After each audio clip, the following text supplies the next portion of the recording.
Welcome people, we're back with another video. Please make sure to hit the like, the subscribe button and turn on notifications to never miss a video. The Vatican is a giant key from a bird's eye view, and it also contains an 8-pointed star. The Anunnaki Sumerian gods also depicted this 8-pointed star. The sky god Anu from the Anunnaki also uses the 8-pointed star for his symbol, and even Freemasons depict an 8-pointed luminary with a ladder and a key. This is symbolizing the key to ascension up to the 8-pointed star, which is Polaris. Polaris is always depicted as an 8-pointed star. Polaris is the standstill star at the very center of our realm, which is perfectly aligned with the North Pole. The Earth is a giant torus field, and at the center is where the most electromagnetic energy is stored. This is why all compasses point to the north.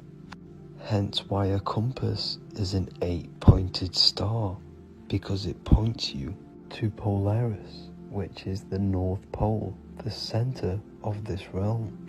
The 8 points of the 8-pointed star symbolize the 8 points in space and time. So yes, Polaris is the portal which you ascend through if you outgrow this consciousness by aligning your chakras. Our earthly realm is a macrocosmic reflection of us, and we as humans are the micro reflection, with the earth containing its 7 chakras as well as us. The North Pole is the 7th chakra, which is the crown chakra.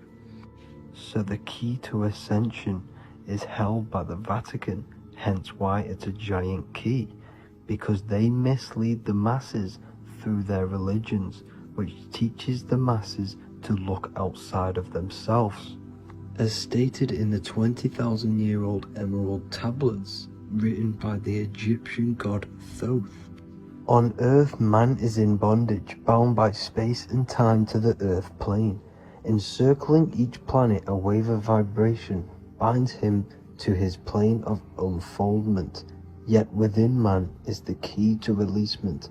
Within man may freedom be found. So the 7 planets are associated with each 7 chakras. The lowest chakra being the root chakra, which is associated with Saturn.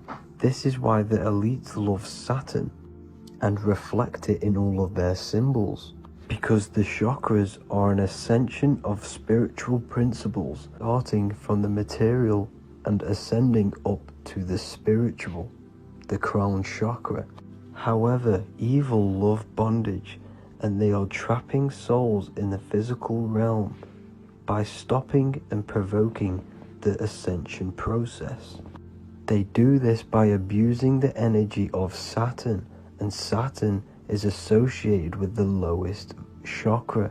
The lower 3 chakras are associated with survival mode, which keeps the consciousness in a constant state of fear and only aware of its surroundings.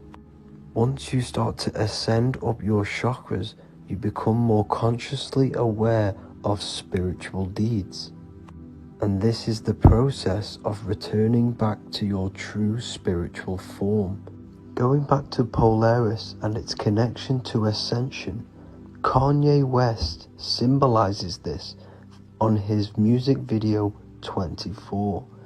As you see him rise up into the sky, you see an 8-pointed shape around him, which symbolizes the 8-pointed star, as you see the beam of light. And even NASA symbolize this in their Space Delta logos, a bear holding a key with an arrow up to Polaris, the 8-pointed star. Here's another NASA logo of an arrow from the Earth to Polaris. The series Lock and Key on Netflix is all about portals and doorways, and they have the Kundalini energy as one of their keys. Kundalini energy is the energy which rises up the spine, the 33 vertebrae, and activates the third eye. The third eye is the spiritual gland which connects humans to other spiritual realms. We are not the body. Our spirit, our soul inhabits the body. We exist physically, spiritually, and mentally. Therefore, we are multidimensional. The intellectual and spiritual inhabit the body. Therefore, this is just an avatar within this timeline. However, within each and every one of us, we all have the key to releasement, as says in the Emerald Tablets.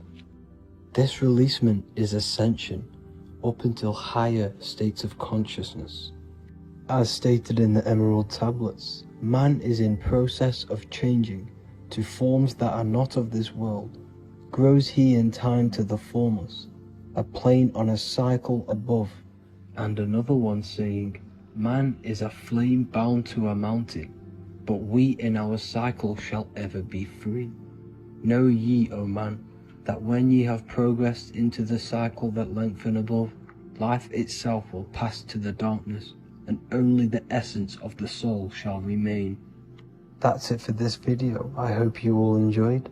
Please feel free to leave a like, subscribe, and comment any subjects you want me to talk about. God bless you all.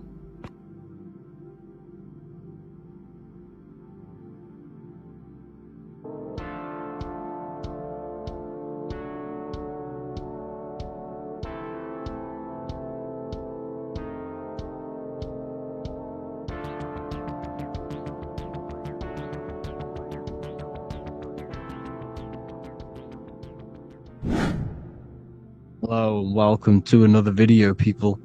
Before we start, please like, comment and subscribe if you wish to see more content.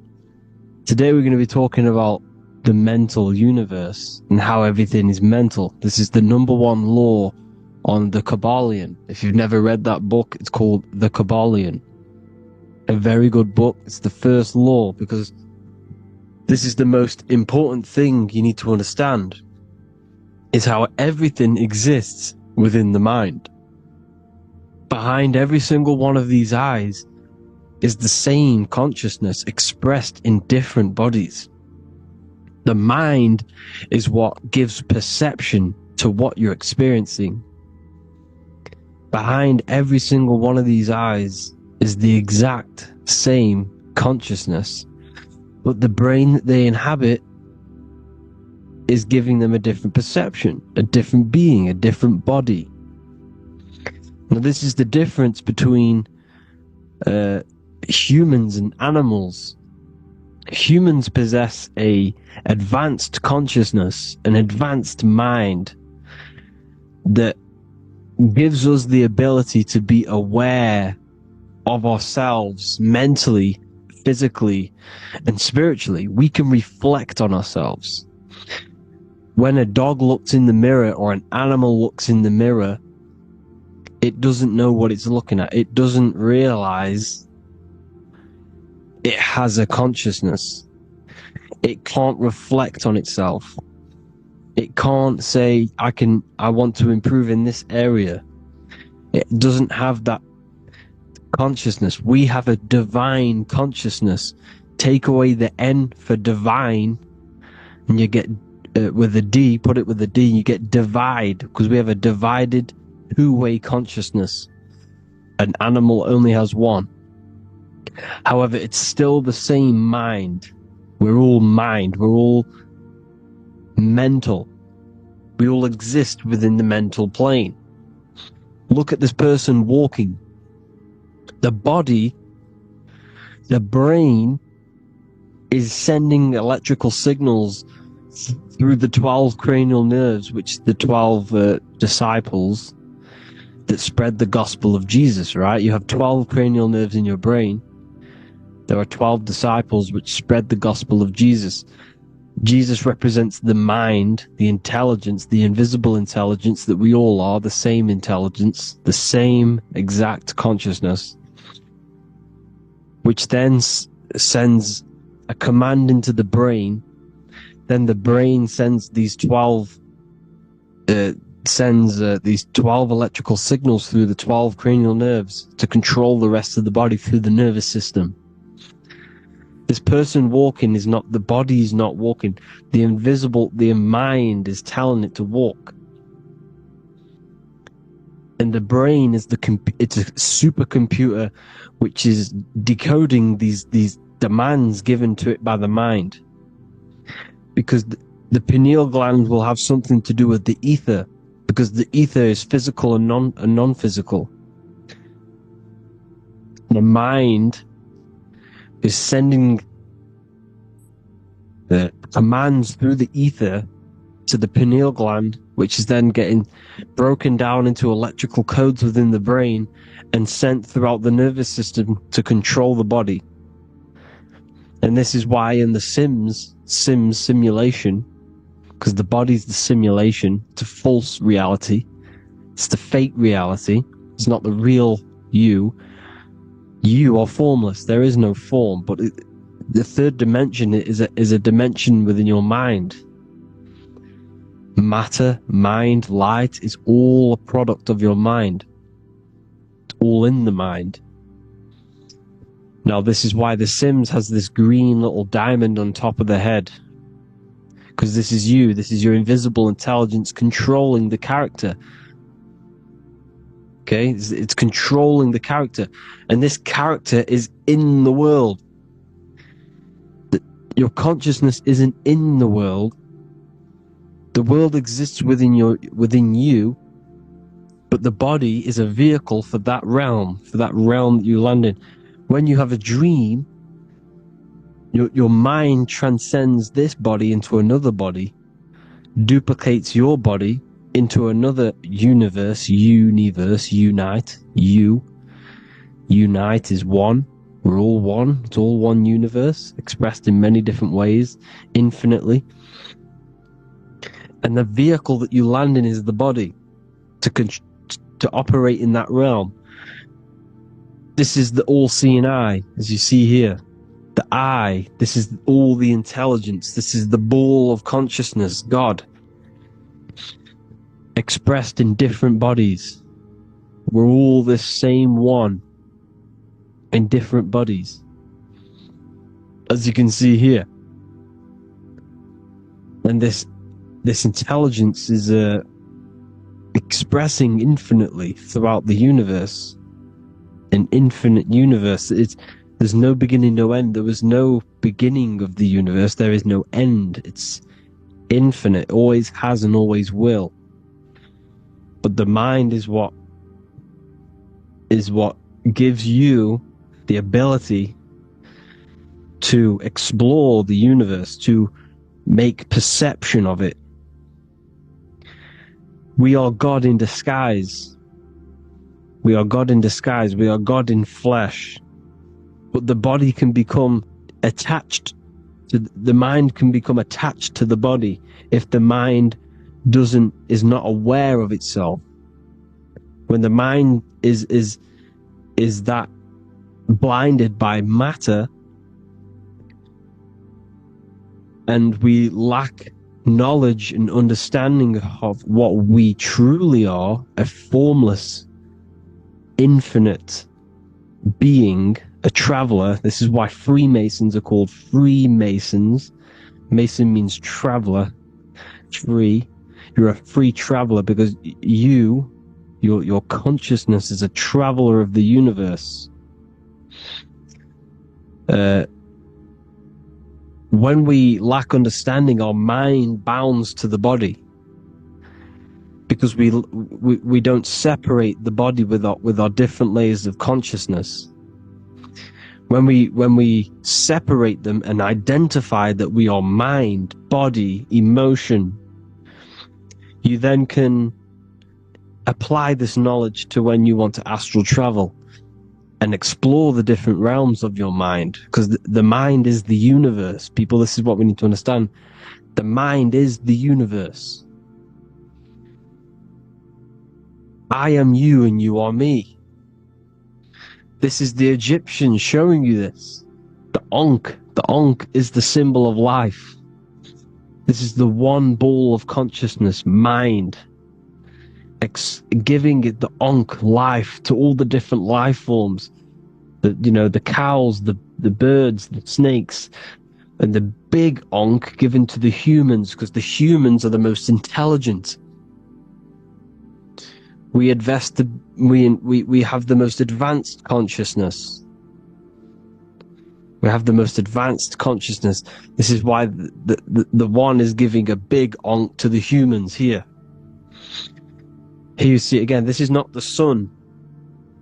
This is also showing Ankh giving out its life to all things infinitely. And this is the Most High. We are the Most High in disguise. When we strip off the body, we strip off the desires for the physical world, we strip off all these fake identities that the mind gets attached to. That is God. The universe. You are the universe experiencing itself. I and I. The letter I and the number 1 is just one line. The letter I is the number 1. Because your I am, when you refer to yourself as I, every single one of you who's watching this video refers to yourself as I, which is the one. We are all the one. We are all intelligence. We are all invisible. We are all the one. 1 is the only number. 1, 2, 3. Everything goes up in ones because there is only one. Doesn't matter how far you go down the line with numbers, all of their numbers are created by 1 because there is only one. So me and you are the exact same consciousness expressed in different bodies. Mind. Cause. There is only one cause. There is only one mind. There is only one being. But because we lack understanding of this, we think we are the bodies. And this causes division, because the physical world is the most illusionary world. It's an illusion. It's all an illusion. Now you see with the two, you look with the 2 eyes, but you see with the inner eye, the mind. Okay? The mind is the mental plane is a shared plane. And it gives perception to what you're looking at. The mind. I'm affecting you when I speak. Because the mental plane is shared. We all share mind. We all express mind. When I'm speaking to you, I'm affecting you because we are mind. So the words that I'm saying, which are being manifested from my mind, are being manifested through my body into vibration, is affecting you. I'm affecting you with what I'm saying.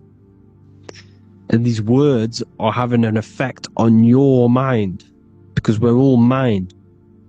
This is why you need to be careful what you're listening to, music and all sorts. Because music can also create thought loops within your mind. Because the chorus, we shouldn't be listening to choruses. Choruses are loops. And what they're saying in the chorus is being looped. And this can create thought loops within your mind. Go and listen to an old song that you used to listen to about 5 years ago, 10 years ago, 20 years ago. Go and listen to an old song, and you guess what? You will get nostalgia. Why will you get nostalgia?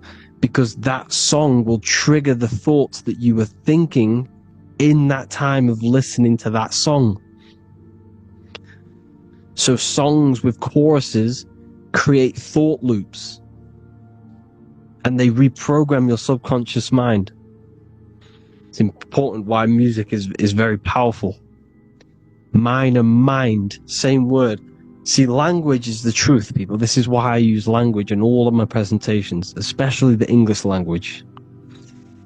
It's riddled with occult truth. I is my me, I, you and me, or I, one. We are not the name, we are I. Every single one of you is I, because we are all the one, all mind. Now, the only thing that is truly mine is my mind. When you say something is mine, it's an illusion. It's not yours. The only thing that is mine is mind, my mind. Okay? It's my mind. It's the only thing. It's the same word, mine and mind. Like I said before, everything's one. Hot and cold is different degrees of the same thing, of the one substance, of degrees. The 7 colors are different frequencies of the one white light. Everything is one. There is only one. We are all one. Everything is one. Hot, cold, day, night. It's the same degree of one, which is mind. The mind's perception is what's giving it, labeling it hot or cold. The mind's perception of colors is what is giving it red or purple, hot or cold. There is only mind. The mind gives things perception. There is only one, that is mind. The conscious and the subconscious mind. The male and the female, these are married. The subconscious mind is your hidden part of the mind. Okay, it's hidden. You can access it through different meditations and Reiki teachings and dreams or manifestations of your subconscious. This is how you know mind and matter are one, because your mind creates matter in dreams. Your subconscious manifests everything in a dream, in the astral realms. The conscious is what you're conscious of, what you're consciously thinking of. So me, I am conscious that I am speaking into this mic and creating this video. My subconscious mind is the hidden part of the mind, which is speaking to my heart, telling it to beat. It's telling my food to digest. It's regulating all my blood. It's doing everything in my body without me being conscious of it. Without me being conscious. The subconscious is the feminine, the conscious is the male. The Bible, of course, Proverbs 12:4, helpful not, helpful, an excellent wife is the crown of her husband, but she who brings shame is like rottenness in his bones. In the same way, husbands should love their wives as their own bodies. He who loves his wife loves himself. You can take that physically, you can take that literally, or you can take it metaphysically. See, the Bible's written in such a way where you can take it as your level of realization. He who loves his wife loves himself. If you love your subconscious, if you love yourself, you speak good about yourself, because your subconscious takes everything literally. If you say, I hate you to someone, your subconscious does not know the difference between me and someone else. It only thinks me, me, me. Why? Because mind is the only thing that exists. You are mind, I am mind. If I say, I hate you, you're saying that to yourself. Your subconscious picks that up and says, I hate myself. And that's telling your subconscious that's what you want. Because your subconscious manifests 90% of your behavior. The programs within your subconscious. Tying your shoelace is a program. You don't need to be conscious of it. You can just do it. Because it's a program. It's deeply interwoven in the subconscious. Driving your car. texting on your phone. You don't have to think about what letter. You just do it because you know where the letters are. It's a program. Therefore, if you look after your subconscious, they are a married couple. It's your wife. Your subconscious is your wife. And it manifests 90% of your daily basis thought patterns, actions, behaviors, emotions, all the things that you all the trauma that you've experienced is stored within your subconscious, which is affecting you. So let's say you were in a car crash 10 years ago and you had a really traumatic event, you really hurt yourself, and you had a very, very, very strong emotion that you felt of pain. That will still affect you today. And why? Because it will manifest into your behavior. How? Well, you'll be cautious of what cars to go in and who. You'll be cautious because of that event that stored within your subconscious, because of that feeling you felt was so painful and so strong. It's still manifesting into your behavior today. For example, you won't go in certain cars, you won't go with certain drivers. The subconscious stores everything, all your memories, the programs and everything. So if you trick your subconscious, that's how you manifest your life. If you trick the subconscious, you already have something.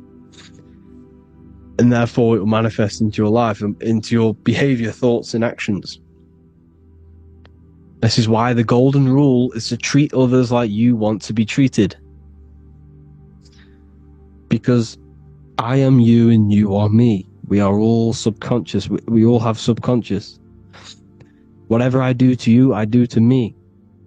Because my subconscious picks that up and thinks I'm speaking to me. Mind is very powerful. Whatever I do to you, I do to me. Treat others like you want to be treated. The golden rule. That is the only rule we need in this realm, in the universe. If everyone understood this rule and how the subconscious works and how karma works, we'd live in heaven on earth, the Garden of Eden, the golden age. As a man thinketh in his heart, so is he. Proverbs 23:7. Where your heart is, there will be your treasure. Your heart's the emotions. This is the storehouse of emotions. It is where you feel emotions. You have to let your emotions move through you, not become you. You can't let your emotions become you. But except be like the sky and let them pass through you. Be like the clouds and the stars passing over. Let them pass through you. Do not let them become you. And this is how emotions can take over your mind. We are driven by, when a man is driven by emotions, he has no self to control. You must control the mind, because the mind can be corrupted. Because your thoughts are electrical in the brain. Your thoughts come from the mental plane. So how the mind works is that you place your attentions on something in the mind, and infinite information just flows in. Think about it. When you think of a certain topic, as soon as you think of that topic, information comes flying into your mind. Different ideas, ping, ping, ping. It's all connected. It's why we call it a mindset, because your mind sets itself to frequencies.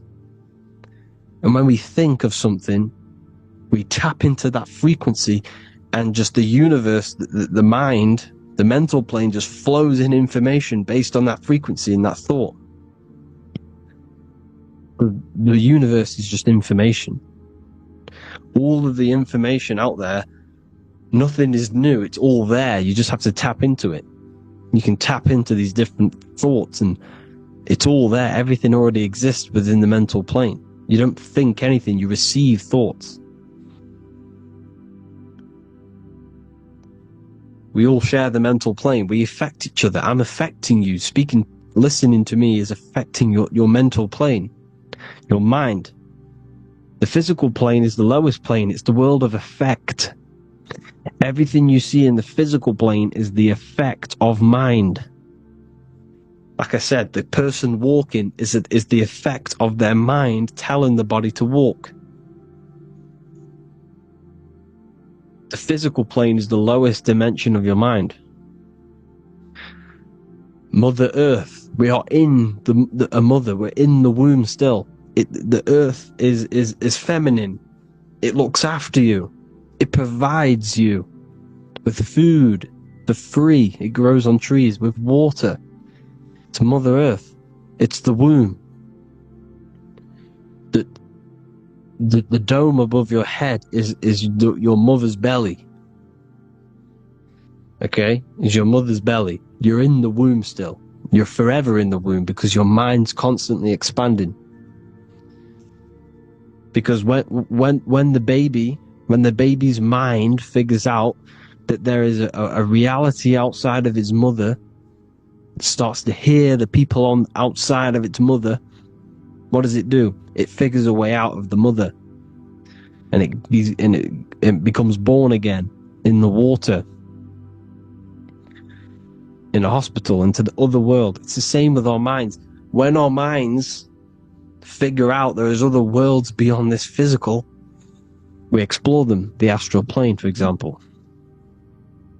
You figure a way out of the body. Because when you're the firmament, look at the word firmament, meant at the end.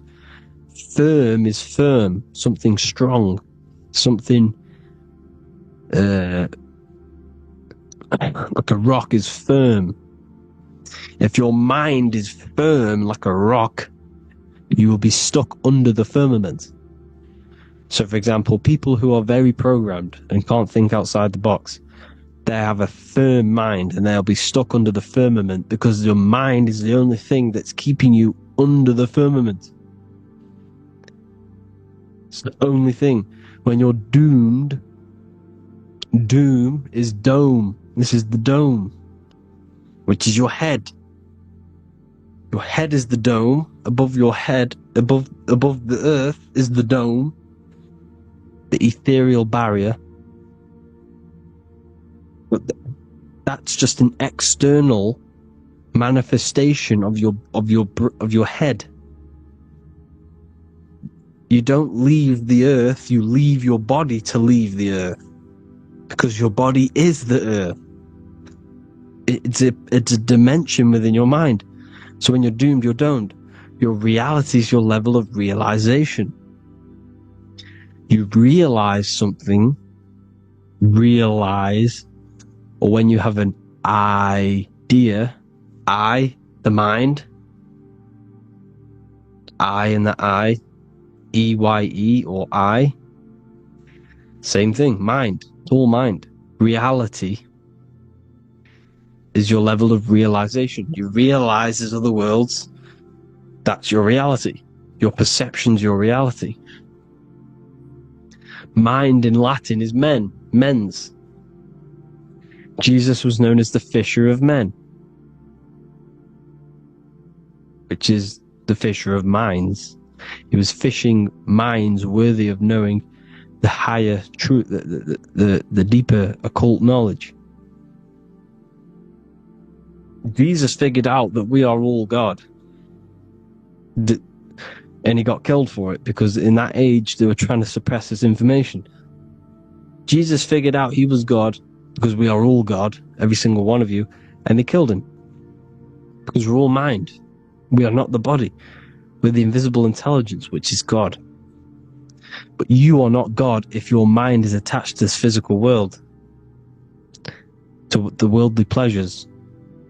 If you master your mind and travel the depths of your mind, that is God. Mental and men. Look at the word mental. It has men in it. Men in the Bible means mind. Here you see Masonic. The Masonic symbol with the eye, the mind. Looking over, everything is the one. Everything comes from the one. Look at all the lines coming off it. giving its life to all of the life forms. Down here on the bottom, you have duality, black and white. Up here, you have singularity. One and the two. Unification and division. The lower self is divided into the left and the right. So the Bible even says, I forgot what verse it is, but it says, it's better to go through life with one eye than to have two and be cast into the fiery abyss of hell. I'm not sure what verse it is, but you can research it yourself. It's better to go through life with one eye, to be unified. Unified consciousness. Dimension.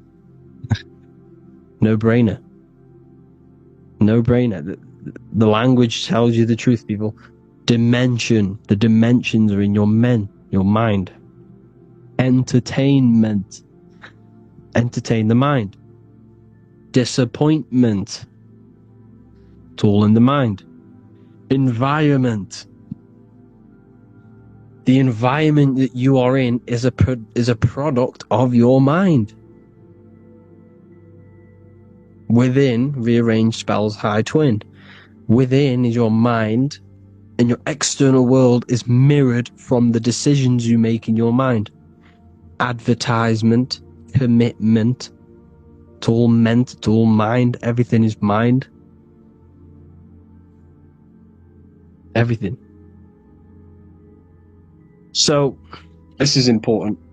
The collective thoughts and collective beliefs.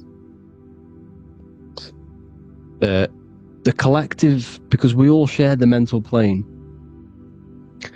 And because of this is why we are in a weakened state of consciousness at the moment. Because the collective thoughts and the collective minds overall are asleep. And they don't believe in anything. You see, everything is true within the mind. You think of something, it is there instantly. You think of a chair, it's there in your mind. You think of anything, it's there instantly. So everything's true within the mind. Anything can happen in the mind. Anything can happen on the physical plane if the collective consciousness, the collective minds, believe it to be true. This is why back in the days, in the ancient days, you look at all the old world stuff, you see all this crazy technology, and it's because as a collective, as humanity back then, they believed that they had much more open minds. Therefore, the things manifested in the physical world were a lot more out of the box, so to say, compared to today. For example, magic is not as powerful today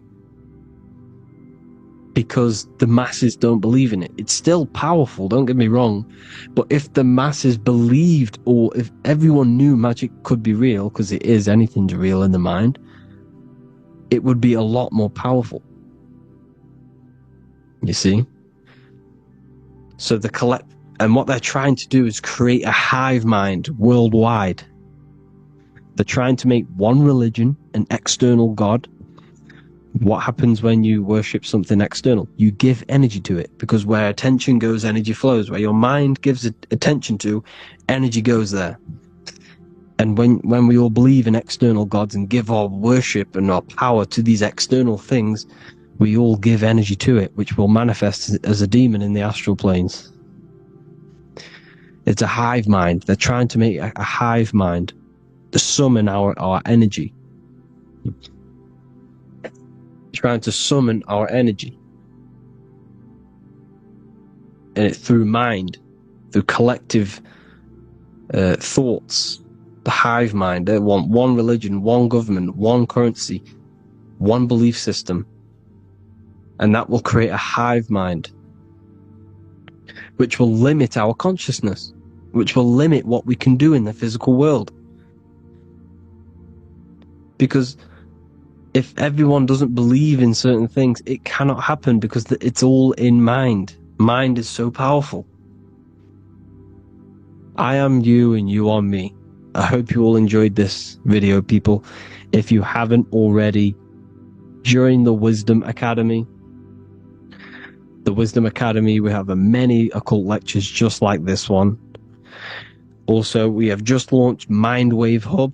If you want genuine frequencies, genuine binaural beats, because the ones on YouTube, the ones on Spotify, Apple Music, they're all tuned to A440 Hertz, which shuts down the right hemisphere of the brain. If you want to gain access to your true consciousness, your mind, you need to balance the two hemispheres and balance the chakras. You can do that externally by listening to binaural beats. If you want true frequencies, true binaural beats to hemisync the chakras, hemisync the brain, to gain access to the different dimensions of your mind, well, you can gain access anyway, but it's going to help you if you're trying to learn this. Join Mindwave Hub. The link will be in the description. Listen to the binaural beats, meditate to them, listen to when you go to sleep. They'll massively benefit you.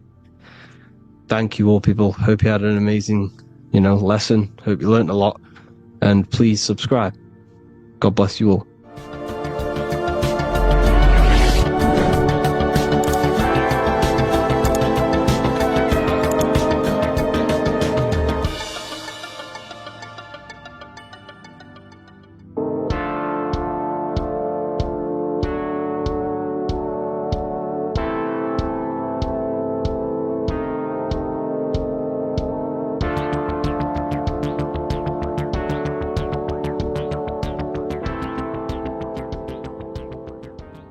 Welcome back everyone to another video.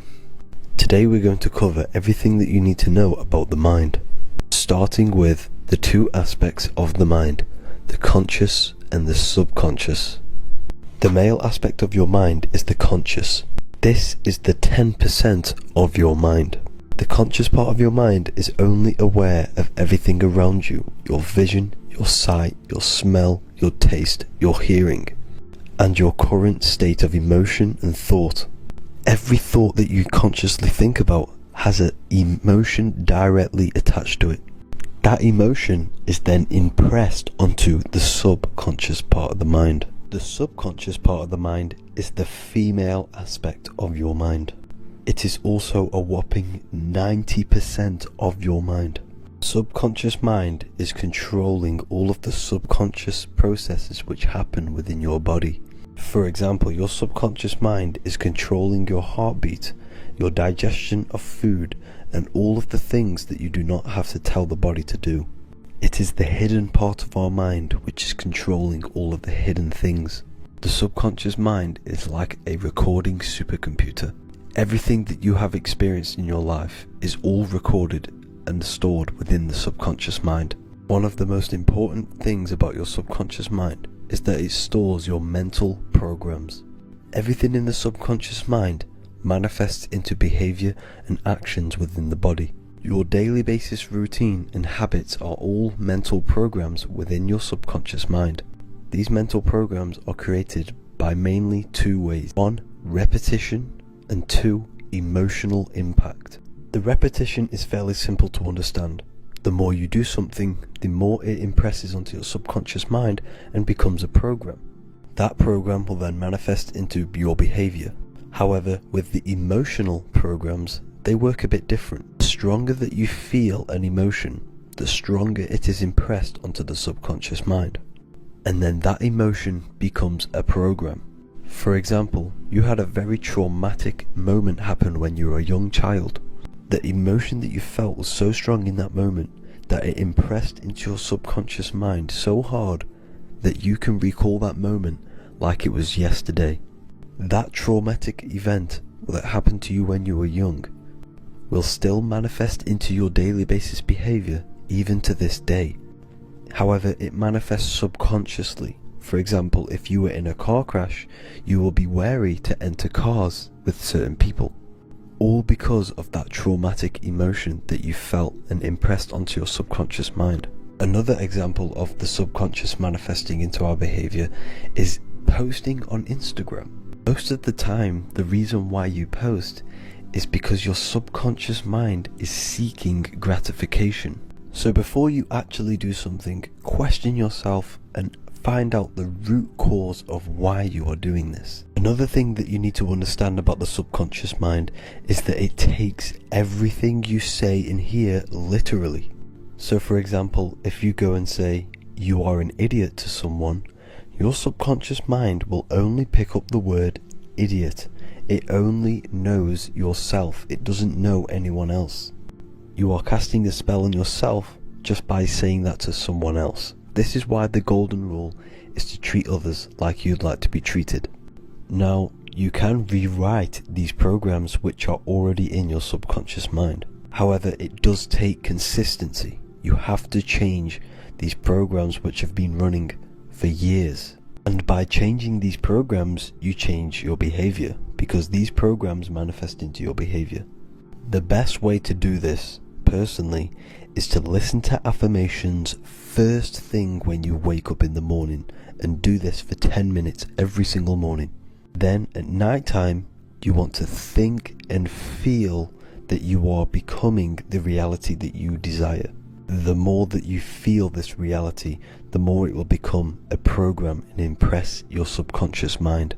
For example, you're trying to gain financial freedom.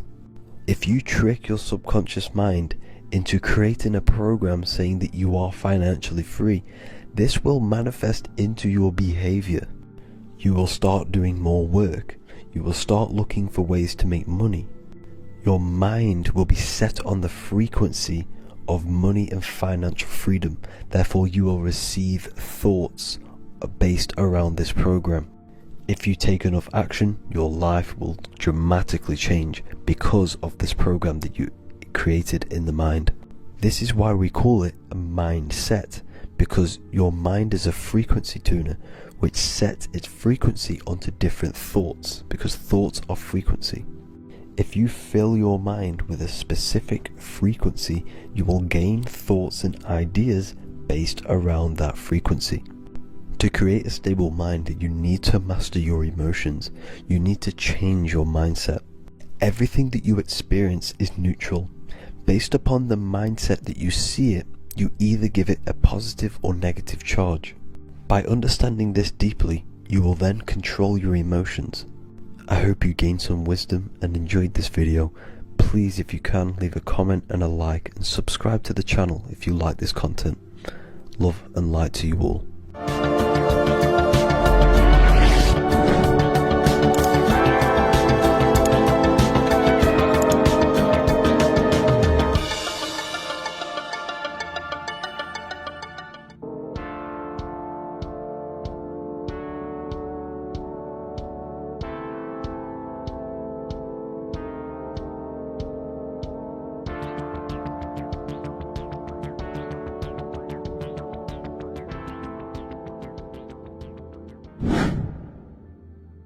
The earth has become a realm in order to trap souls within, so that they can harness our electricity, our energy. Even the Bible is talking about how this realm is controlled by the wicked one in John 5:19. We know that we are the children of God, and that the whole world is under the control of the evil one. Ephesians 6:12, for our struggle is not against flesh and blood, but against the rulers, against the authorities, against the powers of this dark world, and against the spiritual forces of evil in the heavenly realms. So the Bible is telling us that this is not the only world. There are other worlds, there are other realms that we can go to, considered as heaven. Heaven being a higher realm where there is no evil, no darkness. This is a midpoint realm where there is good and evil. Now, we're going to explain how the soul trap is how it's working, and how your soul is being harnessed for its energy, and how you are tricked to come back to this realm after death. What you need to understand is first is that you are the invisible intelligence behind the physical body. You are the mind and soul.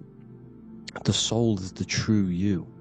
the good you. It is pure love, pure bliss, eternal, never dies.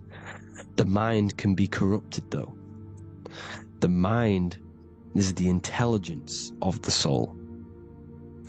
It is invisible. It has no true form. The intelligence inhabits the brain. The brain is the computer to control the electrical machine called the nervous system, which is choice, program, and action. You are the invisible intelligence behind the body, and this will prove it even more. You do not even see into the external world. You are seeing an image produced by the brain, because the light is being sucked through the retinas of the eyes. The image is produced in the visual cortex at the back of the brain. What does this mean? This means that we are the consciousness in the center of the brain, in the pineal gland, that is experiencing the program being ran by the central nervous system in the brain. This is the sigil of Lucifer. Lucifer in Latin is Lucy. Lucy is light in Latin. Lucifer is known as the light bearer. This is how the eyes work, people. It's not a demon or a devil.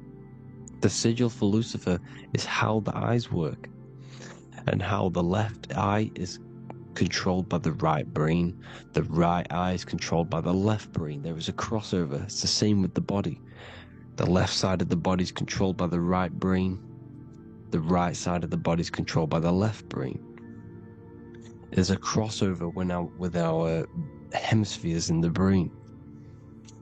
Now, this empty chamber in the center of the brain is where this universal cosmic intelligence is hell, known as the most holy place in the Bible, the throne of God. Okay, this is above the 33 vertebrae on the spine.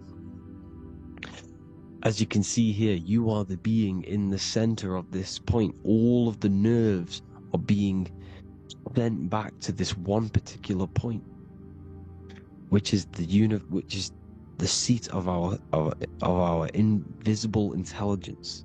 You can see it's an empty chamber. Our consciousness, our intelligence, is not a physical thing. This intelligence is the true voice inside of your head. This is why your head is heaven, your heart is earth, your heel is hell. Your head is heaven because this is the seat, the throne of God. God is in heaven because the consciousness, this divine intelligence that's controlling the body, is sat in the center of the brain. The brain is taking commands of this invisible intelligence. When you close your eyes, you can feel your awareness, your consciousness, your intelligence is all in the brain. Your awareness is not in the feet, the heart, the legs, the arms. It's all in the center of the brain. Now, if you meditate deeply, you will find that you are beyond the mind. You are the being observing the thoughts. You are the soul observing the thoughts. Now, with this being said, you are the consciousness experiencing the program being ran by the central nervous system in the brain, because you're not seeing into the external world. It's an image, it's a simulated image produced by the brain and the central nervous system. You do not experience the external world. You do not feel the external world. You feel electrical impulses on your nervous system. Your nervous system is decoding what you are feeling. So the only thing that you truly feel is the electrical impulses on your nervous system. This is why the nervous system is the tree of knowledge of good and evil, because it gives your invisible intelligence, your mind, the knowledge of good and evil. It can detect good things, it can detect bad things. If it's hot, if it's warm, if I need to go, the nervous system is doing this. It is the tree of knowledge of good and evil. Okay? Now this universal intelligence is symbolized as the single eye. Okay? Matthew 18:9. It is better for you to enter life with one eye than to have two eyes and to be thrown into the fire of hell. What does this mean? It's symbolic, it's metaphorical, people. It is metaphoric. Your universal intelligence is the single eye, the one eye. It's the balance between the two poles, between the left and the right, the good and the evil. It knows the right thing to do all the time. This is our inner guide. The inner self is the inner guide. And when you are operating your life off duality, using your two eyes, you'll be thrown into the fire of hell, lower states of consciousness. Because you're split. You need to live in oneness, even, balance. Matthew 6:22, the light of the body is the eye. The light of the whole body is the eye. You are a light being. Human. Hue means an attribute of a color. Man is the word manifested. We are light manifested into physical form. Depending on your vibration is depending on what color that you are vibrating on, which is a hue, a human. If therefore thine eye be single, thy whole body should be full of light. Again, it's talking about the single eye, oneness, completeness. When you balance the hemispheres of the brain, we'll go over that later. But anyways, the body is the earth. This is what we need to understand, people. The body is running the simulation, the program that our consciousness is experiencing. So when we leave the body during death and astral projection, we leave the earth. This is how it works.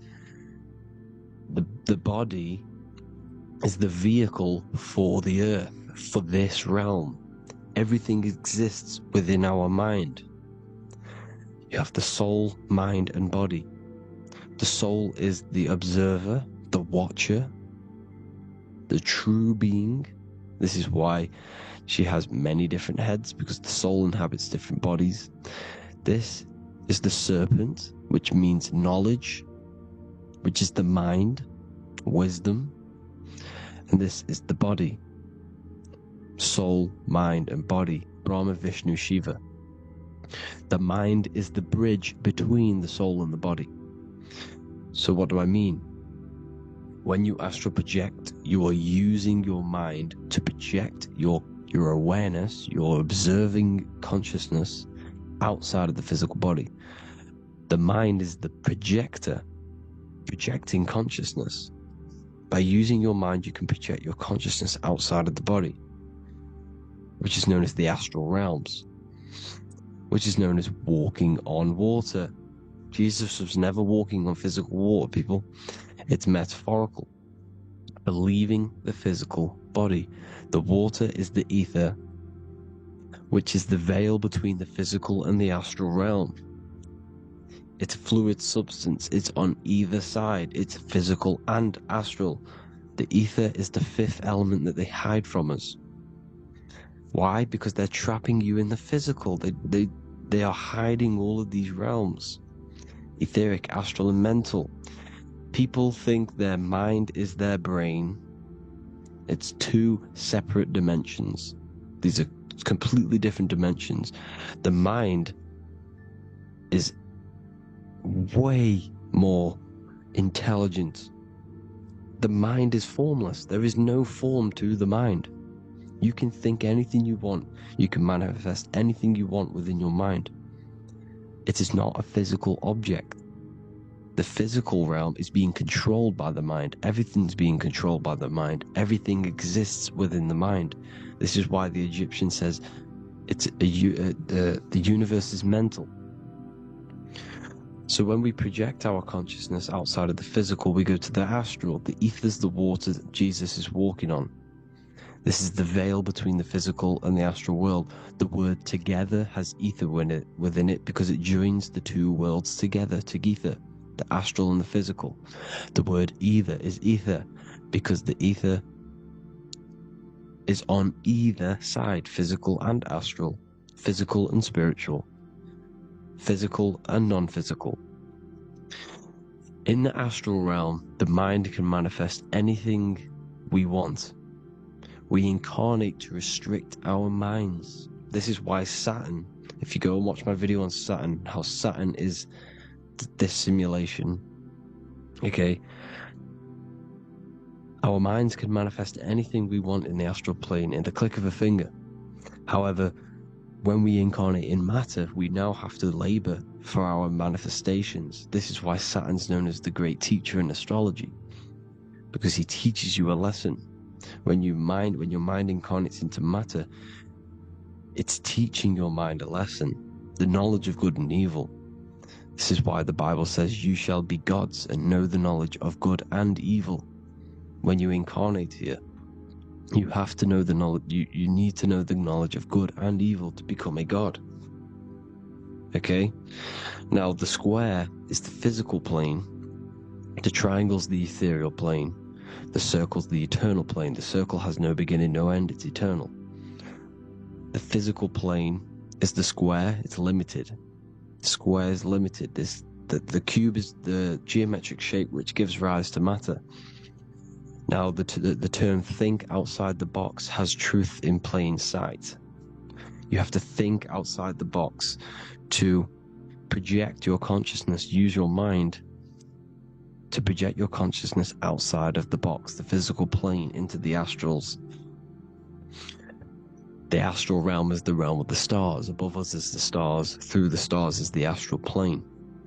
This is why astral has the word star within it. The devil is the de-veil. When you sell your soul to the devil, quote unquote, it's metaphorical. The devil exists in the physical plane. It's the lowest state of consciousness.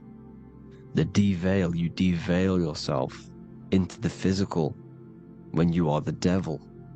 The de-veil. The ethereal plane. Now, we also know what the famous symbol of the all-seeing eye, right? The all-seeing eye with the eye in the triangle. Look at the Masonic artwork showing you the triangle above in the sky. This is symbolizing the ethereal planes. The eye in the triangle symbolizes your invisible intelligence, your mind, which has the ability to see on either side. Because the triangle's the ethereal plane, the eye is your consciousness, your intelligence, and this intelligence has the ability to see in the physical plane and to see in the ethereal planes, in the astral planes. This is why it's above the earth, it's above the ground, because it can see here, it can see in the heavenly realms. Now, the stars are, well, this is known as heaven, the realms of the astral planes. This is some quotes from the Emerald Tablets of Thoth.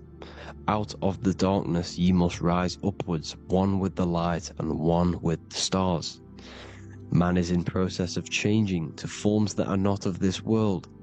Grows he in time to the formless, a plane on the cycle above. So there's other worlds. The Bible's telling you there's other worlds, there's other realms. Know ye must become formless before ye are one with the light, the astral light above, which shining through the stars. Not of the earth are ye, earthy, but a child of the infinite cosmic light. You are the invisible intelligence controlling the physical body. The body's not you. It's the vehicle that your soul lands in when your mind projects your consciousness into that realm. Free from the body, I flashed through the night. Unlocked at last for me was the star space. Wow, that's powerful. The star space, the astral planes. This is what he's talking about. We are all a star. We descended from the astrals, which is the star. We are all a star. Look at the ancient paintings of Jesus' birth. It's the star beaming his consciousness down into the physical plane. Here's another one. Here's some Freemasonic artwork showing you, again, the ether, that invisible intelligence, the I, manifesting itself inside of here, in the physical realm, where the people are. You see? It's the same here. This is Jesus. The bird symbolizes the Holy Spirit, your invisible intelligence, descending into the waters, the ether, the ethereal, everything. The ether's the base of all physical matter. His truth in plain sight. Mr. Bean, the famous TV program in England, in the UK. He begins the program like we all begin the program, from falling from the stars. He falls down with a beam of light. And this is truth in plain sight. This is false. The aliens don't exist. They're a lie, alien. But this symbolizes the star beaming our consciousness. And when we die, this star will suck us back up. Just like this UFO is doing. It's truth in plain sight. So, this is some more Freemasonic artwork, going from duality to singularity. Sun, moon, masculine, feminine. Right hemisphere, feminine, left hemisphere, masculine. The consciousness in the center, the balance point. Here's another more Freemasonic artwork. The two pillars, left and right hemispheres, and the invisible intelligence between the left and right hemispheres, the light of the body. This is why light's coming off it, because it's light, it's pure light, the blazing star. The stairs go from the checkered board, the duality, up to oneness, in between the sun and the moon, the masculine and the feminine. This is symbolizing going into oneness. What did the Emerald Tablet say? You've got to become one with the stars, one with the one with the self. Balancing the two hemispheres so that you can gain, because when the two hemispheres are balanced, you can gain a more deeper connection with your invisible intelligence. Same with the chakras. When the chakras, the 7 seals in the Bible, these are 7 seals because when you conquer the 7 chakras, when you balance the 7 chakras, you then gain a more deeper connection with your internal self, because your mind is not filled, it's not being ran, it's not being dominated by these 7 deadly sins, the 7 seals, the 7 chakras. These are 7 energy centers which are concealing our true form.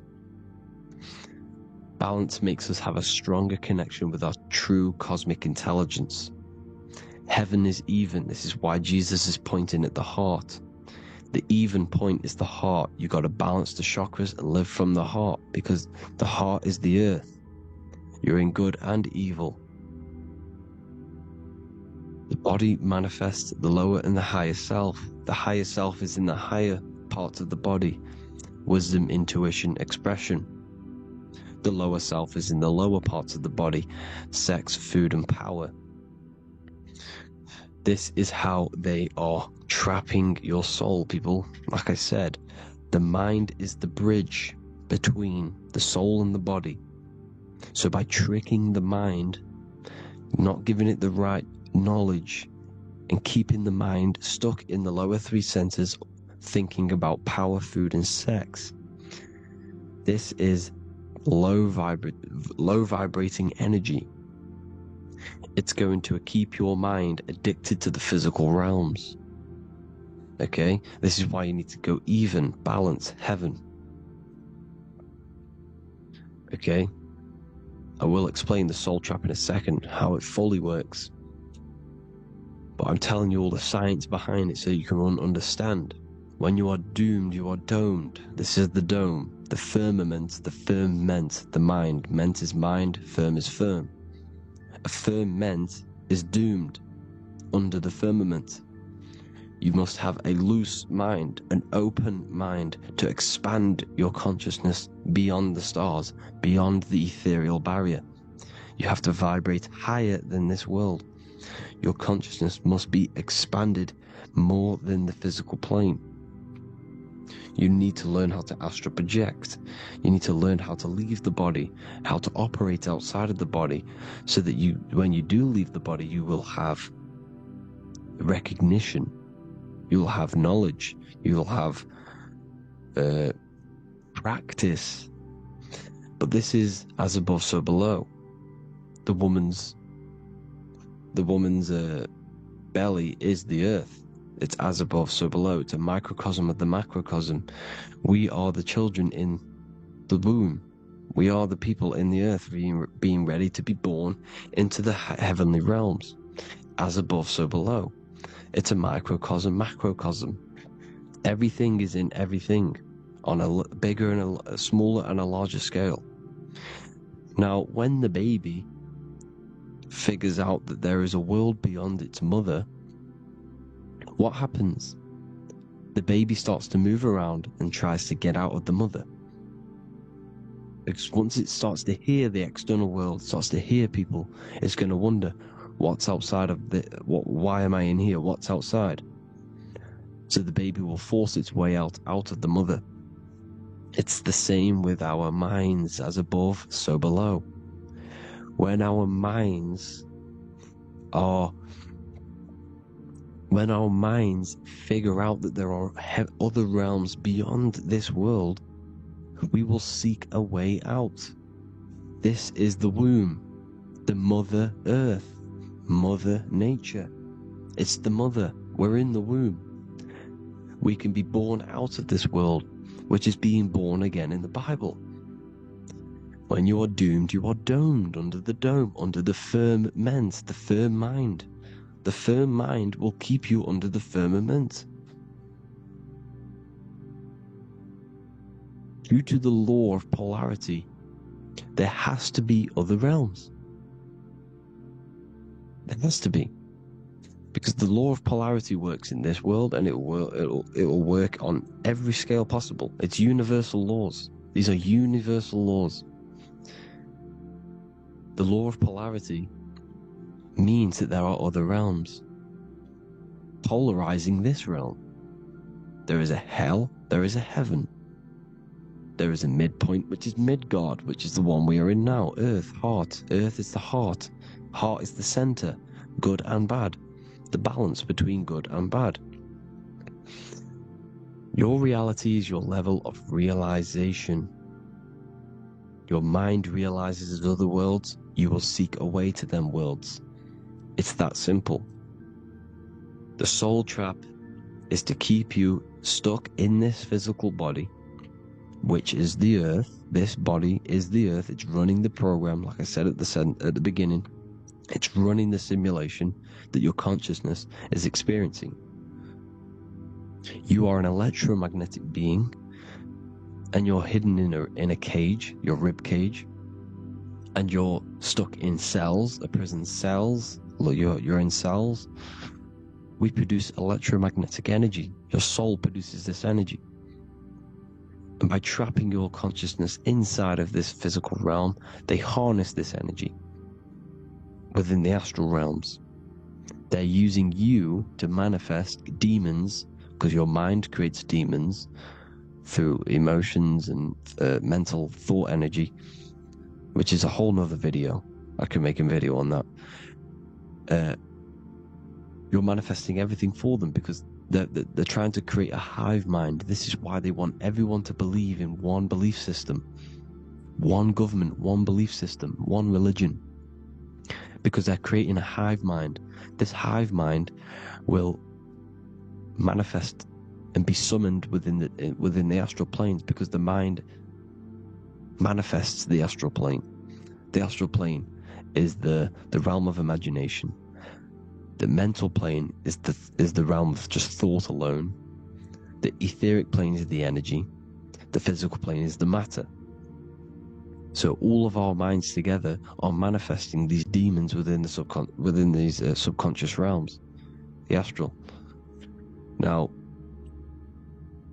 how are they keeping you stuck to this realm? Well, when you die and you're stuck in your lower three chakras, okay, when your mind and soul detaches from the body, which is the earth, when you leave the earth, you're still going to have these mental addictions to the food, the sex, the materialism, the phone, the cigarettes, everything.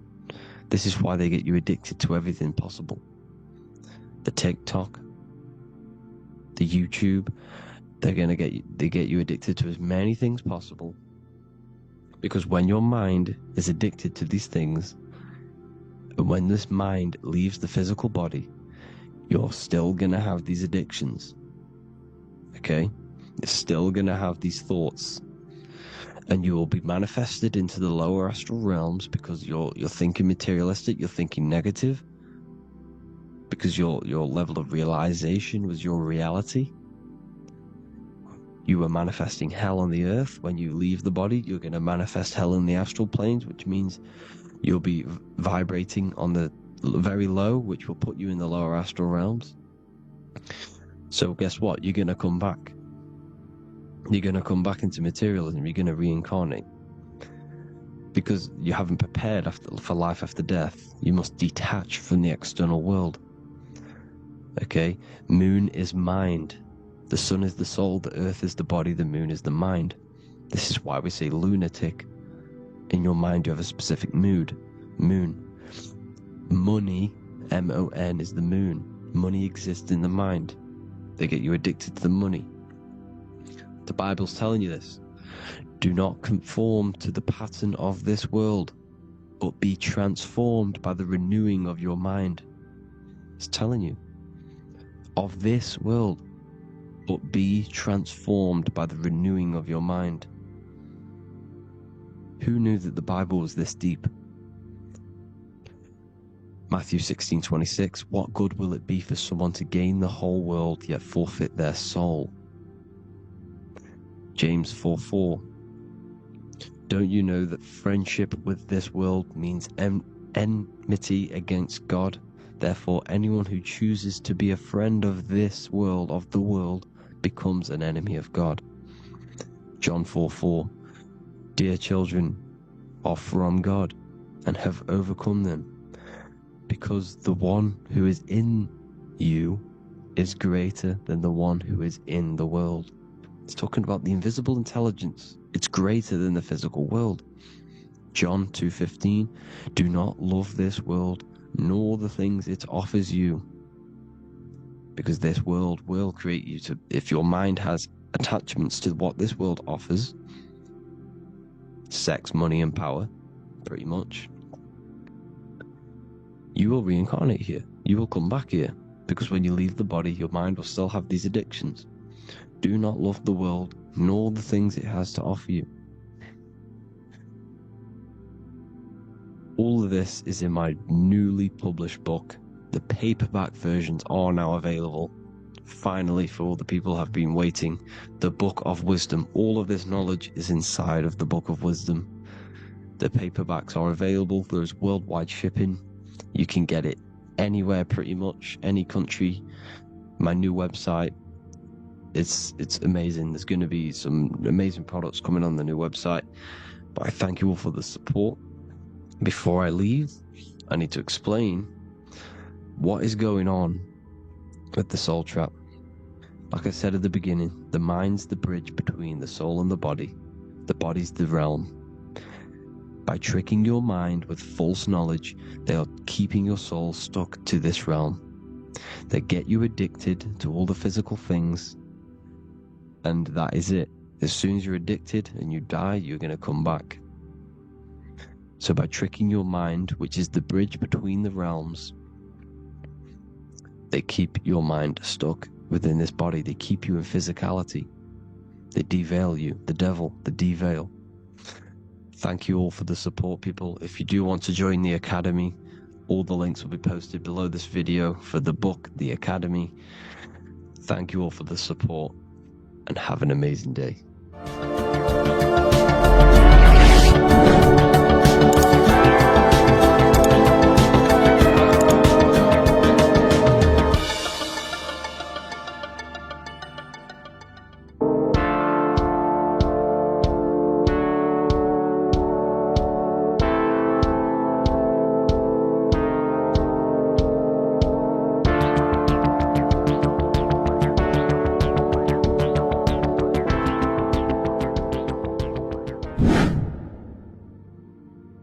What is good, people? We're back with another video, and this is going to be talking about the connection between the micro and the macro. You are the universe. Everything is inside of you. So the first thing you need to understand is that the law of mentalism, we are a thought in the creator's mind. Everything's being thought into existence. We have a spark of this mind, this same mind of the creator. And everything is a state of mind. Particles or atoms, whatever you want to call them, are a mental thing. They're a product of the mind. Everything's thought into existence. Thoughts influence everything. Thoughts are energetic effects which send out waves into the quantum field around you. And your consciousness is actually the universe experiencing itself, expressing itself, and viewing itself. So we are the creator, but viewing itself in separate bodies. And this is why they call the material world the world of illusions, because everything's separate here, but we all forget that we are all one. We've all been brainwashed to think we're all separate, but we're all one. We're all the same mind, the same consciousness, everything. So everything's created out of toroidal fields. God created the toroidal field. That's the only thing that exists because the atoms are toroidal fields. And it's the basis behind all creation. As you can see it in the owl's eyes. It creates the infinity symbol. And this was the apple. That apple is a toroidal field. And the toroidal field is made out of dielectricity, which is ether. Ether is black light, and this is counter space. This is another realm. This is what creates God to be omnipresent, to be everywhere at one place at all times. He is everywhere because ether is everywhere. And ether is infinite potential. It connects everything together, and that's what energy moves through. It moves through the ether, and that's black light. Everything is light, as it says in John 4:2. God is light. Everything's a vibrational state of light. So the torus field is made out of dielectricity, ether, black light, magnetism, which is white light, which is the center of the toroidal field. And magnetism radiates, it has no vibration. And then when white light splits, it turns into electricity, which is physical material, and that has a vibration. This is the Holy Trinity: the sun, the moon, and Saturn. Saturn, the god of materialism. If you've watched my videos on Saturn, you know that Saturn is crystallizing everything into physical matter. And that's why his old name was El. The ancients called him El. And this is why we get El electricity. This is where El electricity comes from. Because El electricity is only a product of the physical world, which is redshift, blueshift, Adam and Eve. And this is what creates the redshift, blueshift is a product of magnetism. When magnetism, white light splits, and this gives us vibration. And this is what creates the toroidal field, which is the basis of all physical creation. The sine wave is created out of the magnetic wave and the electric wave. The electric wave is the blue wave, and the magnetic wave is the straight wave, which is radiation. This is vibration, frequency. So the magnetic wave is straight, and then you have longitude and amplitude, which is depth, which is dimension. You see how the electric wave has depth and a dimension. This is why you get the cross. This is the cross of Earth. This is the symbol of Earth, of bondage, of physical matter, because it consists of magnetic wave and depth, which is electric wave. And this is where you get the sun cross or the earth cross, whatever you want to call it. It's the cross of physical matter, and the ancients knew this. This is why they used that symbol. Redshift, blueshift, which is the toroidal field, is the basis of all creation, physical creation. And this is why you have the police siren is red and blue. The Matrix movie, red pill, blue pill. You have red blood and blue blood in your body. The Democrat and Republic, the two parties, red and blue. Like your taps on your taps, you have a red and blue tap. One's generative, one's destruction. Fire, destruction, water, generative. So this is the basis of all things. And electric wave has dimension, like I've already said, depth, material, and it's measured in hertz. It's measured in hertz because it hurts you. It decays because the electric wave has a vibration, and vibration always has to go back to a standstill point. This wave cannot go forever, but the magnetic wave will go forever. It's radiation. Magnetic is radiation. It radiates forever. It pulses. But the electric wave will at some point come back to a standstill point, and that's why it hurts. It decays. That's why our physical body decays, because we contain of electricity. This body is an electric body, and it will return back to stillness like a guitar string. If you vibrate a guitar string, you pull it, it will vibrate, make a sound, and then go back to a standstill point. It's the exact same with every single toroidal field within the body. It will decay, and this is why our bodies decay, and everything in creation decays. So we're born into sin. The sin of Eve. The sin of Eve is always biting into the tree of knowledge of good and evil, which is the systems in the body. And the sin of Eve is biting into the sine wave. We bit into the sine wave. The sun moves in a sine wave. Our DNA is a sine wave. Time is a sine wave. Everything in this creation is a sine wave. This is why the dollar bill is a sine wave. Magnetism and electricity and electric waves in one. And this is the sun doing its sine wave, which creates, when you go bowling, it kind of creates that pin that you hit over. That's the pin of the sun. The zodiac sign is a sine wave because the zodiac sign is an expression of the toroidal field. Because magnetism unfolds into 12ness. And that's why you have 12 zodiac signs, 12 systems in your body, 12 cranial nerves in your head, in your brain. So if you can imagine this, see where my pointer is, always starts with Aries. Aries is the head. It's the first thing that's created in the womb. And this is Aries, the ram, and this is why it's called a cerebrum in your brain, which is the first thing that creates when you're in the womb. And what's the element of Aries is fire. Fire is the first element, F-I-R, first, because it's the first thing on the wheel, the first expression of energy. As you can see here, my pointer, this is the center of the toroidal field. It would go Aries, Virgo, Capricorn, Pisces, Scorpio, Cancer. Then we'll go back to Libra. Libra would be center. But you see how the toroidal field is the expression of the 12 energies. That's what the constellations are, the energy, the expressions of the toroidal field.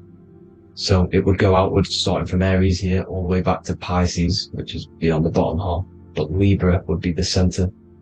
That's why Libra is the equinox. It's the equinox. Libra is when it goes from summer over to autumn. It's the equal. It starts to transition into the winter side. Equinox, equal, which is Libra. And that's why Libra has the two scales, symbolized with the two scales. That's because of the sun moving over. It's being judged. It's equal now, but then it's going to tip over into the winter. That's why Libra is here, the center of the sine wave. Like I said before, magnetic energy unfolds into 12ness. Magnesium is number 12 on the periodic table. It's the sacred number. And this is why the scientists are trying to, NASA is trying to bring in another constellation to destroy the holy science of astrology. So Aries rules the head, which is Mars. Taurus rules the neck, the lower head. Gemini, the two twins, which is your lungs, your two twins, your arms, two twins. Cancer, the breasts, or the chest area. Leo, the heart, which is the sun, which is fire, the center of the toroidal field. Virgo, the belly, which is the intestines. Libra, the kidneys, the two scales, the kidneys, balancing out everything. Scorpio, the sex organs. Sagittarius, hips and thighs. Capricorn, I've missed that out, which is the kneecaps. Capricorn, kneecap. Aries, which is the ram, which is the cerebrum in your brain. And then Aquarius, the calves and the ankles. And the Pisces, the two fish, the 2 feet. So everything corresponds, as you can see here. This is an ancient way of depicting it, of the folded human. And this is everything. Each constellation rules that part of the body, gives energy to that part of the body, makes you do certain things. So magnetic energy unfolds into 12ness, electricity unfolds into 7s. That's why when you get electric, the light spectrum that we see, it consists of 7 colors. Why we have 7 planets. The 7 planets give us our 7 metals and the 7 solfeggio scale frequencies. So the rotor, this is the rotor, and rotor is an anagram for Torah. The Torah, which is I think it's the Hebrew Bible. Don't quote me on that, but it's one of the holy books. Which is the Torah, the Taurus. Everything goes back to the Taurus field because it's the basis of all creation. So the chief cornerstone, it says in the Bible that the builders rejected the chief cornerstone. The chief cornerstone You are the builder. You decided to incarnate into the physical world, into the electric world, El, the world of El, Saturn. When you are created in the womb, it takes you 9 months for you to be created. So for example, if your parents, if you went into the womb here, it'd take you 9 months. So let's say you're born in Scorpio. So you'd go back 9 months, 1, 2, 3, 4, 5, 6, 7, 8, 9. You consist of all of these 9 energies because it takes 9 months or however long you took to be born. Some people are born earlier. You'd have to find out how many months you were in the womb for. But you consist of these 9 energies, and each constellation has a cell salt associated with it. And these cell salts are vital for your health. And your cells are the optimal health of your body. So the chief cornerstone that you rejected is these 3 cell salts, these 3 constellations. So you're mineral deficient in these 3 constellations. For example, fluoride, magnesium, phosphate, and potassium sulfate. So that's the chief cornerstone. And a cornerstone, people always get it rejected with the cornerstone. The cornerstone is not, it doesn't say the cornerstone in the Bible, it says the chief cornerstone. The cornerstone is a cornerstone of a building, but a chief cornerstone is the top of the pyramid. This is where we get the pyramid of the wheel. So you're mineral deficient in whatever 3 zodiac signs you're not. You were not in the womb for. This is the chief cornerstone you rejected. So the human body is the micro. It is the universe in a physical form. It consists of everything in the universe.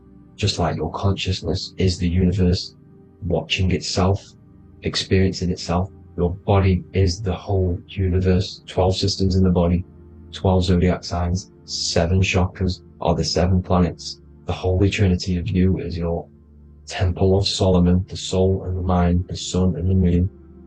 You know, everything is in you. You consist of everything, all the energies, everything. Heaven and hell. Heaven and hell is a mind state. It's a state of the mind. Head, H-E-A, which is heaven, and the heel, the bottom of your foot, is hell. And the bottom of your foot is the soul. So they're basically saying, well, it's wordplay. They're saying that your soul is in hell because, you know, with the elites being in control. So they call the bottom of your foot the soul, trying to say that you're in hell.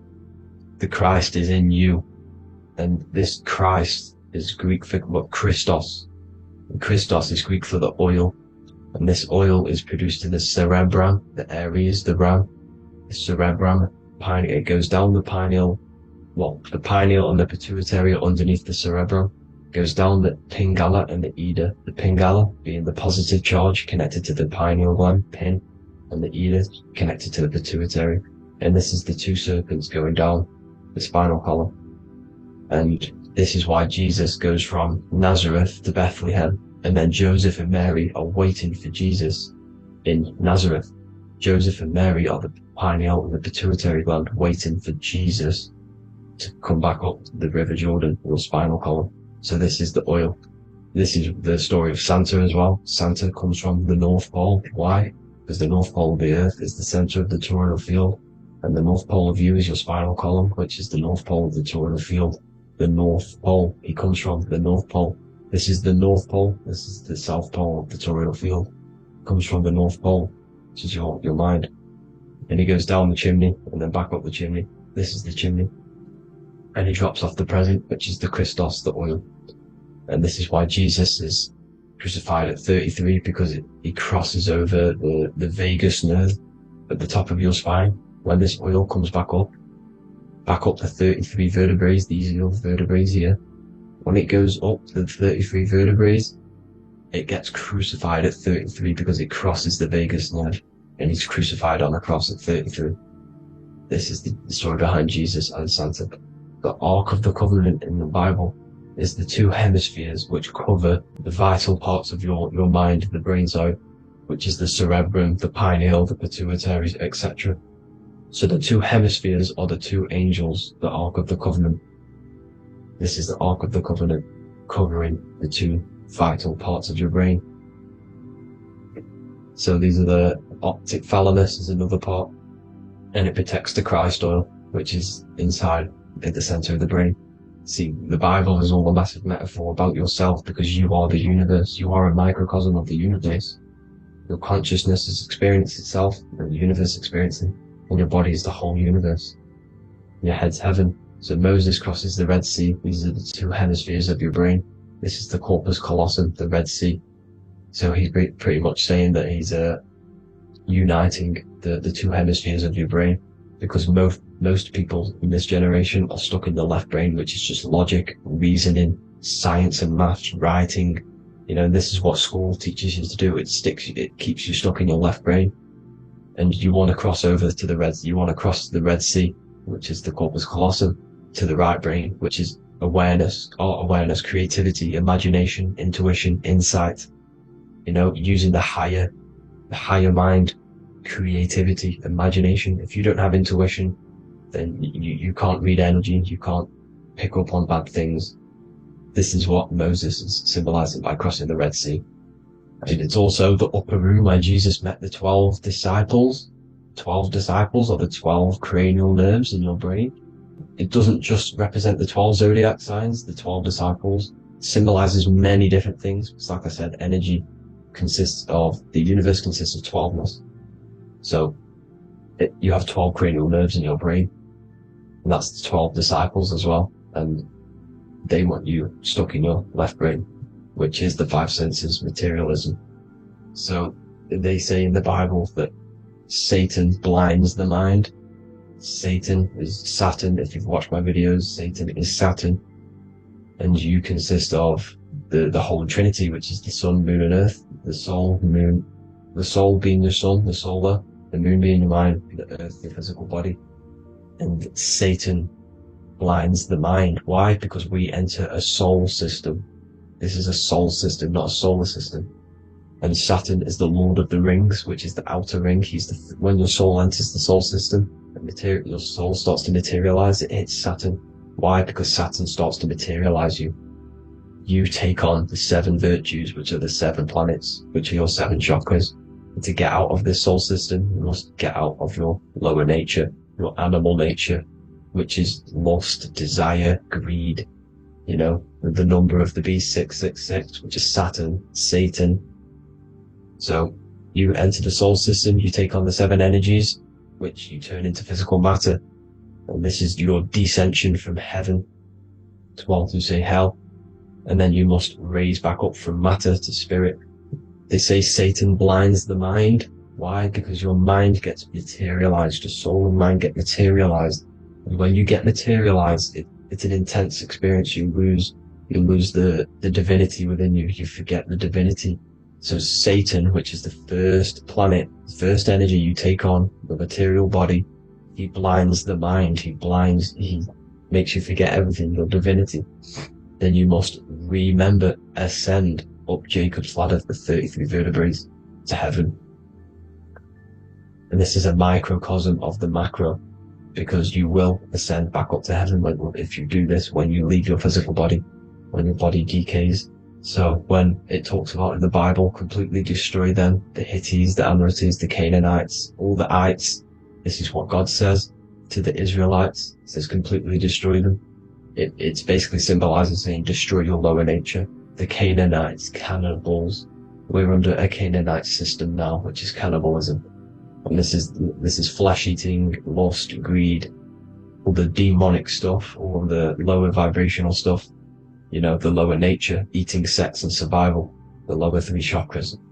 You must get out of these lower 3 chakras and return back to spirit, which is heaven, which is spirit, love, being holy, being truthful, being passionate, going back to Satan blinding the mind.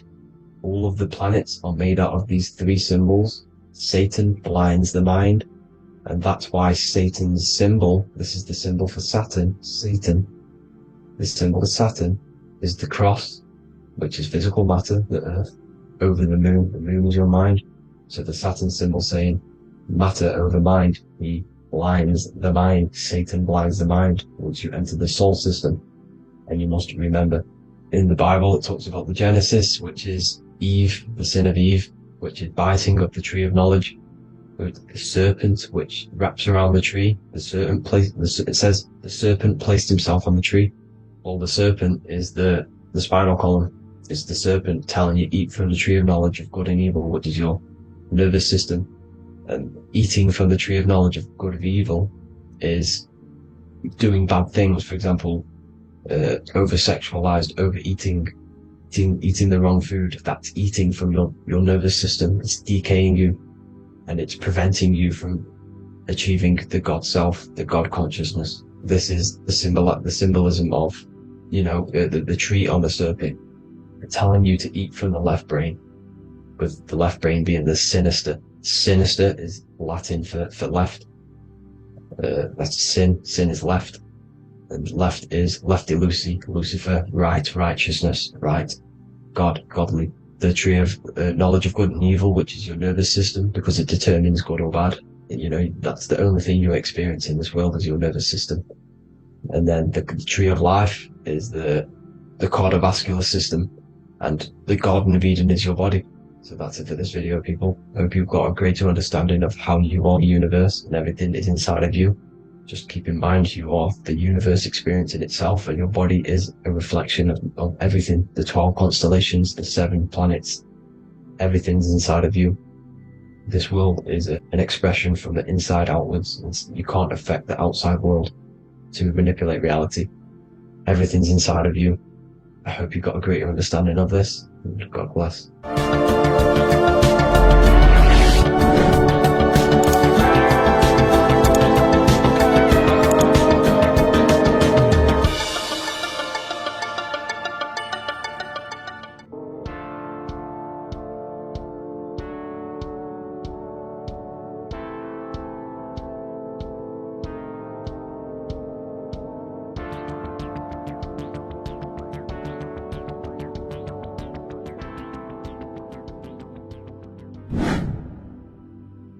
How are we all doing, people? It's Revival of Wisdom from the Wisdom Academy.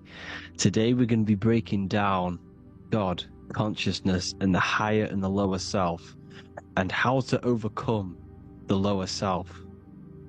Now, the first thing you need to understand is that you are the invisible intelligence within the brain, within the body. This invisible intelligence is known as the mind. But you are not the mind, you are the observer of the mind, which is the soul, the invisible entity. The mind is your intellect, your intelligence. Now, the mind is, it's hard to put this in words, but the mind is something that gives you the ability to explore the universe. And this inner self is the I am. It's the quiet, the inner self, the voice you see in you hear in your head. This is why within spells high twin, inside, internal. The I is also the number 1, which is one line. Because the one and only, is the inner self, which is the I am. This is why you say, my name is Harry. You are not Harry, you are the I, the inner self, the intelligence. Okay, this is why Jesus in French is I am. You look with the 2 eyes and you see with the inner eye. I and I, the same thing. Okay, because the I inside is what gives you the perception of what you're looking at. So when someone's trying to explain something and then you catch on saying, I see now, it's because you're seeing with your inner eye, the one that gives you perception, gives you intelligence, gives you the ability to understand things. This is the internal eye, the invisible self, which the physical body is nowhere near as complicated as this inner self. It's in infinite potential. God, G-O-D, generator, operator, destroyer, soul, mind, and body. Brahma, Vishnu, Shiva, the Father, the Holy Spirit, and the Son. They're all the reason why you see God is always a triad is because it represents yourself. Your invisible intelligence is God. Me and you are the same invisible intelligence. We are the invisible intelligence experiencing the program being run by the central nervous system and the brain. I always say this in my videos, but I have to, in order for you to understand the things that I'm going to say later on in the video, you need to understand this concept, is that you are the consciousness experiencing the nervous system, the tree of knowledge of good and evil, which is you here. You would be in this invisible intelligence right here in the center of the brain. Now, this is why the ancient Christians show God is in the brain. This is the brain stem. This is the brain. This is also the brain stem and the brain. The brain stem and the brain.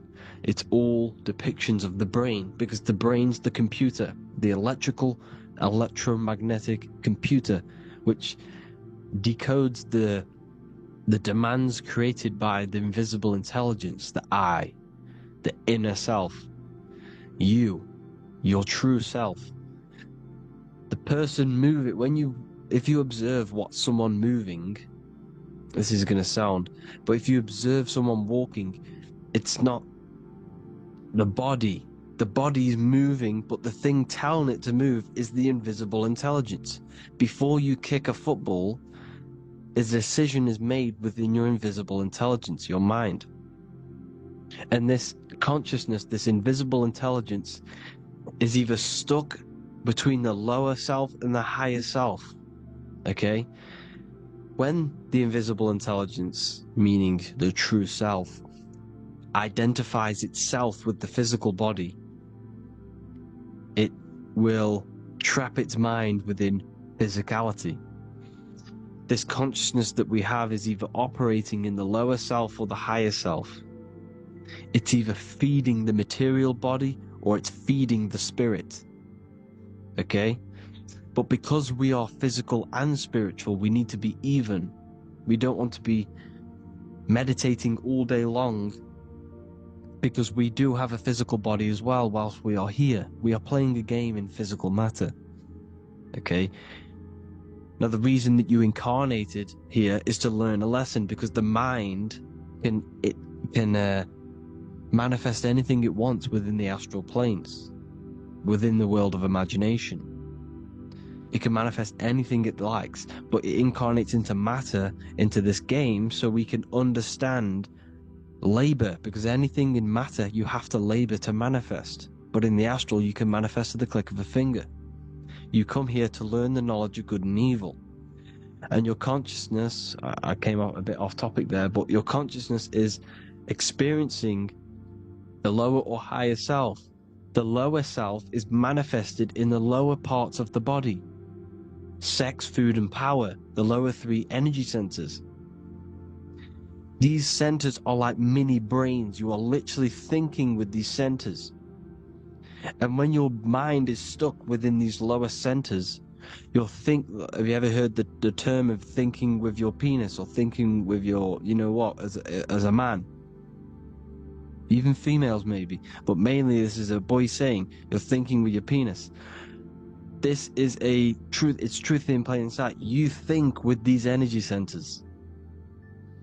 When you're living off the lower three centers, all you care about is sex, food, and power. Eating, sleeping, and greed. Power's kind of like greed. Now, when we move up to the higher parts of the body, when we live our life within the higher parts of the body, this is considered heaven. Love, expression, intuition, and wisdom. This is what we need to be aiming to do, moving out of the lower half of the body and living our life within the higher self, the higher parts of the body, thinking with the higher energy centers, thinking with love, expression, intuition, and wisdom, spreading love, expression, intuition, and wisdom to others. Heaven is even. This is why Jesus is pointing at the heart chakra, always pointing at the heart. Earth rearranged his heart, because in earth you're manifested as a physical being. You're in the heart, good and bad. You need to be balanced between the good and bad. Because love can be a demon too. That's a whole nother video, but love can be a demon. Now, the seven chakras are known as the seven seals in the Bible. When the Lamb opened the seventh seal, there was silence in the heaven for about half an hour. This is a verse from the Bible. The Lamb is Aries, which is the higher brain, the cerebrum, Ram, Aries. Because when the Ram opens the seven seals, you enter the kingdom of heaven. Because these chakras seal your invisible intelligence. They seal your true self. You are behind these seven seals, your true invisible self, your true consciousness. Because behind these seven seals, you do not think about anything materialistic. Your intelligence is not material. It's not physical. It's not from the physical world. It does not desire the physical world. The body is the beast. The body's the animal, the lower self, which can corrupt our intelligence. It can corrupt the intelligence. Okay? Now, we need to balance these chakras so that we gain a deeper connection between this intelligence and the brain. Because when there's a strong connection between the brain and the intelligence, your body and the intelligence, you have a strong connection. Therefore, you can manifest what the intelligence is saying at all times. Meaning, when, for example, your higher self, this is intelligence, the higher intelligence is always speaking to you. It's always guiding you. It's always telling you the right thing to do. You can feel it when you're doing something wrong. You can feel that you're doing something wrong, because this higher self, this intelligence knows what it needs to do here. And when there's no connection between the body and this our intelligence, our true self, when we strip away, when you close your eyes for long periods of time, you will figure out you are this invisible, infinite, creative being. There's no words that I can't describe what it is, but it's the voice inside of your head that you can feel when you close your eyes. You are this being inside of the heaven, because this is heaven, this intelligence. And when there's a strong connection between the body, you can manifest everything it's saying. When everything is balanced, when you're no longer thinking with the lower centers, when they're all balanced, you're not thinking in particular with every center, you balance them all, you can manifest everything it says. Your body will act out what the intelligence is always saying. This is God in the brain, the intelligence, trying to touch Adam, representing the lower self. This is why they're not touching. Notice how Adam is resting, but the intelligence is always reaching out, stretching, symbolizing metaphorically saying it's guiding. I'm always reaching out. The intelligence, your intelligence is always guiding you. It's always reaching out to you. But Adam is ignorant of it. The lower self is ignorant of it. And that's why he's so relaxed and God is so stretching out. Because at our highest self, that when you think of when you want to better your life, that highest true version of yourself is God. When you're manifesting this, your highest self, this is God. Your truest form, your most perfect form, that is God. Your highest version of yourself, that is God. Emotions are not what you've been taught. Emotions are not something that should be reactive, okay? You should not let the emotion be you, except that you should experience them instead of letting them become you. You need to understand there's a separation in our consciousness. You have the soul, which is the person who is observing your thoughts. When you think a thought, who's the one observing that thought. The soul, you, the I am, the I, the inner self, the one and only. And inside of every single body, inside of me, inside of you watching this video, there is this same intelligence that is inside of me, inside of you. And it's the exact same intelligence, experiencing a different body. And this is what we mean by the universe is mental. We all experience, we are all sharing the same ball of consciousness in a different body. The animals, the fish, the cells, all expressing this one consciousness. Me and you are the same. This is why the golden rule is treat others like others should be treated, because I am you and you are me in a different body. Now, going back, you need to identify that there's different levels of consciousness: soul, mind, emotion, and body. Okay? Your emotions are on a separate layer than the body, the mind, and the soul. So when you identify there's a difference between all of these, you do not let them become you. You do not let your mind rule you, because your mind can be corrupted. Your soul is the one that is pure good, pure love, but your mind can be corrupted. Okay? Your emotions can be corrupted. The body can be corrupted, but the soul can never be corrupted, only layered on top. You can only throw piles of programs within the subconscious, layering the soul down, but deep down inside of every single one of you, there is a loving being. Because the love comes from the heart. Love is the universal emotion, expression. Now, your thoughts can become bondage, your emotions can become bondage. Now, what do I mean by bondage? By conquering the lower self, we need to conquer our own mind, because the mind is what's manifesting the lower self. When you're thinking with the lower half of the body, when you're becoming your emotions, you need to experience the emotion, not become the emotion. Do not let the emotion become you. Do not let your thoughts become you, because your thoughts are tools that you can manifest. Your thoughts are the idea.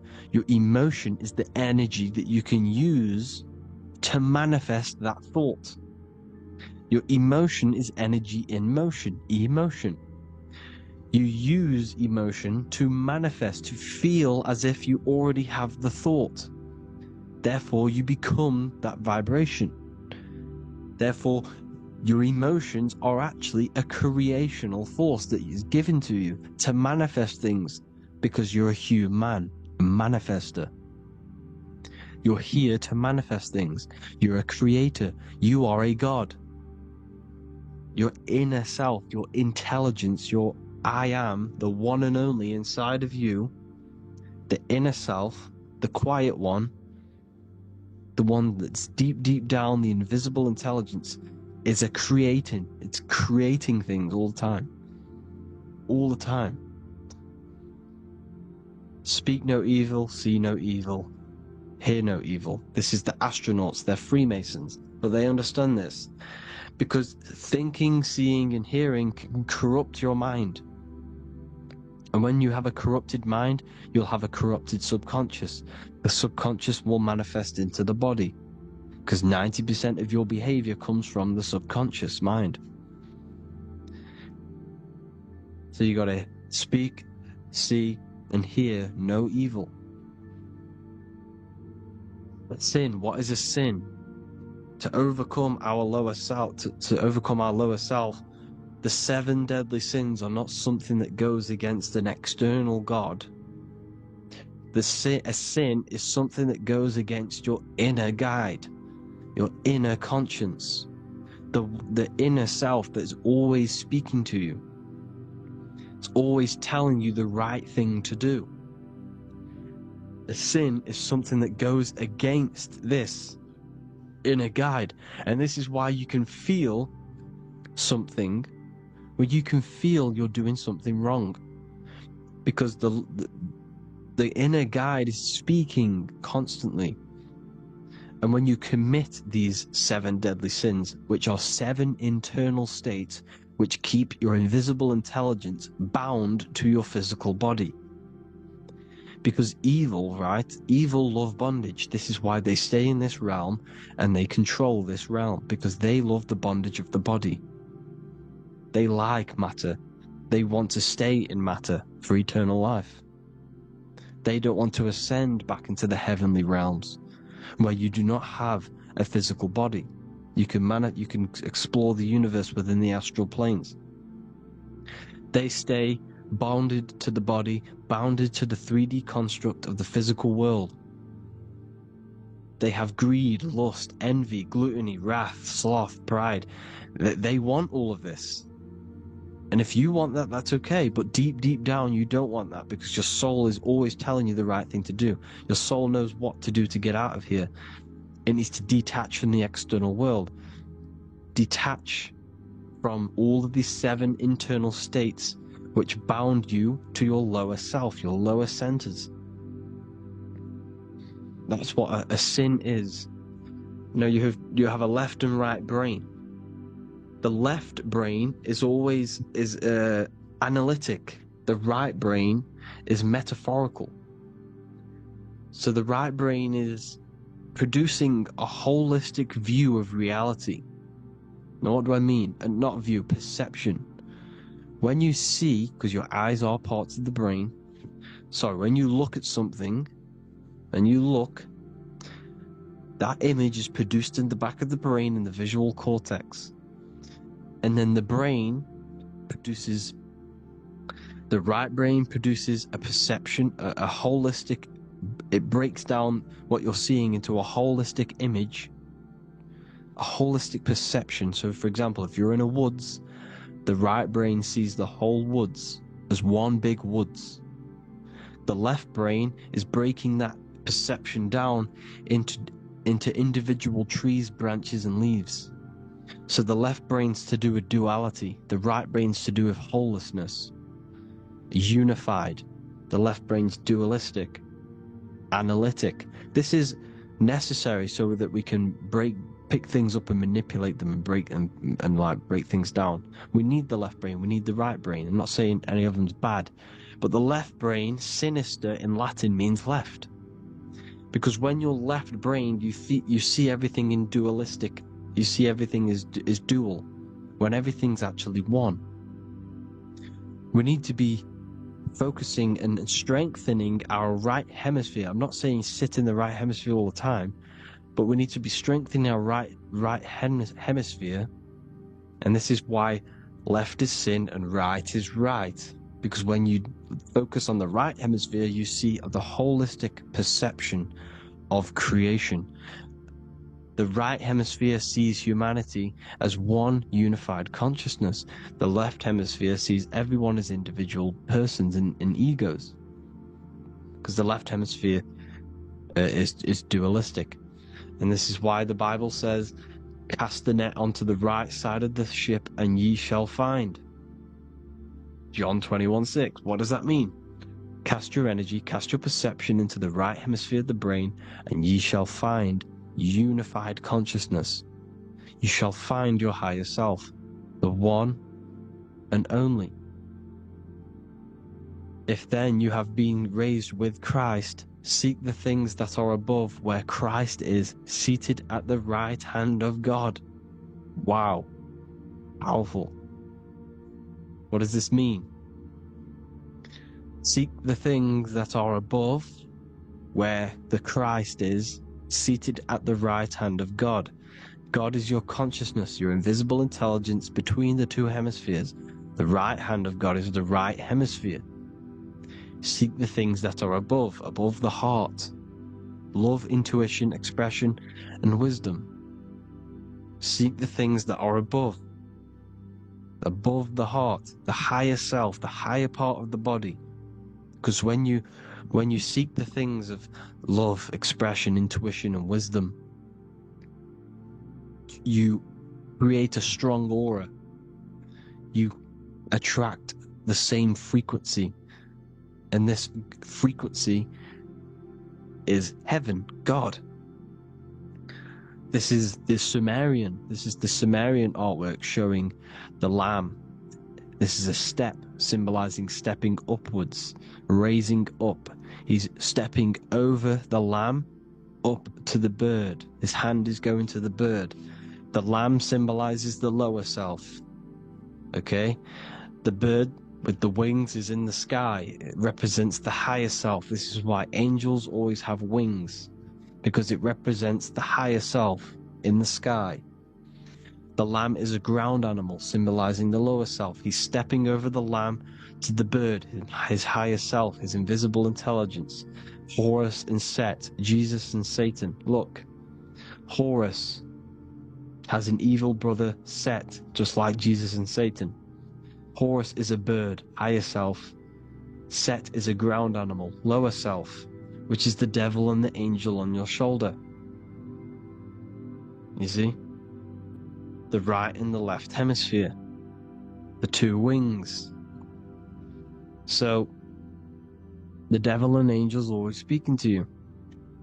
The higher and the lower self. It's the battle between the higher and the lower self. Between the invisible intelligence and the physical body, because the body's the one that wants the sugar, it wants the pleasure, it wants the sex, it wants the porn, it wants all of the materialistic things, it wants the 7 deadly things. Okay? It wants this. There's a battle between the higher and the lower self, your intelligence and the body. This is why you need to become balanced, so that there's a deep connection between the body and the invisible intelligence, the I am. You need to master your mind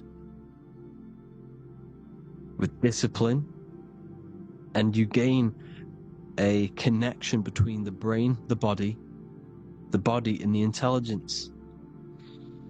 Resurrection, transmuting sexual energy. Okay, this is important. Res is Resh, which is Hebrew. The early Hebrew Resh symbol is the head. This is the head. Resh, erection. Erection is a sexual stimulation. Resurrection is rise erection. You got to raise your sexual energy up the base from the spine to the head. This is the Christ, the Christos. There's a psychophysical germ, psychophysical oil produced in the brain every month. Go and watch my other video on raising the chrism. Okay?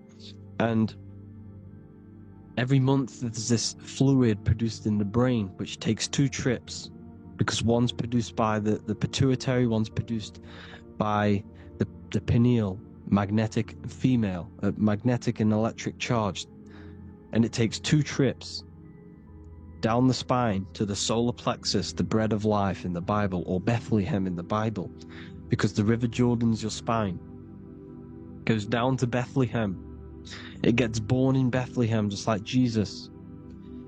Because when this oil travels to the solar plexus, it creates the seed, the seed of life, and it feeds the body. All the central nervous system, all the cells, it regulates the blood, does all sorts of good things for the body, this oil. Now, when you save your sexual energy and you raise your resurrection, you awake the Christ, you raise it from the solar plexus or the sacrum bone up to the brain, you activate 100% of the brain, and this is the true resurrection of Christ. Instead of wasting the energy and giving away your sexual fluids, because behind the fluids is the energy.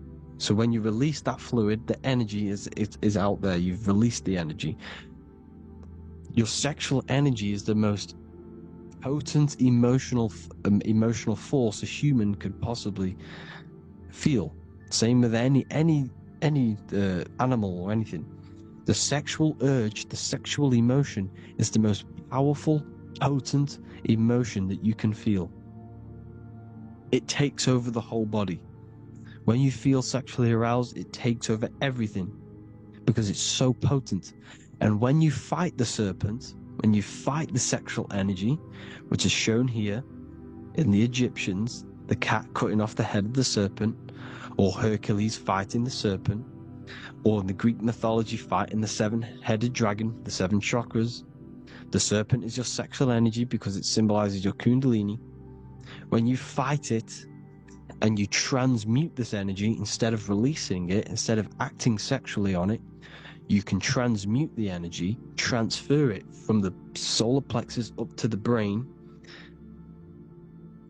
You can also do this with other tasks. Instead of releasing it, instead of raising it from the solar plexus to the brain, you can use it for other things. So for example, you want to think critically. You can use it for critical thinking. You can use it for going to do exercise. You can transmute sexual energy into anything. But you can do this, you can raise the sexual energy, and you can use this energy to push the cerebrospinal fluid from the solar plexus up through the spine, up the 33 vertebrae to the brain, and it'll activate 100% of the brain. And this is the resurrection of Christ. Jesus was never dead. Jesus was never rose from the dead. It symbolizes the Christ, Jesus Christ. Christ is Christos, which means oil in Greek.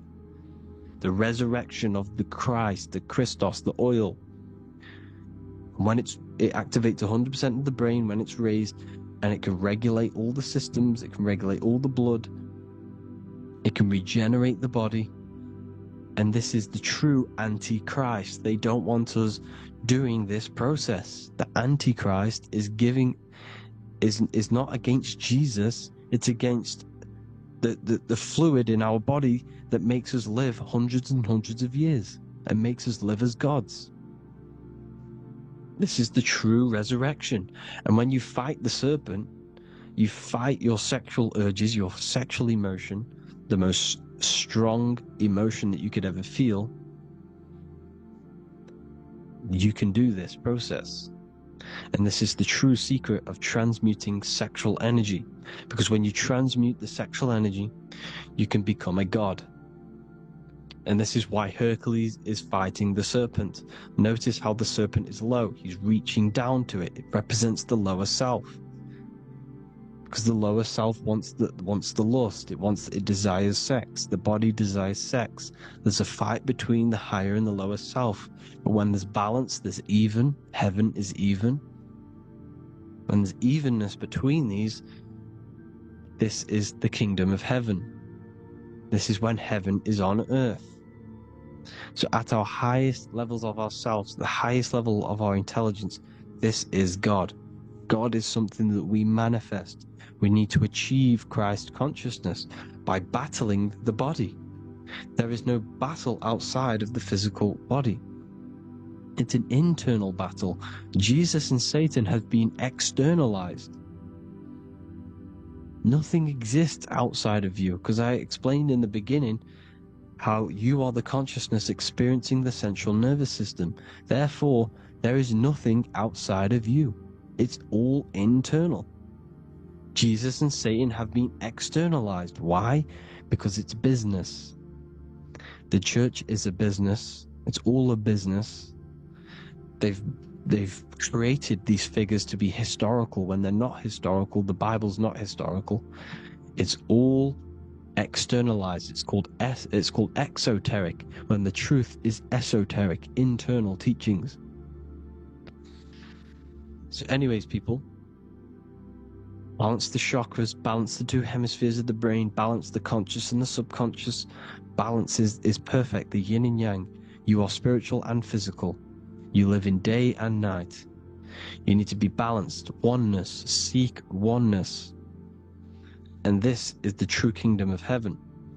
And when we all realize that we are all the same intelligence, the same consciousness expressed in different bodies, when we all realize this, we all realize we're all one. Doesn't matter what race you are.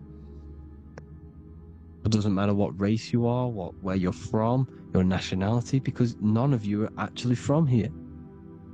None of you are from the physical world. You're manipulating the physical world through the physical body. You are the I am. We all have a soul. Every single one of you has a soul. We all have souls. The reason why they say some people don't have souls is because they're trying to suppress your mind.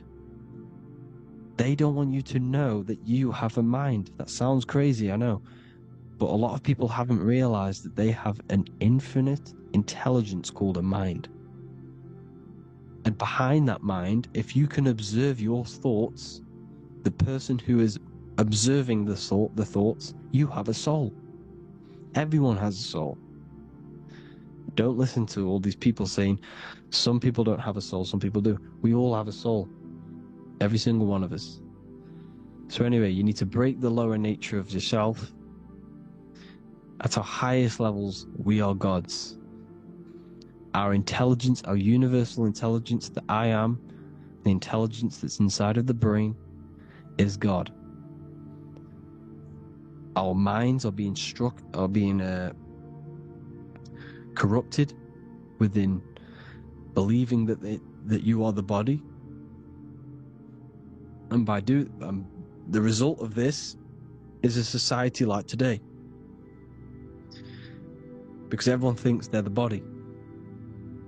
And everyone's living in the lower nature of self, where everyone only cares about themselves. But when we realize we're all one big consciousness ball, we're all the same consciousness expressed in different bodies, there will be peace. So thank you all, people. If you do want to learn more, if you do want to read my book, it's called The Book of Wisdom. I'll put it in the description. It's an amazing book, people. It's going to give you the best understanding possible about creation, yourself, and the world. It's amazing. The Bible, everything. I have just launched a new cymatic library. A friend of mine has just added this to the website. He creates beats, and he creates the purest beats, so they are actually the frequency that it tells you. Most of the stuff on YouTube and Spotify and Apple Music it says it's a certain frequency, but we know these major platforms are all playing with the frequencies of the apps. So if you want a real binaural beats, solfeggio scale frequencies to meditate on or listen to throughout the day, join the Occult Library. You can get a 2-day free trial. I'll put the link in the description. Thank you all, people. Hope you all enjoyed this video. God bless you all.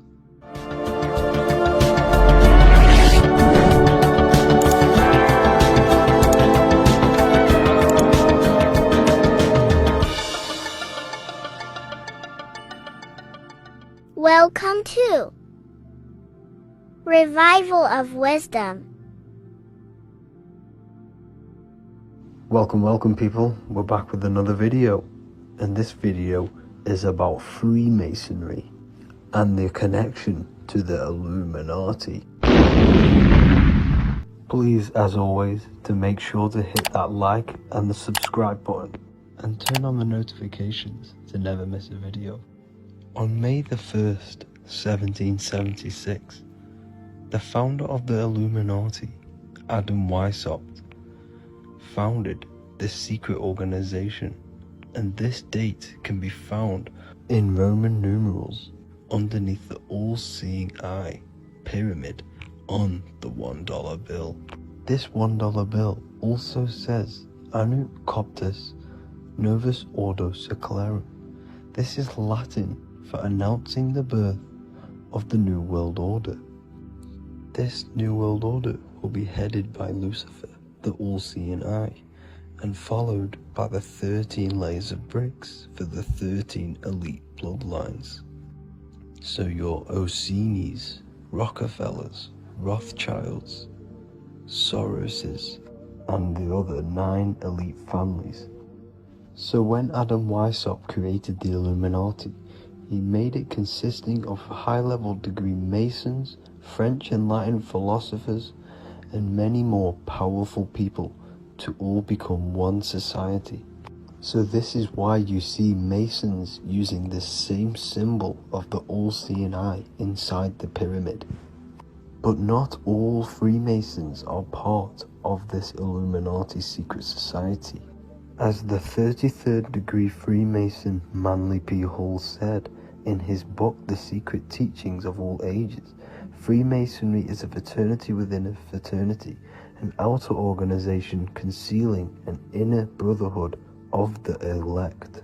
So what he's saying here is that Freemasons have to go up the degrees of Freemasonry, and once they hit the top, they either get elected or not into these secret societies like the Illuminati, Skull and Bones, and Knights Templar. So when you see celebrities doing this one-eye symbolism, either covering one eye, doing the triangle, or doing 666 over one eye, this is showing and reflecting the symbolism of Freemasonry.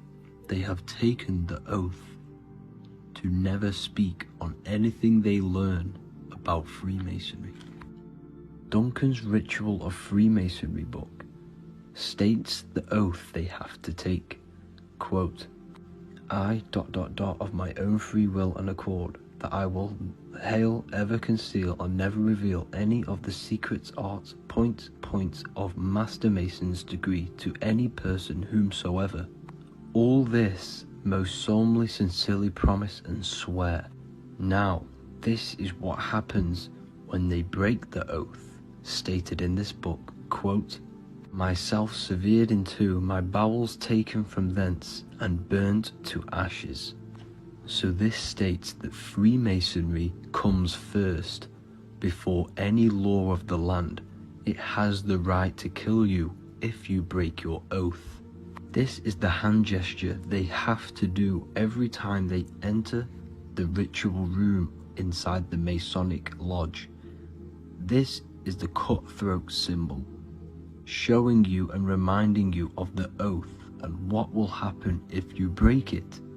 Now in this book, Richardson's Monitor of Freemasonry, it states, if you break your oath, binding myself under no less penalty than to have my throat cut across, my tongue torn out by the roots, and my body buried in the rough sands of the sea.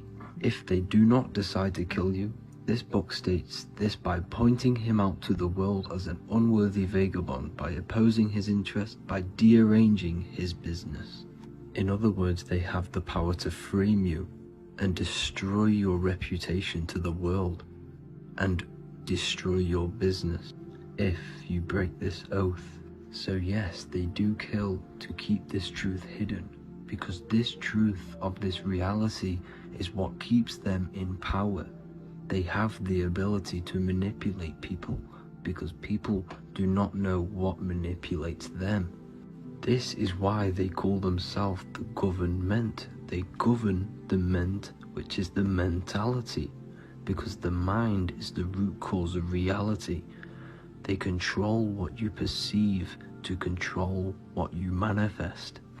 By knowing the truth, you are set free, and you no longer need no controller above you. So this is why they are willing to kill and do whatever it takes to keep the truth concealed within these high-level degrees of masonry and these secret societies. However, going back to Manly P. Hall's book, it states, part of the symbols are displayed here to the initiate, but he is intentionally misled by false interpretations. So this is saying even Freemasons are intentionally misled and told lies to conceal the truth, to make sure the truth is hidden in the high degrees of masonry. So that's it for this video, guys. Thank you all for tapping in. Please leave a like and a subscribe. God bless.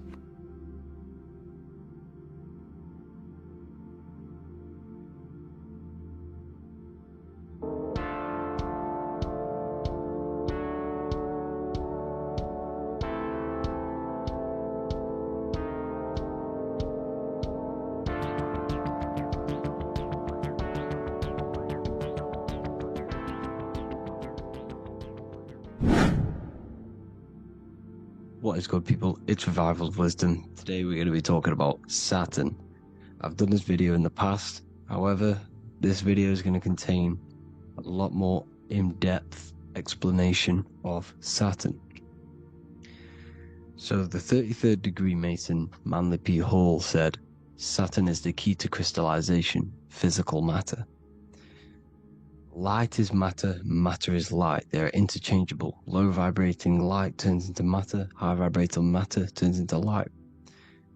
And Saturn is the god of this world, this physical world. He crystallizes light into matter. This is symbolized as the Masonic checkerboard, matter and spirit, matter and light, light and matter.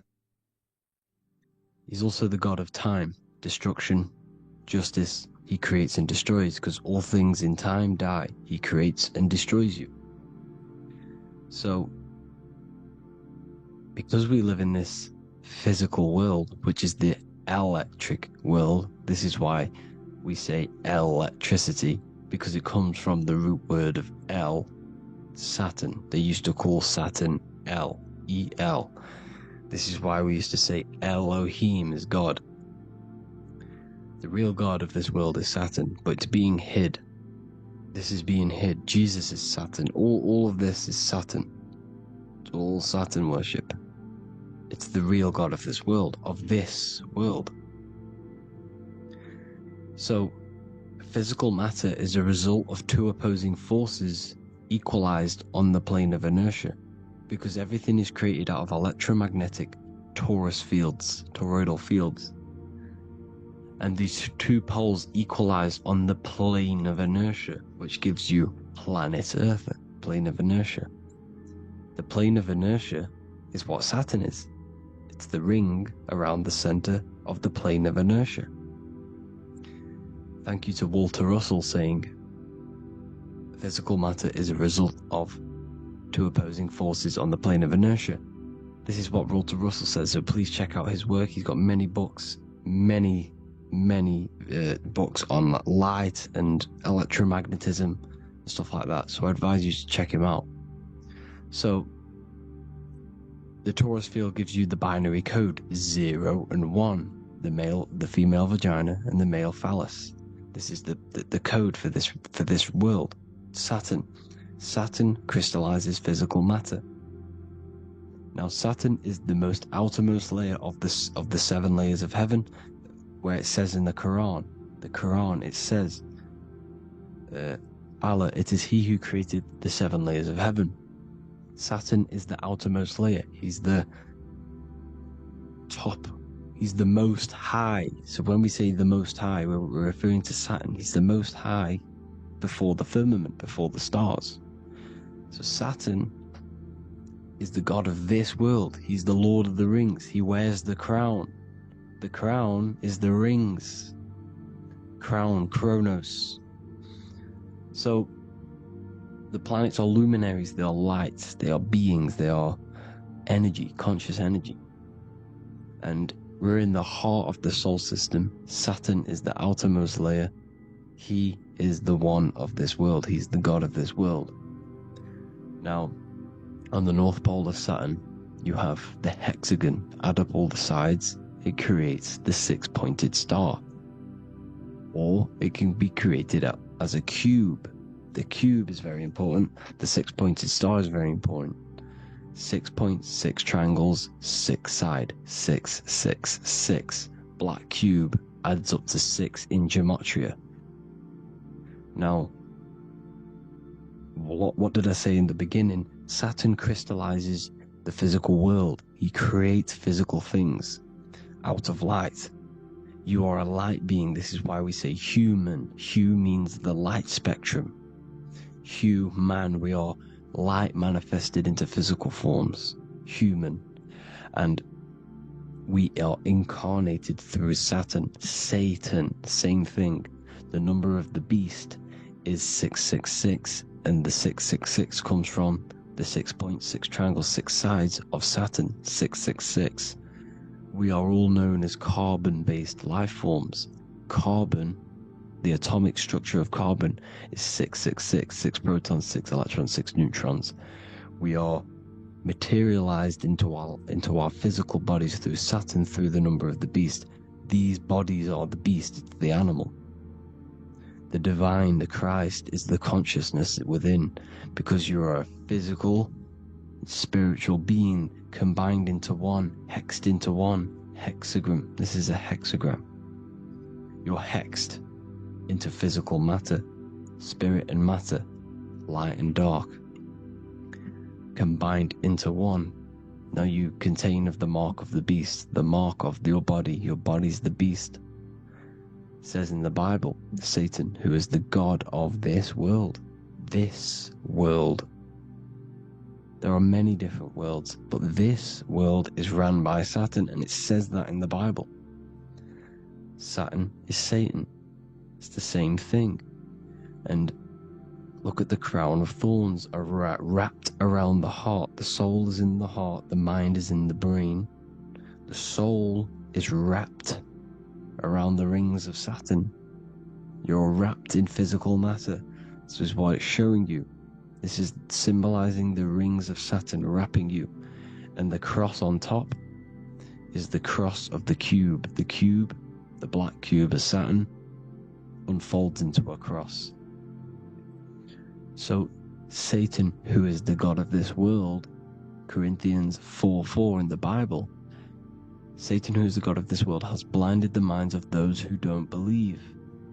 Saturn blinds your mind because the god of this world materializes you, and he blinds your mind when you incarnate into physical matter. When you enter this soul system, not the solar system, you hit Saturn first. He materializes you.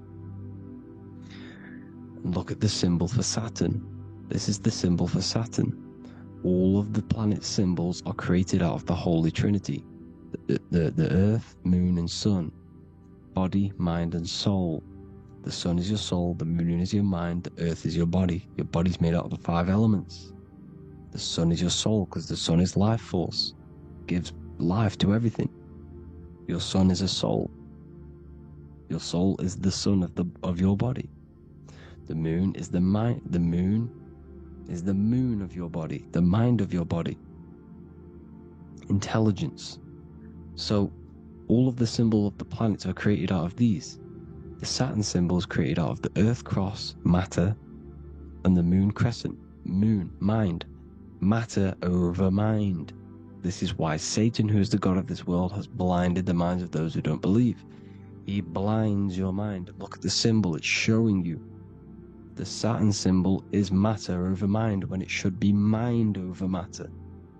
So we descend into a soul system, into our 666 Saturn carbon suit bodies, and we are matter over mind. Then we have to move up the spine to go back up to spirit, to mind over matter, where you manipulate your own reality.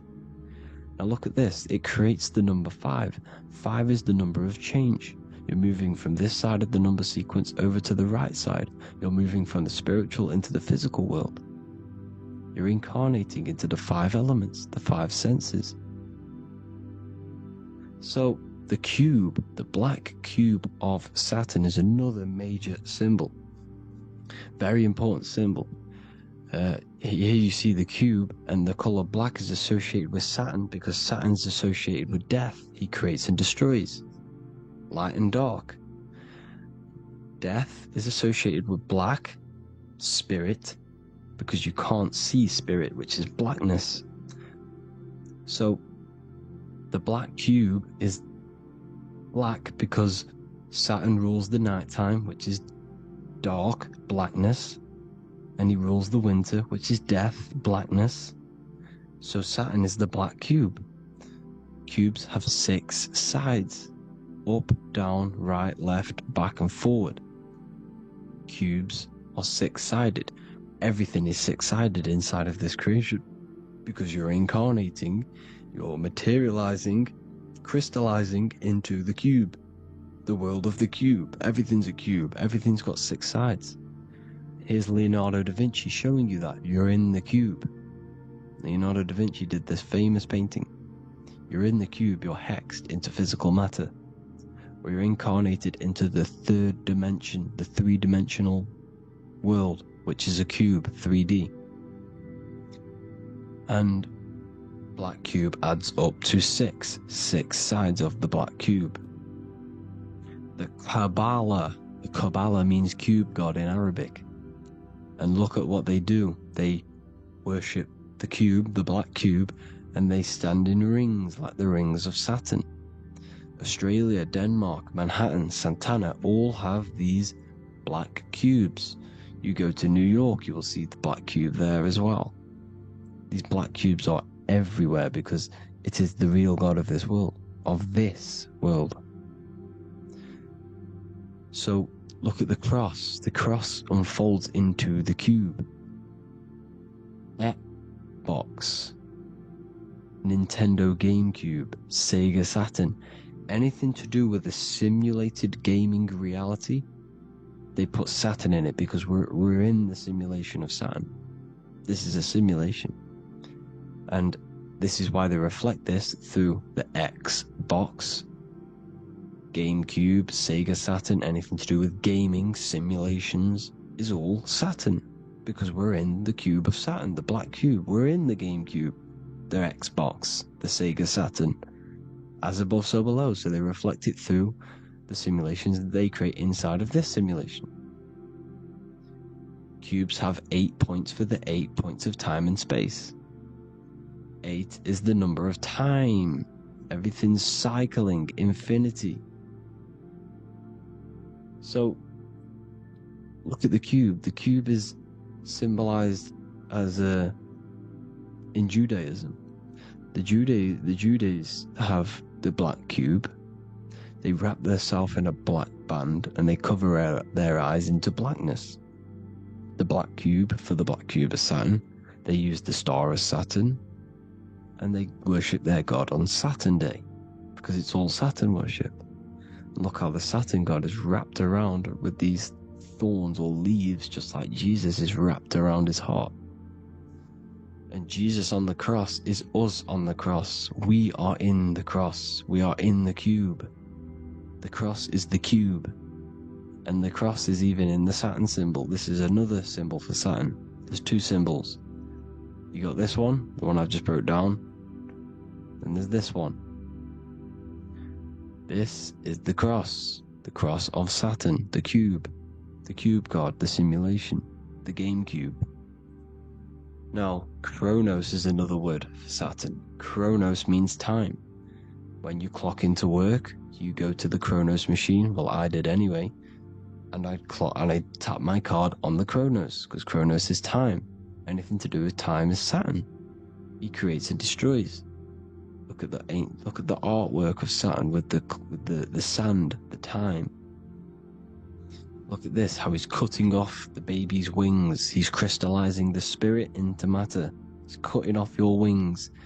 Satan, in the Bible, he falls from heaven into earth and he loses his wings. He becomes a serpent. See that's it's all symbolic for us. We are the fallen angels, fallen angles of light. We're fallen angles of light. We are light beings. Now we're fallen into physical matter. Saturn's chopped off our wings. He's chopped off our spirit wings, because when you astral project, you can fly. You will fly around. He's got the Reaper staff here, always depicted with the Reaper staff. Now look at the clock.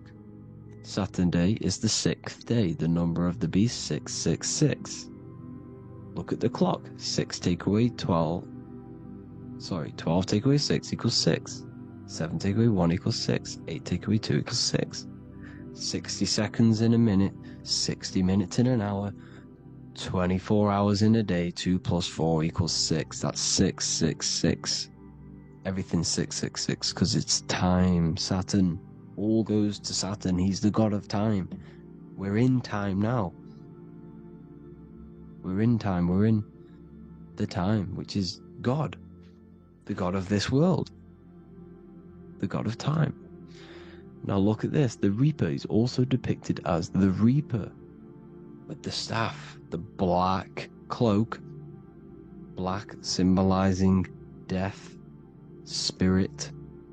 Judges wear black. Because Saturn is the law. He's the god of this world. He's the law.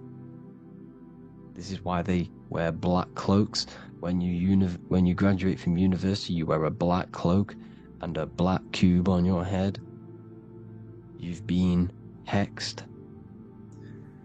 Funerals, you wear black because it's all to do with Saturn, Father Time, Father Crystallization.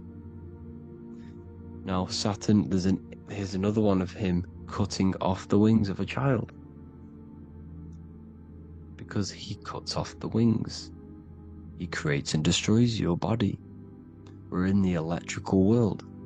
Everything that is electrical vibrates. All vibrations have to come back to a standstill point, which is death.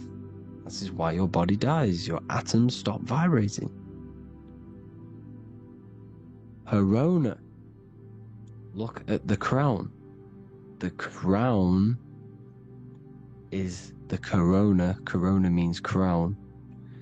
And look at this is an alcohol brand for beer. You can see the staff of Saturn in the symbol with the moon crescent. Corona, which is the crown, Saturn, the crown on Saturn, the rings. And then you've got the staff. It's all Saturn worship.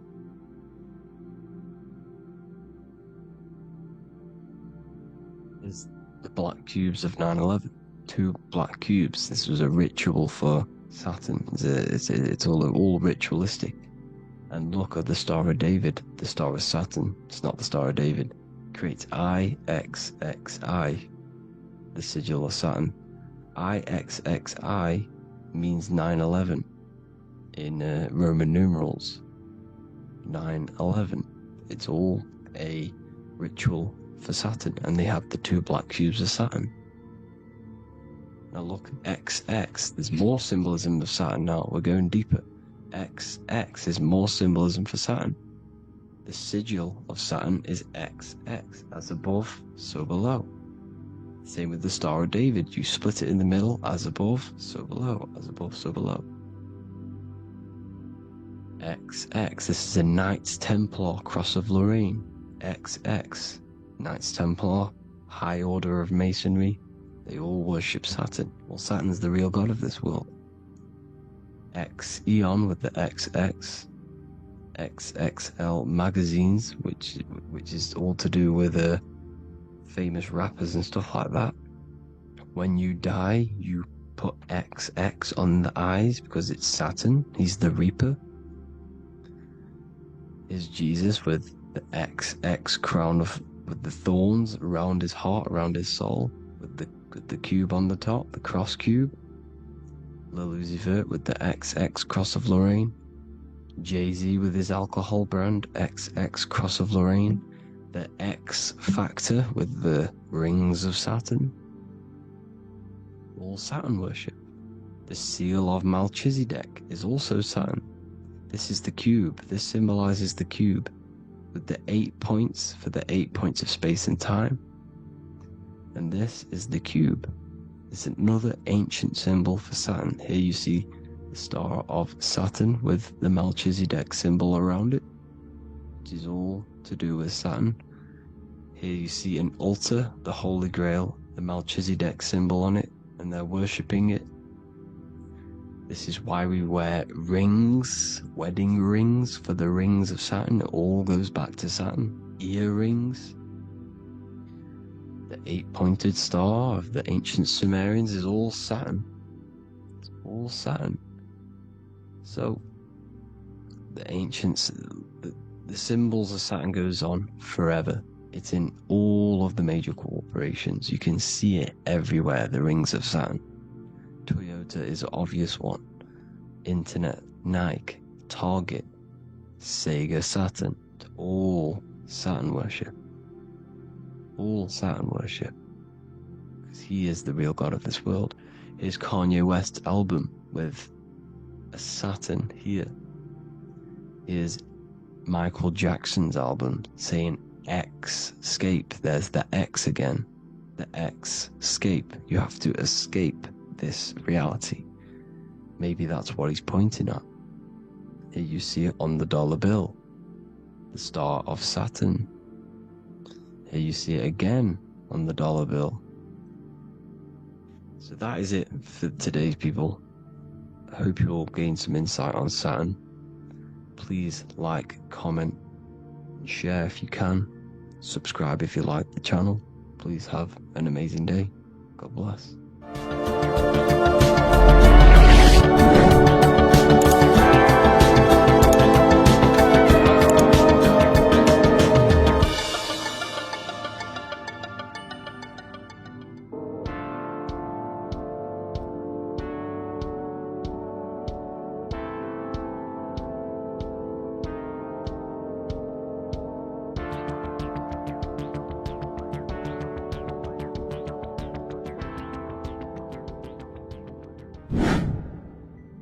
Welcome back, people, to another occult lecture by Revival of Wisdom.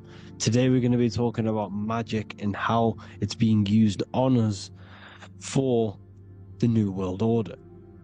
Magic has the word mag within it, which is magnetism. Magnetism is the force. Magic is influencing forces, natural or supernatural forces,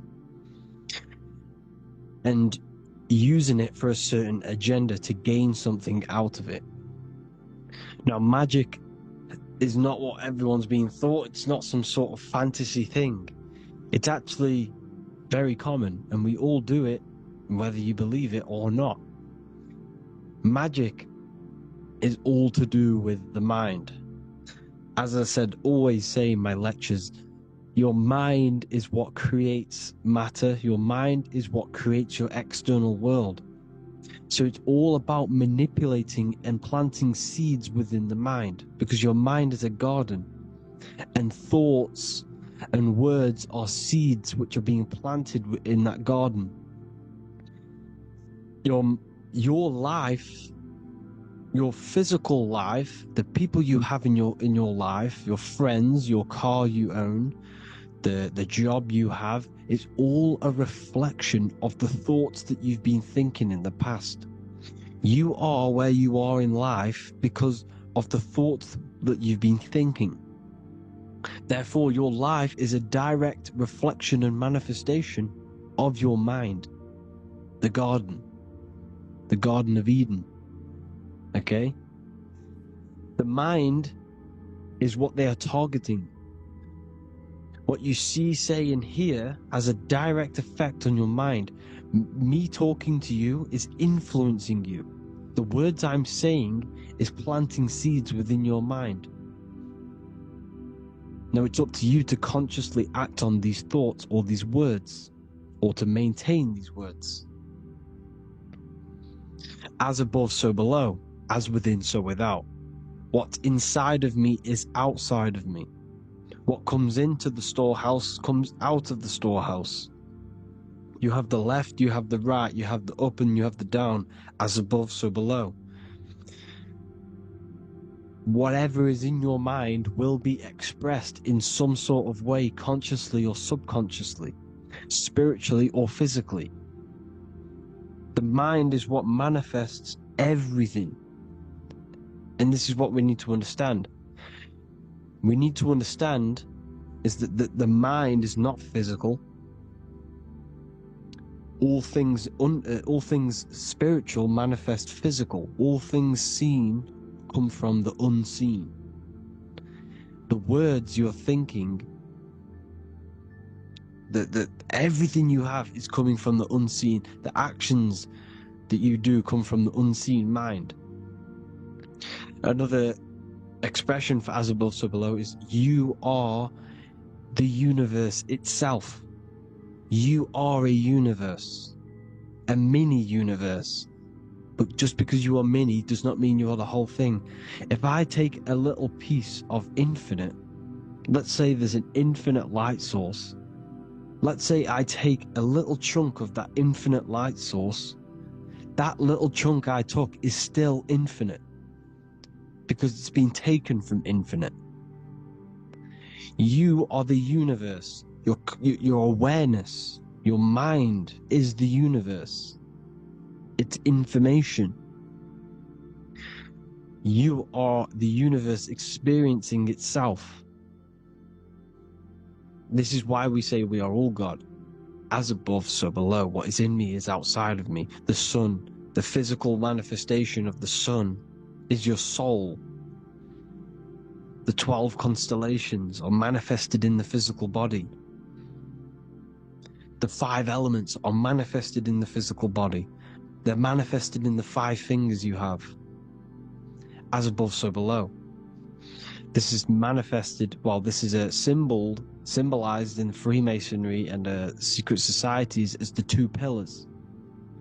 The mirroring reflection, the reflection of reality, the mirror, as above, so below. What happens in the mind, what happens in the astral, happens in the physical. This is Aleister Crowley. This is all symbolism. This is the 2 pillars with the all-seeing eye and the triangle at the top. Aleister Crowley was a master magician, very powerful dark magician, black magician.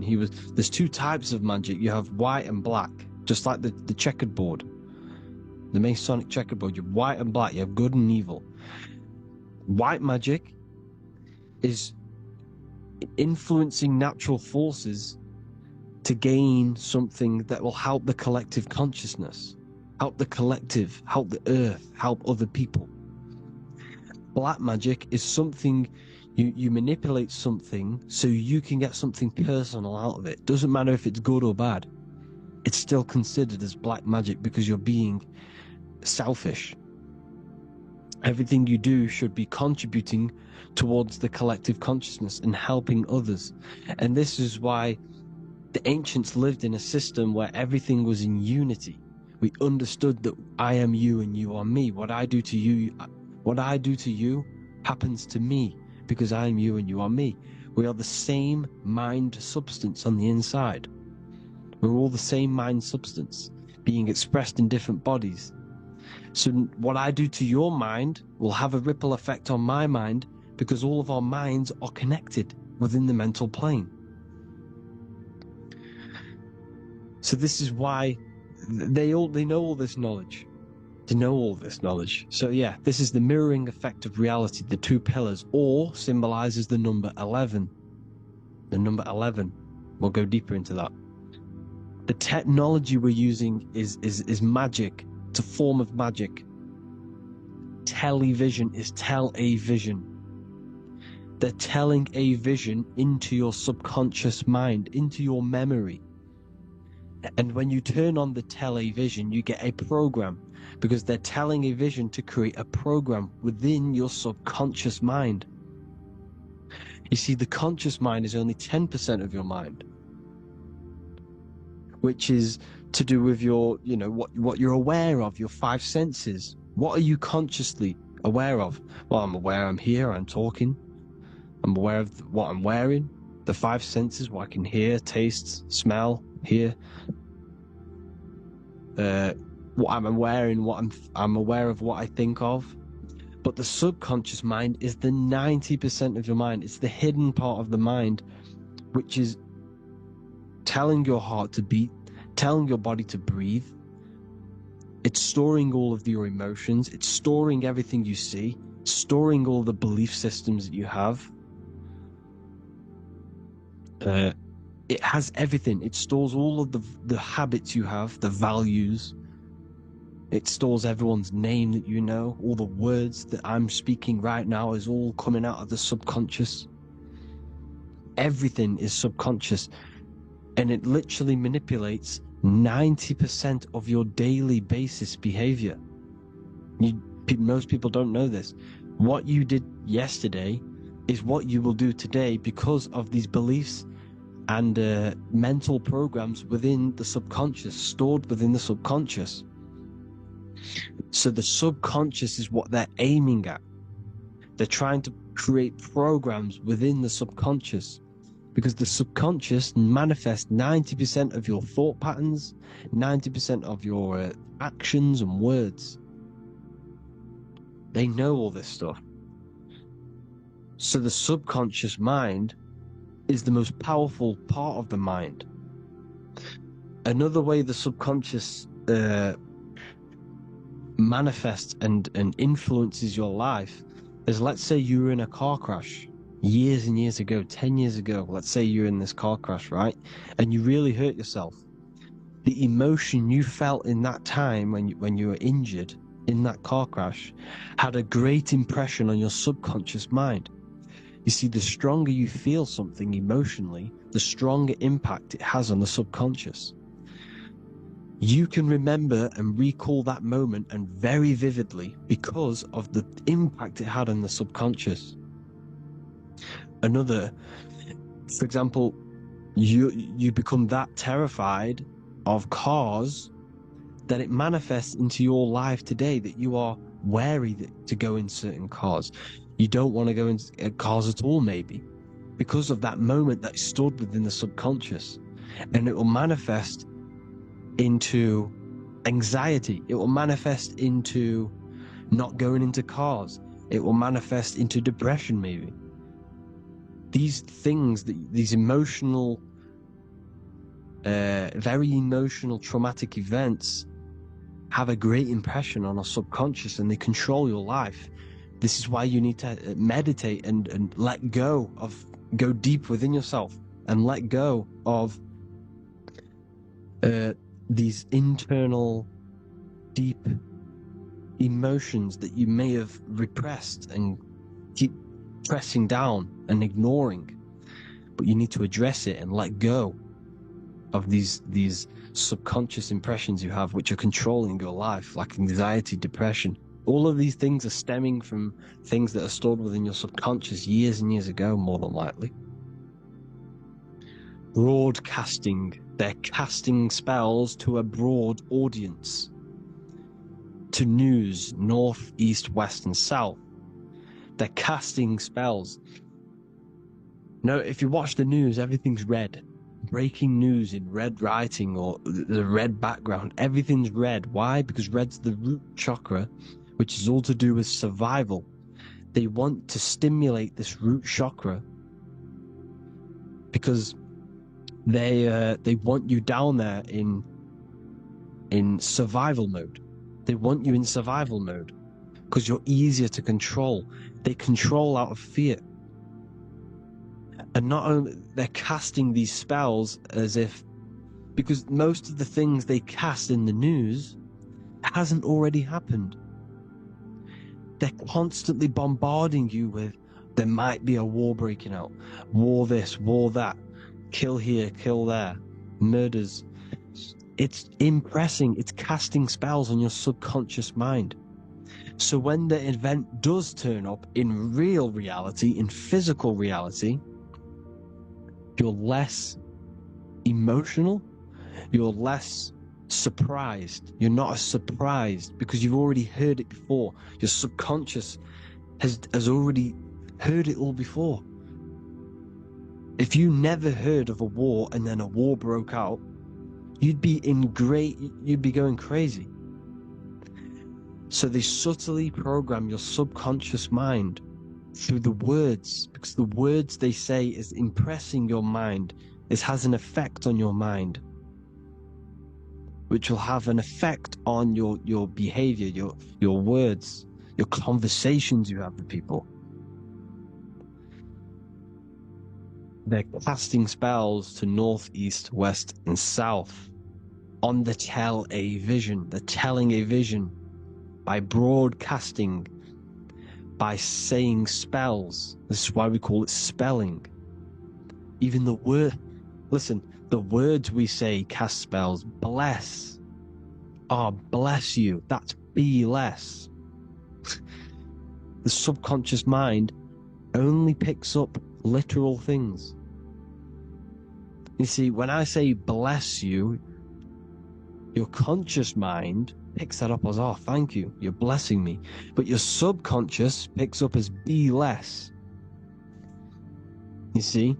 Because the subconscious it has no filter. It's just, it is what it is. Everything is factual in the subconscious. Therefore, if I call you an idiot, your subconscious, my subconscious will think I'm talking to myself and calling myself an idiot, and it will take that as true. That is truth. Everything is truth within the subconscious. and the subconscious manifests your behavior. The devices this is the biggest one. Black scrying mirrors, device, the devil's vice, the device. Okay? Black scrying mirrors, black screen is scrying. Black scrying mirrors were used to communicate with spirits within the astral plane in the medieval times. They're still being used now by black obsidian mirrors. And look at your phone, it's a black mirror. And there's some sort of, I'm not saying this is facts, but personally I believe these are portals for spirits and ethereal entities to come into your life, to come into your surroundings. So this is the next big thing. The TVs, your iPhone, your iPod, all black mirrors. And mirrors are very, very powerful. Even just a normal mirror. Mirrors have an effect. Whatever you say into a mirror, what you say is energy. And when you say something into a mirror, you're saying it into yourself. It's an infinite cycle of words, of energy. Because it's being reflected infinite times. When you say something into a mirror, it has a massive effect. You're saying it directly into your eyes, into your mind. So what you say in a mirror should be said with precaution. Never say anything negative into a mirror. Because mirrors are very, very powerful ways for you to reprogram your subconscious mind for the good. You can say very positive things into mirrors and it will reprogram your subconscious mind. Okay?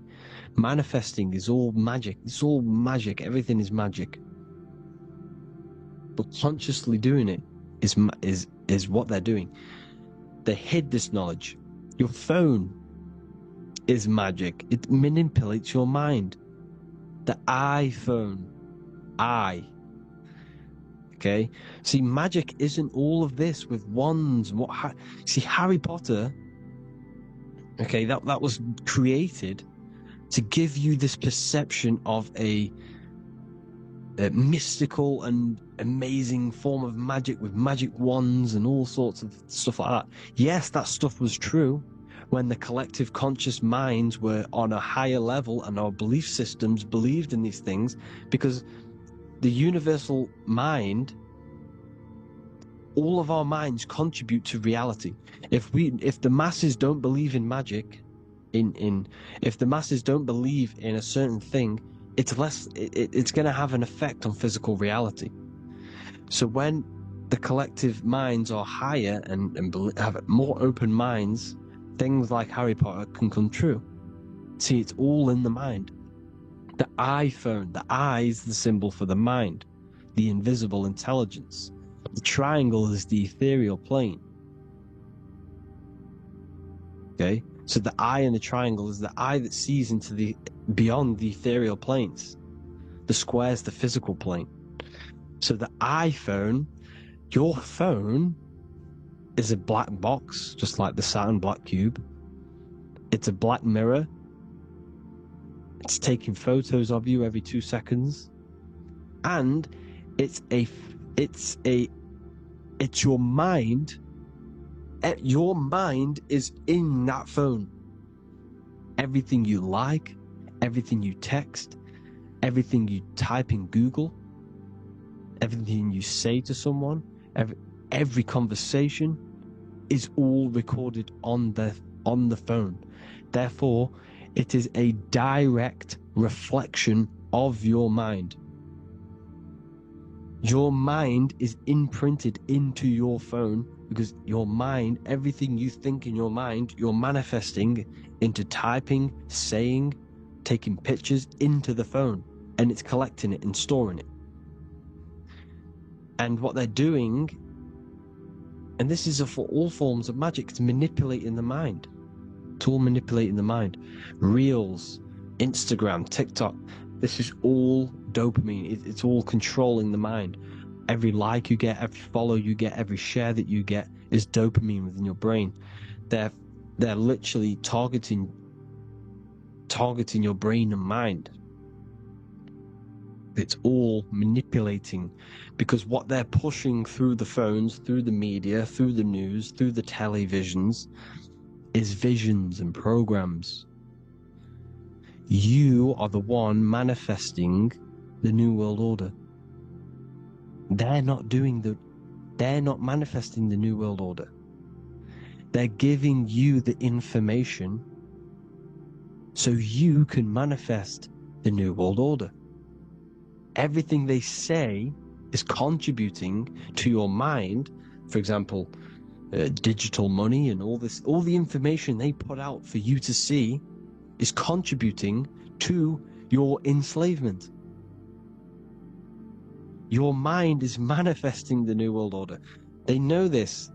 They don't manifest it. There's billions of us.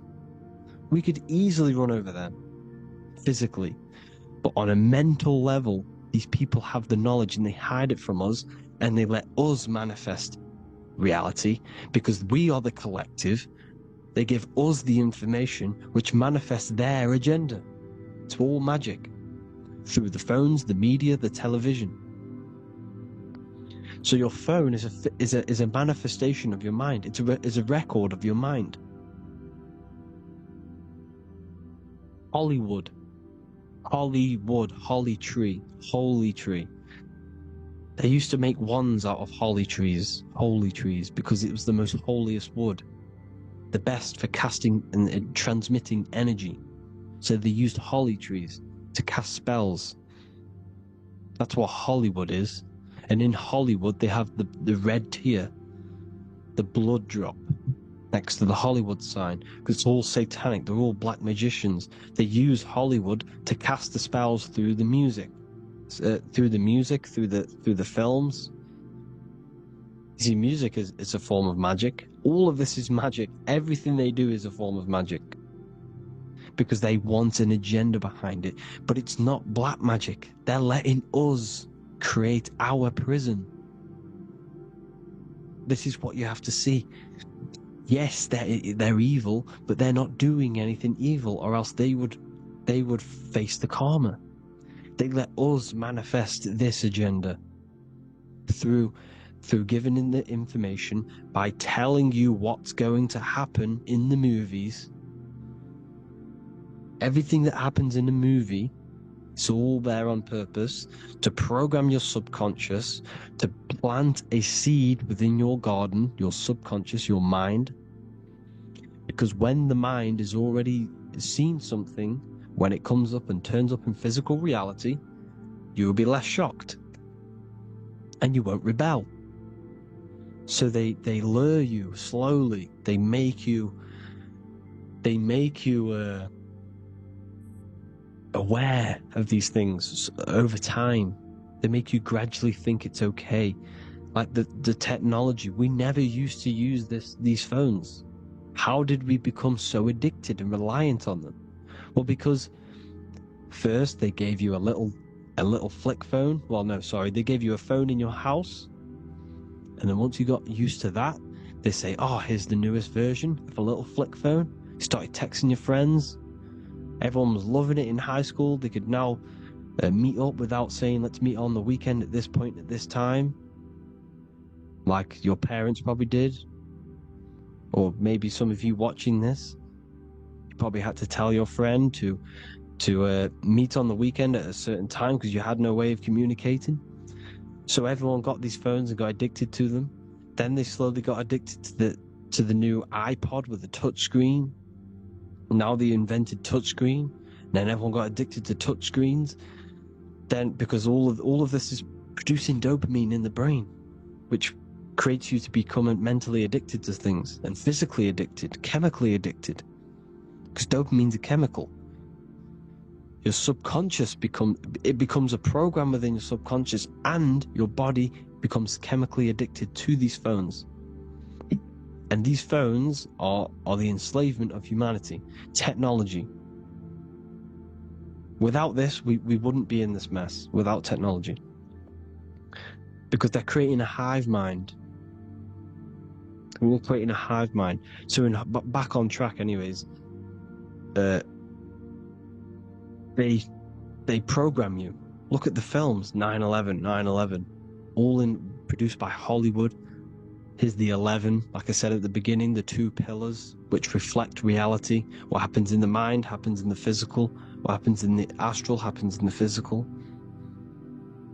Okay, what happens in the physical happens in the mind. It's the two pillars, the mirrors. 9/11. 9 plus 1 plus 1 is 11. Flight 11 was hijacked. New York is the 11th state. New York adds up to 111. This is not a coincidence. It's all a form of magic. It's a ritual, energy harvesting ritual, because your mind produces energy. Your mental attention produces energy, and they're feeding off this energy in the astral plane, these demons. Music is the most powerful. Personally, I think the music is one of the most powerful forms of magic they're using. Okay? Music is hypnosis. It puts your brain in a hypnotic state. It influences your electromagnetic field through vibrational energy. It reprograms your subconscious mind.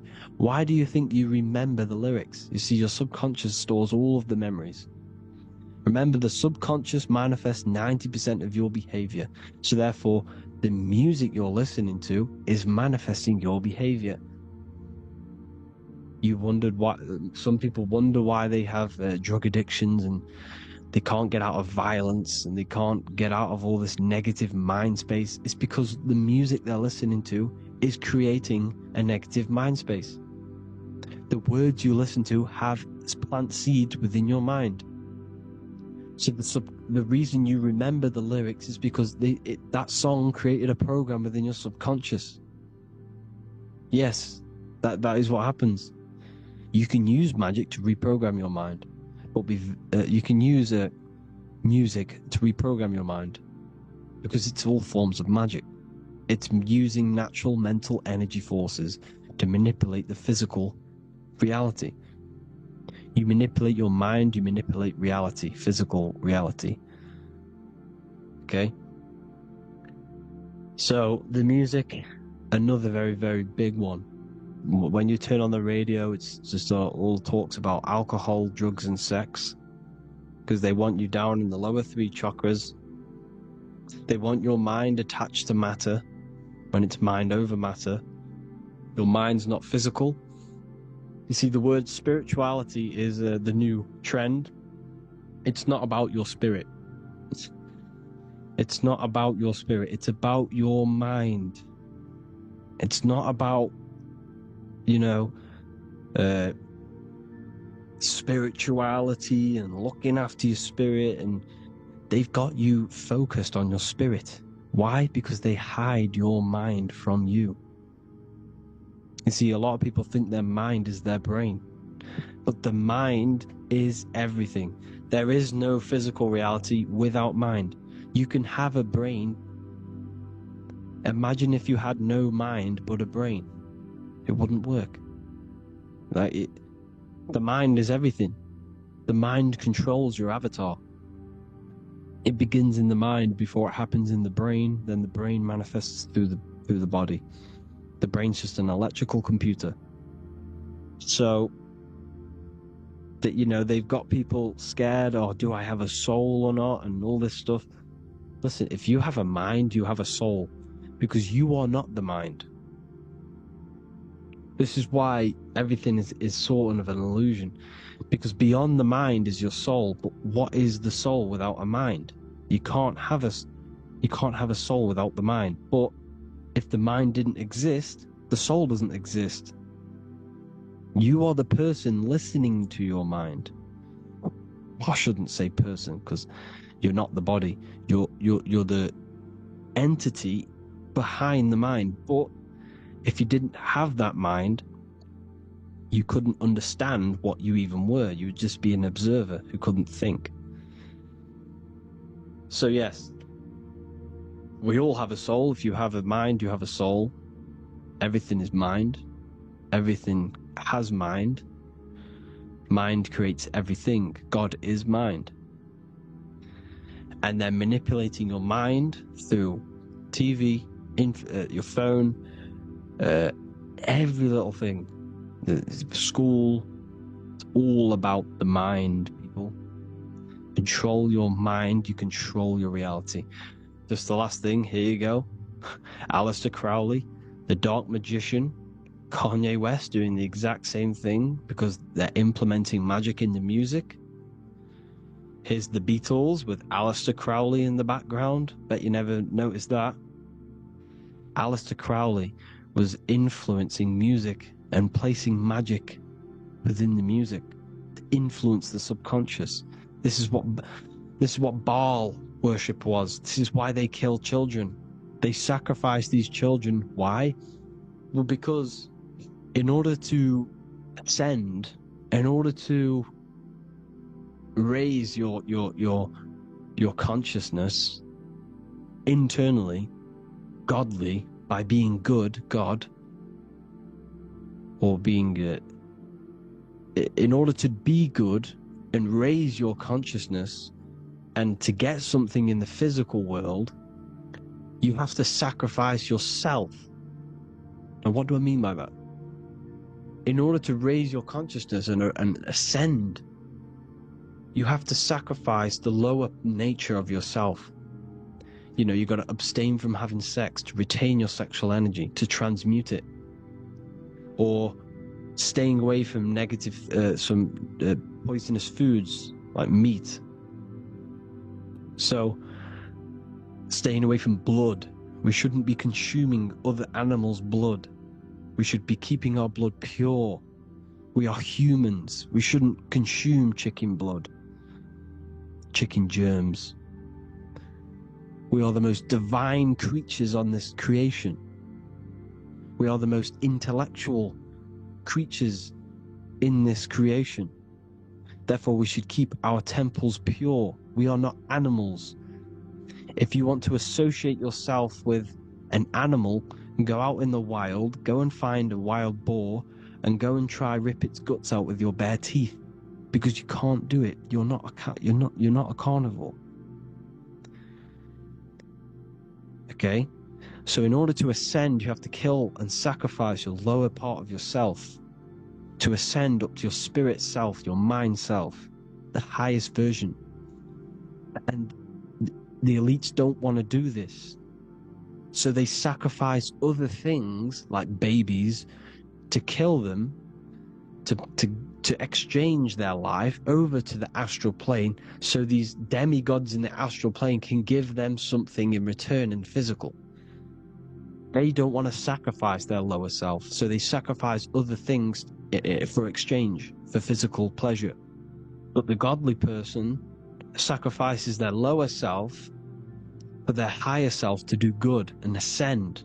So this is what all the Baal worship is, people, and this is why they're doing it. Hope you all had an amazing lecture. If you haven't already, go and get the Book of Wisdom for more information.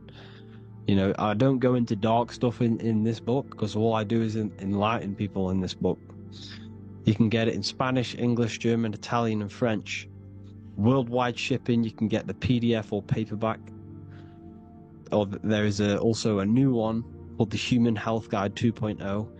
It gives you a list of all the foods, grains, oils, and nuts, you know, everything that's alkaline and positive for the body and not man-made and hybrid. It tells you all the products to stay away from, how to fast, how to improve vision, how to improve everything, literally. So the Human Health Guide has been released. If you want that, I'll put all the links in the bottom of the description. Hope you all enjoyed the lecture, people. God bless you all.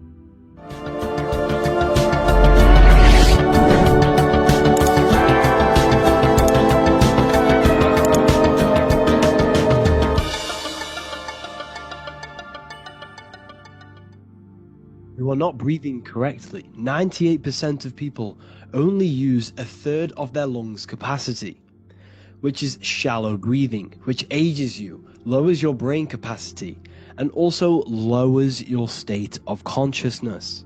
So it's essential that you breathe consciously on a day-to-day basis, because this is what truly elevates your consciousness. I am going to give you the key for you to raise your consciousness just through breathing alone. Such a simple thing, but yet the most effective way for raising your state of consciousness and becoming more spiritually and mentally advanced. So tune in for this video and I'm going to show you exactly how to do it and the symbolism behind breathing. Air is more than just air. It carries electromagnetic energy. So now I'm going to give you the science behind this spiritual truth. This invisible force is what sustains all physical life, providing the life force energy essential for existence. Electromagnetism. Everything is fed off electromagnetism. Your body is an electromagnetic battery.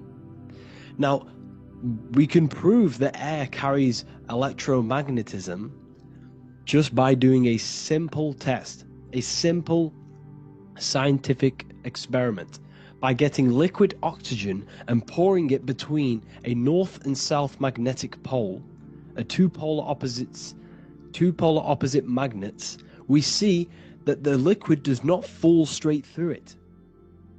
It is sucked, it is magnetically attracted to these two opposing forces, opposing magnets.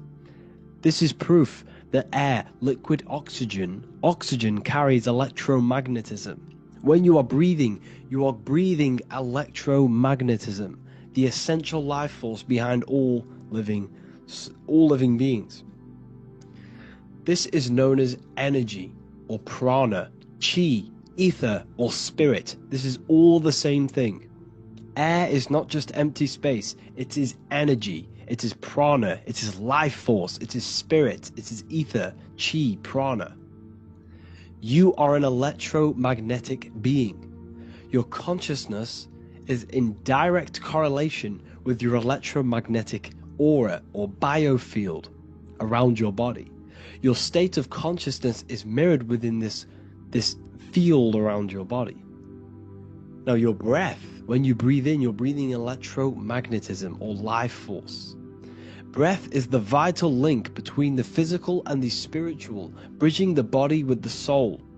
Through breath, we connect with both tangible world and deeper, the unseen realms of energy and consciousness.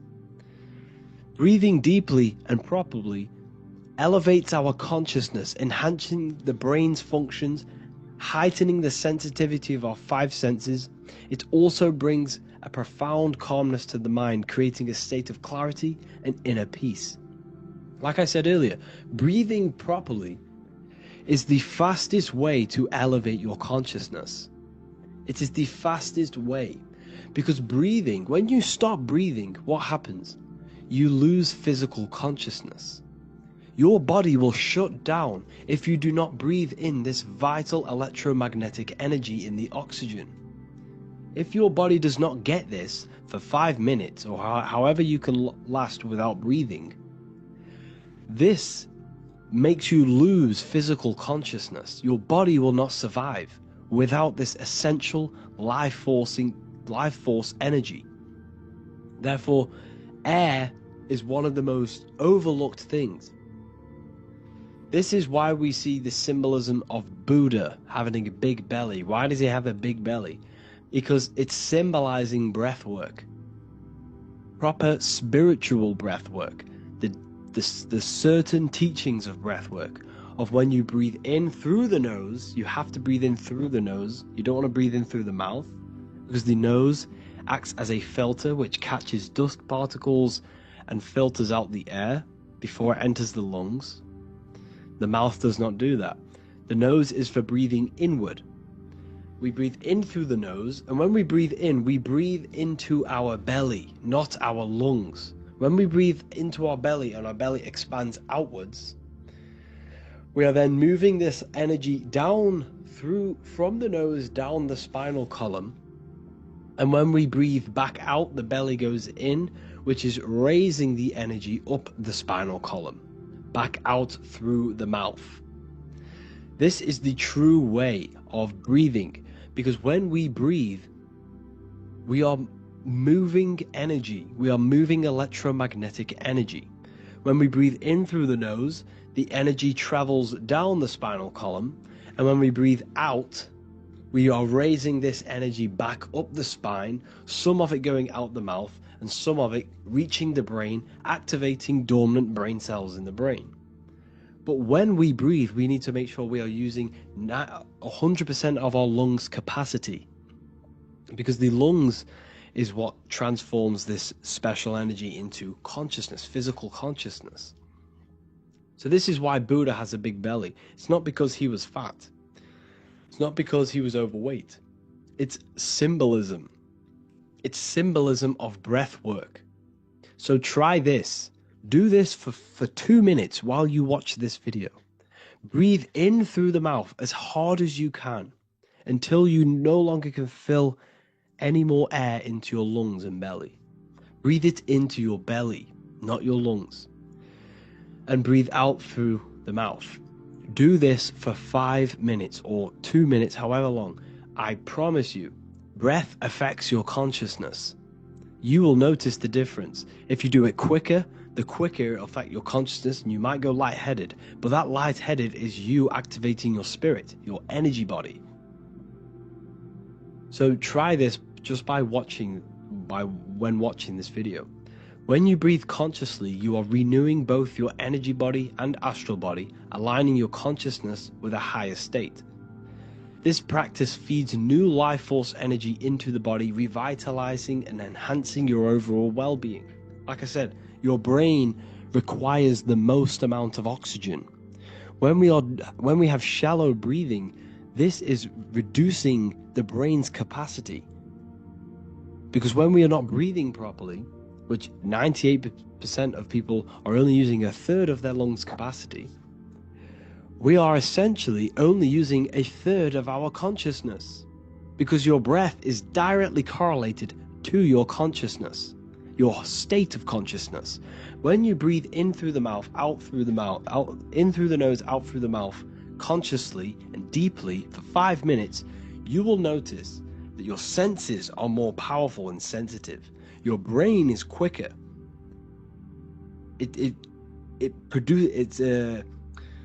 What's the word? It processes information quicker. You become quicker. You become a superhuman, and you feel more spiritual because it activates your spirit, your astral and energy body. So when we meditate, it's definitely important to breathe in through the nose and out through the mouth as deeply as possible to align with a higher state of consciousness. And this is the easiest way to separate your consciousness from the body. When you breathe in deeply for long periods of time, while meditating, while taking no thought, when no thought is present and you gain a rhythm of deep breathing, this is the gateway. This is the gateway to opening your consciousness. Because when you stop thinking, other aspects of your consciousness can open up. All of our lives we've been thinking, which is blocked off the higher states of consciousness. So breathing is very, very important. It affects our overall well-being. And this is Yahweh, the in and the out of breathing.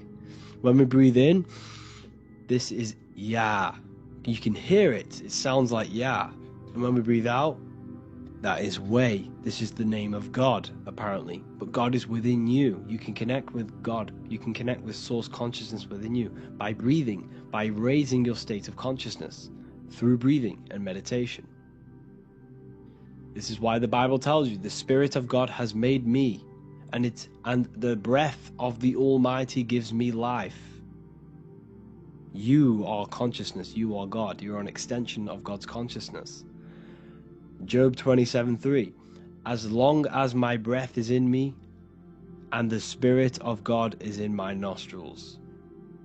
The Spirit of God is through breath. John 20:22. And when he said this, he breathed on them and said to them, receive the Holy Spirit. The word spirit means breath.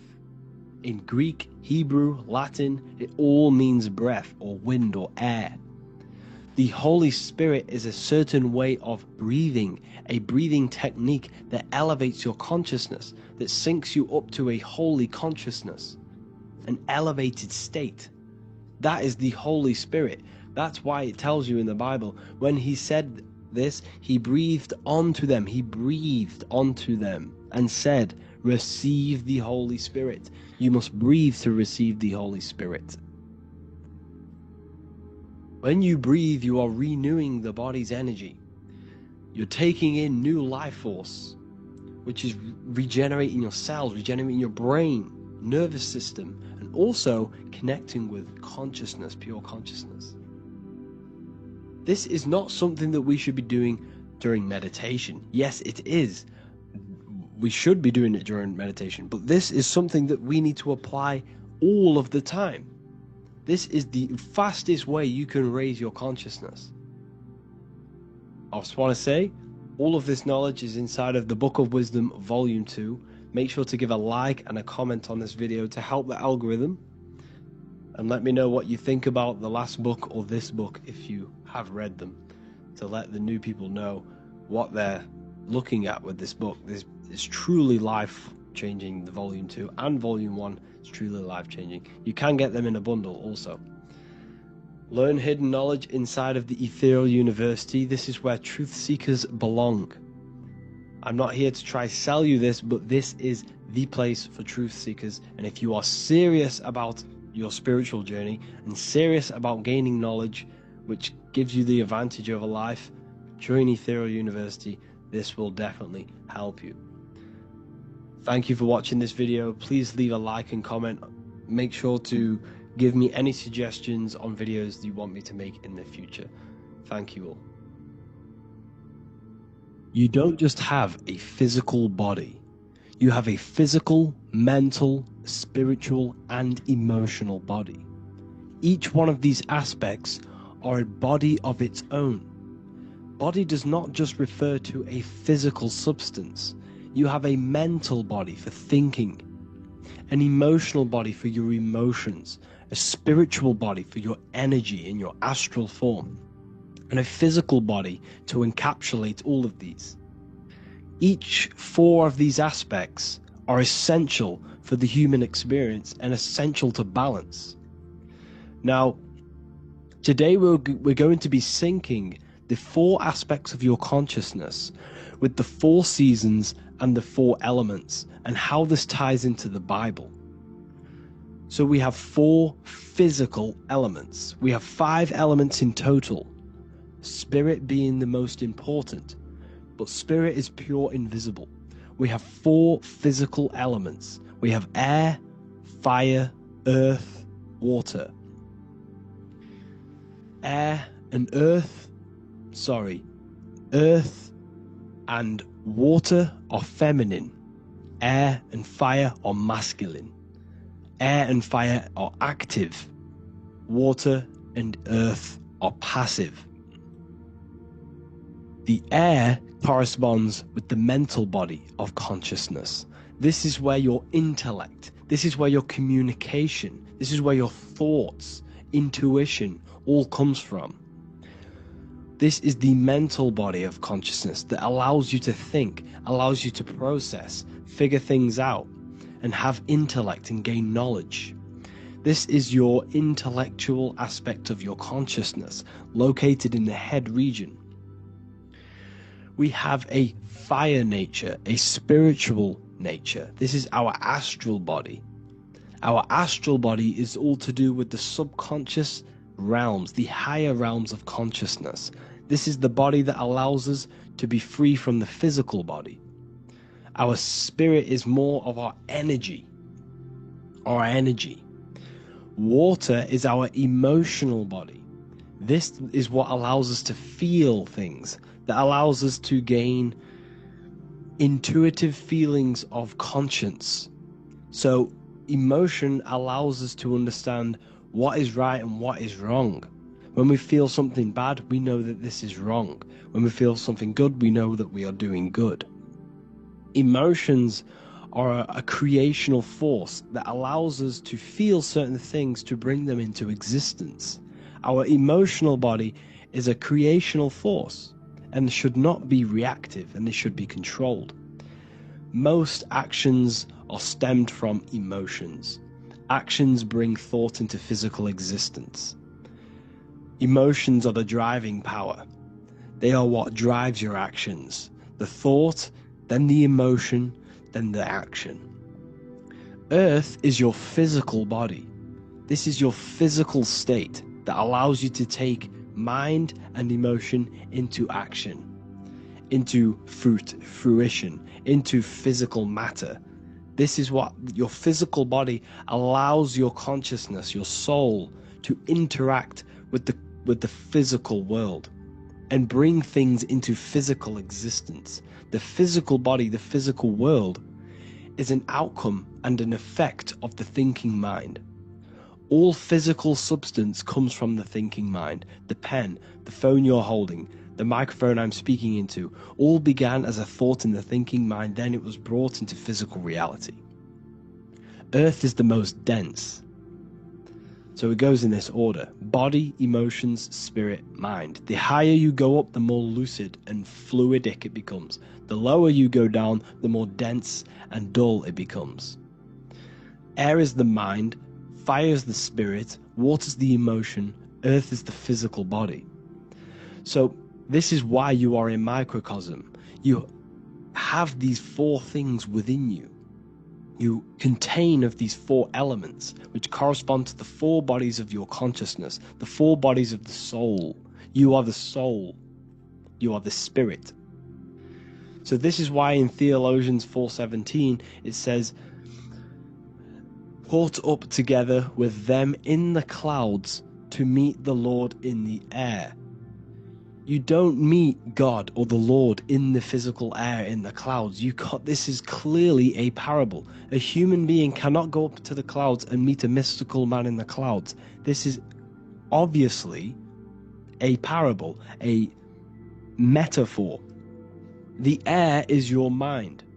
You must raise your consciousness beyond the body, beyond the emotions, beyond the spirit, and enter in the mind during meditation, turning the mind inward to connect with the Lord. The Lord is the highest aspect of your consciousness, the one that exists beyond the physical body, beyond your emotions, beyond the thought. So you meet the Lord in the air, in the mind. The mind represents the air. This is why in America there's a saying called an airhead. You're an airhead. This means that you are stupid, or you don't think, or you have nothing in your mind. You have nothing in your head. When someone's very stupid, you call them an airhead, because air represents the mind.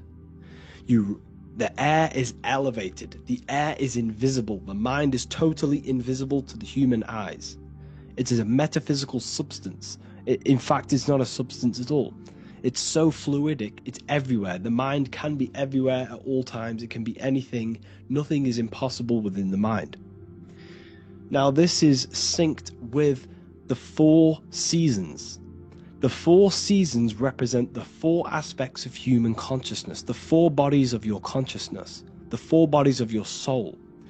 The sun is your soul, okay? And the sun travels around four seasons. Summer, when the sun is the most hottest point.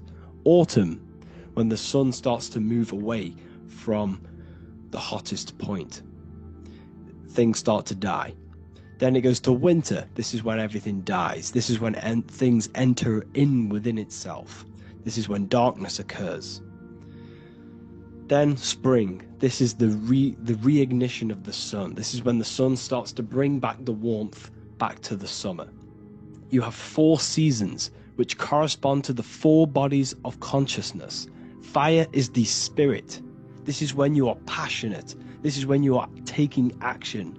This is when you are fiery. The sun is blazing. You're taking action. You're very passionate. You're very spirit. You're in the spirit. Autumn is water, emotion. This is when you start to become very reflecting. This is when you start to feel emotional. Because in autumn there's lots of water. This represents the emotional body of consciousness. Winter is the mind. This is air. Winter, what happens in winter? Everything enters within itself. The leaves die. The trees die. Everything dies and goes within. This is the mind. The mind is the darkness, remember. You close your eyes to enter within the mind. The winter represents meditation. In the winter, what do people do? They stay inside of their house. They research more. They read more books. They become more intellectual. They think more in the winter because we are so we're stuck inside. So we're more reflective. We're thinking more. We're more communicative. We're more intellectual. In the spring, this represents the earth, the body. This is when we start to come out of the mind and we awaken to the body, and things start to grow again. The plants start to grow. The earth is growing again and reborn again.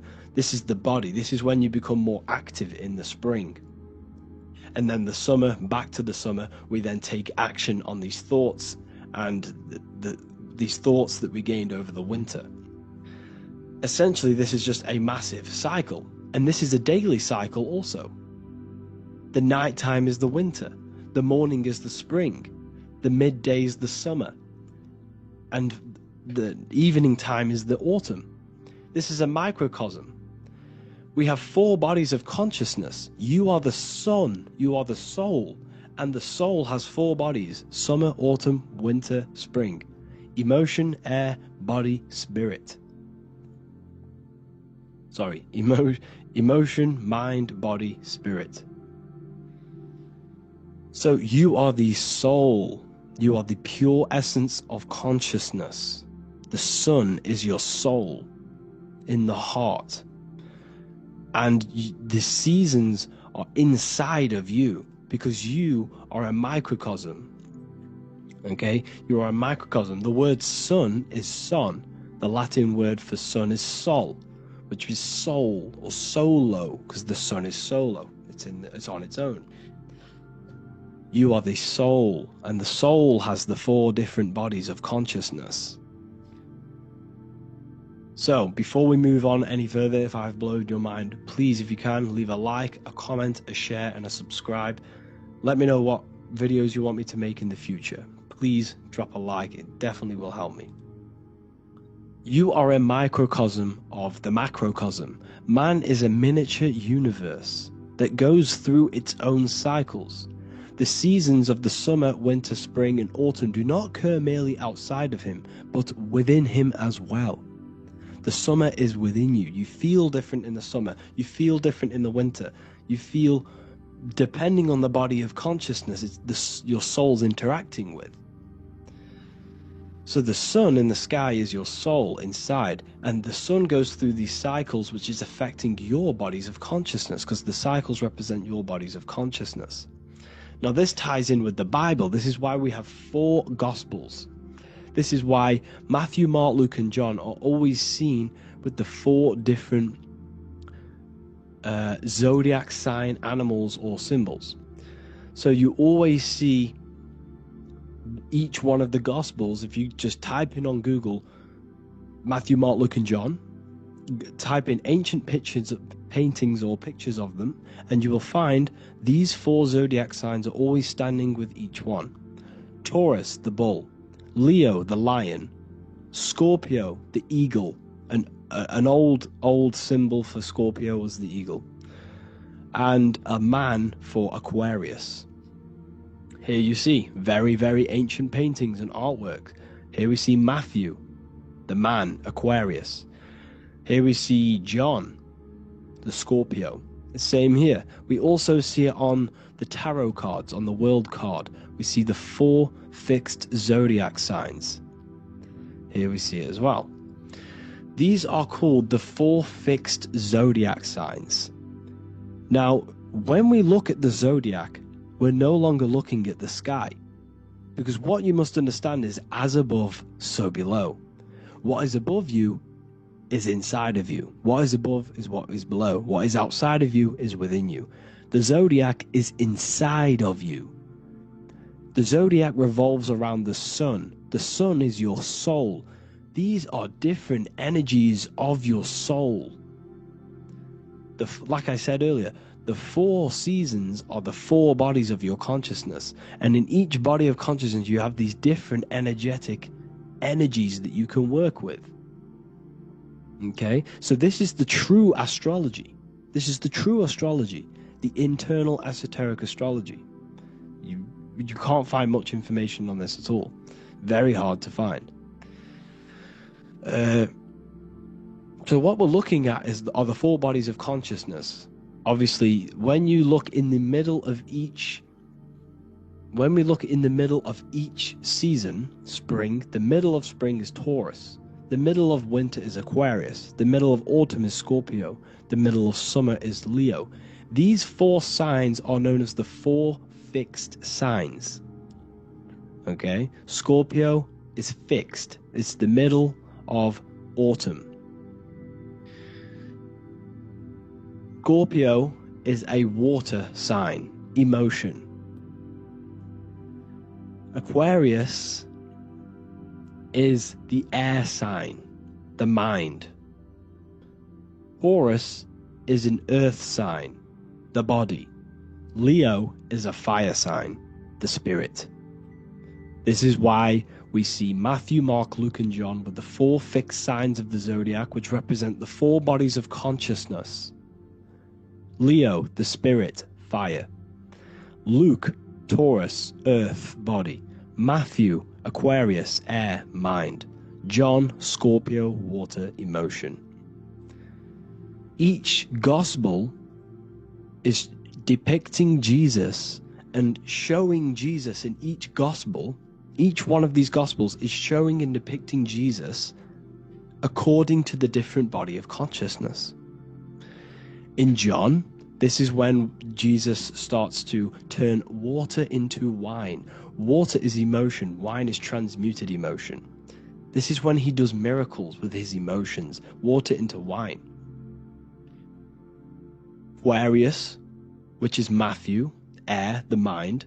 Inside of the Gospel of Matthew, this depicts Jesus as an intellectual person, a person who's communicating and using his mind, his mental body a lot inside of the Gospel of Matthew.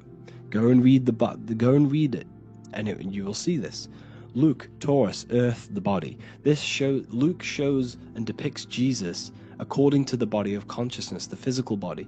He shows Jesus as a human, being a human being, helping people physically and helping people's physical needs, like giving away food and doing all sorts of good things for other people. Leo, Mark, inside of the Gospel of Mark, this shows Jesus as a spiritual teacher, a passionate person who is taking action. Each gospel is showing Jesus according to the different body of consciousness, and Jesus represents you, the Son. That's why it's called the Son of God, the light of the world. Jesus represents your soul, and your soul has these four gospels, the four bodies of consciousness, the four fixed signs, the four elements, and the four seasons. These things all correspond to your consciousness. So this is Leonardo da Vinci showing you the exact same thing. Jesus is the I am, the Son, the soul, in the middle, on his own. Luke, spring, earth, body. There are three people in each group. There are four groups, and there are three people in each group. 1, 2, 3. 1, 2, 3, 1, 2, 3, 1, 2, 3. Fall, winter, summer, spring. These are according to the four bodies of consciousness. Here we see Aries, which rules the head region. He's on the head of the table. Gemini, he's holding up the two hands because Gemini rules the two hands, the two arms. Gemini is the two twins, which is the two arms and two hands, and the two lungs. Here we see the beginning of summer, which is Cancer. You see the big knife here. Cancer, him here, this grey-haired guy, holding a knife for the crab. Cancer, they pinch. You have a knife, symbolizing the crab. Leo, the middle of summer, showing dominance. The sun is very dominant. He's got his elbow on the table, showing dominance. Virgo has no Adam's apple.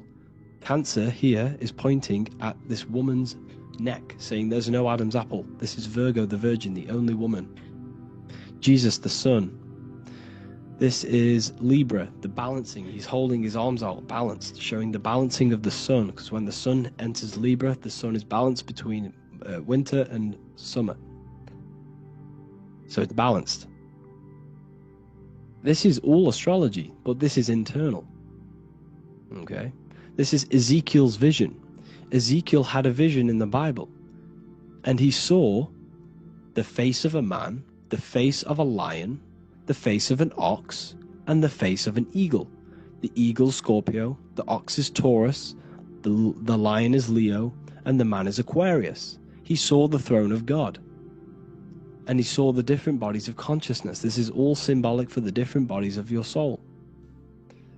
So when we look at the zodiac, we are actually looking at a map and the energies of our soul, and the energies of our bodies, and the energies of our consciousness. This is what we are looking at. Each zodiac is an aspect of our consciousness and an energy that we can work with and that we must purify. Balance and purification is essential. Imagine playing a brand new video game. Let's say a brand new video game came out and you had to play it. What happens when you play that game? You don't know the controls. You cause chaos in that game. You can't really run properly. You can't do anything properly. You're getting destroyed by other people who are playing that game. It's the same with your physical body. When you are born, you must learn how to play the game. You must learn how to balance the mind, learn how to balance the spirit, the emotions, and the physical body. We must balance and purify each body of our consciousness, which we must look after our physical body with our physical health by eating physical, electrical food like fruits and veg.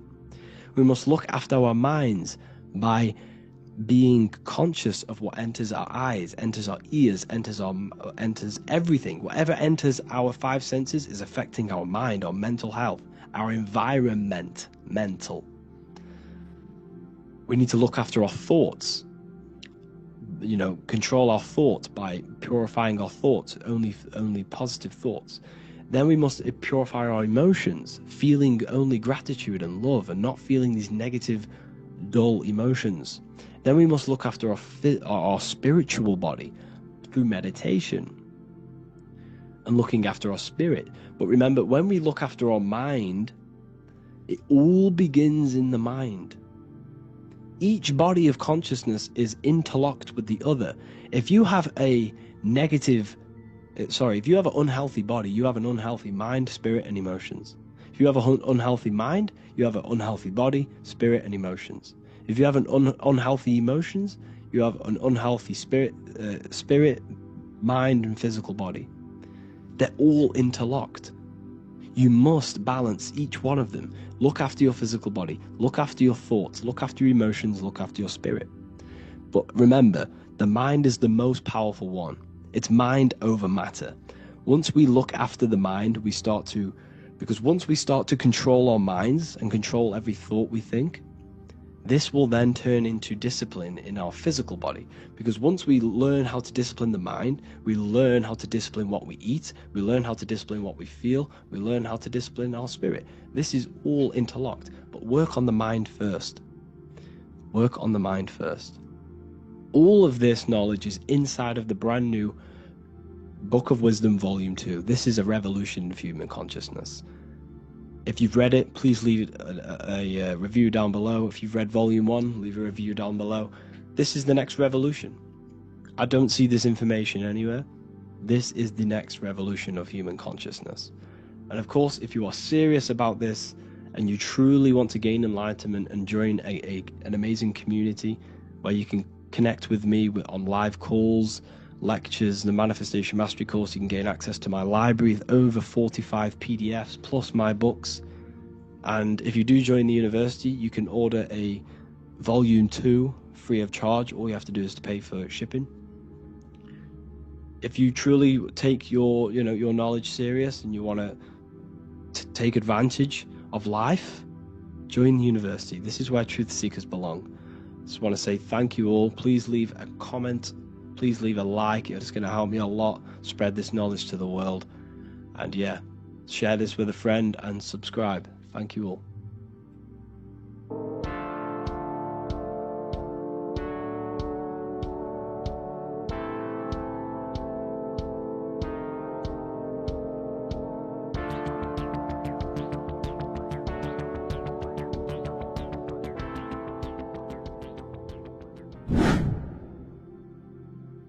If people, how are you all doing? It's Revival of Wisdom, and today we're going to be talking about your birth certificates and how we are slaves to a system, and how they have trapped us into this system. Okay, so the first thing you need to understand about this system is there are two types of laws. You have the law of water, which is Admiralty law, and the law of the land. So the Admiralty law is the law of water, and this is what money is. Money is water. This is why we say liquidity, currency, the current. A current is water, something moving through something. Cash flow. And this is why banks are called banks, because a river bank is on either side of the water, and it directs the currency. You see? So money is water. And as you can see here, Ripple, the cryptocurrency, Ripple, water Ripple, and they're building a bridge over water, overseas, international banking with cryptocurrency. So money is water, and this has specific laws about water, but water is the same everywhere, you see. What the difference is with the law of the land is that you can have different laws in different lands. I can't do certain things in the UK that people can do in America, for example.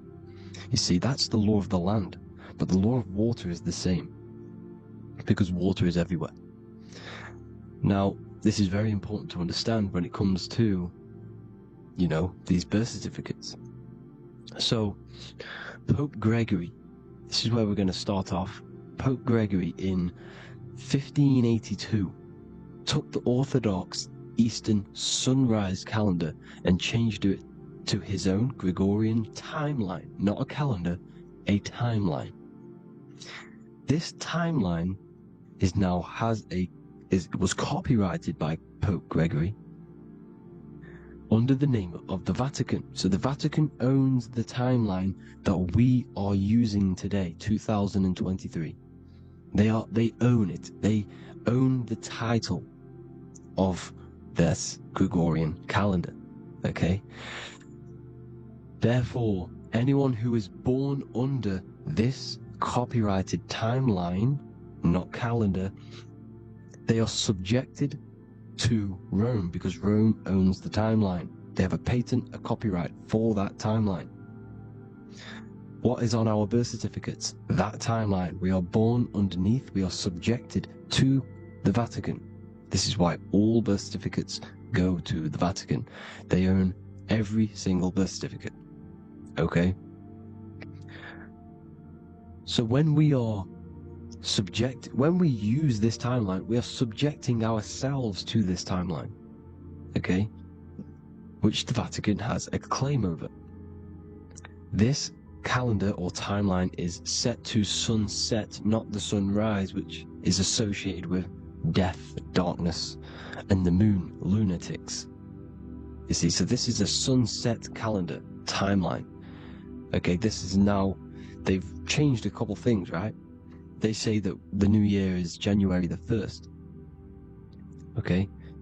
When we know this is in winter. January is winter, which is associated with darkness, death, the death of nature. So this is a death cult, people. These people are evil. They're so evil. The Vatican. And this is why we use April Fool's Day, because April is in Aries, and Aries is always the start of the zodiac. This is why Aries rules the head region. 12 zodiacs, 12 systems of the body. Each zodiac is associated with each part of the body, and this is why Aries is the head. Cerebrum. But we're not going to talk about in this video. But yes, that is what April Fool's Day is. They're putting it in your face. April Fool's Day is the real start of the year, when the sun starts to rise again, when the risen Saviour is resurrected, when it's born again. This is when the Jews celebrate the Passover. This is when the Christians celebrate the resurrection of Jesus, and they eat lamb. The Jews eat lamb because we're in Aries, the new year. The sun is now born again, our risen Saviour, the light of the world. So yes, this is what April Fool's Day is. It's the first day of the year, which they changed. Pope Gregory changed. So you need to understand is that you are in the womb. You are inside of a ship, because every ship, literally a ship, every ship is female. This is why they say she delivers the product, because she does deliver the product, you, the baby. Same thing with a ship, they deliver products. They are a she. And when they pull up to the bay, like you can see on this picture, they're pulling up to the bay. This is now called the birth canal. The ship is now in birth. On paper. Okay, this is law. And when they pull up, you know, they tie up to the bay, and now they get a certificate of manifest certifying all of the products which are on the ship and what they are bringing into that nation. Okay, so you're bringing in this many of that, you know, everything's on the certificate of manifest, and this certificate of manifest is also your birth certificate, because you are traveling through water when you are in the birth canal of your mother, because you are in water when you are in the womb, and you travel through the birth canal, and when you arrive, you get a certificate of manifest with the name, how many, the quantity, you know what, that's your birth certificate. Okay, and this is what it is. We are a well, we're not a corporation, but we represent a corporation, which is your name in full capital letters. That is your corporation. You cannot physically tax a body, but you can tax a corporation. This is why we get charged. This is why we get taxed, because it all goes down to the corporation which our name represents, which we are subjecting ourselves to. We are subject, my name, I am subjecting myself to this name, and that name has a corporation which I represent, which I subject myself to. You see, this is how we are attached to this straw man, this character that they have built on paper. So it's a character which is on paper. This is what we represent. So when the woman gives birth, she delivers the baby, and then she has another substance. Now I'm going to break down how they attach this name to us, how they do it. Okay, our mother is carrying us the product in the womb, the water, and it goes, for example, it goes from the United Kingdom into a state-owned, corporate, federal-owned hospital, which is government-owned. She does not declare the package when she enters the building. Aha, so keep that in mind. When she delivers the package in the federal territory, she does not declare the package either when she leaves. Therefore, there is no evidence that we exist when we arrive. On paper. On paper, there is no evidence that we came into the building or left the building. We have not been declared. So we do not exist on paper at this point. When the woman gives birth, she delivers the baby, and then she has another substance, which is called the afterbirth material. Okay? This afterbirth material has the same DNA as our physical body, with the body, mind, and spirit. Okay? This is how they get this corporation. Hold on. The afterbirth material does not get claimed by the mother nor anyone. Therefore, they salvage that substance, because we are under the Vatican. Every state is all Catholic. Your birth certificate is Catholic. No matter what religion you think you are, every single birth certificate is Catholic, because we are subjected to Rome. All roads lead to Rome. Rome runs all of this. Okay? We're still under the Roman Empire. Okay, so Rome are Catholic, and they believe in salvation. This is how religion comes into this. This is how they use religion to get this. So they salvage the afterbirth material, and they claim it, and they salvage it and give it and charge it to Rome, and they give it a name.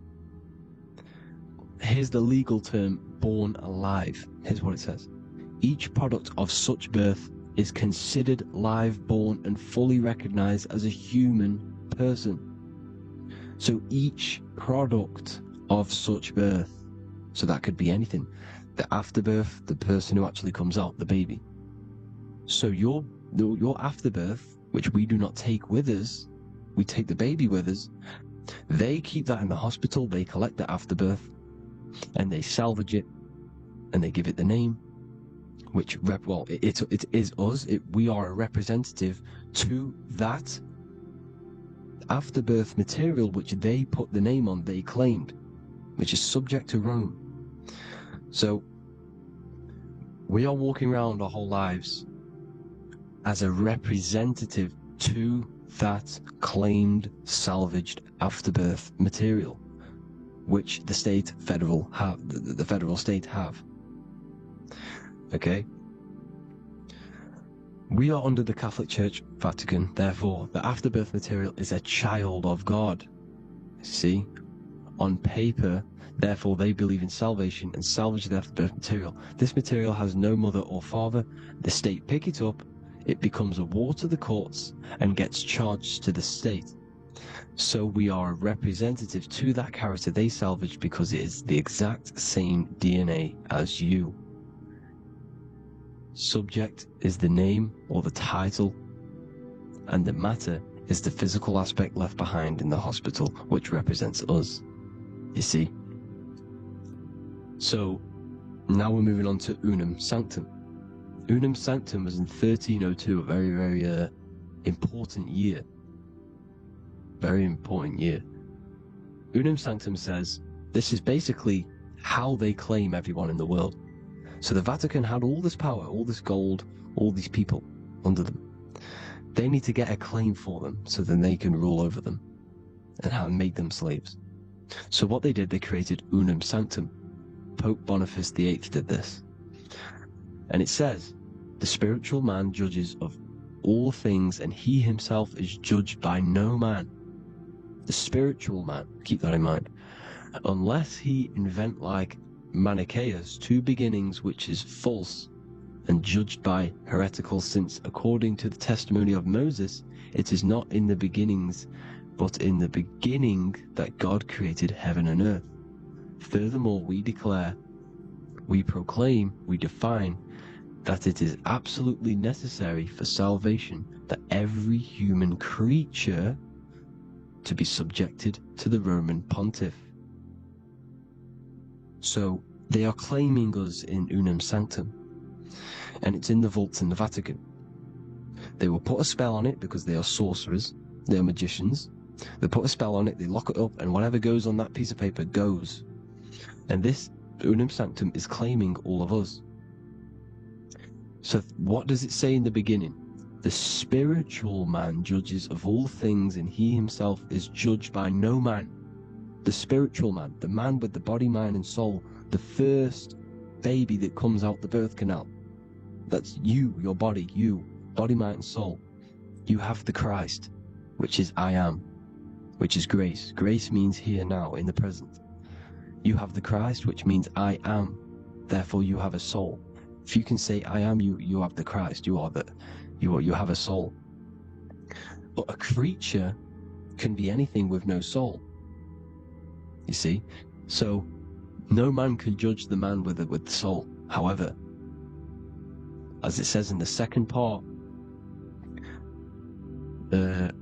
we proclaim, we define that it's absolutely necessary for salvation that every human creature to be subject to the Roman pontiff.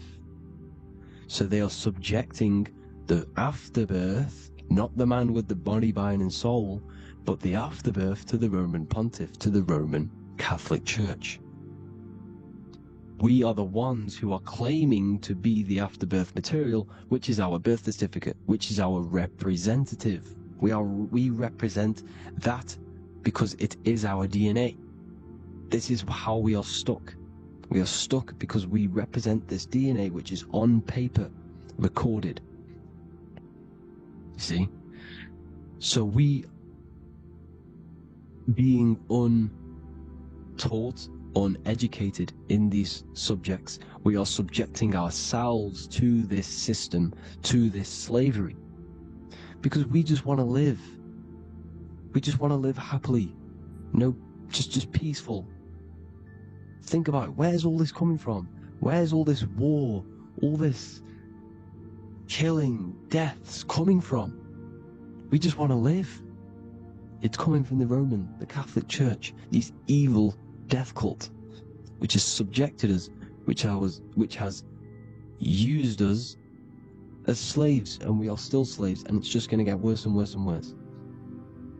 So this is how we have subjected ourselves to be the slaves to this system. It's a lot to take in, and there's a lot more deeper stuff which goes into this. I'm just going over the surface.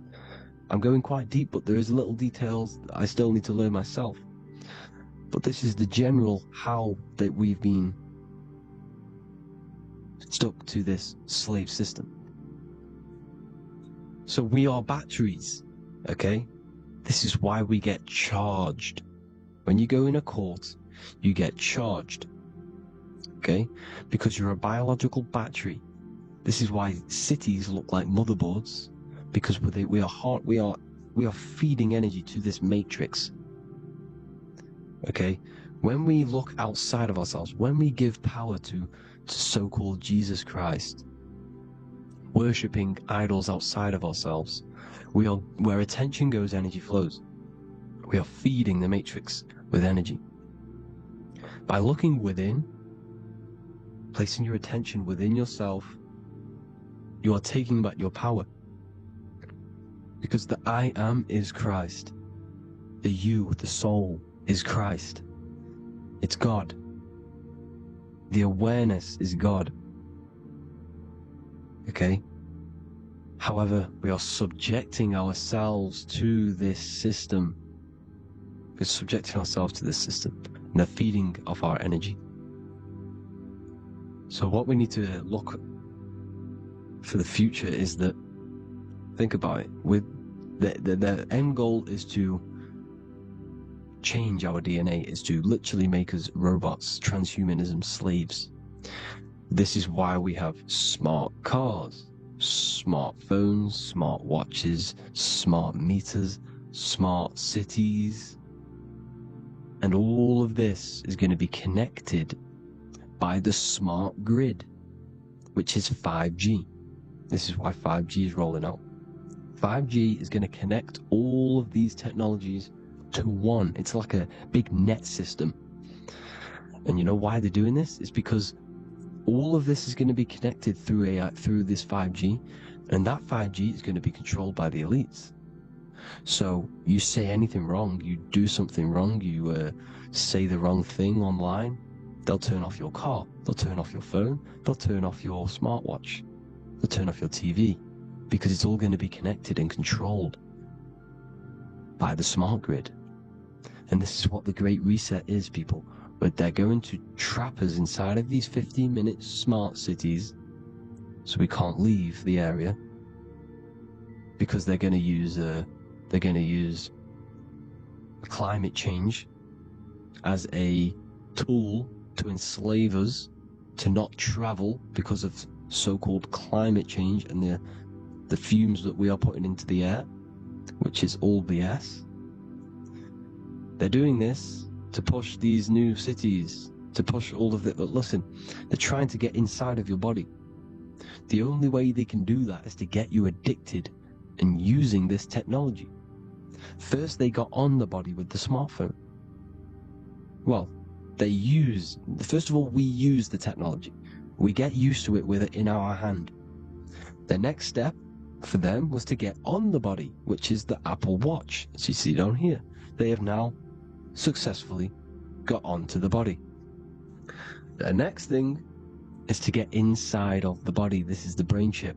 You see how they've slowly lured their way in, slowly got you addicted to this technology, got you dependent on this technology. And what they're going to do is that they're going to mold society to be dependent on the brain chip. So in order, for example, if you want to go and pay for food, you're going to have to get a chip to pay for the food, because it's all going to be digital money. And that digital money will be connected to the chip, and you'll need the chip to pay for things. You see? So This is how they're slowly transhumanizing us. These phones, these apps, these things which are all we are which are all using was created by Freemasons. Freemasons, Mason means traveler, because they travel the depths of the mind. They understand human consciousness. They understand the brain. They understand the mind. By the deepest root cause, they understand it. This is what Masonry is. It's the occult. So these technologies is designed by these people. This is why they're so addictive, because they understand how it works. They understand how to get people addicted, because they understand human consciousness, the brain, the body, and the mind. So this is the advantage Freemasons have over us. And these secret societies, which have gone through the orders of Freemasonry and progressed onto these secret societies, which are the evil side, because I'm not saying Freemasonry is evil, okay? But the societies which they go beyond Freemasonry, because you can go beyond the 33rd degree into these secret societies, and they use this knowledge for the bad, to enslave people. And this is what's going to happen. Transhumanism. So I hope you all learned some insight for today. Please do a bit more research on, birth certificate and stuff like that, the straw man. And have an amazing day, people. Please like, comment, and subscribe. Peace.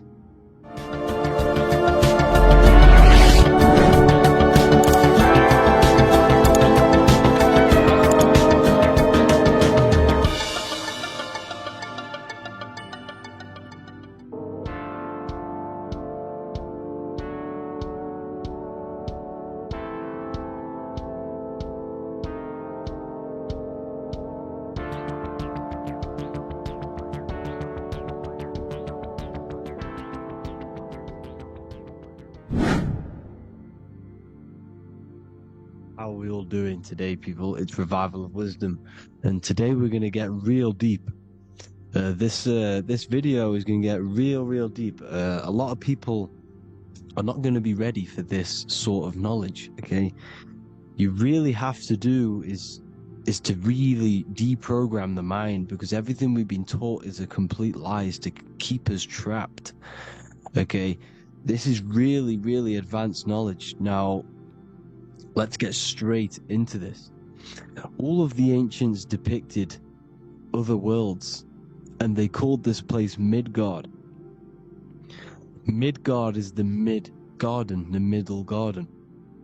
This is why the Masonic symbolism on the floor is always a black and white checkered board, symbolizing the polarity here, the good and bad, because we're in the middle garden, the heart. Earth rearranged spells heart, because we're in the heart of this system, or whatever it is, a super quantum computer, whatever you want to call it, simulation.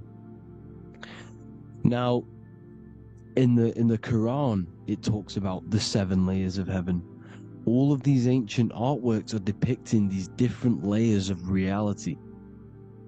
Okay, and look at the Egyptians here with the boat outside of the firmament. Boats travel on water, and this is exactly what the Masons are doing. So they're still using the same symbols. Why? Because it's the same knowledge, just hidden. The Egyptians have the same knowledge as the Freemasons. It's just hidden. Now, this cosmology that they're showing here, which is probably made maybe 100 years ago, this painting or artwork, is the exact same as the one we see here, with the arch, the boat. It's similar, because the boat is symbolizing traveling these other worlds, because the ether is also symbolized as water, because if you look up at the stars through a telescope, it looks like it's water. It's shining through water, because this ether, whatever this substance is outside of this world, was symbolized as water. Okay, and look at all these ancient depictions showing these different layers of reality. Now, we are being trapped within this 3D dimensional world, which is the cube, the Saturn cube, because there are 6 sides to everything in this world.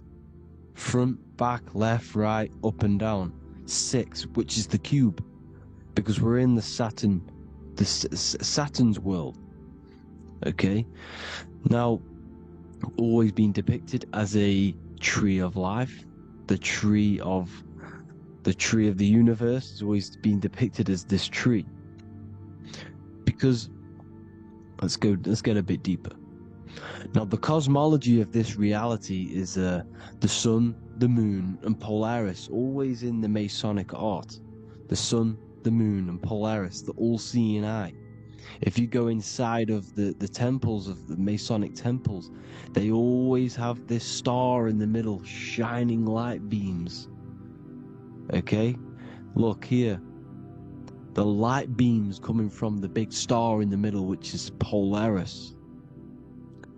This eye is God. It's God's light shining down from his abundance.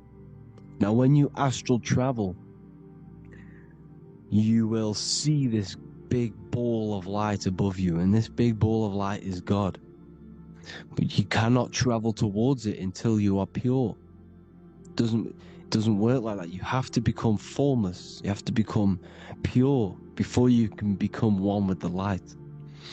In all these Masonic artworks, it's all depicting the star in the center. This star is Polaris, because Polaris is the way out of this place. And this is why you see the stairway to heaven all the way up to the light beam, the light source. What does it say in the Bible? God is light, because everything is made out of one substance, and that substance is light. And it symbolizes the eye, because God is an eye. All things that are alive have an eye. And we all say, I am. We all see these realities through eyes. God is an eye. He's the all-seeing eye. He sees all things at all times. And he is projecting this light. And this light comes down to create all the different levels of the worlds. And this is what the 2 pillars symbolize the number 11. 11, the number 1, is just a vertical line. It's the 1. It's a 1 point. 11 symbolizes the mirror nature of reality. Everything's mirrored. As above, so below. Now, the 11 also symbolizes openings, doorways. And as you can see here, an opening to the all-seeing eye.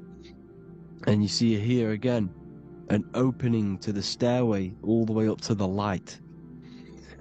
This light is the light of God in the astral worlds, beyond this world. Now, Polaris has also been symbolized as the UFO. They put the truth in plain sight. So, you know in the films how the UFOs suck people up? That's what Polaris is doing if you ascend beyond this world. If you do not ascend beyond this world, you will be reincarnated in this world. The whole thing is to outgrow this consciousness to the plane above. And I'm not just making this up, I'm going to be bringing in scriptures after this. But you can see with the Christmas tree, we always put a high, big star at the center, at the top, which is the star of Polaris, which is exactly what the Masons are doing here. The star at the top. And it's on top of our Christmas trees. And all of these symbolize the other stars, because Polaris is the most high star. And all the other stars are wrapped around the firmament lower than Polaris. And that's exactly what the Christmas tree is. And it's a triangle. It's a triangle, just like light beams travel from one point in the triangle, just like the all-seeing eye. It's a triangle. The light is coming from one point and sending its rays downward. You see, it's kind of like you see here with the water. And the lower you go, the darker it gets, the more evil it becomes. And this is what the ancients would call hell. Now, this all-seeing eye is Polaris. And below Polaris is Mount Meru, the North Pole, the magnetic North Pole. The Tower of Babel, which is in the Bible. The etymology of the word Babel, Ba meaning spirit, which gives the ability to move the soul through the worlds, which is that's the ancient Egyptian description of the word Ba, meaning of the word Ba. You have the Ka, the Ba, the Ak, but the Ba is the one that gives the ability for the soul to move through the worlds. Your soul can't speak into a world without incarnating into it. Now, the Tower of Babel symbolizes Mount Meru because it's the word Ba is the spirit which gives the ability for the soul to move through the worlds. The Tower of Babel is the magnetic North Pole, Mount Meru, which gives the ability to move through these different worlds. And you can see the ancient Tibetans always showing this depiction of these different worlds coming from the center. Because we have to ascend our consciousness. It's not about how good you are to reach heaven. It's about how you expand your consciousness, you expand your mind. So they teach now that you have to be good in order to reach to heaven. It's about expanding the mind, expanding your consciousness to these different planes, these different realms. So that's what it's about. And Jesus was known as the fisher of man. Now, Jesus is a massive part of this.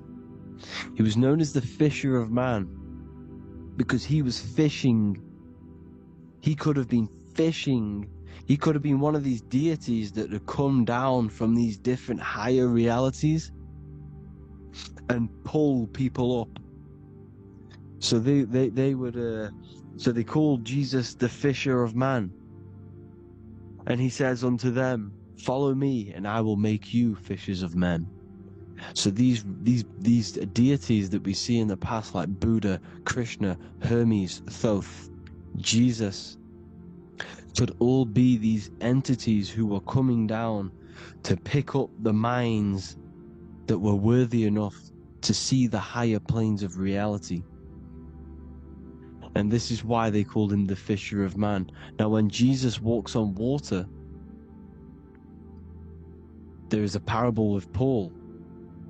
And he says, but Jesus immediately said unto them, take courage, it is I, don't be afraid. He's talking about astral travel here.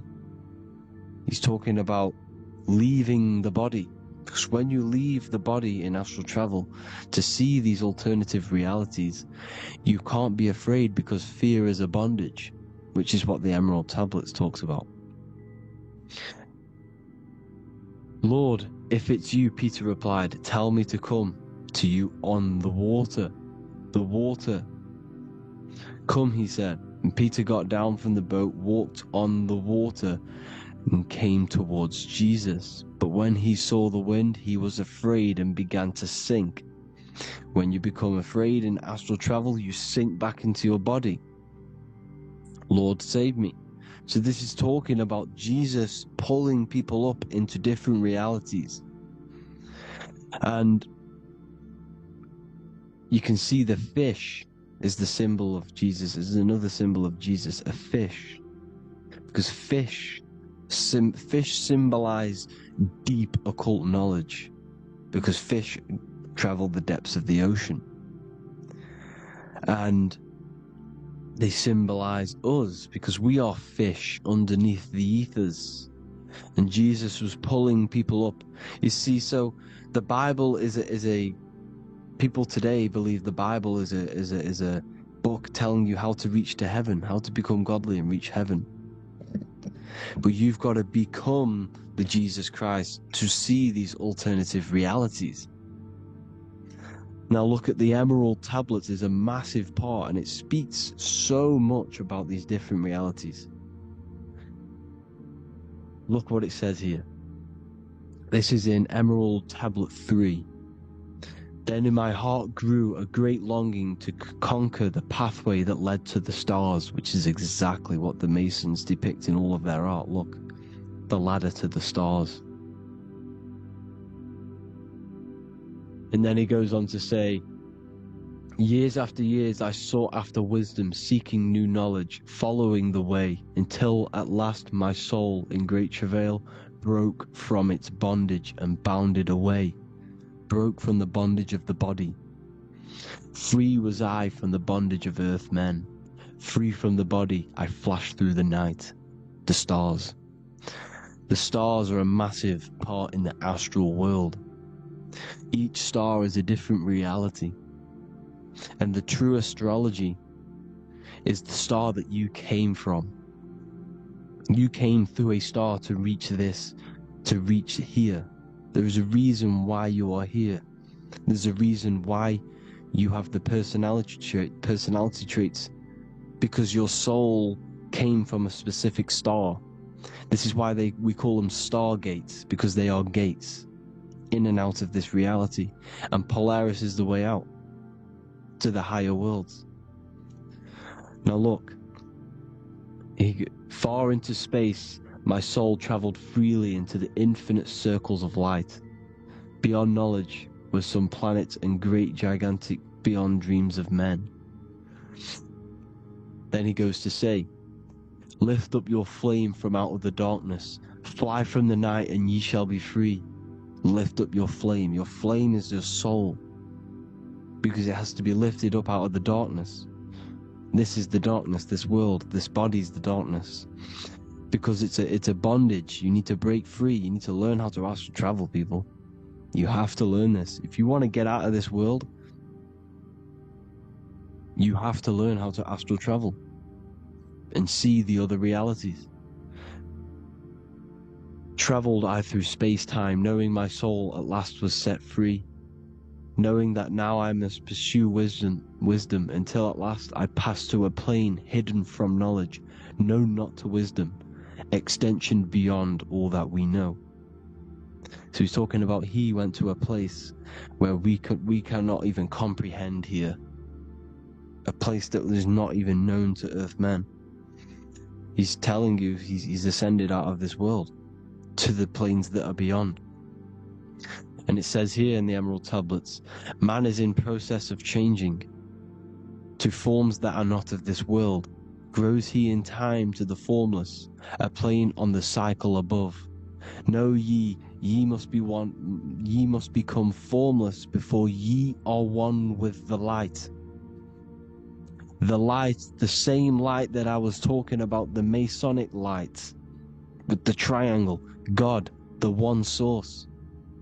Ye must become formless before ye are with the light. Formless, you have to leave the body. You have to leave the body. You have to gain the ability to leave this body and travel to these other worlds. Now, it says here, not as man am I, for free have I become of dimensions and planes. In each I take on a new body. In each I change my form. Know I now that the formless is all there is of form. You see, all things created come from the things that, all things that you see come from the things that you cannot see. All of us have the same spark of consciousness, the same I am. Every dog, every animal, every human has this same I, this same thing which sees through the eye. It's formless. It takes, this formless entity is the same entity of us. We are all the same entity in different bodies.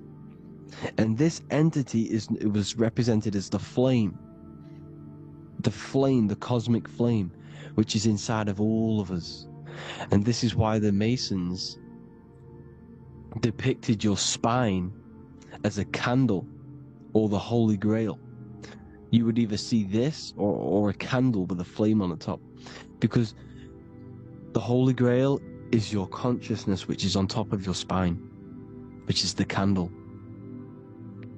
Now, Jesus, Thoth, Buddha were all these deities which were coming down to lift people up because they were fishermen of men. And he would lift you up to the higher worlds, out of this world, to the ones above. Now Thoth, you can see him here, he's leading the way. He's holding someone and he's leading the way with knowledge and power. He was leading the way to other worlds, out of this world. There's no point trying to change this world. This world will stay the same. It will stay the same. You have to get out of this world, and that's what they're telling you. That's what they're keeping you from. They're keeping you stuck within this thin layer of reality. So, what the Masons are doing, they have the ability to astral travel. They're living not stuck and bound to one reality, but living within the different layers of reality. And this is what Morpheus was doing in the Matrix. Morpheus was going into the Matrix to go and get Neo, which is exactly what Jesus was doing, pulling up people out of this world to the ones higher. And that's exactly what Morpheus is doing in the Matrix. If you haven't watched the Matrix, go and watch it. It will blow your mind. Everything I'm saying in this video, you will see it. Except that you don't need to use a machine to enter the Matrix. You just use your body. Well, you use your consciousness to leave this body. You see, Neo was also uploading himself into the simulation to pull people out of the simulation. And this is exactly what all of these gods were doing. The fisher of man. Look, he was pulling people up out of this reality with the knowledge. Now Jesus was always depicted with the mushrooms. Look at all this mushroom art. Mushrooms were literally the origin of Christianity. You can see it everywhere. There's mushrooms in all of the ancient art. Every single one of these paintings you see here, there's mushrooms on them. Mushrooms have the ability to see alternative states of consciousness. Now, if you go and do them, and you go to sleep, if you pop mushrooms, you go to sleep, and you will wake up in another reality. You will wake up in another reality. Don't try it if you don't want to do it. But if you've got the heart to do it, do it. Eat them, and go to sleep. You'll wake up in another reality. And Jesus was handing out mushrooms to the bright minds, to the minds that he wanted to fish out and pull up to the higher realities. He was giving them mushrooms to see themselves in an alternative state, in an alternative reality. This is why there was so much mushroom art. And it's not just ancient Christians, it's Sumerians, it's the Mayans, the Celtics, the Egyptians, all used mushrooms. All of them. Look at all this art. It's on stones, it's everywhere. Because mushrooms, see, everything in nature is a macro. Look at the form of a mushroom. It's literally your spine and brain. Because they alter your consciousness. Your body is just a radio receiver. Everything that you're experiencing is a program being ran by the central nervous system, and your consciousness is experiencing this program, these electrical impulses of the nervous system, because it's all feeding back to one point, which is the pineal gland. And this is the candle with the light on it. Type in Masonic candle and you'll see it. It's your spine with your spark of consciousness on top of the spine. And it's a mushroom because this sends you to alternative states of consciousness, alternative realities. Now, they were all doing this, the Egyptians, the Mayans. Now, there's more symbolism which goes into this. Look at the Christmas trees we use. The Christmas tree with the presents underneath them. Magic mushrooms grow under trees. And these are the presents under the trees that we symbolize today with Christmas. Santa's red and yellow for the red and yellow mushrooms. The same mushrooms Mario has to collect. And when he gets enough mushrooms, he levels up. And then what does he do when he go past the world? When you win that world in Mario, you go to another reality. You go inside of another world. It's truth in plain sight. And it's using mushrooms. It's using mushrooms. Everything, all of the characters in Mario, well, a lot of them are mushrooms. Look at this one. The presents, black, yellow, and red and white. Red and white mushrooms. And the bow on the top is the mushroom head. That's a bit of a reach, but, you know, the symbolism never lies, is what you need to understand. And it's as above, so below. Now look at the Sumerians. The Sumerians were also multi-dimensional beings. Okay, look at how they have the double faces. They had 1 foot in this reality and 1 foot in another reality. And look at this one, a double-headed god inside of like a portal. You see? Because and look at these with the wings, the astral travel. Birds, ancient birds symbolize the soul. Because the soul is a bird, it flies to different worlds. It flies around the cosmos. And mushrooms gave you the ability to see these alternative states of consciousness, these alternate realities. Because you exist in infinite realities. You exist in infinite realities. Now look at the 33rd degree Ordo Ab Chao badge. You get this badge when you become a 33rd degree Freemason. And it's a double-headed eagle. A double-headed eagle. And you can see this in Sumeria first. Sumeria have the same symbol. A double-headed, bird. You can see it here. Here as well. And the Masons are still using this symbol today. And when you become a 33rd degree, 33 vertebrae on the back of your spine, above the vertebrae is your consciousness, and it's a double-headed eagle. One reality in one, you become a multi-dimensional being in the 33rd degree.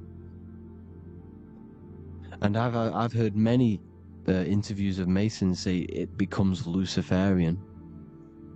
You see, they speak in code. These Masons can't tell you about what they learn about, but they will speak in code.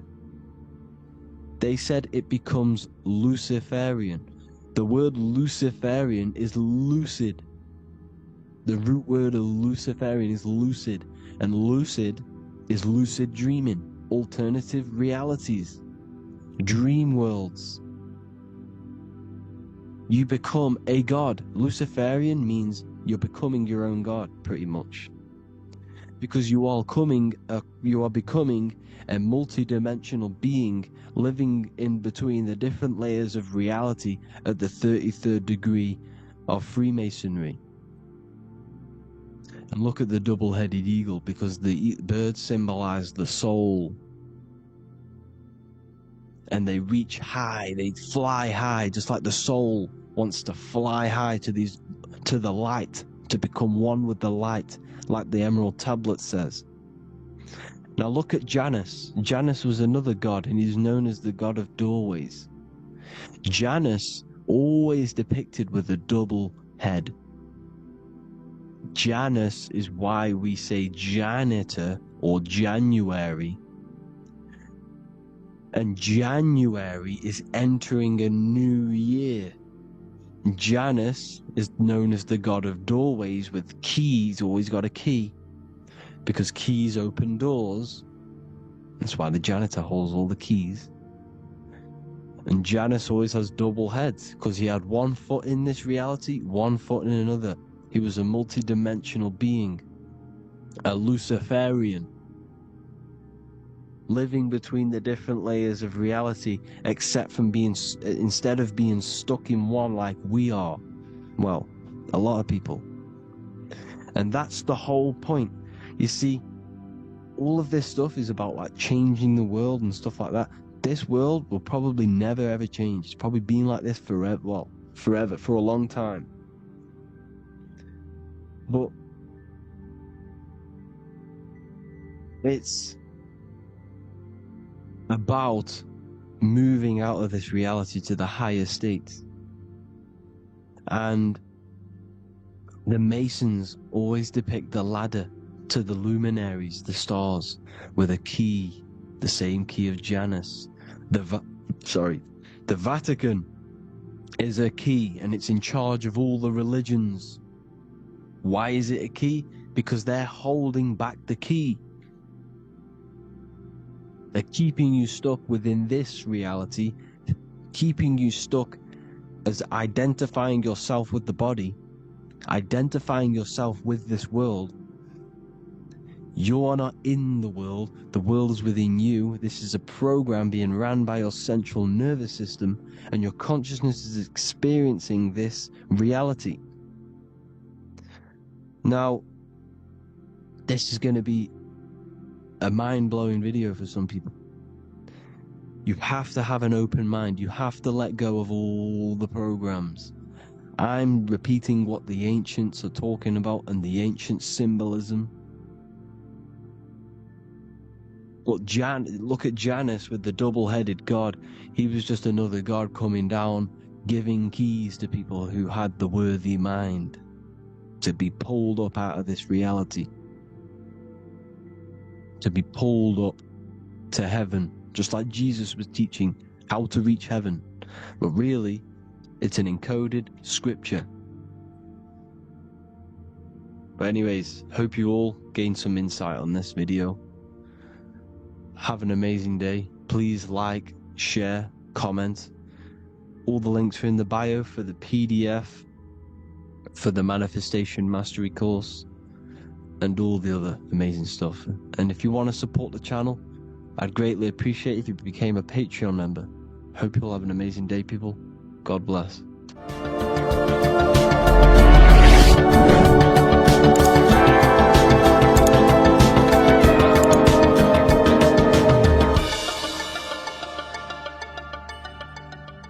Welcome to Revival of Wisdom. Welcome people, we're back with another video. In this video we're talking about how Jesus Christ and Christianity is all sun worship. The Holy Bible of Christianity is not meant to be taken literal for history. It is a story and has lots of metaphors. Starting with the symbol of the cross of Jesus. This cross originates from this ancient cross of the sun. This symbol has been used for thousands of years, way before Jesus was a thing, in Europe, America, Asia, and all around the world. In fact, this symbol is still being used by Christians today, not knowing it represents the sun. This is a 4,500-year-old artifact, a golden plate with an equal-armed cross found in England. The gold to symbolize the sun, and the equal-armed cross for the 4 equal seasons of the year. So this is why in the Bible you have Matthew, Mark, Luke, and John, symbolizing the yearly cycle of the sun and the 4 equal seasons. Also in the Bible, Jesus is referred to as the light of the world. So yes, Jesus represents the sun. He is a metaphor for the sun. Hence why in all of these pictures and images and paintings of Jesus, there's always a sun behind his head, and some even with the sun cross behind his head. Jesus also has 12 disciples, which represent the 12 zodiac signs and the 12 months of the year. This is the Last Supper by Leonardo da Vinci. As you can see, the sun, being Jesus, is in the center, because the sun is in the center of the zodiac signs. There are 4 groups which symbolize the 4 equal seasons. Each group contains 3 people symbolizing the 3 months and the 3 zodiac signs in that season. There is only 1 female in the painting, which is Virgin Mary, who symbolizes Virgo, the astrological sign. So yes, Jesus symbolizes the sun with his 12 zodiac signs and 4 gospels for the 4 seasons of the year. However, there is another phenomenon. The 25th of December is known as the birth of Jesus Christ, which is known as Christmas today. Jesus symbolizing the sun and is born on December 25th. This is the day the sun moves 1 degree northward, bringing back the warmth, the growth of crops, the life and light back to the northern hemisphere. Everything is springing back to life, as we call it, spring. So it is said that the sun is born again on the 25th of December, and Jesus is known as the risen Saviour, because the sun is our risen Saviour, because it gives life to the whole of this realm, the warmth, the crops, and without the sun rising in the morning, we'd all die in about 2 weeks. And we all know how Jesus died on a cross. The sun also dies on a cross in the southern hemisphere. It dies on the Southern Crux constellation. And on December the 22nd, 23rd and 24th, the sun remains in the same position. So the sun dies for 3 days and it is born again on December 25th. When it moves 1 degree northward. And this is when the sun is born again, or resurrected, just like Jesus. Constellation Virgo is prominent in the spring sky in the northern hemisphere. So therefore, the sun is born a virgin, Virgo. And as you see in this image, you see Virgin Mary holding the sun. Us as humans do not own the sun, so therefore God owns the sun. So yes, the sun is the Son of God, and this is what Jesus is symbolizing. And just how Jesus sacrifices himself for humanity, that's what the sun does. The sun gives out all of its energy so we can live. There are many other Bible verses which represent Jesus as the sun. Now in Matthew 8:23-27, his disciples are in a boat and there is a massive storm. Jesus is asleep, meaning the sun has not arose. And the disciples say, "Save us, Lord, we are perishing." Quote, "Then he rose and rebuked the winds and the sea, and there was a great calm." End quote. Now this is a metaphor for the sun rising and calming the storm, because in the ocean, when the sun is down, that's when there are great storms.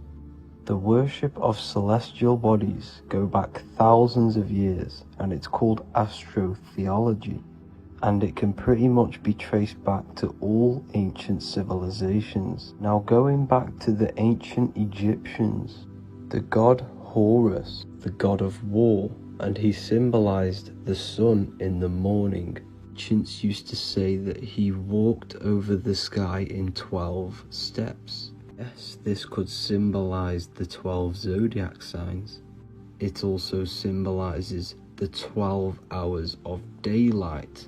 So we have 12 hours of Horus, but now they've rearranged the word to hours. Horus and hours. And when the sun rises, Horus rises, we say horizon, which is Horus is rising. That's the etymology of horizon. Another Egyptian god called Amun-Ra was known as the god of all creation. He was the first god of them all. Amun was also a sun god. Therefore, after every Christian's prayer, they say Amen, sending their prayer through the sun to God. So this all goes back to the worshipping of the sun. Sun worship was around way before the Romans. However, in the Roman times, their sun god was called Mithra. Mithraism was the main religion before Christianity came into play. Mithra was the son of God. He died on a cross, and he was dead for 3 days and resurrected, just like Jesus. So the Catholic Church was not made in heaven, it was made by the Roman Empire. They mixed all the sun religions of Judaism, Mithraism, and other Arabic religions, and combined it into one, so Caesar, the Roman emperor, could gain his own religion. So yes, Christianity was a political move to gain more control over the masses, because it was a worldwide government at this point in time. So here is a Sumerian helmet with the rising sun symbol. And then the Romans also used this rising sun symbol on their armor. So sun worship has been going on for thousands of years, and it still goes on today. However, with all the programming and the low IQs, today we do not get the full interpretation of the Bible and these stories from the past. And Christians and other religions are all brainwashed to not question their religion and not realize their true origins and where they come from. I do advise you all to do your own research and come to your own conclusions. However, I'm just pointing out the facts and connecting dots for you all to see. That's it for this video, guys and girls. Thank you all for tapping in. God bless.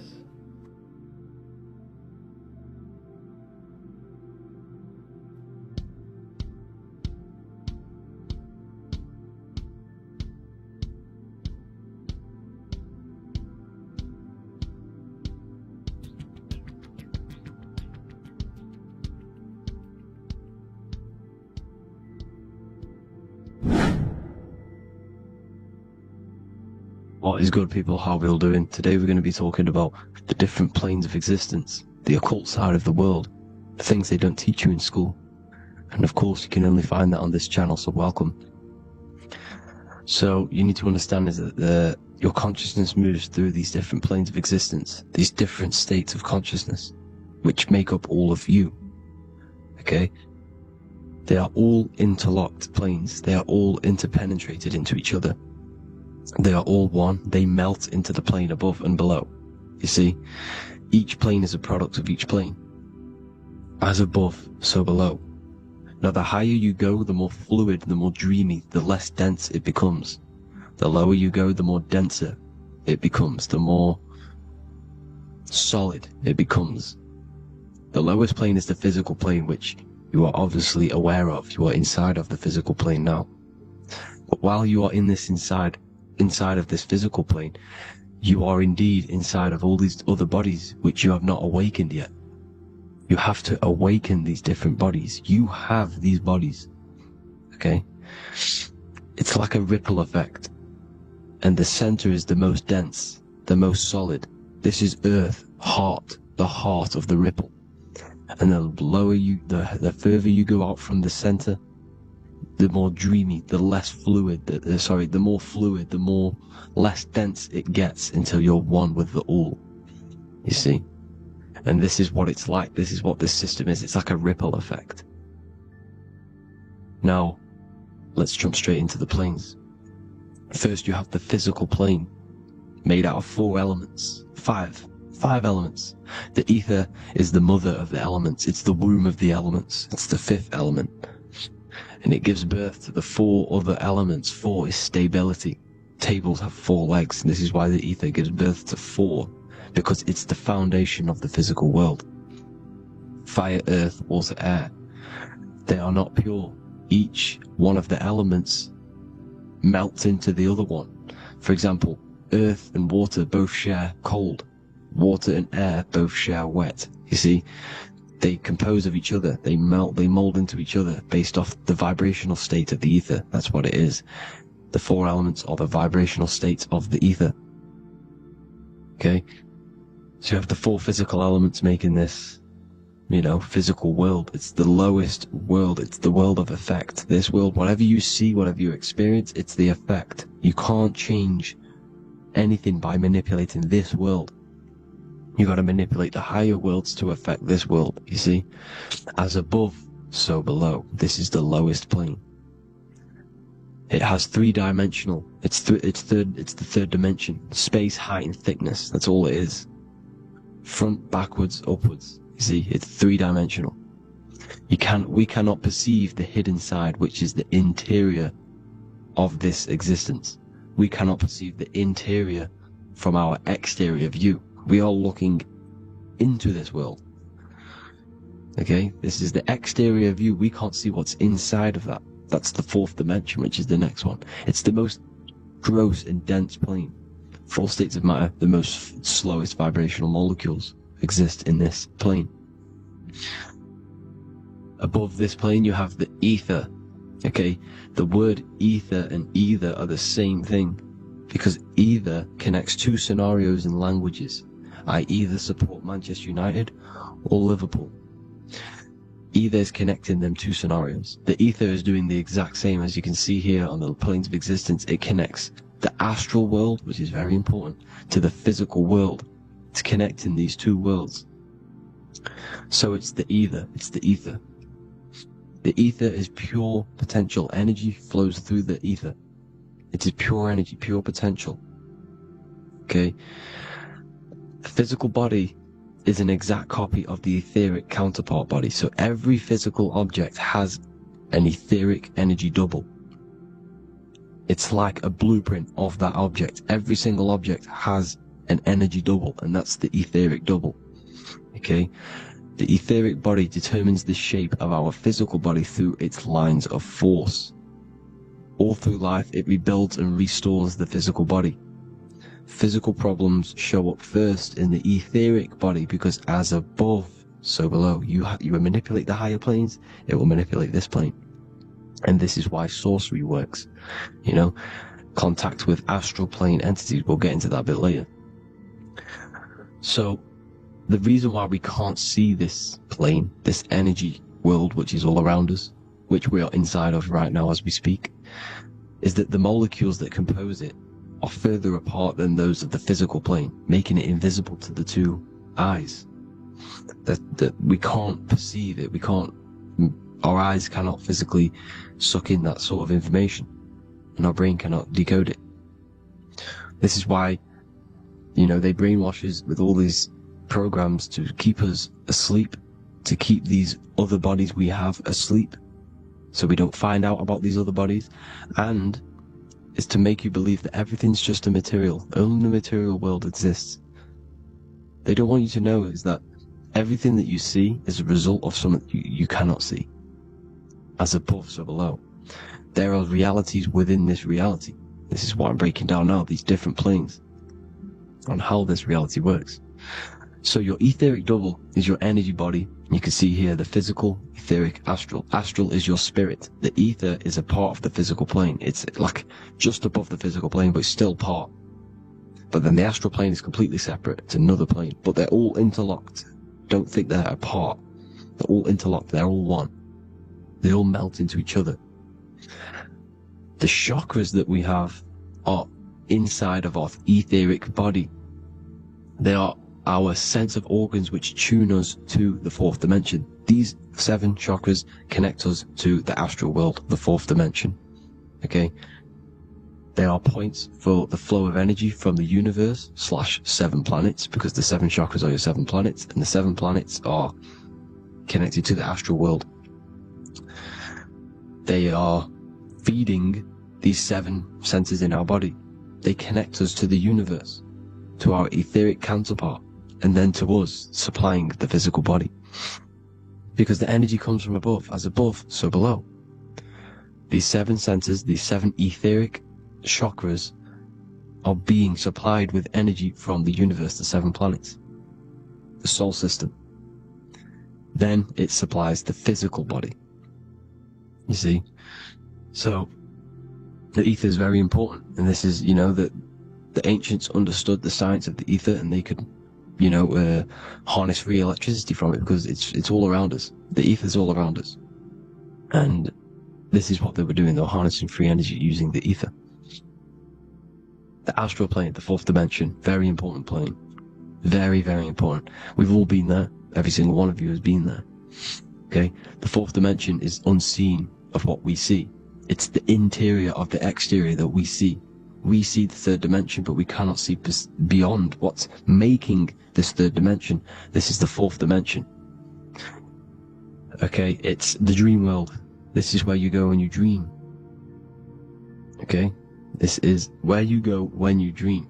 It's the place of disembodied spirits or ghosts, entities, whatever you want to call them. When you hear ringing in your ears, that is not tinnitus. That is an entity around you. Okay? That is an entity around you. The 4th dimension is where thought forms exist. Mental images. Thought forms as in what you see in your mind when you think of an image, because the mind is the highest plane of existence. Mind is the highest plane of existence, and it manipulates all of the planes below. So it goes the mental plane, then the astral plane.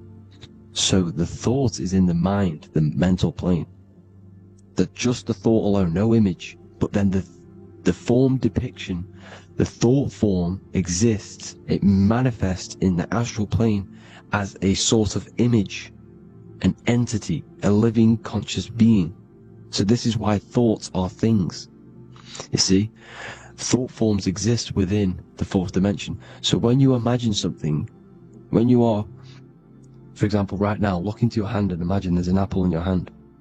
If you can see that, you are seeing into this 4th dimension. You can only see into this 4th dimension using the mind's eye, not the 2 eyes. The mind's eye. When you shut off the 2 eyes into darkness, the 3rd eye opens. The mind's eye is open. And you can see, this is astral travel. You got to work on astral travel. And you will see this astral plane, this 4th dimension. And there are 3 different sections to this astral plane. Higher, middle, or lower. So yes, there is a kind of a heaven and hell. And a middle, Midgard. Heaven being the higher vibrational entities manifesting higher vibrational thought forms existing there, the lower vibrational thought forms existing in the astral plane. But these thought forms are beings. You can create these beings. They're called elementals. Okay? If you entertain specific thoughts for long enough, this will plant a seed and it will grow. So for example, you have a bad feeling or whatever, what's a good example? Unforgiving someone. You keep that energy inside of you for long enough, it will manifest in the 4th dimension. You entertain that thought long enough, it will manifest. And it will create an etheric body, and it will be an entity which will harm you, that will feed off you, this low vibrational energy. Your mind is so powerful. It creates thought forms, and these thought forms can take consciousness, can take bodies, etheric bodies. Now, that's why it's very important that you master your mind, master your thought patterns. So this 4th dimension is the astral world. So when you have a nightmare, this is the lower astral plane. You're in the lower astral plane. Whilst this physical body rests at night, your consciousness, while you awaken this other body, your consciousness goes inside of this other body, whilst the physical body lays asleep. You see? So it's all inside of you. This is what you need to understand. You just haven't awakened these bodies yet. You can awaken them. You just got to awaken them. Okay? The next is the mental plane. This is the mind, the source, pure cause, pure motion, the most less dense, the most fluid. No form. There's no form to the mind. Astral plane is the first plane where a form takes existence, pretty much. The mental world has no form. It's pure mind, pure intelligence. Thoughts alone exist here without any images or manifestation. The most fluid, the most dreamy, the most causal plane. All of the rest take the effects of this plane. That's why it's mind over matter. Your thoughts they create vibrations. Each vibration is vibrating on a specific frequency, which creates mental images, creates effects down here on this physical plane. This is why it's so important to master your mind. Master what you think. Master your mind. It's the hardest thing to master. You could conquer the world, but it's probably harder to conquer your own mind than to conquer the whole world. I can promise you that, because the mind can play tricks on you. You got to listen to that inner guide within you that will constantly manifest the good things. So anyways, people, hope you learned a lot from this. Please work on trying to activate these other bodies. I will maybe do another video on trying to activate these bodies if you wish. Please comment down below if you would like to see that. And have an amazing day. Please like, subscribe, comment down below any video ideas you want me to do, any information you want me to spit. Thank you all. Have an amazing day.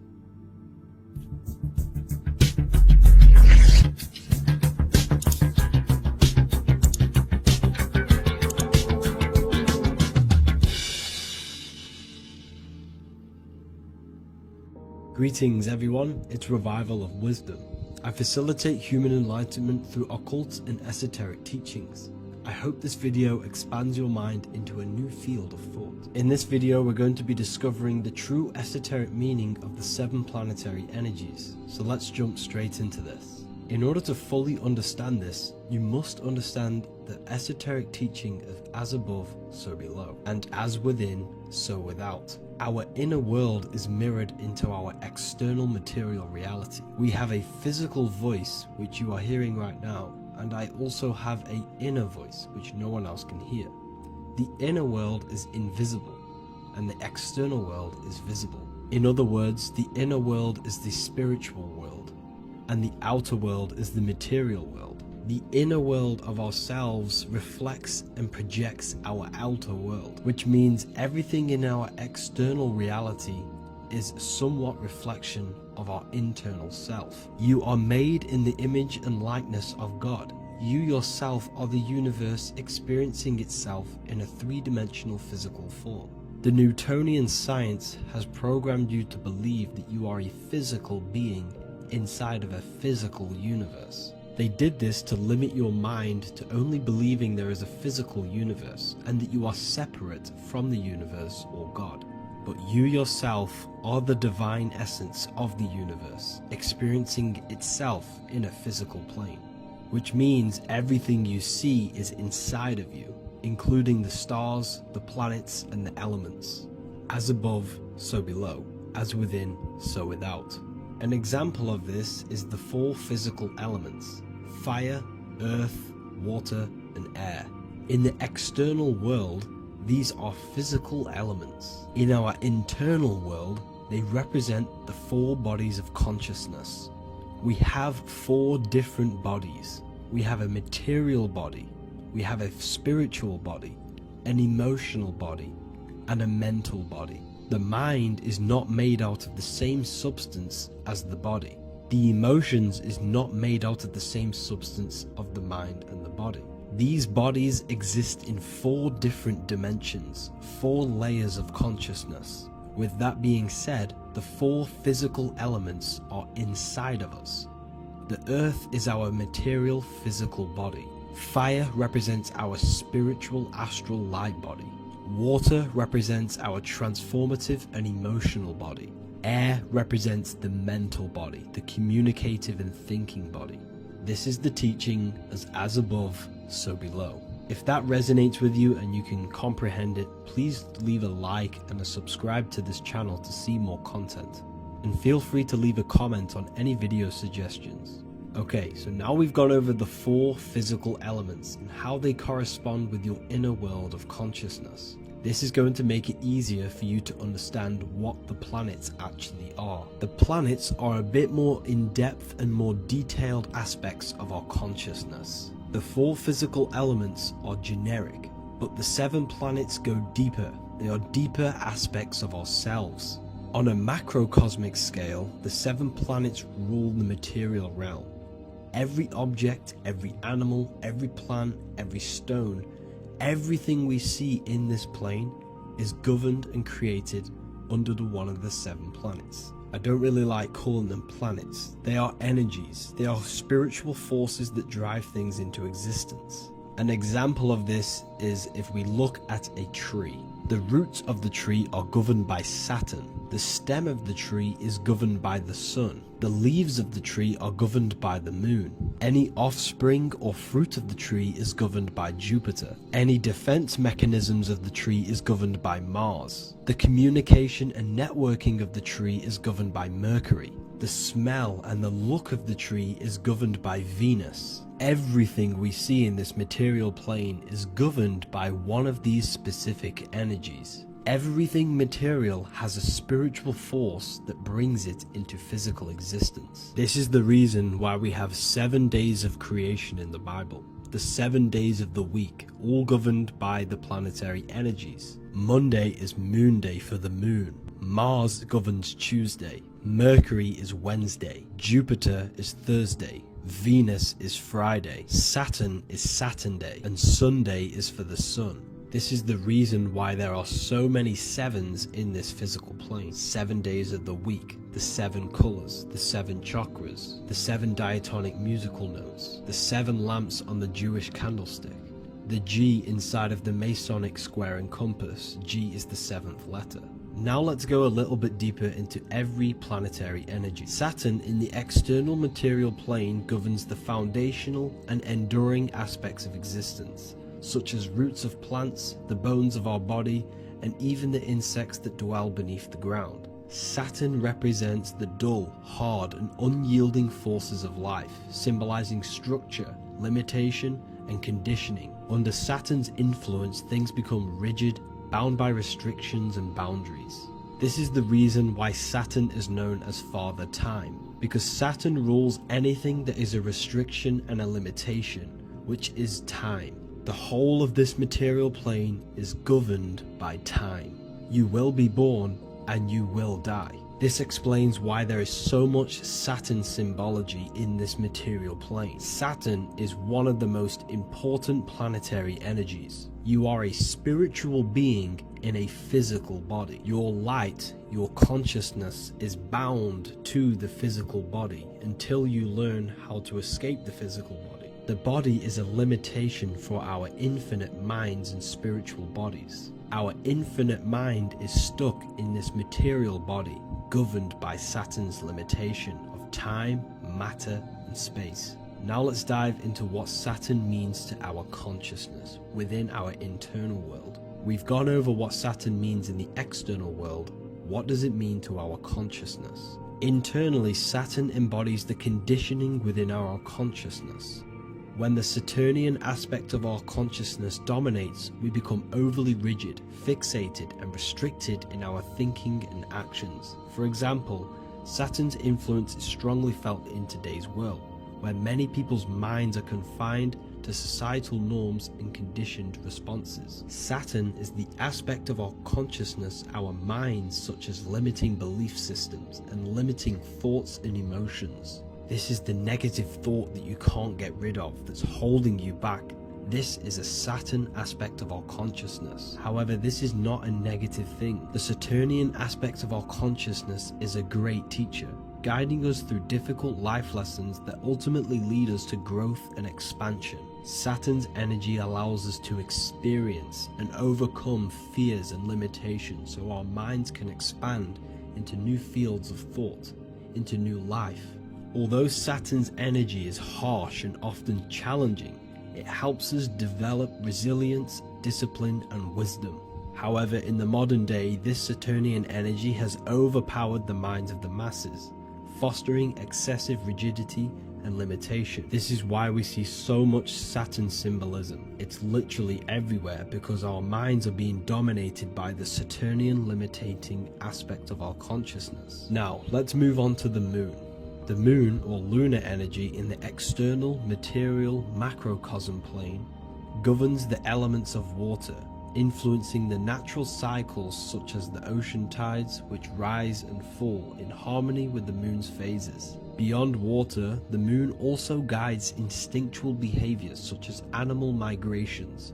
Birds, insects, and other creatures rely on the moon's subtle energies to navigate their journeys. For example, dung beetles use polarization patterns in the moonlight to orient themselves and travel safely home. The moon creates the months. M-O-N is moon. There are 28-day cycles, and this 28-day cycle of the moon is reflected in the woman's body, known as the menstrual cycle. The moon is a feminine energy, governing the feminine elements such as water and the feminine cycles of the body. The moon is the womb. This is why eggs have the same color as the moon, because eggs are ruled by the moon's energy. Now that's the external world. The internal world, the moon symbolizes the emotion aspect of our consciousness. It represents the subconscious mind, the seat of intuition and psychic abilities. Just like in the external world, things are born out of the moon, such as eggs and the womb. The subconscious mind acts as a womb for our conscious mind. Our deep subconscious emotions and programs are born into light into the conscious mind and controls the conscious mind. The moon represents our hidden psyche, our shadow self. Now let's go on to the sun. The sun represents the life force. In the material external world, the sun is ruling over pretty much all life. The sun gives life to all things. Without the sun, animals could not exist, the human body could not work, and plants would not grow. The sun is the life force. It's the soul of the world. Now, in our internal world of consciousness, the sun represents our passion, our drive, our conscious mind. The aspect of our internal world that wants to drive things and give life to physical manifestation. Now we go on to Mars energy. Mars is well known for being the god of war. Mars energy manifests into the material plane through anything that seeks to protect or defend itself. For example, the holly tree. The holly tree leaves are very sharp and they defend itself.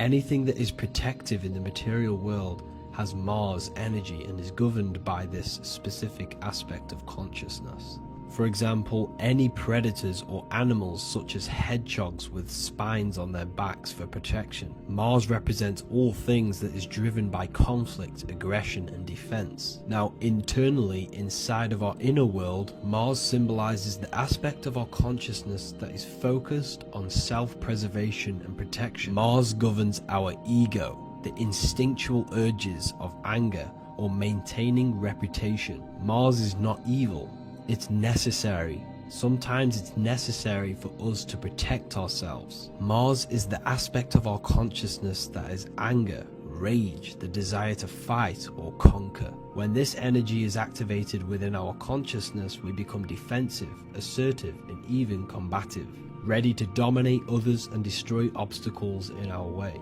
Now let's move on to Venus energy. Venus in the external material world manifests its energy through the aesthetics of creation. This planet governs the beauty and harmony found in nature, including the nurturing environment of a mother's womb where life begins. Venus embodies the essential love, not only in romantic relationships, but also in the bonds between family members and all living beings. Venus represents relationships. We have relationships between plants, animals. They all depend on each other to give life. Plants provide food and medicine, while living creatures contribute to their own growth and pollination.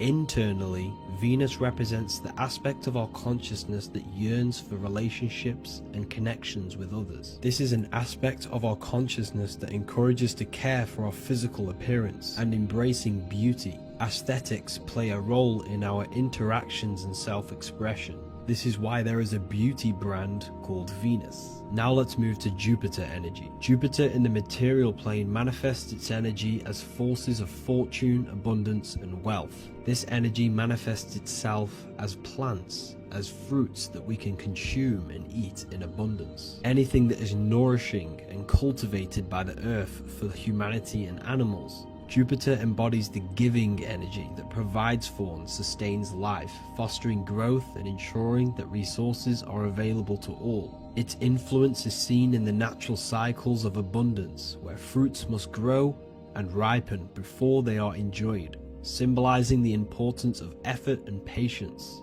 Internally, in our spiritual world, Jupiter represents the aspect of our consciousness that yearns for abundance and seeks growth in various aspects of our lives, including wealth, knowledge, and personal development of the mind, spirit, and the soul. This is the aspect of our consciousness that wants to gain wealth, that wants to gain expansion and abundance in our lives. However, when Jupiter's energy dominates our consciousness excessively, it can lead to feelings of stinginess and greed. It represents material possession. The last planet is Mercury. Mercury in the external world governs the vital elements such as seeds, air, communication, education, and electricity. Known as the messenger of the gods, Mercury rules over intellect, communication, and the transmission of knowledge. Mercury's state of consciousness manifests itself in the material plane as the network between trees and plants, how they all communicate together. It represents the intelligence behind all physical things. It's the intelligence behind the seed that allows it to grow into a plant. Mercury's creative energy is manifested in the nervous system of the human body and all living animals. The intricate messenger that transmits signals from the body to the brain and then to the mind. This intelligence within us allows us to facilitate thought and movement. Internally, in our spiritual aspects of consciousness, Mercury is the state of consciousness that seeks knowledge, understanding, and intellectual growth and expansion. This part of us is curious, eager to learn, and driven to communicate ideas and information. It represents our mental body. The Roman god Mercury is often depicting flying because this symbolizes the air. Air represents our mental body. When the Mercury aspect of our consciousness dominates, we become highly intellectual, constantly seeking information, analyzing situation, and communicating our ideas. While this can enhance our understanding and ability to interact with the world, an excess of Mercury's influence can lead to overthinking, excessive analysis, and focus on intellect over emotions or intuition. Okay, so they are the 7 planetary energies in the external world and your internal world of consciousness. These energies are manifested in the Roman mythology as human beings. They are depicted as human beings, but this is nothing but symbolism. These gods never existed physically. They represent aspects of our consciousness and spiritual forces that govern the material plane. Every material object, every intelligence, every piece of life in this universe is governed and brought into existence by one of these spiritual forces. Now, I hope this video has expanded your mind into a new realm of thought. Make sure to leave a like, a comment, and subscribe to the channel for more occult and esoteric information. You can read more about this topic and many more occult and esoteric teachings inside of my books, the Book of Wisdom Volume 1 and the Book of Wisdom Volume 2. I honestly advise that not everyone reads these books. These are books which will completely transform your view on reality. You will feel a lot better reading these books because you will find a connection with yourself and the universe. Understanding truth and knowing thyself gives you a sense of well-being. Like I said, this is not just a book. This is a beginning of your journey of expansion and growth. Reading them can be life-changing. Inside my university, I host live calls where you can ask me questions, and you can watch all the pre-recorded live calls. You also gain the ability to manifest your own reality through the Manifestation Mastery course. There is also a library with all of the PDFs that I've read in the past of occultism, symbolism, and esotericism that you can gain access to. There is a whole lecture section where you can watch all of my occult lectures.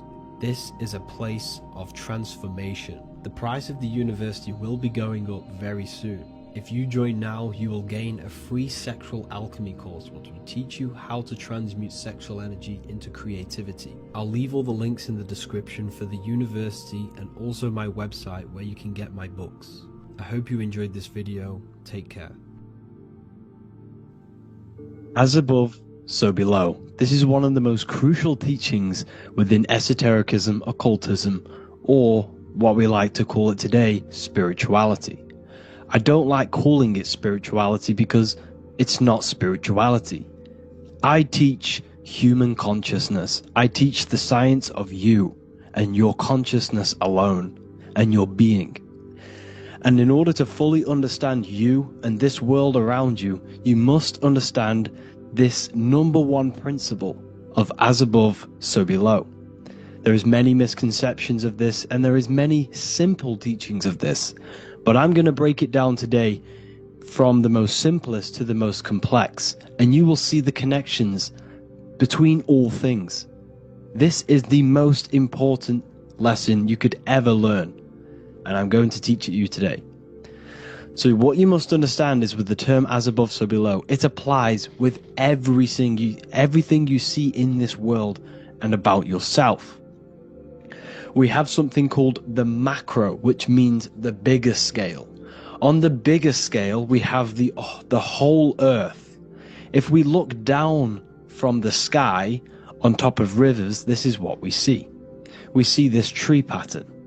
Then on a smaller scale, we see trees have this same pattern. Then we look even closer. We're going smaller and smaller into the leaves of the tree. We see the same pattern. Then we go even more micro into the human brain and look at the human brain cells, and we see the same pattern. This is proof this is a fractal universe, and everything is in the micro is reflected in the macro. As above, so below. As within, so without. On the macro is a reflection of the micro. So now that you understand this, we can go a bit further. A yearly cycle of spring, summer, fall, winter is a macro. A micro is a daily cycle.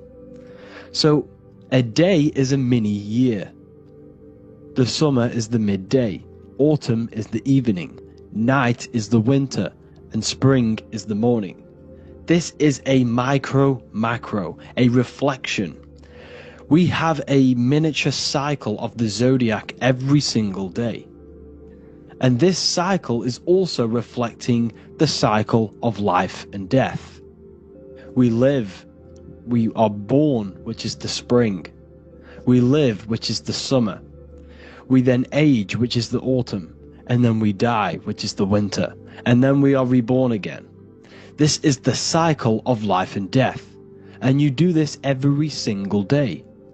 You see, death is a macrocosm of sleep. This is why we say sleep is the cousin of death. Because you die every single night. You do this process of life and death every single day. As above, so below. What's in the micro is in the macro. So when you go to sleep, you are essentially dying. And then in the morning when you wake up, you are then born again. This is a fractal cycle that we live in. Everything in this whole world is fractal. Everything applies to as above, so below. We have the sun, we have the moon, we have the day, we have the night. We have the life, we have the death. We have the conscious, we have sleep. As above, so below. We have the conscious mind, because now we're diving into as within, so without. As above, so below more refers to the external world.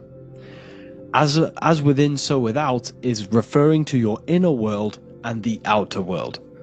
What you must understand is about yourself. You exist in two realms. You're an individual. The dual nature of you. You exist in two realms at once.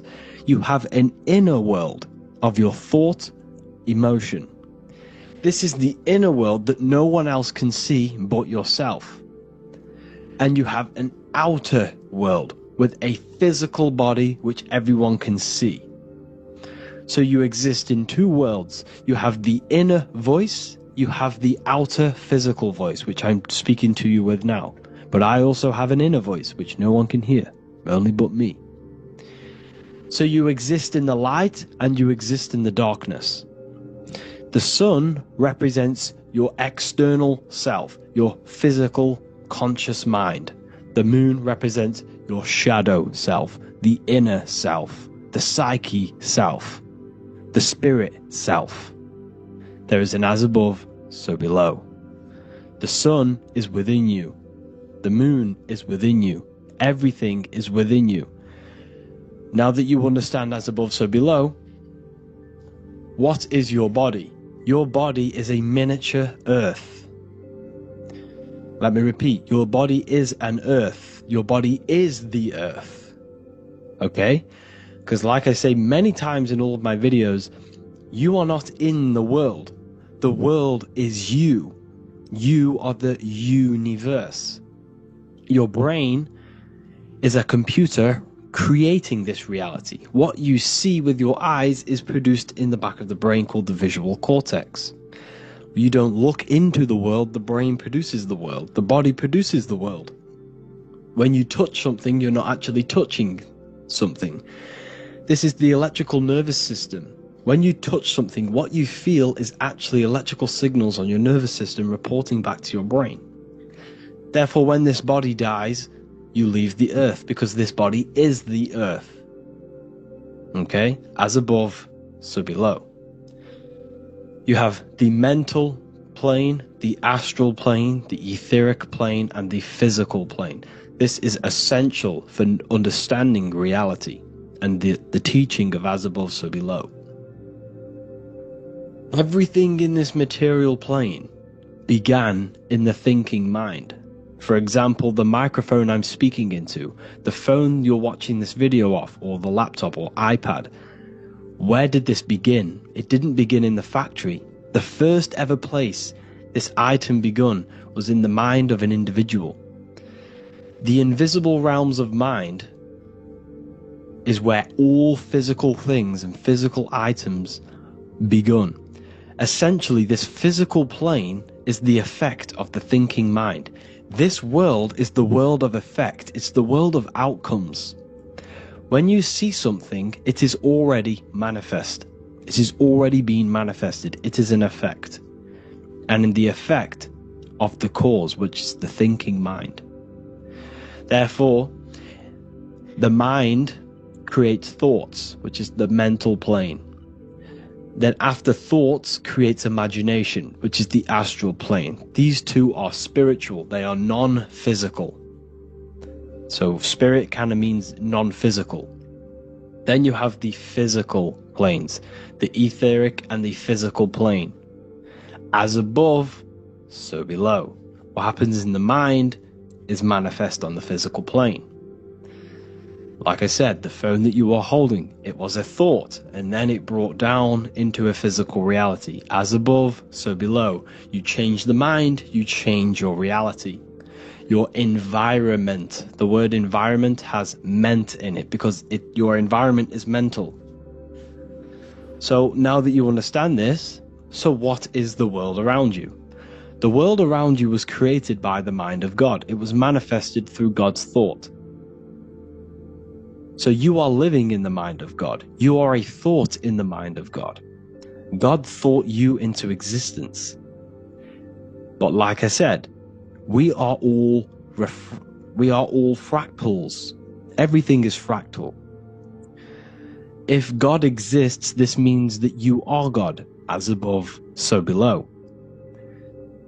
God created you through the thinking mind, and he gave you a thinking mind. So God created the macrocosm. God created the macro, the whole world. He designed the whole world, the sun, the stars, the moving. He designed this. But then he gave you the thinking mind to design your own life and create your own life in his world. You are a microcosm of God's macrocosm. Just like God thought you into existence and the whole world into existence, you are a microcosm thinking your world, your reality into existence. You see this now? Everything is a reflection, everything is a mirror, everything is fractal.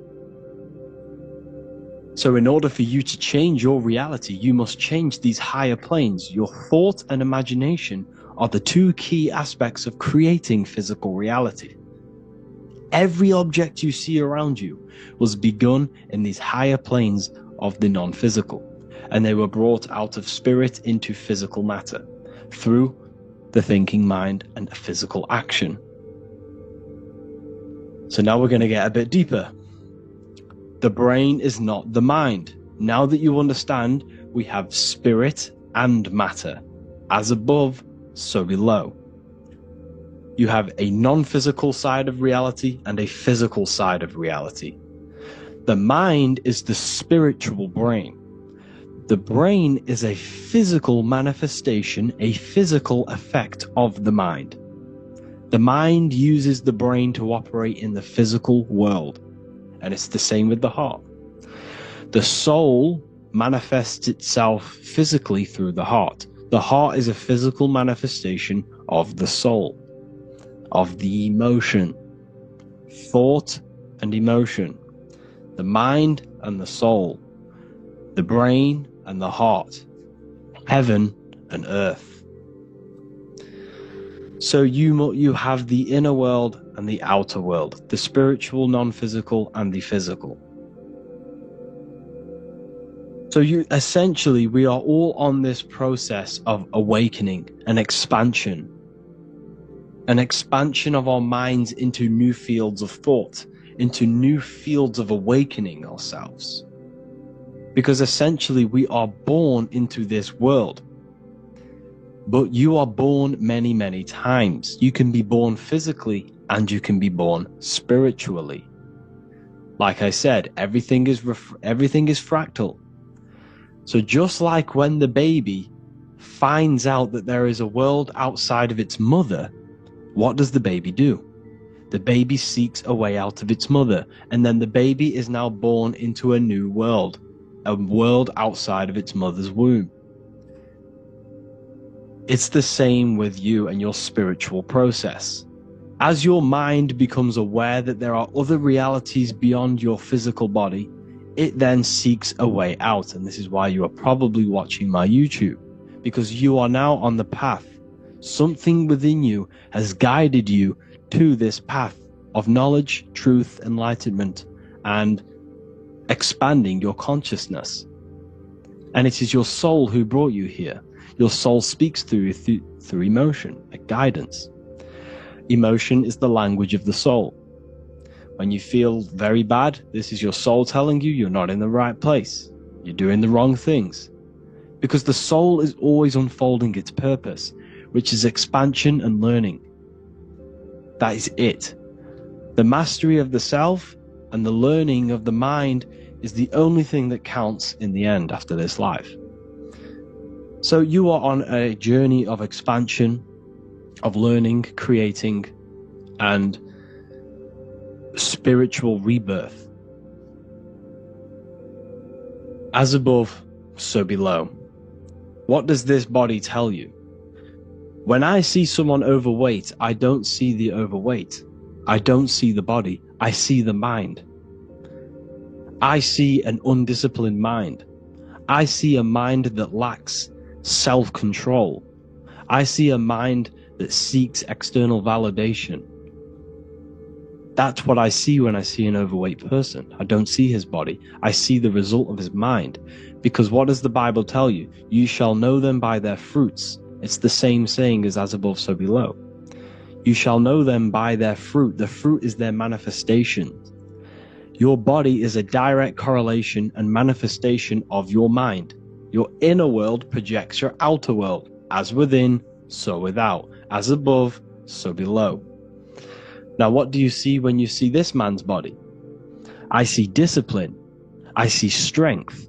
Mental strength, not physical strength. I see mental resilience of pain. Because all of this man's mental energy has been manifested physically within his muscle. This body is a direct manifestation of this man's mind's pain and suffering, and it shows discipline. This is why people instantly respect you if you are in shape. You walk into a room and you are in shape, people will instantly give you respect because they know that you are mentally disciplined. The body is a reflection of your inner world, and it's the same with your friends, your family, your connections with people. If you think about yourself very negatively all the time, and you don't have a good connection with yourself, you don't have a connection with your true self, this will manifest into every single relationship you have in your life. If you don't have a good relationship with your inner self, you don't have a good relationship with the people and the friends around you.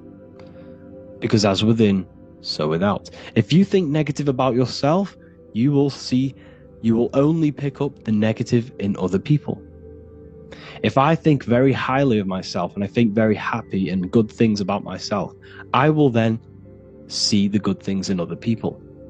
Because it's as above, so below. As the inner world is, so is the outer world. It's the same with your life circumstances. Your life is a direct correlation of every thought you thought in the past. If you possess millions of pounds, millions of dollars, this is because you have thought this into physical reality. You live the life you are deserved. You live the life that you manifest through your thoughts. If you live a very poor life, this is a reflection of your mind. This is a reflection of what you have thought into physical existence. Because like I said, everything begins in the mind. As above, so below. And this is even present within the body. So where is the head? The head is at the very top of the body. And where does all manifestation begin? In the mind. That's where the mind is, in the head. And then the thoughts we think travel down the body into the heart, which is the emotion. Every thought we think is in the emotion. Every thought we think creates an emotion. This emotion then drives the action. Where does the action come from? The feet, because the feet move our body. We move with our feet to take action. Our hands. You see, so the body is even a reflection. I can't even say it. Reflection of the order of manifestation. This blew my mind when I figured this out. You see, the head, the thoughts begin here. This is the beginning of all manifestation. Then it comes down to the heart. This is the emotion.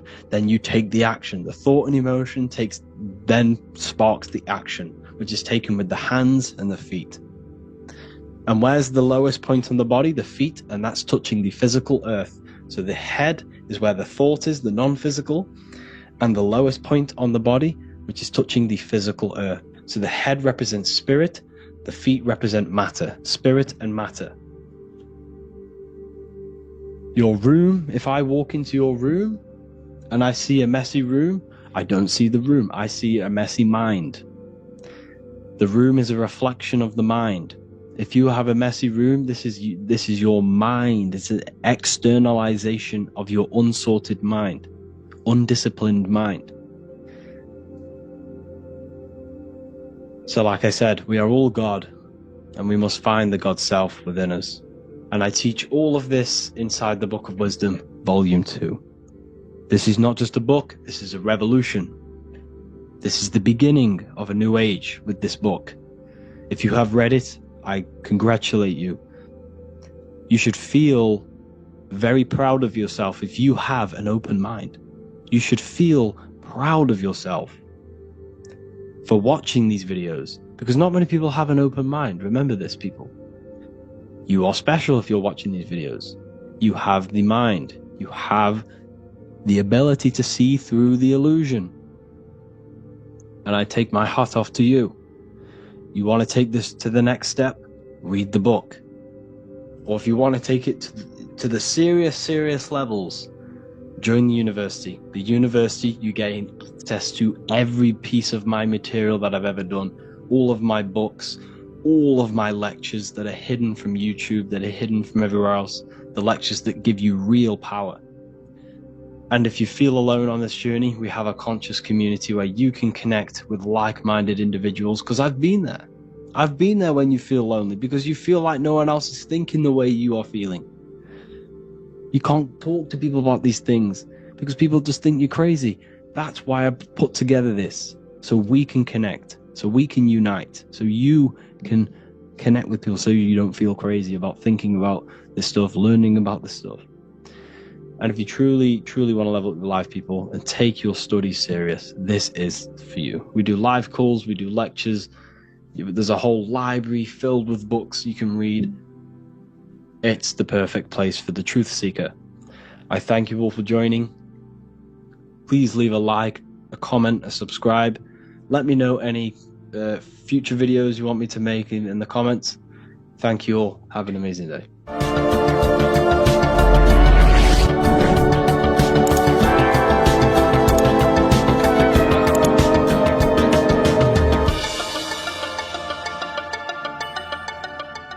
Welcome to Revival of Wisdom. Today, we're going to be talking about portals, portal symbolism, what portals are, okay, and how they show them to us, because they have to tell you the truth, guys. This is the thing with the universal law. They have to tell you the truth. And they tell you through symbols, they tell you through movies, and different things like that. But let's jump straight into this. So first I want to talk about the Freemasonry symbols. Okay, so first we got, obviously this is some Freemasonry art, but notice how you've got the ladder with a key. Okay, so this is ladder symbolism with a key. So maybe this is talking about ascending. Okay, because look, because this is ascending into the heavens, because it's a ladder with humans going up it with a key. In order to ascend, you must have the key. Okay, so what else do we have with a key? Well, the Netflix show Lock and Key, which is all about portals and keys, because what the keys do, they open doors, gateways. Okay, so what's interesting about this is that they've got this key here, which represents the Kundalini energy rising up the spine. Okay, but we'll come back to this. But it's that same portal key symbolism. We've also got the Vatican. The Vatican is in the shape of a key. Okay, so you can see the start of it here and the end. So this is key symbolisms. Keys open doors. And notice how it's got the 8-pointed star. Okay, what is the 8-pointed star?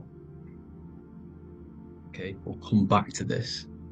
This all ties in, guys. I'll break it all down for you. But then you've also got the god Janus. Janus, okay, is known as the god of the doorways. He's an ancient god of Rome, and they worshipped him. However, he's not a god, he's more like a high-level ranked demon. Because he is the god of the doorways. And notice how he's got two faces. Because doorways always have two sides. You're going into somewhere, there's always two sides of a door, and he's always depicted with two sides of a face and a key, because he holds the key to the doorways, to the portals, to other worlds and realms. Okay, as you can see, he's always got two faces and a key. Okay, so now we have the Sumerians, the Anunnaki, and they are always depicted with the two faces. Why do they have the two faces? Because they're symbolizing doorways, and the Anunnaki come to Earth through doorways and portals. So these are what these gods are symbolizing in their artwork. But they always have the 8-pointed star. Okay, what is the 8-pointed star? You see how they always have, look, let me try to find another one. It's the 8-pointed star. This 8-pointed star is Polaris. Okay, Polaris, just like the Vatican has the 8-pointed star with a key. Polaris is the center star. Polaris is a fixed star, it doesn't move. Okay, so the Anunnaki's symbol is also the 8-pointed star. So this is symbolizing the portals and doorways that they come through in order to get to the Earth. But Polaris is that center star which does not move. It's always symbolized with the 8-pointed star, just like a compass. Why is a compass the 8-pointed star? Because at the center of our realm is where the most electromagnetic energy is stored. As you can see, we have an aura field, an electromagnetic aura field. So does the Earth. And in the center, so like our heart, for example, is where the most energy is stored. And like the center of the Earth, this is why all compasses point to the center, because this is where the most electromagnetic energy is stored. It's at the center of our realm. Okay, so like I was saying with the lock and key series, see this here, the Kundalini energy rising up the spine, just like your Kundalini energy rising up the spine. Let me try. I can't zoom in, but you know what I'm trying to say here. Let's go back to Polaris, because at the center is where pole. Can you see the pole of electromagnetic energy? Polaris, the North Pole. It's symbolized. The truth is in the words. It's like a pole of electromagnetic energy, and this is where the aurora borealis comes from. Notice how it's got the word aura in it, because it's the Earth's aura, electromagnetic field. Just like you have an aura, also known as the Northern Lights, because it's coming out of this center hole in the center of our realm, where the black sun is. And this is where the electromagnetic energy is coming up from. And this is what the aurora borealis is, or the Northern Lights. It's just electromagnetic energy. And it's symbolized through our symbols, the original O. Okay, because it's like a hole through the middle. Polaris. So this Polaris is the sky vault. It's the portal into this realm. Because this is what the Anunnaki are always talking about. Always symbolize it with the 8-pointed star. And just like a compass is the 8-pointed star, pointed to the center, to Polaris. Okay, see here on the Sumerian tablets with the 8-pointed star again. And how we know it's talking about portals with this 8-pointed star is because CERN 666 are opening up portals to the underworld, letting in demonic entities into this realm. How do we know it's a portal? Because their Hydra Collider has 8 points, just like the 8-pointed star. So they are creating synthetic portals to the underworld to let these demonic entities into our realm. But what is the key? Because if we're talking about ascending through Polaris, notice how here on the masonry art, this luminary here, so this is the sun, that's the moon, this is Polaris because it's a luminary with what? 1, 2, 3, 4, 5, 6, 7, 8 beams coming off the luminary, just like the 8-pointed star. So you see the ladder with the key going up to Polaris. It's symbolizing ascending out of Earth. So what is this key that they're keeping from us? Because it's a human holding a key going up the ladder to Polaris. Well, chakras. We have 7 chakras. Okay, so this is what they are telling us in the lock and key symbolism. The Kundalini energy rising up the spine. Okay, just like they have 33 vertebrae on the back of your spine. Okay, this represents the Kundalini energy going up your 33 vertebrae, just like in masonry has 33rd degrees. Okay, so what is the key? Your chakras. Your chakras have to be unlocked. Okay, you have to unlock your chakras, and you can't unlock this one without going through this one. You have to go through them all. It's like a ladder, just like Jacob's ladder. You can't go from the bottom to the top. You have to unlock each one. Okay, just like you have 7 chakras, you have 7 layers of your aura. Okay, you have to unlock your chakras to the highest point in order to reach Christ consciousness. And this is the key that they're talking about. They're symbolizing the organic portal within each and every one of us to ascend out of this realm. Okay, so this is the key that they're talking about, and they're holding back this knowledge to keep us trapped in this 3D realm. Okay, so like I was saying with the 33 vertebrae and the Kundalini energy coming up the spine, 33 vertebrae, you can see this sort of symbolism going up to the light, because it's the light. You see here, your crown chakra turns on and becomes enlightened, just like the Illuminati symbol.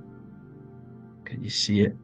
But also Jesus also died at 33.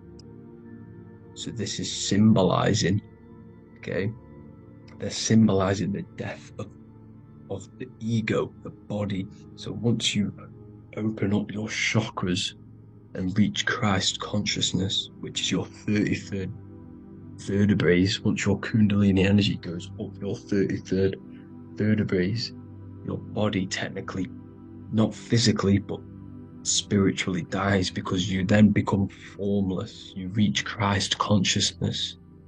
So then you can travel other worlds. Okay?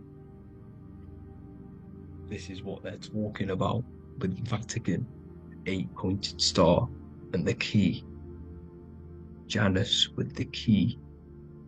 The Sumerians with the 8-pointed star. Anunnaki, the 8-pointed star. Polaris, 8-pointed star. So Polaris is the way out of this realm, which is at the center. Pole, North Pole. Okay, so the key is that they're hiding from us is the knowledge to unlock our chakras. Okay, and without this knowledge that they keep from us is trapping our souls in this reality to keep reincarnating. Okay, well, thank you all for tuning in. I'm going to leave you all there. Make sure to leave a like and a comment in the comment section. Let me know some topics to talk about so I can break it down for you. God bless you all.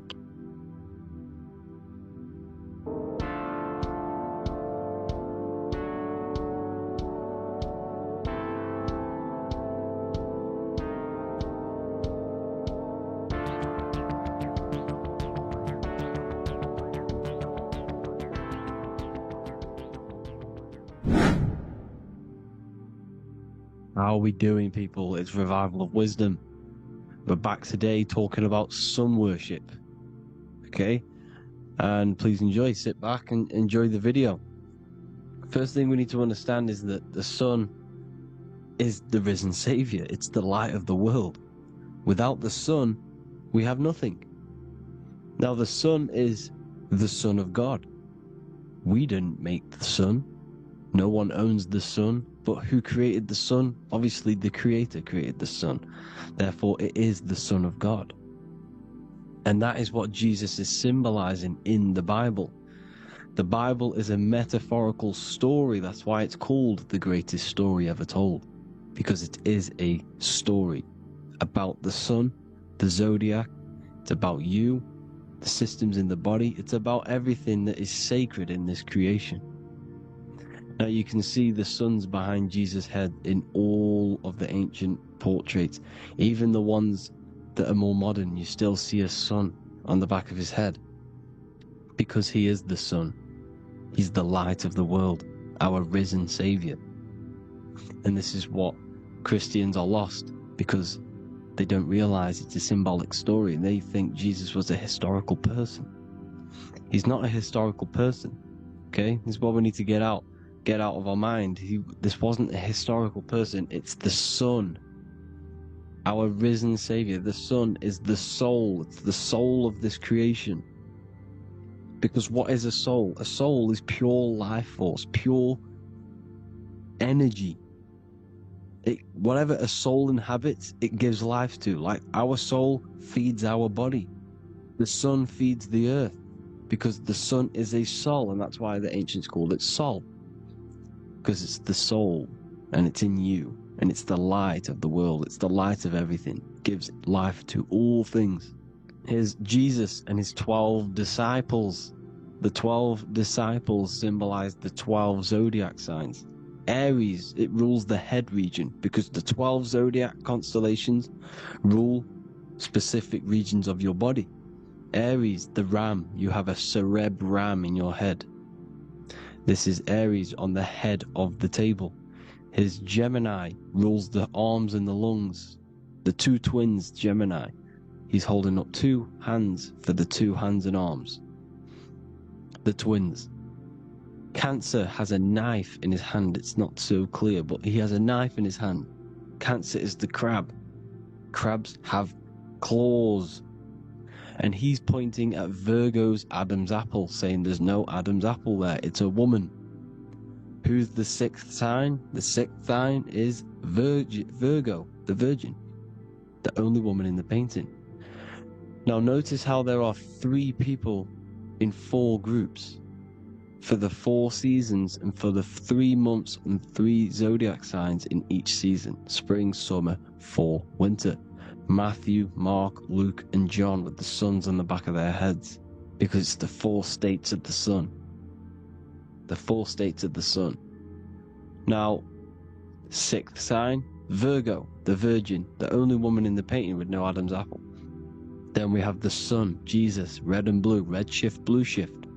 Electromagnetism. The ancients knew this. He's got one hand open, one hand down. because the sun gives and retrieves. The sun rises and it falls. It gives, then pulls away. That's what the sun does, and that's what he's doing. His arms are out, symbolizing the rays of the sun, casting down onto the earth, giving and then receiving. Libra, his two hands are equal, holding his arms out equally, because Libra is the two balanced scales. Libra is when the sun is balanced between the summer and the winter. It's being judged. The sun isn't balanced. That's what Libra is, the two scales. Capricorn is the goat. Goats have two horns, and you can see the two horns on his head here. See? So this is astrology. This what Leonardo da Vinci is depicting here. It's astrology. And he knew the story of the Bible is all astrology. It's all based on astrology. The Son of God, the real sun. Now here are some Bible verses. I am the light of the world. Obviously, that's the sun. What other light is there that lights up the world? The moon can't do it. It's the sun, the one and only Son, our risen Savior. Because if the sun didn't rise, we'd all be dead. So it's our risen Savior. And it dies for our sins every night, and then gets reborn every day. Now Jesus calms the storm. Mark 4:35-41. The disciples are all on a boat, and there's a heavy storm. But Jesus is asleep. The disciple says, Jesus is asleep. We need to awake him. They wake up Jesus, and Jesus got up and rebuked the wind and said to the waves, quiet, be still. Then the wind died down and it was completely calm. Well, when Jesus was asleep, this is the sun not being risen. It's not risen yet. Because in the night times, that's when the storms happen on the sea, in the ocean. And when they awake Jesus, Jesus rises, because he's the sun, he rises and everything calms. Because when the sun comes, the storms go. You see? So it's the sun. It's all about the sun. Here's another, Luke 22:10. A disciple asked Jesus, when will we know it's the end times? And Jesus says, as you enter the city, a man carrying a jar of water will meet you. Follow him to the house that he enters. Well, this is clearly talking about astrology, the topic that Christians think is satanic, when they don't realize the whole thing's based on astrology. Because the end times is the end of Pisces, which is the two fish, which is the age we've just gone out of. And you can see all these ancient churches here with two fishes, because they knew it was the age of Pisces. There's an ancient photo, ancient artwork with the two fish, Pisces. And the end times, as it talks about in the Bible, when Christians think the world's going to end or something. But no, it's just the end of Pisces. As you enter the city, a man carrying a jar will meet you.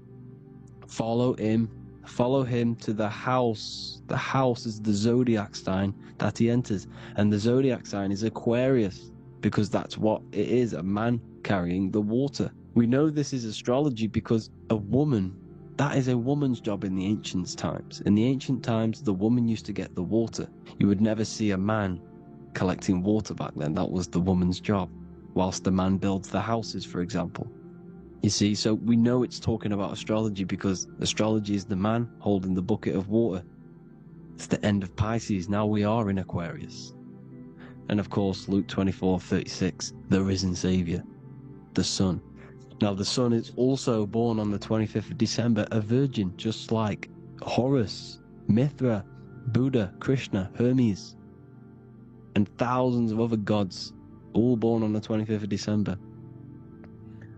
Well, it's because the sun moves 1 degree northward on the 25th of December. And on the 22nd to the 24th, it stays in the same degree because it's moving south. But then on the 22nd, it stays in the same degree on the Southern Crux constellation. And the ancients called this the sun dies on a cross, because the cross is the Crux constellation, the Southern Cross. And it stays on that same degree for 3 days on the cross. The sun dies on a cross, and then on the 25th moves 1 degree northward, bringing back the summer, the light, the warmth, the growth of crops. And this is the sun being reborn again, a virgin, because it's pure. And here's Mithra, another sun god before Jesus was around, before Christianity. It was Mithraism, and Mithra. Ra is Ra, the sun god, Egypt. It's all about Ra, the sun. You see the crown of thorns on Jesus' head, symbolizing the rays of the sun. And here are the rays of the sun on the back of Mithra's head. Krishna, the sun. Buddha, the sun. Horus, horizon. All born virgins, all did miracles, all resurrected. Dead for 3 days. Well, here he is, dead for 3 days on the cross. And resurrected. Because it's the most ancient religion ever been on the face of the earth. The worship of the sun. And we should worship the sun, because without the sun we are nothing. The sun feeds us, feeds the earth, feeds everything.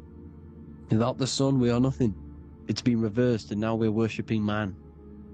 When we're worshipping a man called Jesus, was never real. It's all about the sun, the most high, the most powerful, potent, celestial body in the sky, the orb that feeds us every day. It dies for our sins and rises every day. It's the sun. Now on the Holy Communion Day, it's the worship of the sun. They give out mini suns. It's Jesus holding a sun. And they raise the sun on Sunday, because they go to worship their sun god on Sunday. Not Saturn Day, not Moon Day, Monday, but on Sunday when the sun is exalting.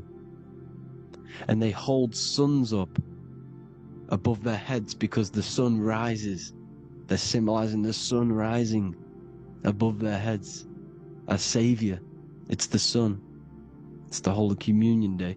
And here's Jesus giving a piece of himself to the children. It's the sun, the light.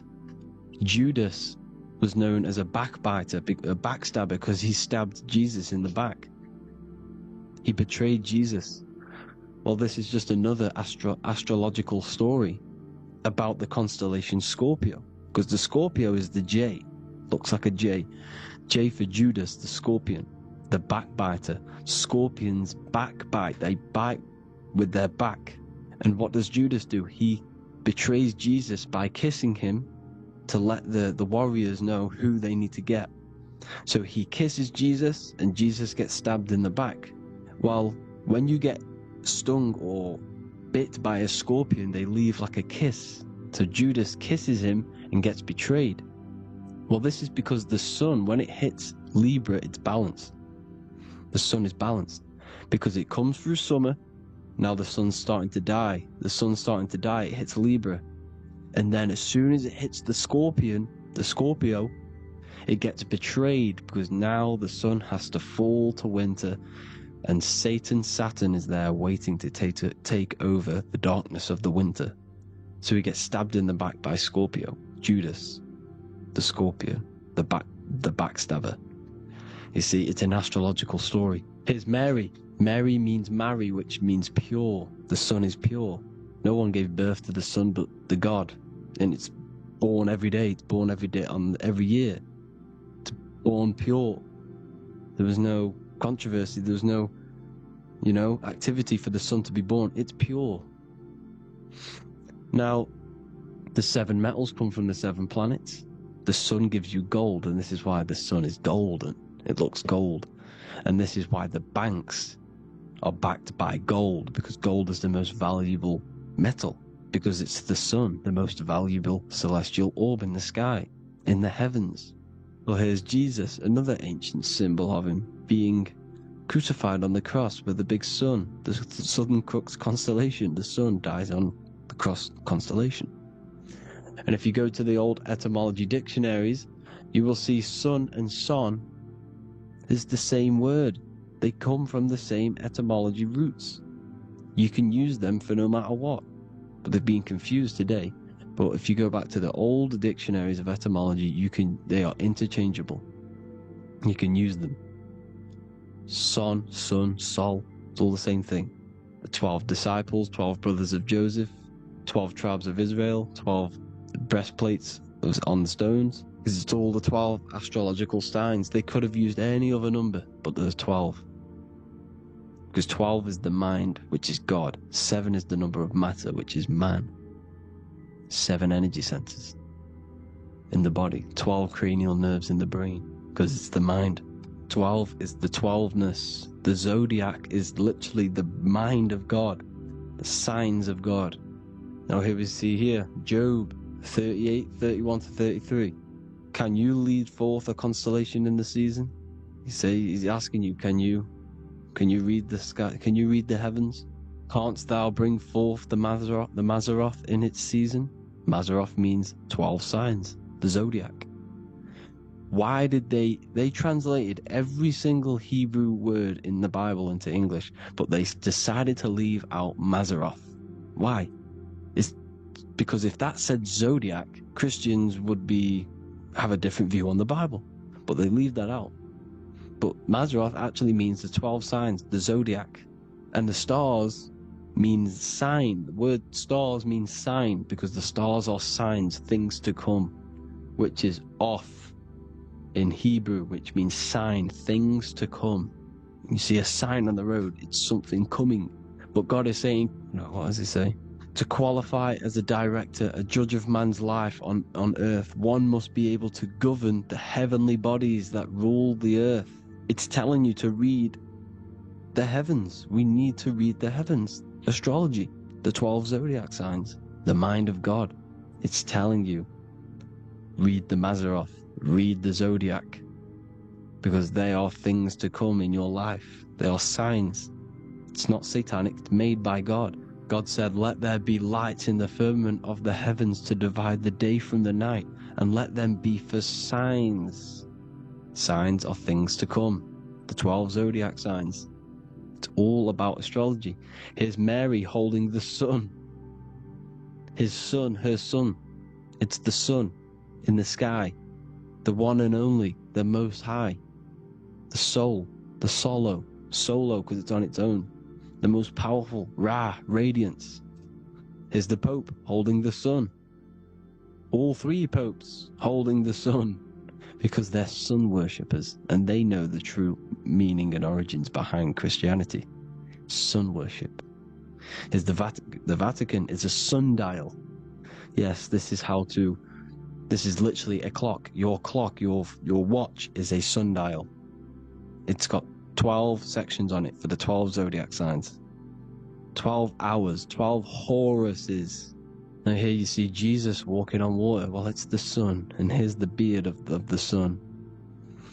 Here's the pyramid of the sun, the illuminated one, the all-seeing eye, the sun. Here's the Ankh.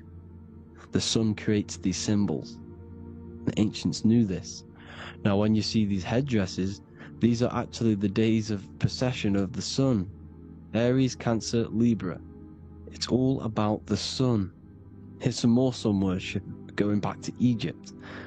Ra, Horus, Osiris, and Set. Jesus and Satan is Horus and Set. The sun and Saturn. Saturn rules the winter, Satan. Jesus, the sun, the light of the world, rules the summer, rules the day. Satan's the night, Saturn's the night, the sun is the day. The evil brother, Satan. Well, Horus comes, this is where we get the word hours from. There are 12 Horuses. The sun moves in 12 Horuses, 12 hours. Where's Horus? What hour is it? Where's Horus? His Ra, 12 noon, Ra, radiates, powerful, the most high sun. That's why he has a sun on the top of his head. These are the 4 states of the sun. Set, sunset. This is why we say sunset, because the sun is setting. His sunset, his Horus, horizon. The Horus is rising, Ra radiating, and the sunset. Then midnight is Osiris. Here's another ancient symbol for the sun, the scarab. Ra, the sun, scarab. It's got the word Ra in it because it's the sun. Here's the sun on top of the scarab with the wings.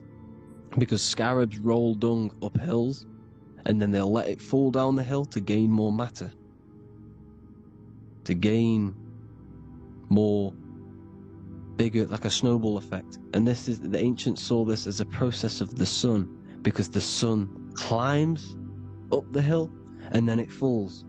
So they used the scarab to symbolize the process of the sun. The sun climbs and falls. Here's an ancient Egyptian cat cutting off the head of the serpent. Well, the cat is cutting off the head of the serpent, symbolizes the sun cutting off the nighttime. When the sun rises, it cuts off the nighttime. It cuts off the serpent. The serpents represent darkness or evil. Well, there's some more symbology of the sun and the heavens, the arch, the royal arch, the firmament, the sun inside the firmament. These are all ancient churches, and they all depict the firmament with the sun inside. Is the ancient cosmology, you see, because it's all about the sun. Everything's about the sun, because the sun is our orb, made for us to sustain life in this, inside of this creation, inside of this firmament, the royal arch of heaven. Here's the Freemasons depicting it. Here's the Masonic royal arch, but you can even see the zodiac signs. Here's Cancer, the checkered board. It's the royal arch of the firmament. Obviously, they don't want to tell you that. You live in space, apparently. Some more sun worship. Here's the beard of the sun on the water. They all have this long beard. And why do they say amen? Amen at the end of every prayer. Amen is a sun god, a creator god. It's all about the sun. So thank you all, people. Hope you all enjoyed. Hope you all gained some knowledge and insight. Please give me a follow, drop a comment, drop a like. Have a good day. Love you all.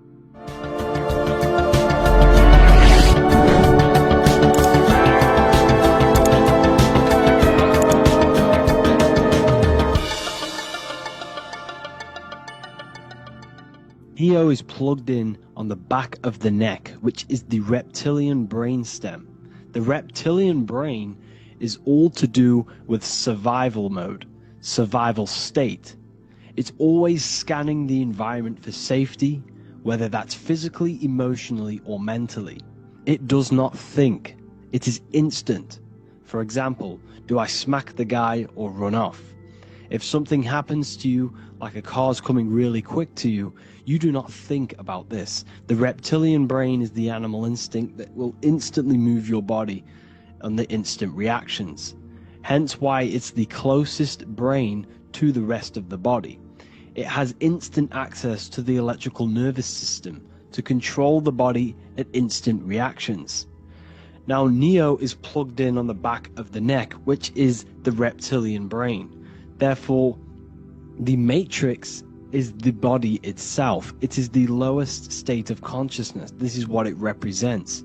The word matrix means womb. It translates to womb because your body is a womb. Your body is a vessel for universal consciousness, for God consciousness. And the body is also a womb where you can be born again outside of this body by raising your consciousness, by awakening the neocortex. This is why Neo is called Neo, because it represents the neocortex. This is the higher aspect of our brain. This is all to do with new things, higher reasoning, higher thinking, new learning. You see, the brain is a receiver for universal consciousness. And what do I mean? It is a radio receiver. Think of it like this. You have a radio tower which emits frequencies. And each little frequency, 00.1, 00.2, 00.3, each 00 point is a different person. We are all the same universal consciousness, encapsulated inside of a different vessel. This is why our body is the temple of God inside of the Bible. Your body is a sacred temple of the divine essence of the universe. However, consciousness is controlling this physical body. And I'll show you this diagram here. Consciousness consists of imagination, emotions, thought, and memory. All of these things are not physical. They're not made out of atoms. You cannot think with atoms. If I split open your brain while you are thinking of a cheesecake, I would not see a cheesecake. It's because these things exist metaphysically within consciousness. They are not physical. The body is physical. It's part of matter. It's part of time. You see the Leonardo da Vinci, the circle and the square. The square represents limitation, beginning and end, because when you draw a square, there is a beginning and end. It represents the body, the mortal self, the ego, the echo. Then you have the spirit raised above, which represents spirit over matter, mind over matter. Invisible forces create physical forces. Everything physical exists in non-physical. This is also the Freemasonic square and compass, why the square is below the compass, because the compass creates the circle, which is spirit or mind. Then you have the square, which is matter. Mind and matter are the same substance. Mind creates matter through thought. Everything in this physical universe manifested through thought. Everything began as thought. So you are spirit and matter. You have a material body and a spiritual body. And you are right in the middle. This is why humans are very, very important. Because we have an animal nature, the reptilian brain, and a higher consciousness, the neocortex. And we must awaken out of the matrix, which means womb, which is the body. And neo is waken up from the lower self, the reptilian brain, and moves into the neocortex. Because the brain is a radio receiver for consciousness. Now, what do I mean? I went over this before. Your consciousness is controlling the brain. The brain is a computer. And when our consciousness, our imagination, our emotion, our thoughts, and our memories are all contributing towards just survival things, food, safety, fear, all of these things, and our consciousness is locked into a survival state, we are using the reptilian brain. We're no longer thinking. You don't think with the brain, but the consciousness is thinking, which activates the different parts of the brain. When we think for higher reasoning, we use the neocortex. It stimulates the neocortex. When we think about survival, we're using the reptilian brain. So therefore, when Neo wakes up, he wakes up to the higher aspects of consciousness, which is only utilized by the neocortex, by learning new things and expansion of the mind and expansions of consciousness. Okay? So the whole matrix is to keep you designed, the whole matrix is designed to keep you in a survival state, in the three-dimensional awareness. They want you constantly scanning for safety, scanning for food, scanning for emotional safety in relationships, in other people. You see, they do not want you to think. They want you stuck in that reptile, that animal state, that beastly state that most people are in. Most people, all they do is eat, listen to music, consume, have sex, lust, desire. This is all the reptilian brain. So when we say the world's being ran by reptilians, it's symbolic. There is no physical reptilian humanoid beings controlling, manipulating human consciousness. We are all the same consciousness. However, there is a corrupted state of consciousness running this world.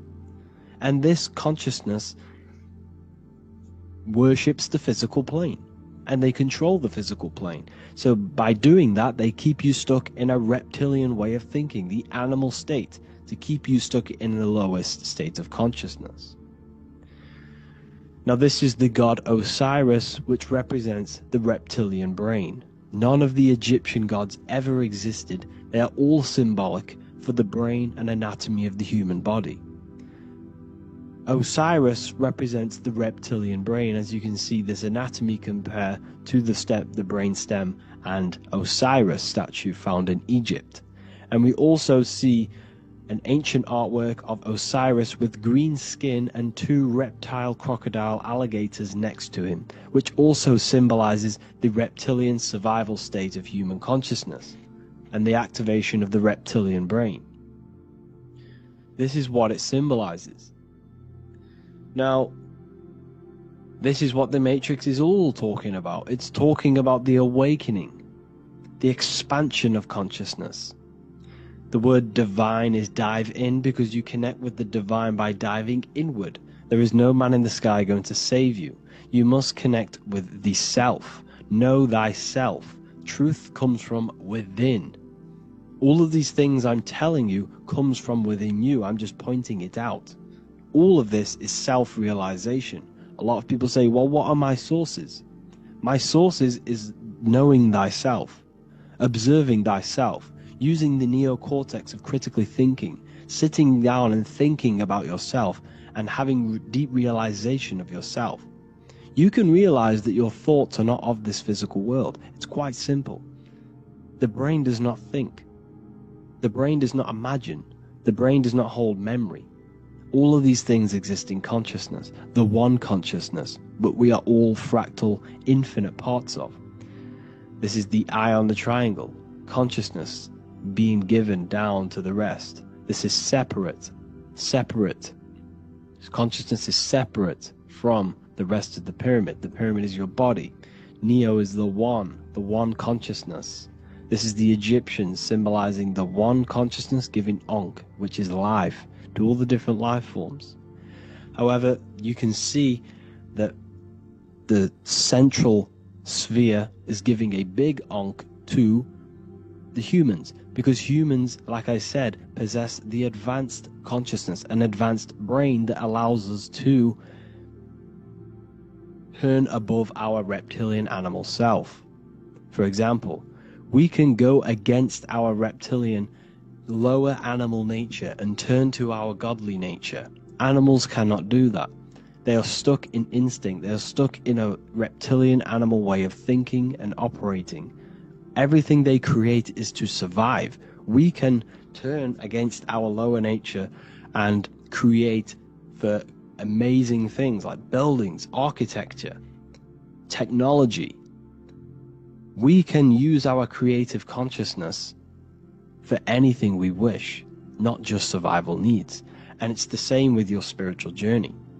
You can raise your consciousness beyond this animal state that they try to keep you in through fear, consumption, food, and the reptilian brain. We must awaken, start to think critically, and awaken to our divinity, because the mind, the consciousness within you has infinite potential to expand. There are infinite fields of knowledge that you can explore. The mind can never be filled. It can never ever be full of knowledge. It always expands, and that's why you are alive. That's why you are part of this universe. That's why the science always says the universe is always expanding, because the universe exists in your mind, and the mind is always expanding into new fields of thought, new fields of knowledge and information. And that is your whole sole purpose, of expansion of mind and expansion of consciousness, and the exploration of the mind of God. We are living in the mind of God. You are a thought in the mind of God. You must awaken out of this body. This is why Jesus says you must be born again to see the kingdom of God. You must be born again. You must raise your consciousness beyond physical limitation and awaken to your divinity. And this is pretty much it for this video. I hope you all understand this, that this is all symbolic for consciousness.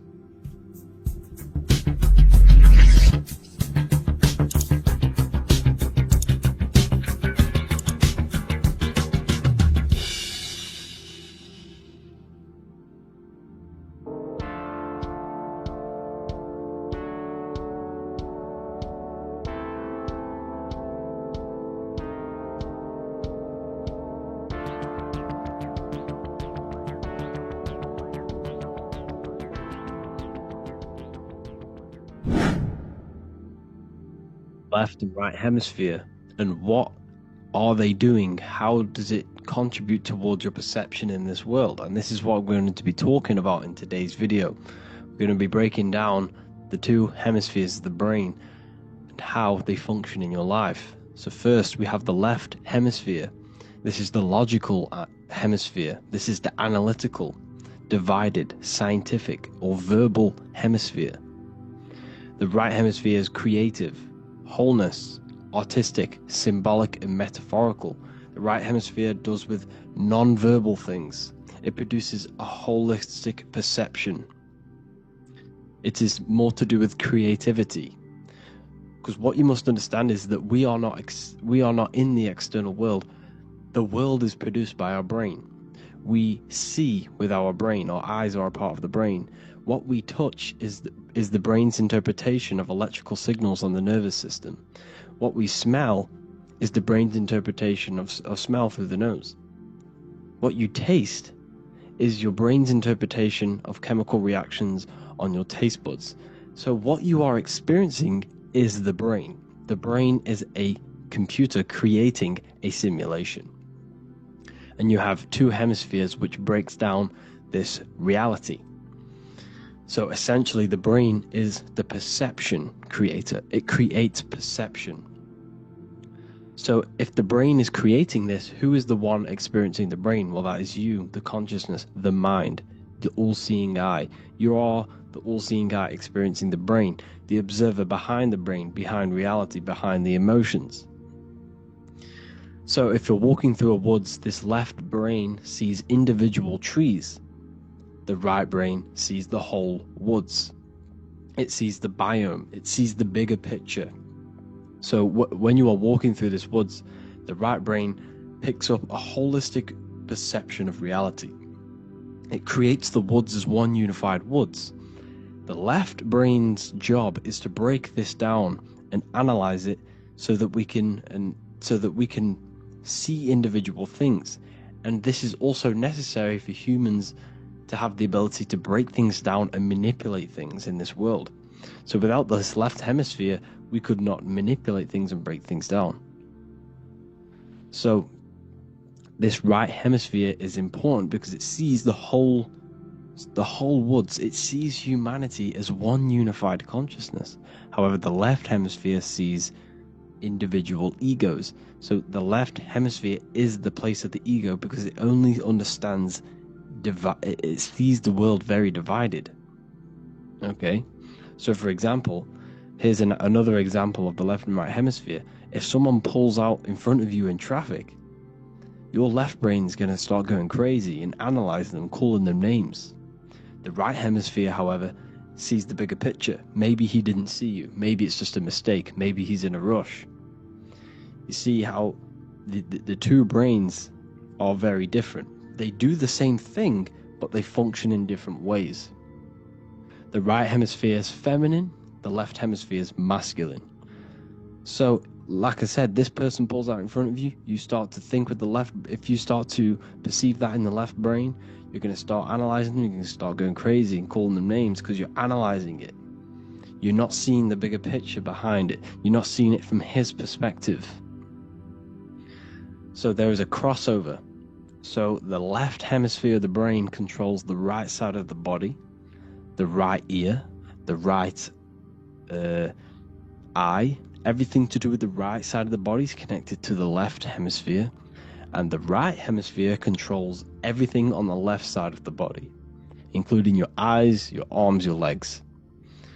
So everything is crossed over, and even your visual field is crossed over. So this is your visual field, as you can see here, and even the left side of your visual field goes to the right brain. There's a crossover. No one really knows. There's not really a reason for this. However, this is how the human body is designed. As we all know, the human body is the most advanced piece of technology on the face of the earth. They cannot replicate the human body. And they tell you it has no creator. This is crazy. People are that brainwashed, they can't even understand that their body is the most advanced piece of technology.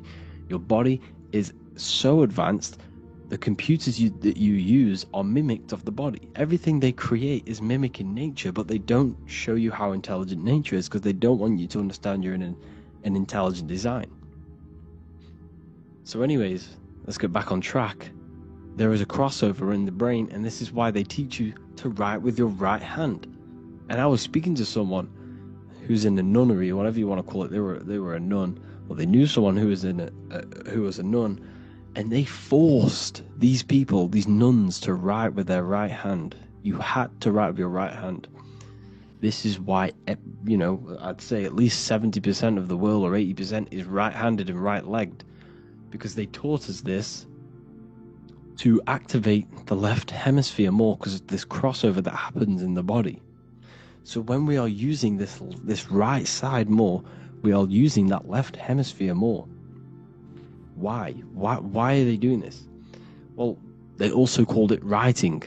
Writing is a spell, to cast a spell on you to use that right side of the body so that you use this left hemisphere, because they want you to see the world as a divided perception. They don't want you using the right hemisphere, using that left side of the body to activate the right hemisphere to see the bigger picture and see how everything is all one and everything is created.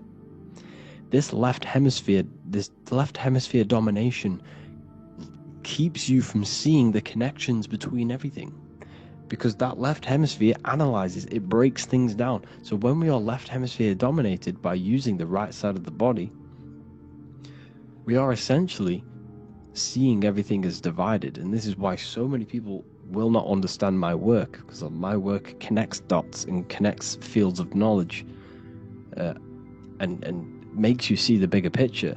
So people who are left hemisphere dominated will see my work and think this guy's crazy, but it's all about activating that right hemisphere. So they called it writing because every word you say is molding your mind in some sort of way.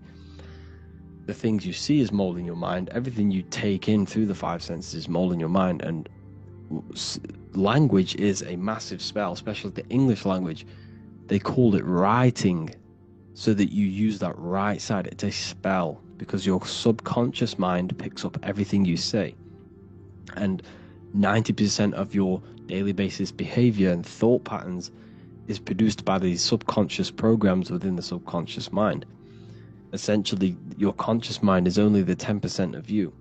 The conscious mind is just what you're aware of, what you're wearing, how you're feeling, what you're thinking. That's your conscious mind. The subconscious mind is controlling every system in your body. It's telling your heart to beat without you being conscious of it. So essentially, this is what they're programming. They're programming this system in the back of the mind, which is controlling everything through the words. And this is what spells are, because it's all about creating perception in the subconscious. So they want you to use that right side more. I truly believe the ancients, they were balanced. They used the left and the right side of the body. They didn't have a stronger side because they understood this science of the body and how the body works. So this is actually called phonetics. It's not etymology. Etymology is the study of root words.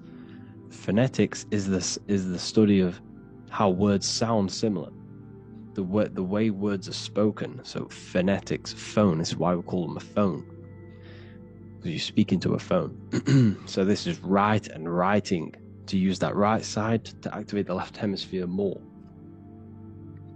So your hands are a manifestation of your brain.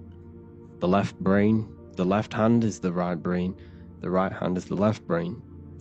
And as a child, we were always taught that when you place your hands together like this is the size of your brain, which is true because your hands are a part of your brain. They're an extension of your brain. Every part of your body other than your brain is an extension of the brain.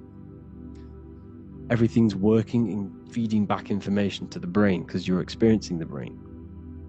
So another trick that you can do, or another exercise, is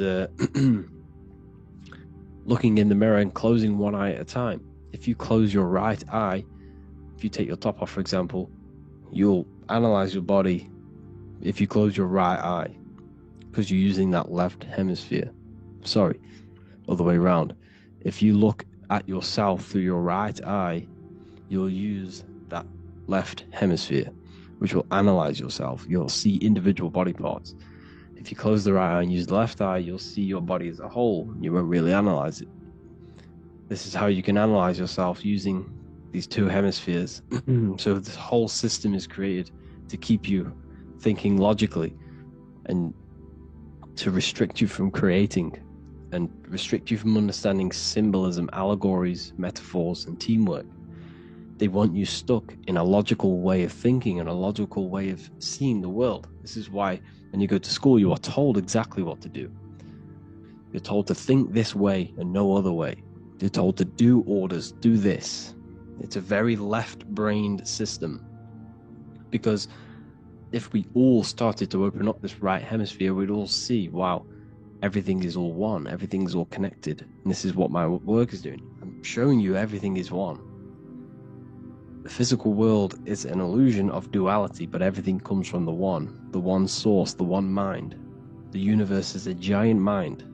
I am mind, you express mind. We all possess mind. Behind the physical body is the same mind consciousness. And we are all expressions and fractals of this infinite consciousness called mind. And this is what they don't want us to figure out, is that we are all just one consciousness expressed. It's an infinite consciousness. It's even in the squirrel, it's in the dog. All of these different animals, they're just different bodies, but behind the bodies is the same consciousness, which is mind. That's what the pineal gland is. The pineal gland is not the mind, and it's not the third eye. The third eye is your mind. If you have a closed third eye, it just means you have a closed mind. If you have an open third eye, it just means your mind has expanded from beyond physical things through astral projection and mystical experiences. This is how you gain an open third eye. It's just an open mind.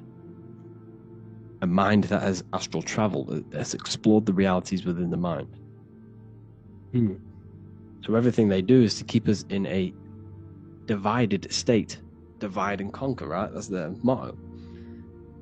All to keep you thinking how everything is divided. Everything they've done is division. Postcodes, countries, everything is divided.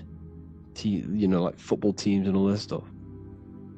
It's also a natural process when you grow up, because as you grow up, your brain is constantly analyzing the world. So this is sort of a natural process of how you become more left hemisphere dominated, because your brain is always analyzing.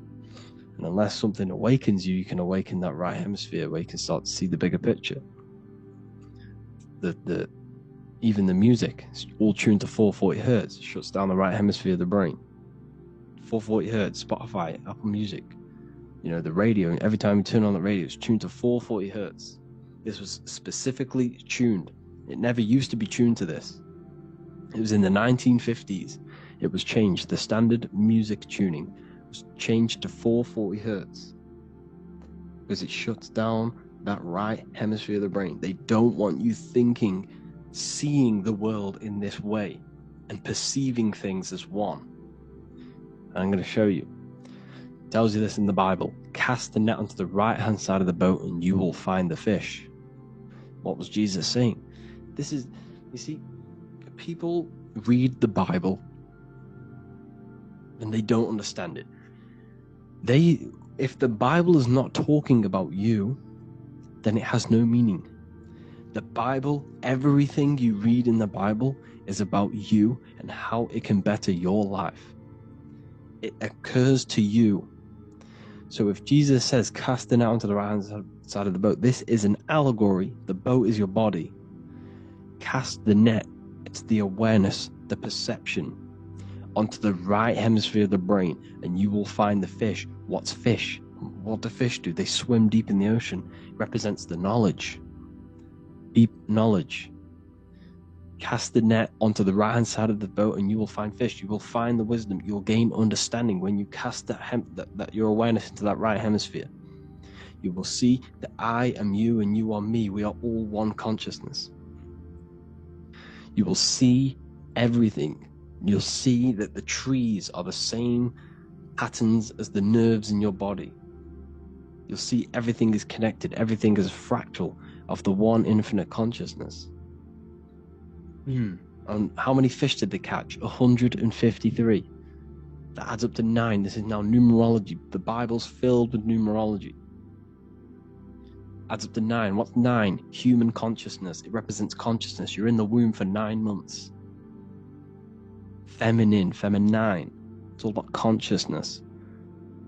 And in Revelation 14, and I looked, and behold, the Lamb standing on Mount Zion, that's the spines, the mountain, with him 144,000. 144 adds up to 9. It represents consciousness on top of the spine. You see? And he had his name the name of his Father written on the forehead. What's the Father? The higher mind, the higher consciousness within you. Where is that? In the forehead, the pineal gland. The pineal gland is the radio receiver for the higher consciousness. Because every body part of the body has consciousness. Your heart has consciousness. Your gut has consciousness. You are thinking with these different consciousnesses. You think with the gut. You think with your penis. You are thinking with all of these consciousness. And it's about raising your consciousness to the higher consciousness, which is the Father, the mind, in the head. Don't think with the lower parts of the body, because that is your animal nature. Think with the higher parts of the body. It's all representing consciousness. How to activate the right hemisphere of the brain? Well, it's all to do with non-verbal things. So music will activate the right hemisphere. Make sure it's tuned to the right frequency though. 432 hertz, 528 hertz. Any frequency that adds up to 3, 6, or 9 is good for you. Meditation, turning off the thoughts, and you raise yourself to the higher brain. Symbolism. Symbolism is all right hemisphered. Reading between lines, metaphors, determining the Bible, it's all right hemisphered. Seeing the bigger picture, it's reading between the lines. So tithing in the Bible. These people in the churches are giving 10% of their money to the church. It's nothing but a scam. What these people have done is they have externalized the Bible. They have taken the Bible and literalized it, so that they can make a business out of it. So what they're doing is 1/10 of the produce of what it says in the Bible, 1/10 of the produce of the land, whether grain or fruit, is the Lord's and is holy. So what's that saying? The 1/10 of, it's basically saying give the 10% to the Lord, to God. What does that mean? Well, what's the land and the fruit? This represents physical things, the physical things that you have. The 1/10 of the physical things that you have, what's that? That's your ego. All the physical things that you have is all to do with your ego. That's the lower self. The ego, what is the ego? It's the mind's perception of the physical self. You had no ego when you were a child. Okay, when you were a child, you had no ego. As you grew older, you created the ego. But the ego is the full self. It's the echo. Ego, echo. It's the echo of the full self. So it's saying give the ego over. Take away the animal self. In that left hemisphere, that's all to do with the left hemisphere. That left hemisphere sees the ego. It sees individuality. It's divided. So it's saying give that 10%. Give that 10% of you over to the right hemisphere. The 90%. The 90% of you is in that right hemisphere. The higher self. Now, I'm not saying the left hemisphere is bad. Okay, I'm not saying that at all. But it sees it sees things divided. It's like I said, the left, the hands are manifestations of the brain. So when these Christians are praying, they're putting their hands together. What are they doing? They're syncing the brain hemisphere is what you're doing, because everything's an extension of your brain. So if you put your hands together, you're putting the two hemispheres together. And what's happening when you place the hands together? All the electricity in the body is now running in a circuit. So once you connect these two hands, the electrical energy is now running in a circuit. And energy can move around the body quicker and more efficiently. So when you pray, when these people are praying, they don't realize that they're engaging in ancient forms of meditation, of balancing the two hemispheres. So now we're talking about balancing the hemispheres, not the right hemisphere. This is what Israel is. Look at the symbol for Israel, the up triangle and the downward triangle. What's that? The up triangle represents male, the downward triangle represents female. Okay? So this is talking about the brains. Israel is Ra, Isis, which is female, the Egyptian god, Ra, El. El means God. Electricity. That's the force of the physical world. It's the force that runs this world, electricity. It's the force of God. El, consciousness. It means God. Is, Ra, El. Isis, Ra, and El. It's the two hemispheres of the brain, the holy land of Israel. It's the holy land, it's the brain. Once these two hemispheres are synced, this is how you unlock your consciousness. This is the easiest way of astral projecting. Hemisphering, I forgot the word for it. Hemisphere syncretization, something like that. It's about syncing the hemispheres. This is how you unlock your consciousness. Once the brain is running as one electrical system, this is how you balance the two masculine and male opposing energies. Once these opposing energies are no longer in war with each other, the brain, they come together to work as one. You unlock your consciousness. You are born again. What happens when a male and female have sex? It creates a new child. It becomes one. You are born again. Once the two hemispheres of the brain, you are born again. You can then have an out-of-body experiences. So this is why the symbol of the Holy Land, Israel, is the up and down triangle back combined together, because it represents unification of the male and female, unification of the hemispheres. You're born again. You unlock consciousness. And you can get this for free. It's called the Gateway Tapes on my website. Basically, it's a audio track from the government, and they did this in the Gateway Experience. It's a CIA document, and what they do is there are different forms of meditations you go through. I think there's about 5 waves of meditations you do, half an hour each one, and it will teach you. It will sync your hemisphere, because what does it do? They understood that playing one frequency into one ear and another frequency into the other, they understood that the right ear is connected to the left hemisphere, the left ear is connected to the right hemisphere. So when you play 2 different frequencies into both ears, what happens? The brain picks this up, the 2 hemispheres of the brain picks this up, and it syncs it. It syncs these 2 hemispheres, these 2 frequencies together. So now the brain is working as one to sync this frequency. So this is how you can sync your hemispheres, through listening to these frequencies. Okay, you can get them for free and do the meditations yourself. This will definitely help you. This is an easy way to astral project. So it's all about syncing the hemisphere and seeing reality from a unified perception. We should all aim to get out of that left hemisphere. I'm not saying don't use it, but we should now start to read between the lines of the Bible, read between the lines of the symbolism they're showing. Study symbolism, study allegories and myths. What are they trying to tell us through these allegories? And this is how we start seeing things in a better way. Once we understand that we are all microcosms of an infinite consciousness, we can all come to one, because love is the unifying force of this infinite consciousness. We are all divided. We are all disconnected from our hearts. Once we all connect with our hearts and see that everything is one, we can all start to love and come together as one, because love is the unifying force of consciousness. So if you haven't already seen, I now have launched the Ethereal University.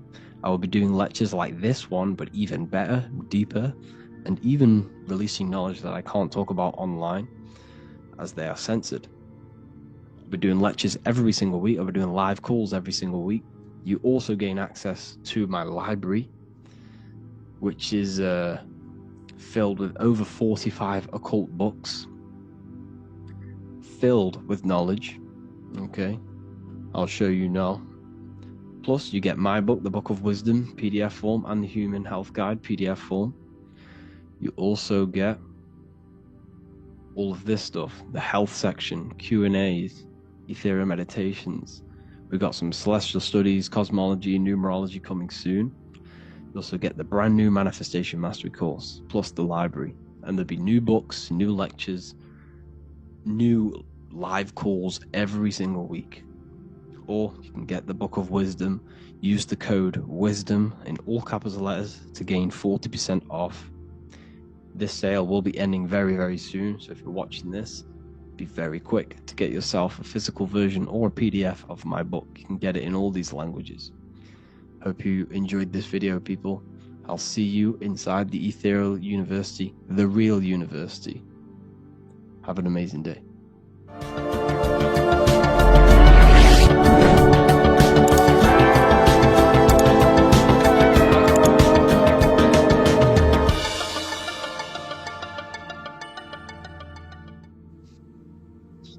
Matthew 21:1, Jesus went into the temple of God. Corinthians 3:16, do you not know that you are the temple of God? Now what is this telling you? That God is within you. Hence why in Luke 21:12 it tells you the kingdom of God is within you. And the side of your head region is called a temple for a reason. Because the brain encapsulates the mind. The brain is a physical manifestation of the mind. The heart is a physical manifestation of emotion.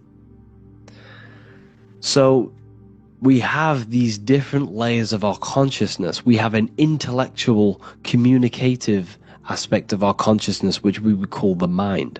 We have an emotional aspect of our consciousness, which is the heart. And to communicate with the divine, it's all to do with the mind. Hence why the ancients always symbolize the mind being God. This is why Michelangelo always placed God inside of the brain on top of Sistine Chapel in the middle of the Vatican. He understood that God is in the brain. God is within you, not outside of you. The church tells you that God is in the sky because they are creating a externalization of the truth to create a business and a distraction, so that you don't find the divinity within you, so that you don't find your power. Now you have Adam, the physical man, the physical body, the ego, the lower self. And he is resting. He's not trying to reach to God, but God is reaching, because the higher consciousness within you is always trying to communicate with you. It's always trying to wake you up to your divinity. But the lower mind, the lower self, Adam, the physical self, is always in ignorance of truth, always in ignorance, and stays in a materialistic way of thinking, which is the lower animal self. And this is what we call a sleep, or an NPC. This is the lower mind of man. But all you have to do is to move your finger to touch God. You have to look within yourself, within the brain, meditate, and you can find God.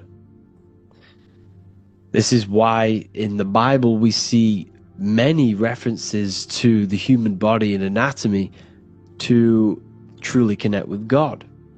Kings 6:8, the door to the middle chamber was in the right side of the house, which is the right hemisphere of the brain. The middle chamber is the pineal gland, where the seat of your consciousness is, where the seat of your higher consciousness is, the mind.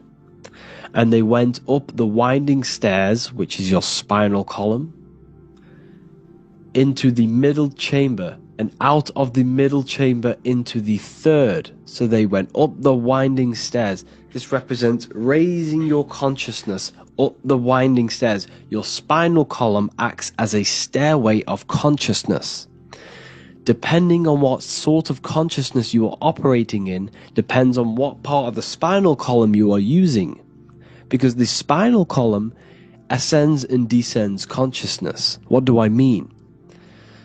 If you are in a reproductive way of thinking and you're always thinking about sex, you're jerking off all the time and you're always eating, all of your brain's power and your mind's power is being descended into the lower aspects of the spinal column, which represents hell, the physical state of man, Adam, the ignorant state. We're basically living off low-level pleasures like an animal. And the stairway to heaven is your spinal column. They went up the winding stairs into the middle chamber, which is your mind, your pineal gland, and out of the middle into the third stage of consciousness, physical, etheric, astral. When you meditate and you start to raise your consciousness during meditation, you enter the astral plane when you turn off thought. But this is the middle chamber inside of the brain. Here we see another painting inside of Sistine's chapel of God inside of the brain. This is the brainstem. This is the brain. This is the frontal lobe. This is the back lobe. This is the back lobe. This is the cerebellum. Here's the reptilian brainstem. Here's the claustrum. This is what we are seeing here. Anatomy. Here is another one in Sistine's chapel in the middle of the Vatican. This is depicting the brainstem. God's neck looks exactly like the brainstem. Here we see a real brain compared to God's neck, because the neck is just below the brainstem. And this is what they are symbolizing, because they knew that God is within you. God is a part of the human body. God is inside of the body, because the body is a vessel for consciousness, for universal consciousness. Inside of you, inside of me, is the same spark of consciousness. And this same consciousness is spread out into every living essence, because everything comes from the one source, the one God, the one consciousness. Matthew 6:22-23. The light of the body is the eye. If therefore thine eye be single, thy whole body shall be full of light. Practicing the single eye. What is this? This is meditation. This is entering within yourself. So the Bible's telling you to practice the single eye. But if thine eye be evil, thy whole body shall be full of darkness. What does this mean? If your consciousness is in an evil way of thinking, if your mind is filled with an evil, negative mind space, then your body shall be filled with darkness, with evil, with negativity. Because negative thoughts destruct the body. Positive thoughts heal and regenerate the body. So he tells you to be, the light of the body is the eye, your consciousness, the inner eye of consciousness, the eye that lets you see. And what do I mean? You look with your two physical eyes, but you see with the inner eye. What you see is perception. You look with the two eyes, and what you see is perception. You are seeing, you are understanding, and that's what consciousness, the mind, gives you. Consciousness, or the mind, is the force that allows you to be a human being, that allows you to understand things and interact with things and make decisions. It's an infinite intelligence. See, the mind is not the brain. This is a big confusion with people. Hence why the eye on top of the pyramid is separate from the bottom half of the pyramid, because the consciousness is separate from the body, the eye, the all-seeing eye. It represents the observer, the eye that sees into this body, into this world, into this. You are the perceiver. You are the invisible spirit within the body. Theologians 4:17. After that, we are still alive, and our left will be caught up together with them in the clouds to meet the Lord in the air. You don't meet the Lord in the physical air. Okay? This symbolism of the ancient Christian artwork is showing you this is symbolic.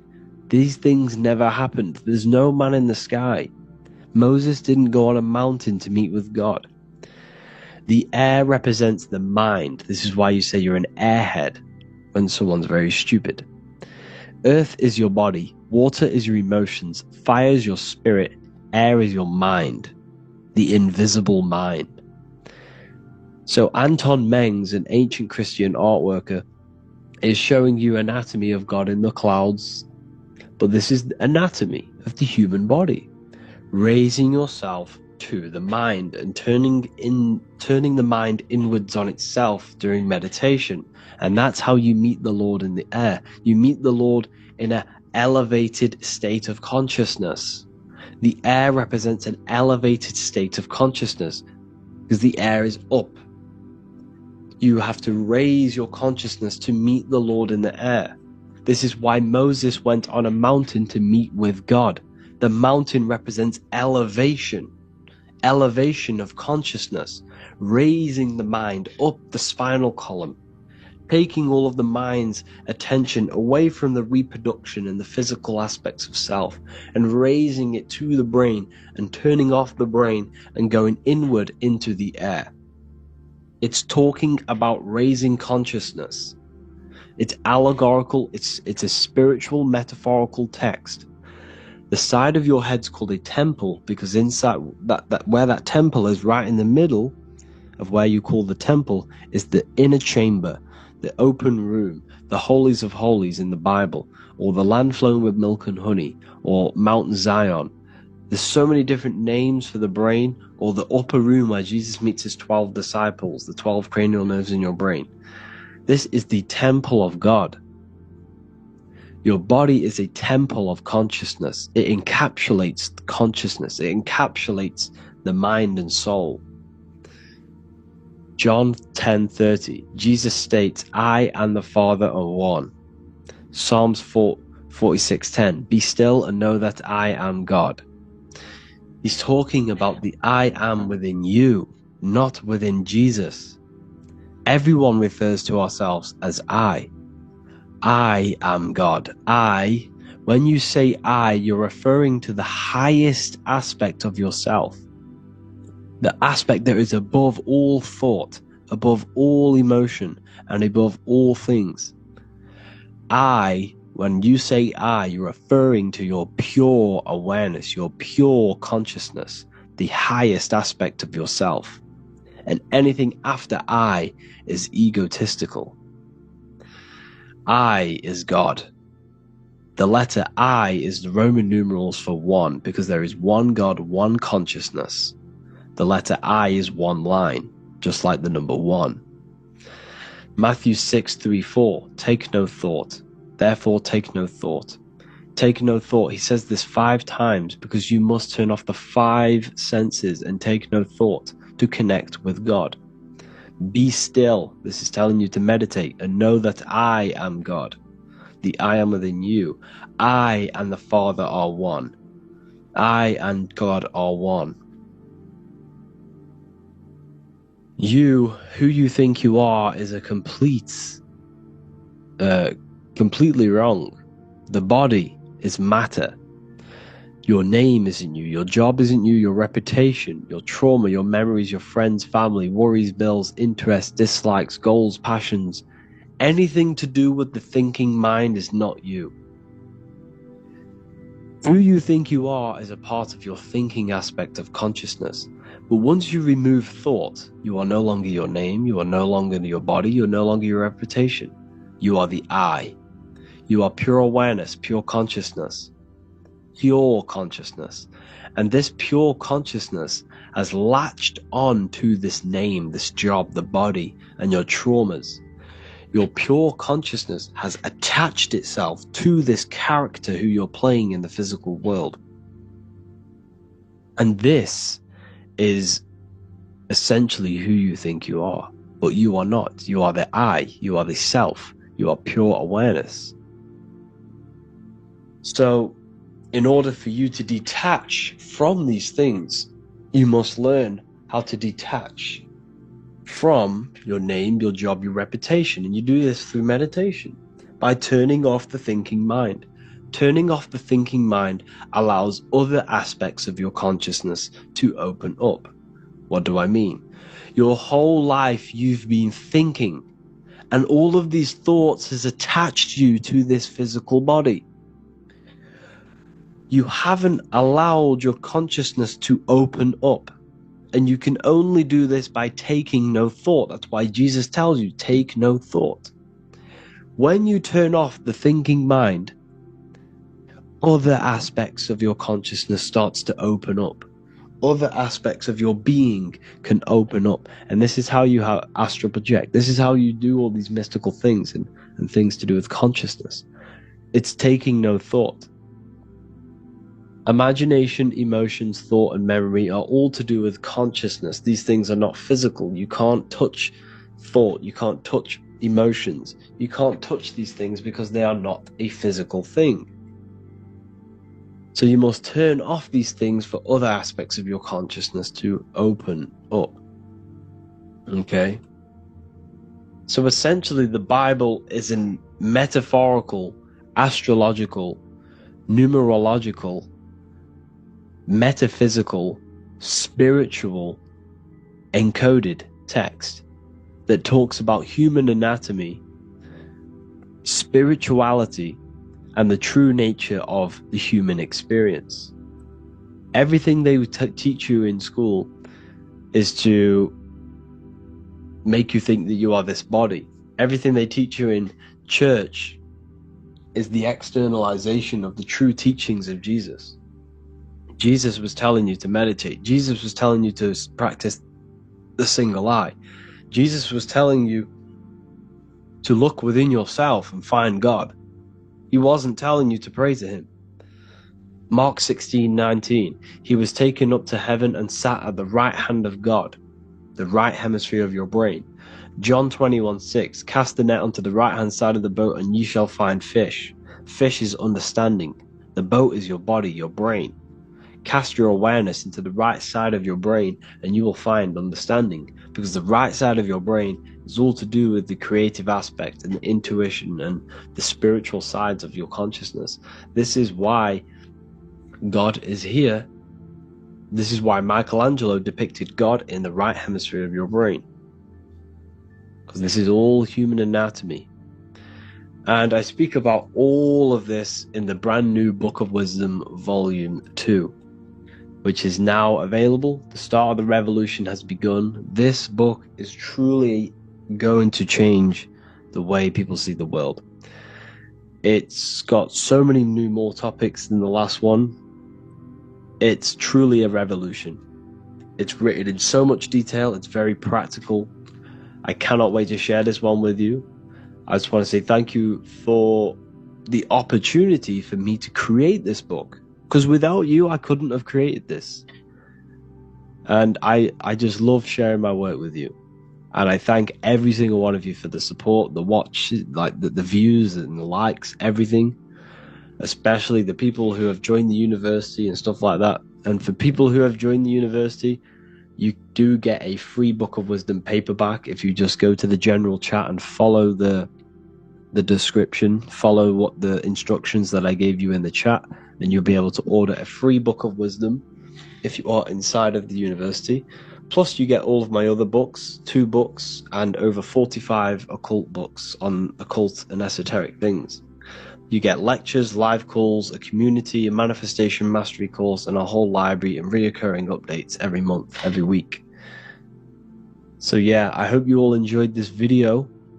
Thank you all. Please leave a comment to help the algorithm, and leave a comment on what videos I should make. And yeah, I'll get to uploading on the YouTube a lot more now the second book is now released. I have a lot more time on my hands. No longer using my energy to create the book. I'm now going to redirect this mental energy into the YouTube. So there will be a lot more content coming, so I need some content ideas. So feel free to comment some ideas, some YouTube videos that I can create. Thank you all, people. Have an amazing day.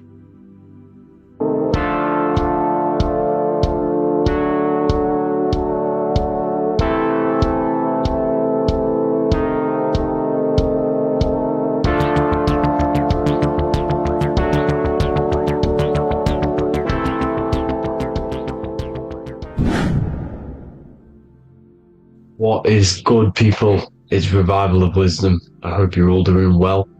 And this video is how to raise your holy oil or your kundalini. Let's get straight into this. So this is a monthly cycle. Every month, when the moon is in your zodiac sign, this oil is released. Now, the moon is in control of monthly cycles. For women, it's the menstrual cycle, and as well this holy oil cycle. The moon changes sign every 2.5 days and passes through the zodiac signs in 27 days. So the moon tells the day, the sun tells the time, the stars tell the month. This reality is a massive clock, if you like to say. It's a cycle. Okay? The moon controls the night, emotions, water, fluids, and the mind. Okay?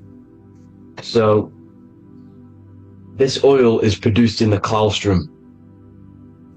It's produced in the claustrum, which is here, right? This is where you get Santa Claus from.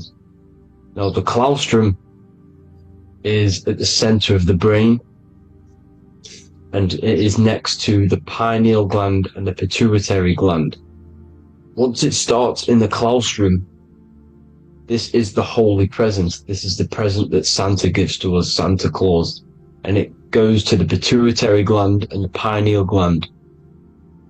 And what's connected to the pituitary gland and the pineal gland is the Ida and the Pingala. The Pingala is the pineal gland's nerve, which is the honey, which is the positive charge, electric. And the pituitary is the Ida nerve, which is the magnetic charge. This is the milk, the land flowing with milk and honey. This is the brain, the heaven, okay? And it travels down the spine using these two nerves, these electromagnetic charge. And this is what the ancients symbolized with the two serpents wrapped around the spinal cord, the Ida and the Pingala. And this travels down to the sacrum or the solar plexus. Okay, so once it's here, okay, the spine is an elongation of the brain. So the spine is pretty much the brain. It's an extension of it. And it's kind of a microcosm of how we descended from heaven to physical reality, to physical matter, which is our consciousness has done. Our consciousness has descended from heaven into physical matter. And this is a microcosm of it. Okay. So once we're in the sacrum bone, this holy oil, like I've just explained, this holy oil starts in the Santa Claustrum, goes down the chimney to the sacrum. This is the sacrum, the solar plexus, and drops the present off at the sacrum. Now, once we're at the sacrum, we need to raise our vibration to take this oil back up the spine. Okay, and the River Jordan symbolizes this in the Bible. King Herod wants to kill Jesus in Nazareth, which is here, this is the River Jordan, is Nazareth. He goes to be born in Bethlehem and then goes back up to Nazareth to Joseph and Mary. Joseph and Mary, the pineal gland and the pituitary gland. The Bible is huge symbolism. It's all metaphors for this sacred process which goes on inside of your body. You are the Temple of Solomon. You are the Holy Land. The Holy Land is your brain.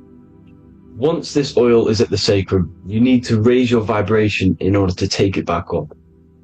Once this oil has gone back up to the pineal gland, it activates the crystals which are wrapped around your pineal gland. Your pineal gland is this tiny little bean here. This is the claustrum.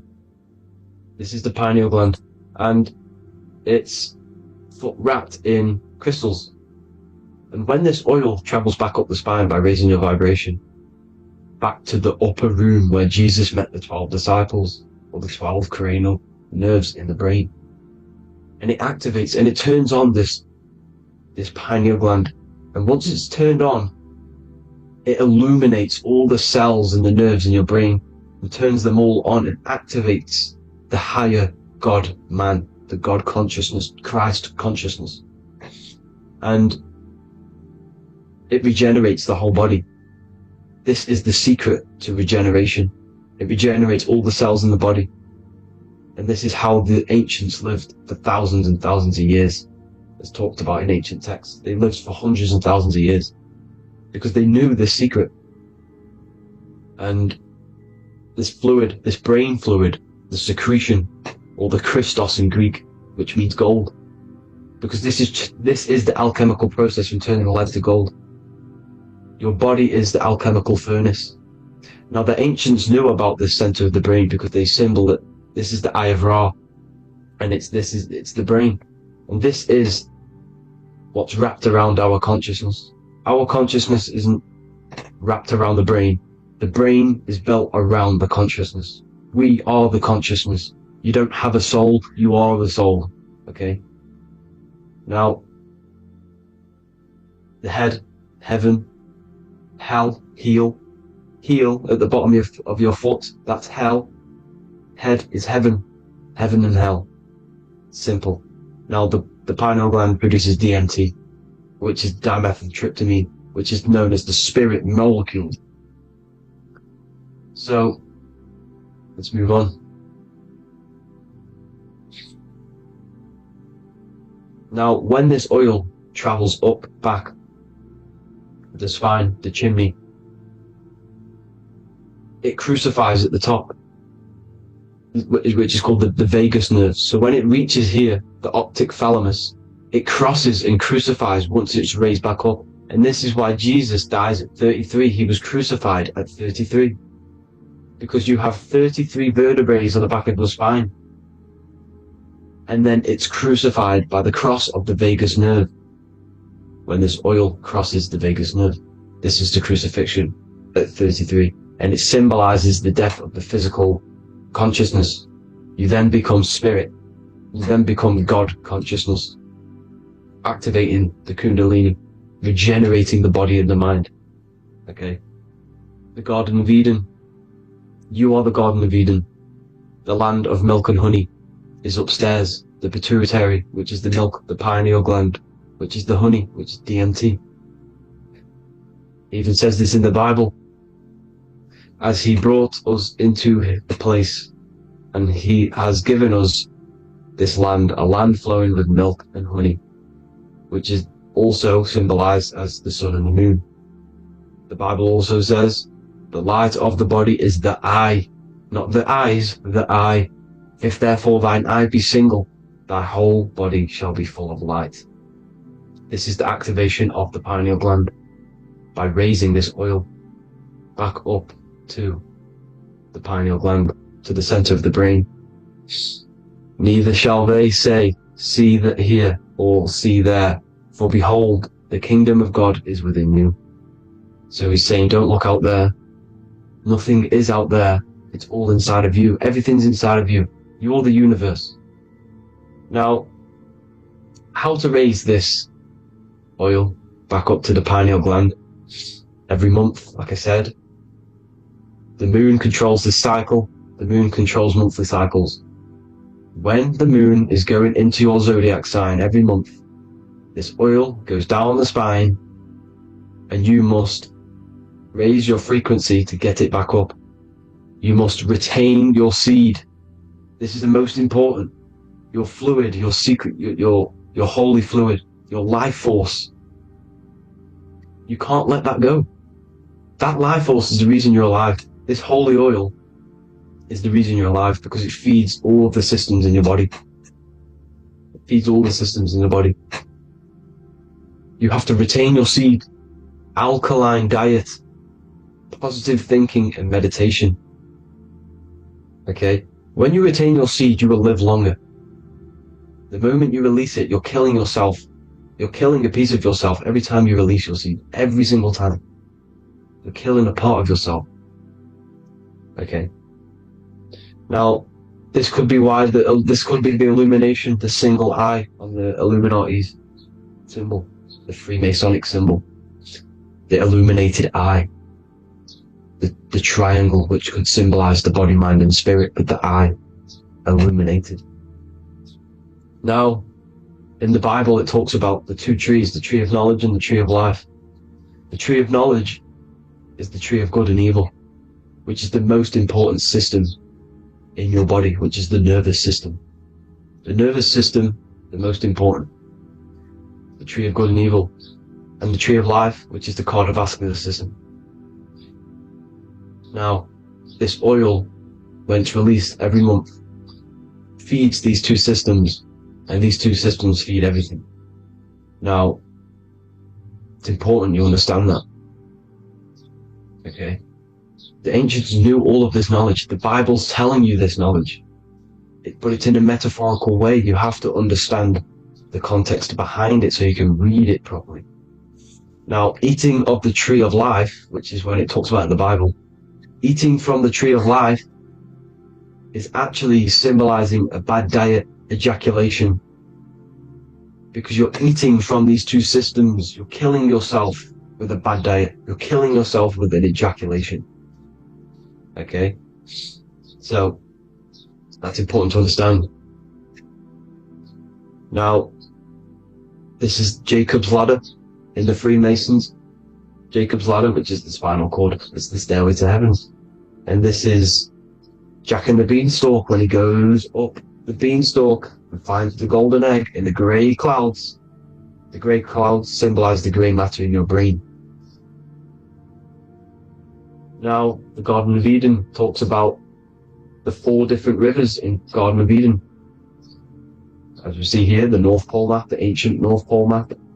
Because the center of the earth is the center of the torus field. Everything's the torus field. Atoms are torus fields. Everything's torus fields. You are the universe. Everything's within you. The North Pole is your spinal cord. This is why they say Santa Claustrum comes from the North Pole. This is the North Pole. And the Santa Claustrum is the center of your brain. Now, there's 4 rivers which come from the Garden of Eden. There's the blood, the Christ oil, which is the oil we're talking about, urine and saliva. These are the 4 sacred oil, 4 sacred fluids in your body. And these are constantly abused in today's society. Also, these secret societies are targeting these fluids. Okay? This is why porn is free. They sexualize society through Disney. Go and look at some of the Disney movies. There's so many subliminal messages which sexualize these children because they want you sexualized. So you release your seed, which is one of the holy fluids in your body, especially your semen, your sexual energy. So important you retain this. So important because it's your life force. It keeps you alive. Okay. Now, let's recap on this. If you want to raise your oil every month, you can't just retain your seed for the month. You have to retain your seed forever. Don't just do it for a couple of days. You have to do it. It's a lifestyle. You want to become God consciousness, you got to do what it takes. It's hard in this society because this society is made around, it's designed to kill you pretty much. It's designed to keep you in these lower states of consciousness with all the bad food, the chemicals in the food, the chemicals in the water, the sexualized TV programs, sexualized adverts, sexualized TikTok and apps, videos, subliminally stimulating you. Because that is your weakness, sex. It's your weakness. Now, you have to retain your seed, meditation, and an alkaline diet. Why alkaline? Because acidic is low vibrational. This is the color spectrum. And what's the highest vibrational color? Violet. It's the lowest, red. You have to have an alkaline body in order to raise this oil. When you drink, when you have a bad diet, when you drink alcohol, when you smoke, this destroys the oil. It destroys the oil in your sacrum, and it can't be raised again, can't be raised up. This is why it's so important. Without that oil, you don't live. That oil makes you live. It feeds everything in your body. It's crazy how we're not taught this. It's insane. But that is how you raise the oil, people. I hope you all gain some knowledge out of this video. And I hope this assists you on your journey, your spiritual journey. Please like and share this video. We need this knowledge out to the public to wake up humanity. Thank you all, people. God bless.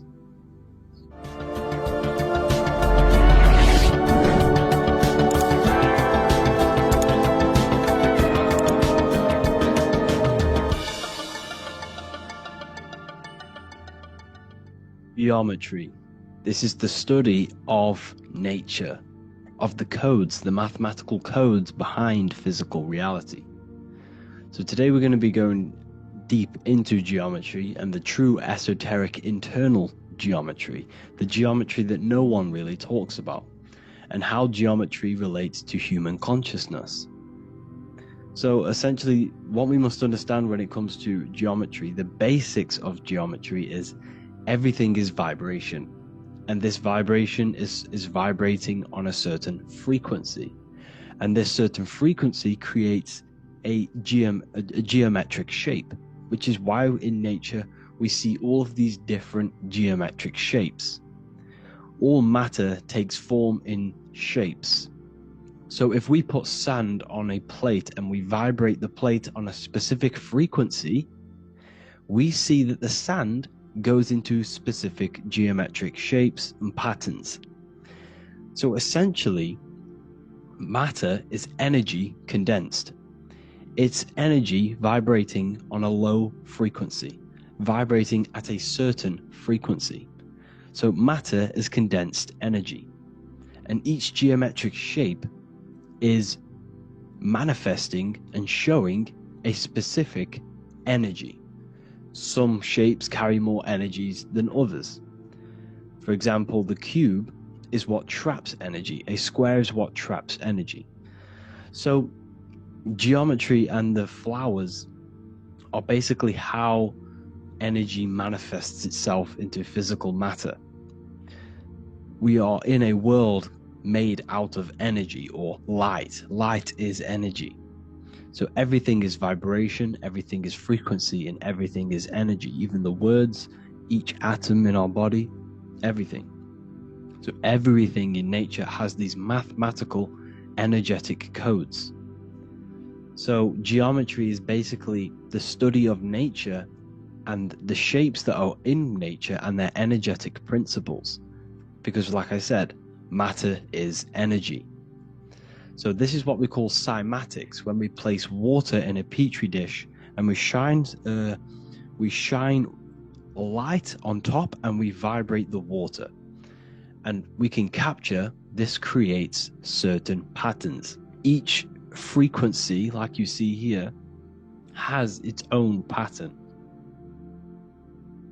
So what we are seeing here in the physical plane is essentially energy condensed into physical reality. We see it in the turtle. We see it in every single form in nature. Now, external geometry and normal geometry, we normally get taught that this is God's way of creating physical reality, which is essentially true. However, it's far more deeper than that. Far, far, far more deeper. Okay, so what geometry truly is, it's not God's codes to reality. What we must understand is what the brain truly is. And what we must understand is that we are not in the world. We are not in the universe. The universe is us ourselves, and the world is produced by our brain itself. Okay? So the way you must understand how the brain works, so what you visually see, so geometry is to do with what we visually see. And what we visually see is heavily connected with our eyes, which are an extension of the brain. The eyes are the brain. And essentially how we see is energy enters the eyes, and each eye goes to the optic nerve, and this energy is transferred into electricity, which travels to the back of the brain, to the visual cortex of our brain. And this is where the image is produced, what we see. Therefore, the world outside of us is truly inside of us. It's a projection from within the brain. The brain is an energy condenser, a decelerator, an energy decelerator. Everything outside of us is basically formless energy. It is formless energy vibrating at a certain frequency. So what the brain is, it's sucking in this energy, this light, and turning that frequency, that code, that light code, into a physical reality. It's condensing the energy and turning it into a visual image inside of the brain.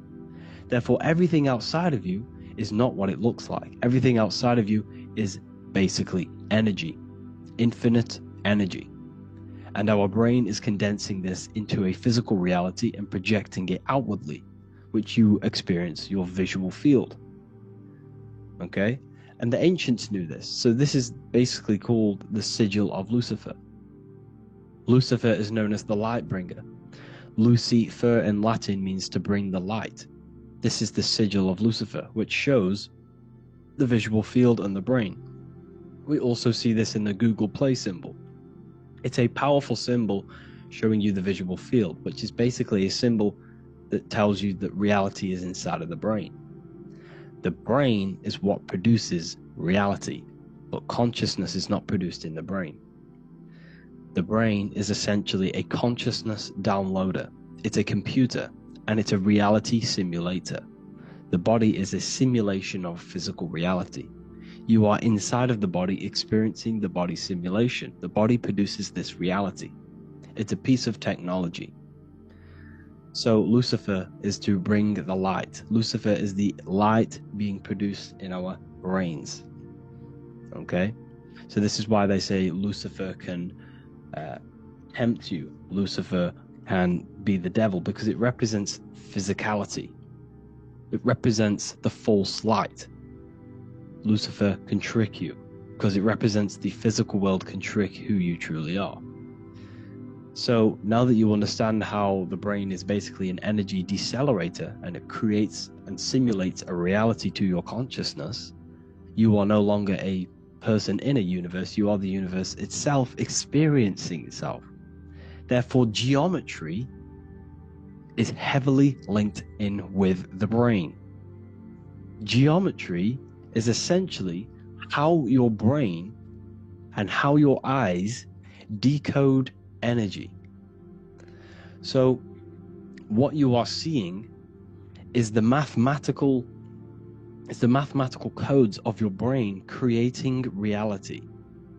So what they teach you is the external is that geometry is God's way of creating this world, and these are the mathematical codes God's created. But now I'm telling you the internal. This is the truth.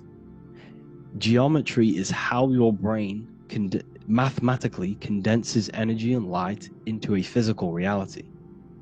So therefore, your brain is a computer program. So now geometry is nothing outside of you. Geometry is not something created by something else. It's created by your brain. Your brain produces these patterns through mathematical codes by breaking down energy into physical reality. And this is why you see geometry in everything around you. This completely changes your view on geometry. It's in your ear, it's in your face, it's in everything. Geometry is everything. Okay? So now that you understand this, now, as we were talking about the visual field earlier, the ancients knew about this. The ancient Egyptians knew about this. We can see this symbolism inside of the casket, the Egyptian casket. See, this crossover represents the visual field. This represents the back of the brain. This is the left hemisphere, the right hemisphere. And now some of the most simplest teachings in geometry is that straight lines are masculine and curved lines are feminine. And we even see this in the human body. The feminine human body is curvy and the masculine human body is liney. And even with the genital reproductive area, we have a line and a curve, 0 and 1, the binary code of all creation, 0 and 1, because that's basically all that exists. Nothingness and one, nothingness and God, nothingness and consciousness, that's all that exists. Now that I've told you that, the basics of geometry and the line and the curve and the feminine and the masculine, what do we have here? You see this stick here? This is a curve. And what's the right hemisphere? The right hemisphere is the feminine, the feminine energy, the feminine aspect of our brain. Then we have a straight line. This is straight lines. Now this represents the left brain. So the Egyptians are showing you the left masculine brain and the right feminine brain because of the curve and the straight line. And this is the visual field, the crossover. So there's a crossover in the brain. The left eye is connected to the right brain. The right eye is connected to the left brain. Okay, so the left eye is connected to the right brain. The right eye is connected to the left brain. The solar and the lunar. So, like I said, everything outside of you is basically energy. Your body is basically a holographic avatar, condensed energy produced by your brain. There's nothing actually outside of you. Your 5 senses are electrical threads of light.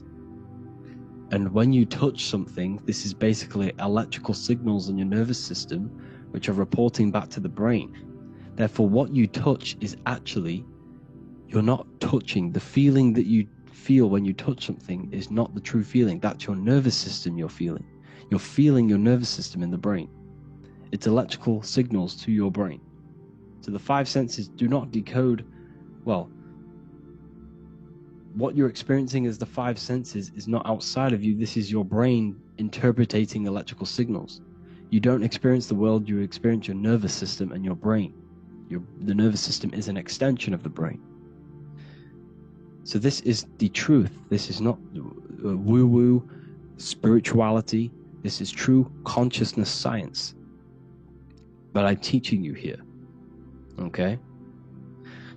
So nothing is truly outside of you. It is a universe. You yourself are the universe, the fabric of the universe itself. The only thing that exists outside of you is essentially energy. That is it. And your body and your brain condenses this energy into reality. So when we look into architecture, why is architecture, the ancient architecture, so important? Because what did I tell you at the beginning?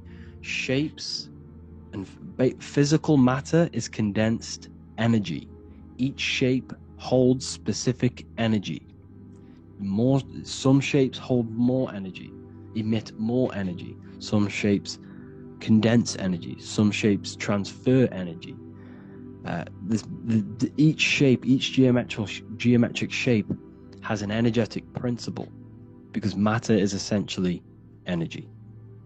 So when we look into cathedrals and the ancient buildings, they were filled with geometric patterns, geometric shapes, because they understood the energy principle. Architecture is basically solid energy. It's physical energy. If we create this pattern here is an energy code, and if you stand next to it, you're going to gain that energy. It's going to be imprinted on your body.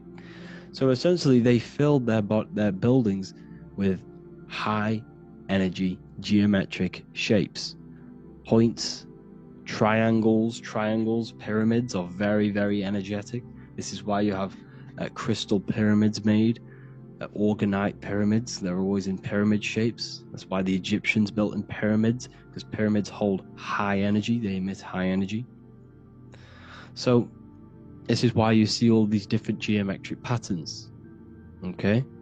So in the real reality, in the energetic plane, this building would basically look like this. Lines and grids of energy. Okay? This is what it would look like in the energetic plane. A blueprint of the energy body. So, as you see here, these are the different frequencies in a petri dish, of water in a petri dish. And you can see they are specifically aligned up with these specific patterns. You can see geometry even within geometry. It's fractal.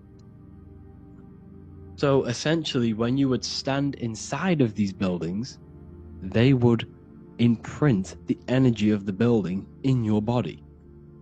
Because your body is healed through energy. You have an electromagnetic field around your body. So by creating buildings with geometric patterns, we are essentially increasing the energy of the building, because the building itself is energy. Okay? So when we fill it with geometric patterns, we're increasing the energy. We're giving it a certain energetic imprint. So when you stand inside of that building, you're being imprinted with that energy. Okay? So especially with these windows, these stained glass windows. Well, why are they stained glass? Well, color is frequency. So when you have all of these different colors, and not only were they just painted, some of these colors are specific gemstones, crystals, natural stones, which all hold energetic principles. Each crystal is vibrating on a certain frequency. Wood has its own frequency. Metal has its own frequency. What you must understand is that everything in nature is not just a piece of matter. It's vibrating. The atoms of wood are vibrating on a certain level, which give it a certain energetic principle. Each crystal is vibrating. The atoms of the crystal are vibrating on a certain frequency, which give it a certain energetic principle, quality. So each thing, this is why the ancients were obsessed with natural stones, natural things, crystals, natural metals, and they wore different metals, different things like copper on their bodies, because they understood the atoms of these natural things are vibrating, which give certain qualities to you if you wear them. So you're not wearing it, you're basically putting that frequency onto your body, because they understood this is energy.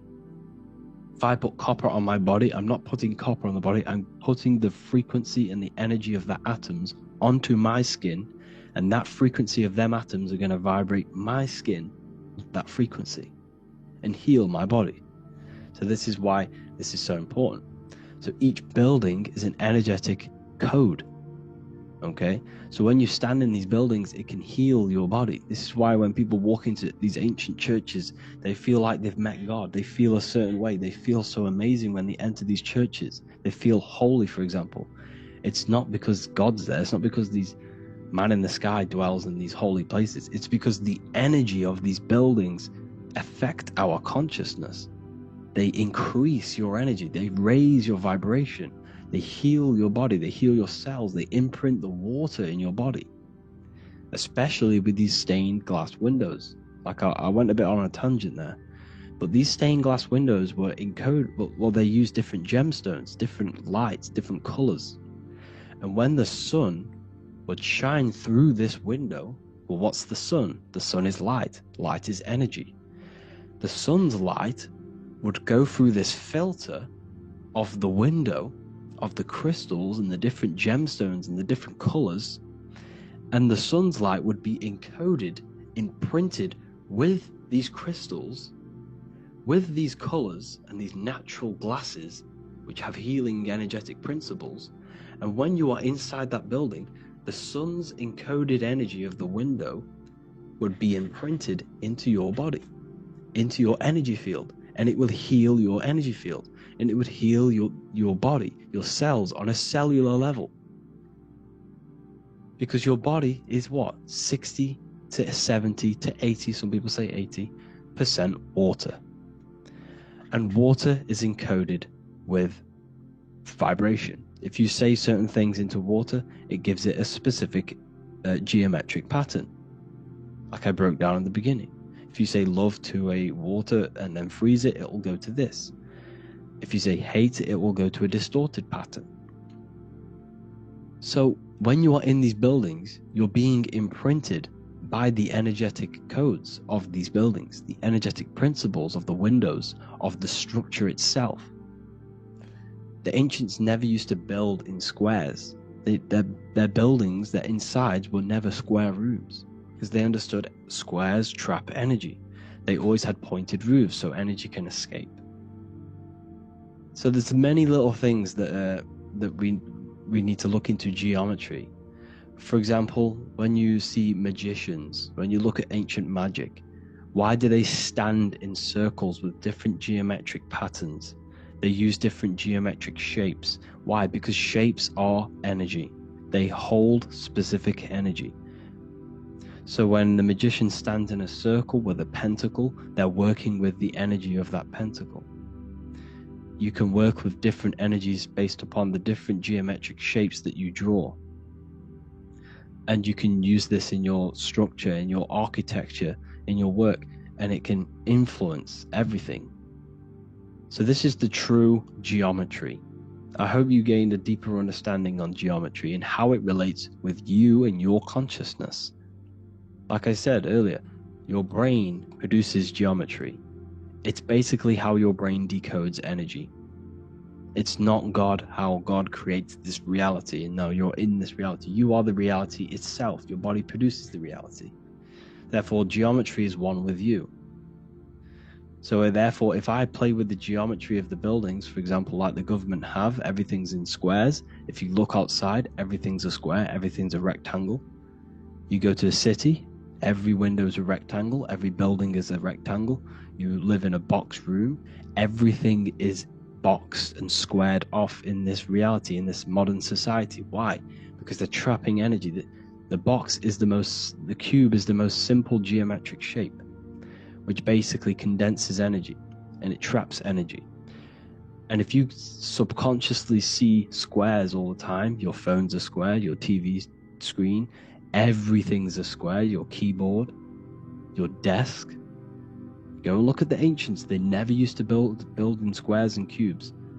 And if you go into nature, you'll never see squares and cubes. Nature doesn't create squares and cubes. Everything in the modern society is squares and cubes to simple your consciousness down, to dumb your brain down. So the ancients built very, very complex structures. Why? Because they understood what we see affects our brains, because our brains decodes reality and creates reality. If you see a sophisticated building, this is going to give you a sophisticated mind and raise your IQ levels over time, subconsciously.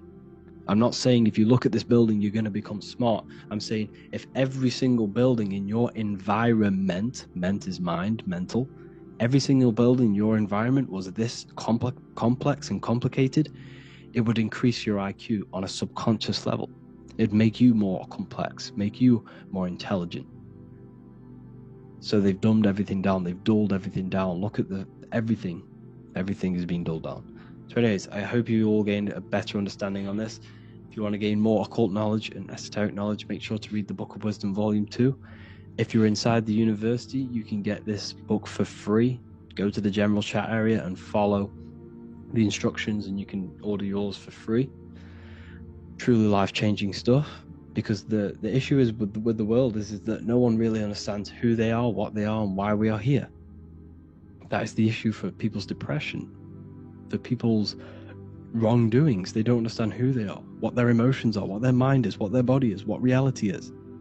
This book gives you that. This book gives you the sense of understanding, the sense of well-being that will give you a better life because you understand life and what life is. And if you truly want to take your studies to the next level, we have the Ethereal University.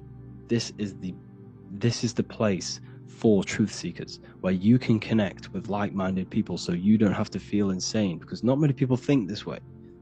I've been there when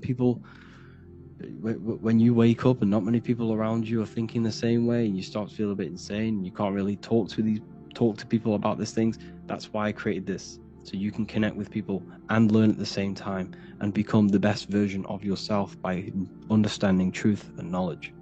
If you join, you'll gain access to free live calls every single week, every single Saturday morning. We do live calls. You can ask me questions and all sorts. So make sure to leave a like and a comment, and thank you all for tapping in.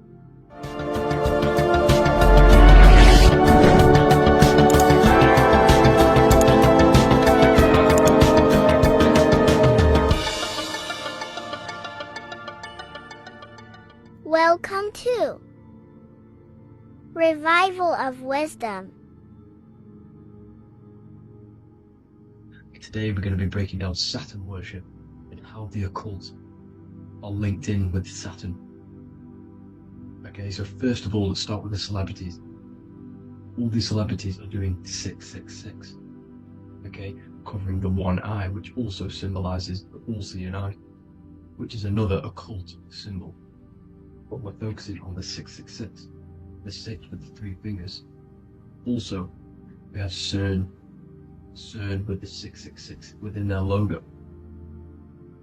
Also Disney, okay, as you can see here, 666 within their logo. Pepsi, Coca-Cola, and even Cadbury's.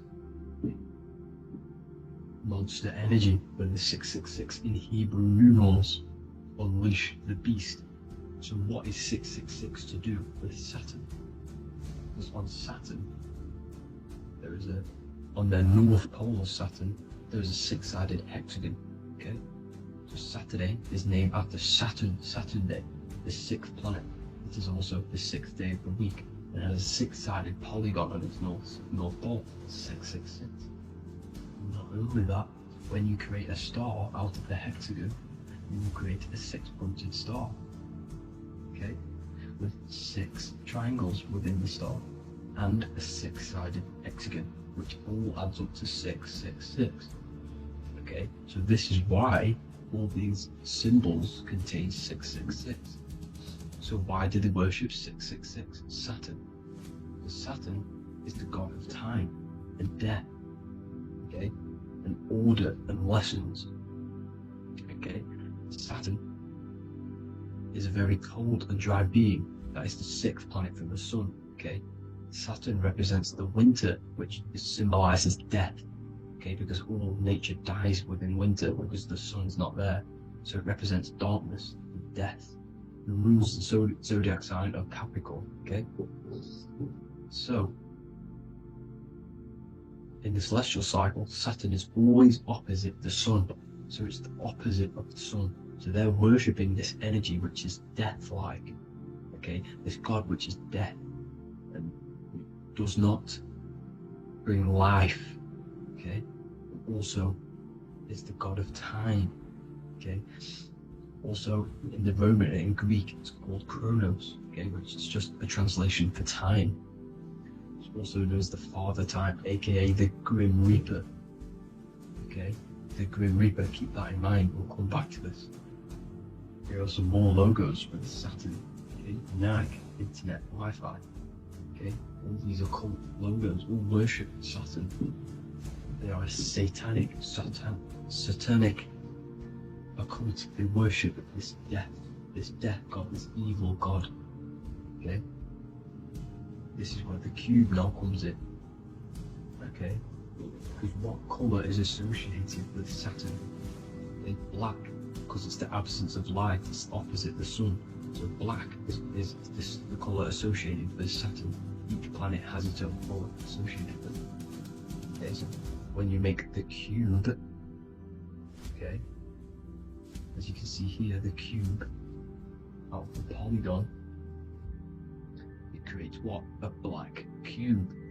Okay, and the Kabbalah, okay, Kabbalah means cube, Allah means the god, the cube god. These religions are secretly worshipping this cube god, the god of death, Saturn, Satan. It's the same entity behind it all. Okay, so also we have these black cubes in Australia, Denmark, all around the world, these black cubes, because this occult is worldwide. Saturn, Satan taking over this realm. Okay, also with this black cube, they walk around it like the rings of Saturn. Around the black cube of Saturn with the rings, they walk around in circles. What are circles? Cycles. What is a cycle? Time. The time god. This is why it has a ring around it, because it represents time, cycles. Okay, and this is another depiction of Saturn, always depicted with this Reaper staff. Okay, keep in mind this staff, just like we associated with aka the Grim Reaper. The Grim Reaper also wears a black robe, representing Saturn with the same staff. Can you see it? this is where it comes in. Okay? The same thing, look, the same staff with the black robe, black representing Saturn, the god of death. Okay, the Grim Reaper, Satan. Okay. Also, when you graduate from university, what do? You wear a cube on your head, a black cube with a black robe. This is Saturn worship. See, this is how Satan has tricked the world into worshipping him, not God, the sun, which represents God. So what is a corona? Because a corona is a crown, a circle, okay? A set of concentric circles of light seen around a luminous body. So Saturn, so this is why they used to worship Saturn by wearing crowns in ancient days, and we still do to this day. The king or queen has a crown, a corona. Also, corona, the drink. Corona adds up to 666, just like Saturn is 666. But like you see in the corona, you see the staff. You see this staff, just like the staff of Saturn, the Saturn god, like the Grim Reaper, with the black robe and the staff, just like the Saturn god. What is the Grim Reaper? It's a killer. It represents death, just like Saturn, the god of death and time. So all these occults and secret societies all worship the 666 god, which is Saturn, Satan. All of our energy is being put into Saturn. Okay, and Saturn, Satan, is harnessing all of this energy. So gradually, this is what the mark of the beast is. Like it says in the Bible, the mark of the beast, or the name of the beast. Here is wisdom. Let it know that you have to understand and count the number of the beast, for it is 6. It is the number 6 of a man, and is 600, 666, 666. So this is what the mark of the beast is. They are going to eventually put brain chips, just like Neuralink, which is what Elon Musk is pushing. Okay, so this chip is the mark of the beast, and it's going to be implanted to our hands or brains. Okay, and they will manipulate our consciousness, and it will manipulate our DNA, and it will directly connect us to AI, and AI is linked in with Satan, as the demons and the people who rule this world are in love with AI. They want to connect humans to AI, and this will control our consciousness completely and give all of our energy back to Satan, this deity that they worship. Just like when you get married, you wear a wedding ring, the rings of Saturn, over the finger, which represents the sun. So you're basically seeing Saturn over the sun. The sun is the son of God. It represents the sun, represents God. So you're putting Saturn over the sun. So thank you guys all for tuning in. I'm going to leave you guys here. Please leave a like, comment some topics that you want me to talk about, and please subscribe for more amazing content. God bless.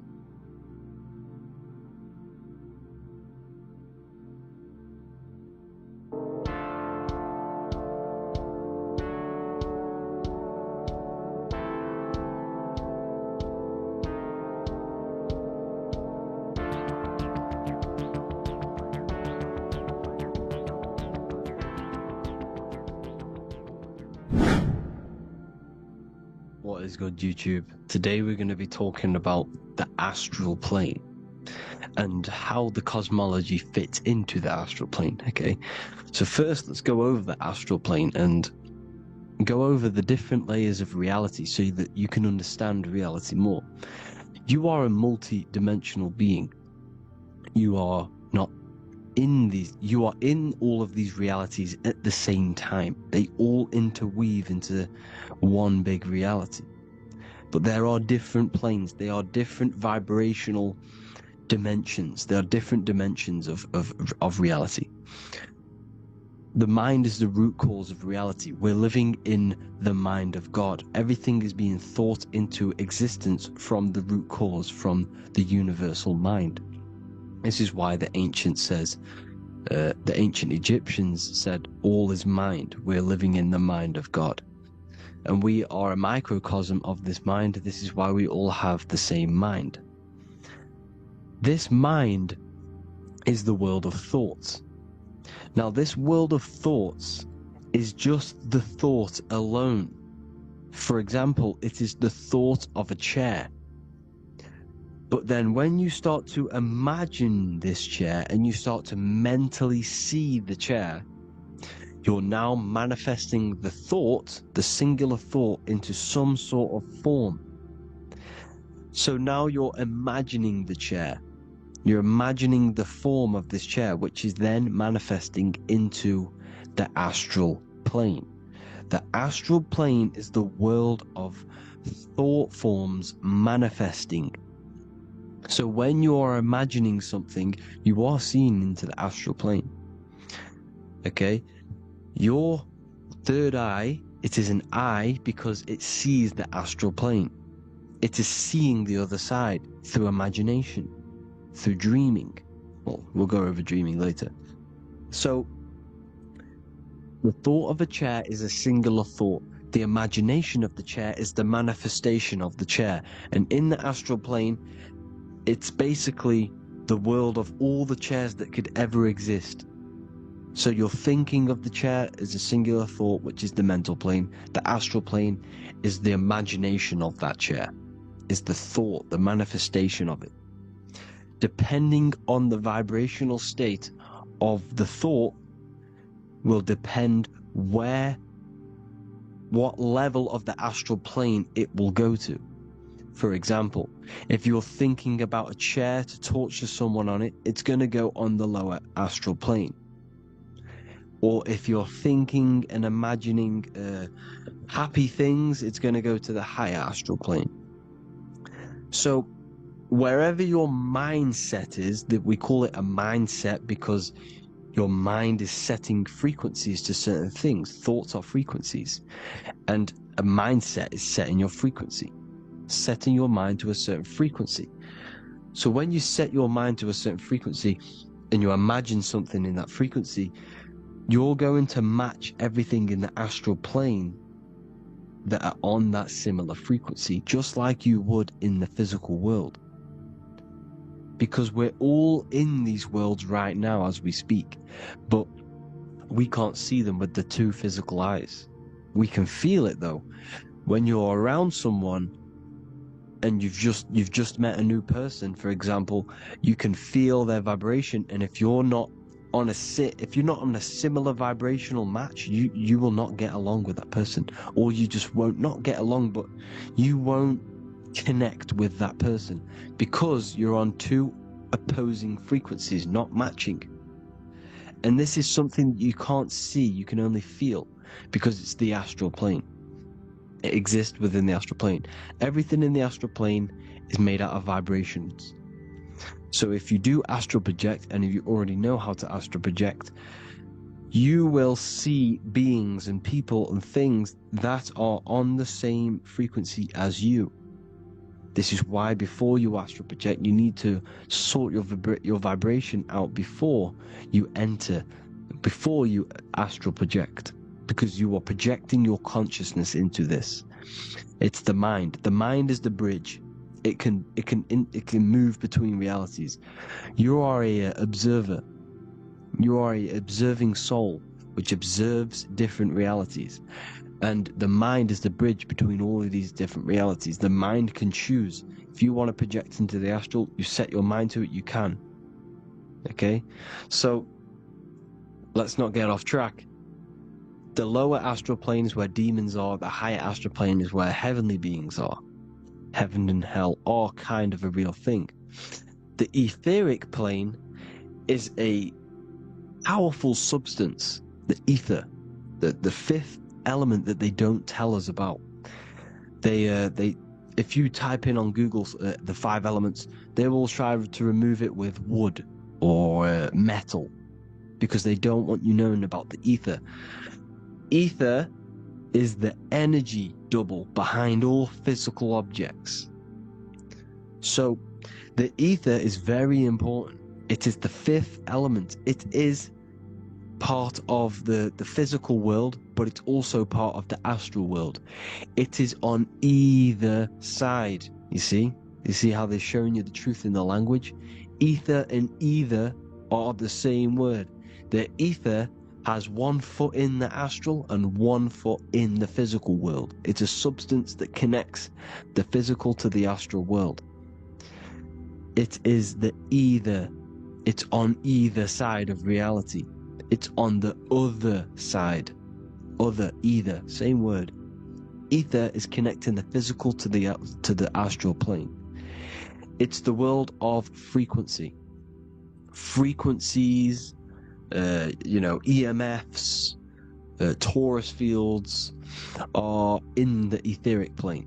It is the energy plane. It's where energy moves through the ether. Okay?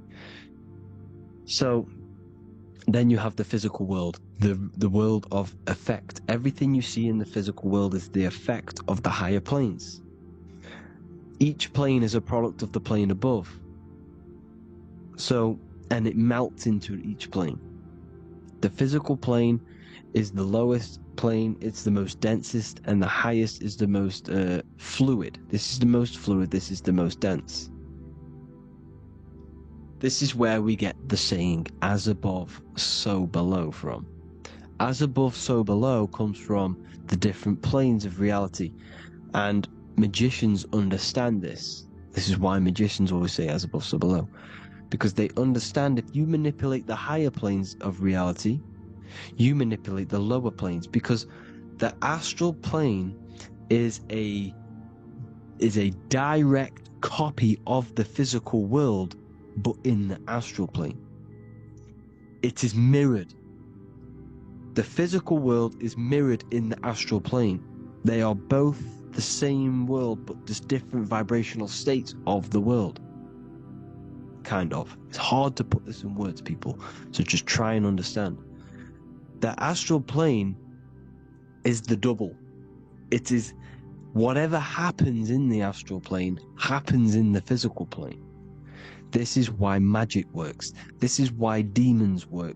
This is why spirit communication works. Because if you manipulate the higher planes, you manipulate the lower planes. As above in the astral, so below. Leonardo da Vinci showing you to look up, pointing up. You gotta look up. He's telling you to change the mind, you change the physical world. You change your emotions, you're on the astral plane, you change the physical world.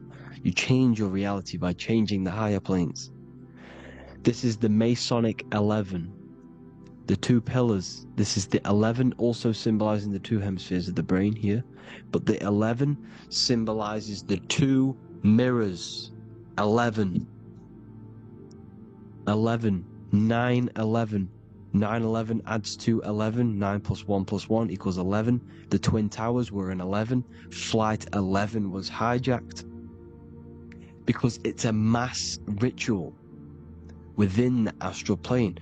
Now, we're going to go deep into that later, and I'll show you these rituals they do in order to manipulate the astral plane.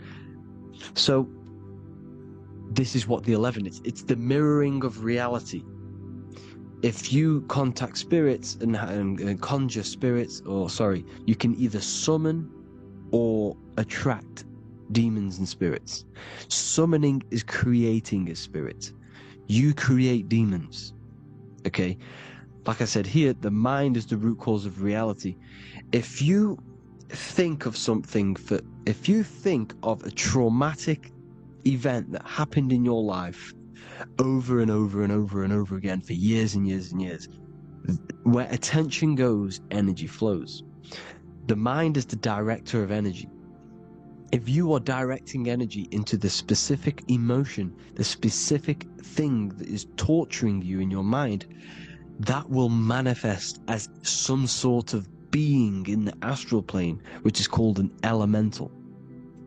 And this elemental being that you have created through your thought forms and emotions will latch onto you and feed off this energy. So it's important that you get your mind right, okay? It's important you sort that you file the mind and you discipline the mind. Make sure it's only entertaining positive things, because you are quite literally creating your own demons. The word demon has the word mon in it, and if you've watched my videos, you know mon means moon. The moon is your mind, the sun is your soul, the earth is your physical body. Demon is mon means mind, moon is mind. You create demons with your mind, summoning. Now this is where the rituals come in. 9/11 was a ritual because everyone was thinking about this big fearing, the death of 9/11. Everyone was thinking about it, and all of their minds thinking about this horrific thing will manifest and summon a negative energy spirit elemental within the astral plane. That's how all of this works. This is why it was a mass ritual. Okay, Chris Brown, new album name 11/11, release date on the 11/11. This will be my 11th album and contain 11 songs.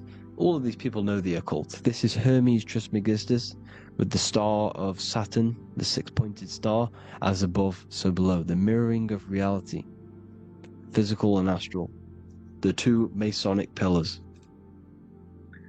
So as above, so below. What's above us? The stars. The stars are connected to the astral plane. This is why we call them stargates. When we dream, we are experiencing these different realities. And what are stars? They tell in the Bible, it says Genesis 1:14. And God said, "Let there be lights in the firmament of the heaven to divide the day from the night, and let them be for signs." Signs translates to things to come. Why things to come? The stars tell the future. Why? And why do we say as above, so below? As above us is the astral plane and the etheric plane. As above, so below. Whatever happens in the stars happens on earth. The stars are connected to the astral plane. Above us is the astral plane. We are a star in a physical body. This is why we say Mr., Sister, stir equals star. The E and the A are interchangeable. We are stars, and the stars are the start of our incarnation. We start in the stars, same root word, and we descend through the seven energies, which are our seven chakras. Then we enter the heart of the soul system. Heart rearranged spells earth, and this is the true cosmology. Here's the Masonic cosmology. This is Masonic now. Here's the firmament. Let there be a firmament in the midst of the waters to divide the waters from above from the waters that below. Genesis 1:6. The firmament, firmament comes from the word firma, Latin, I'm pretty sure. Which means firm. When something is firm, meaning it's stable, it does not move, it is firm. The firmament is firm. So is the firmament. Genesis 1:6. What does he say? Genesis 1:3, sorry. Let there be light. This is before the sun and the moon was created. Let there be light. Before the sun and the moon was created, light was appeared. So what's that tell you? This is a holographic projection from some sort of light being, some sort of projector. And that projector is the all-seeing eye you see in the Masonic cosmology. This is the all-seeing eye projecting the light beams. Let there be light. Everything is made out of light. The universe is created out of light waves. The torus field is one unit of light. The light projecting this reality is Polaris. Okay, the famous all-seeing eye. Now, What else? Then we have after let there be light in Genesis 1:16, and God made the two great lights. This is the sun and the moon, electric, magnetic, male and female. Then we have the Masonic checkerboard, the black and white symbolizing dualities within the dualistic reality we're in, spirit and matter, light and matter, rest and motion, positive and negative, good and evil. Everything's dualistic here. Okay? And it's a dance. The universe is a dance between flickering of white and black light, which is the Taurus field. We're not going to go over that, but this is all connected to the astral plane. This is the true cosmology.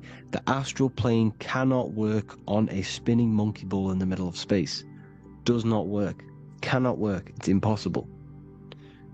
Okay? Impossible. So, even in the Quran, it says, Allah has made the earth for you as a carpet, flat. Quran 15:19, and the earth we have spread out like a carpet, set there on mountains, firm and immovable. It is immovable.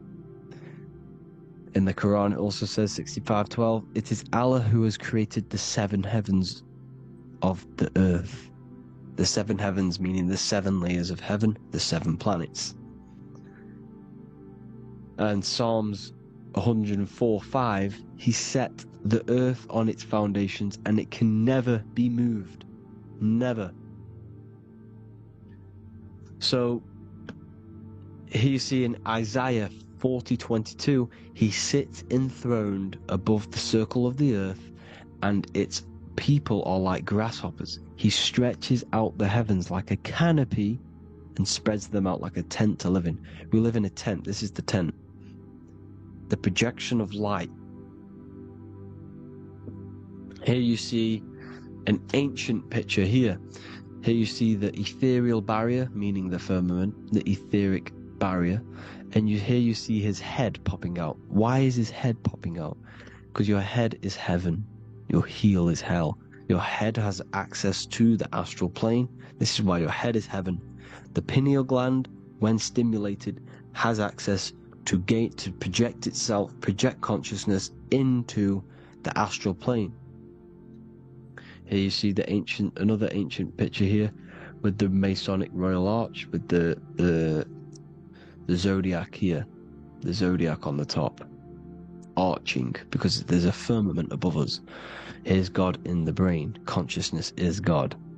Here you see the Masonic Royal Arch, symbolizing the firmament. George Washington above the Masonic Royal Arch. These are the stars. This is Polaris projecting reality. Here's ancient churches with the dome. Polaris projecting reality with Jesus. Disney World is under the dome.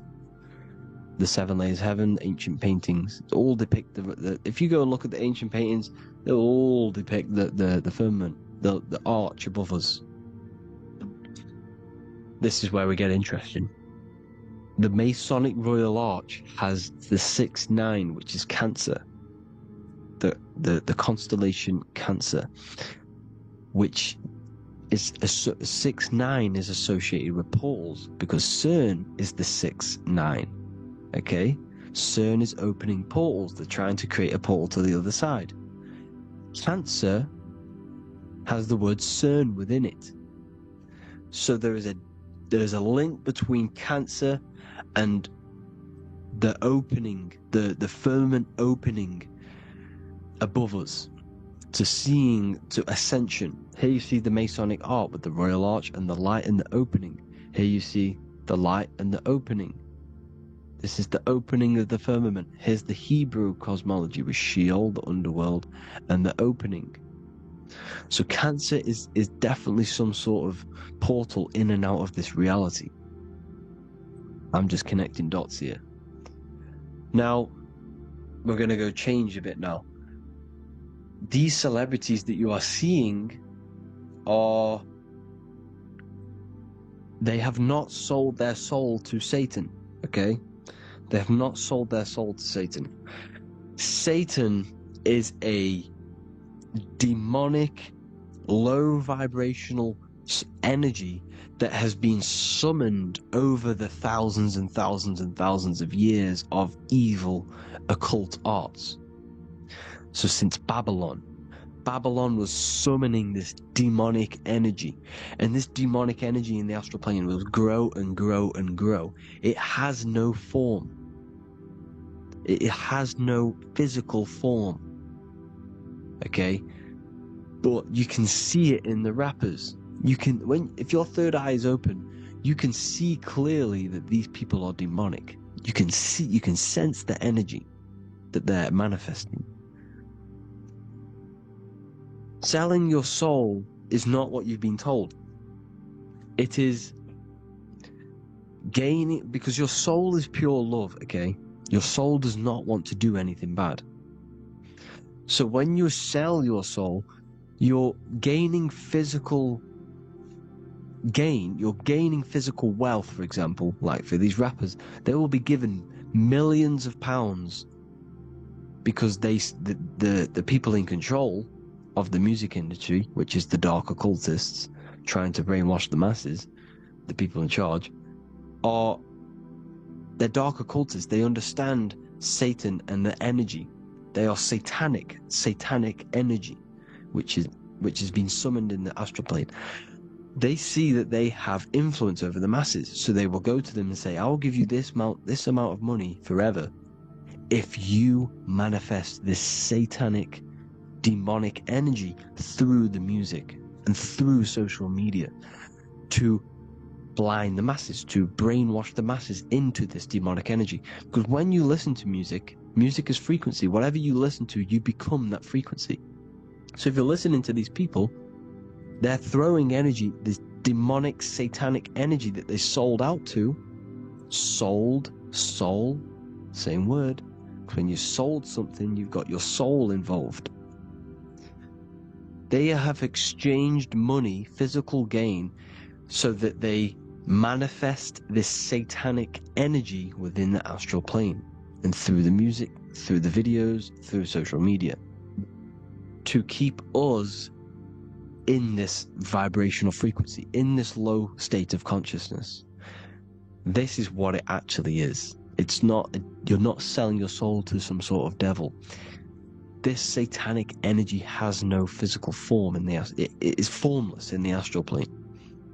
It's a summoned energy. Now, the root chakra is red. This is why the devil is red, because it symbolizes the animal nature of man.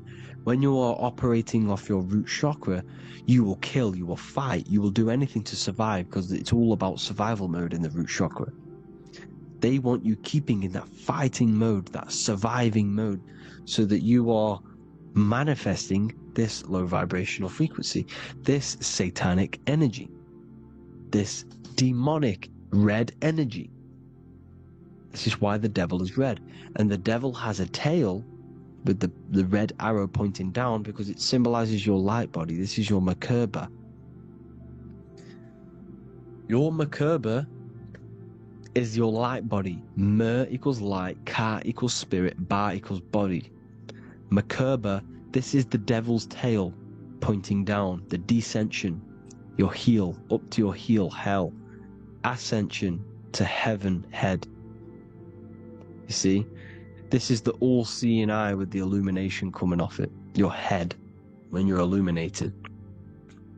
The Merkaba is your celestial sphere to portray different planes of reality. It is the vehicle of ascension. It's your light body. It's in the word Kabbalah. Kabbalah. Ka, spirit, Ba, body, La, light. Same thing. Kabbalah. Merkaba. Same thing. It's all about the light body. This light body sees different realities. So when you see the goat in the music industry, it's this satanic summoned energy that's been summoning for thousands of years within the astral plane.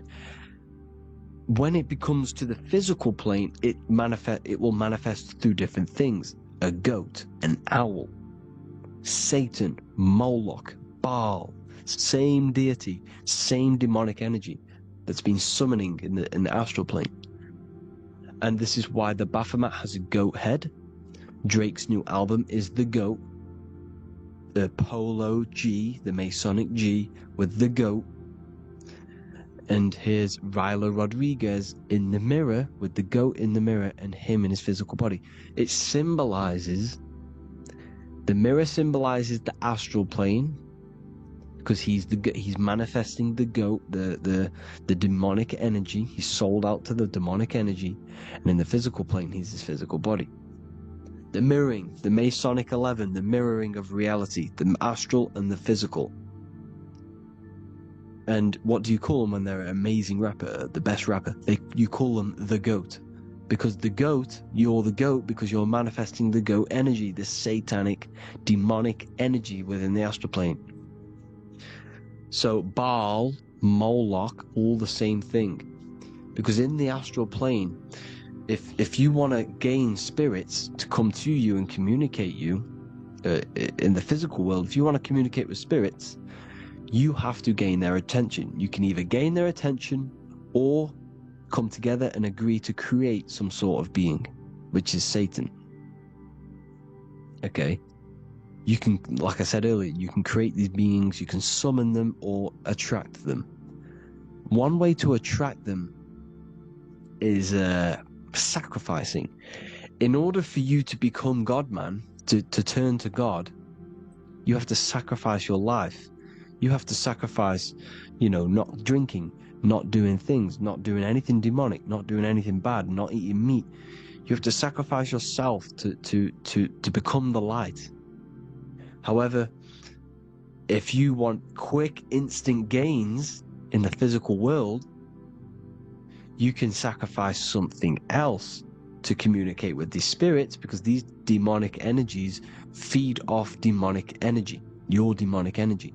So these dark occultists will give away babies, they'll sacrifice, torture babies so that they can communicate with these spirits for physical exchange. Yes, you can do this. These powerful spirits, these powerful demons can give you powers. They can give you certain things. And this is what they are doing. They're summoning and attracting these demonic energy. This is why, trafficking is one of the most, Balenciaga. Baal is the demonic energy in the astral plane, which requires child sacrifice for his presence. Balenciaga, and they were trafficking children. They were trafficking, killing them, and offering them to the spirits. This is what they are doing. Balenciaga. It's in the name. Here you can see here a stick man with two horns. The goat, obviously, it's all the same deity. Baal, the goat. Moloch, here's Moloch, the owl, the Egyptian owl, because it comes from the owl of Moloch, which is Baal, which is Satan, all the same demonic energy. And it's on the dollar bill, a tiny dollar bill, tiny, on the $1 bill. All the same thing. Bohemian Grove, they worship the big owl, Moloch. It's all the same thing. It's all one big demonic energy which has been summoning in the astral plane. And it's trying to take over Earth, the physical plane. That's what it's doing. So I hope you all gained a deeper understanding of the astral plane and what's actually going on in the world. Please leave a comment if you can to help the algorithm. Drop a like if you like this content. And hope you all learned something today. And God bless you all. Thank you all.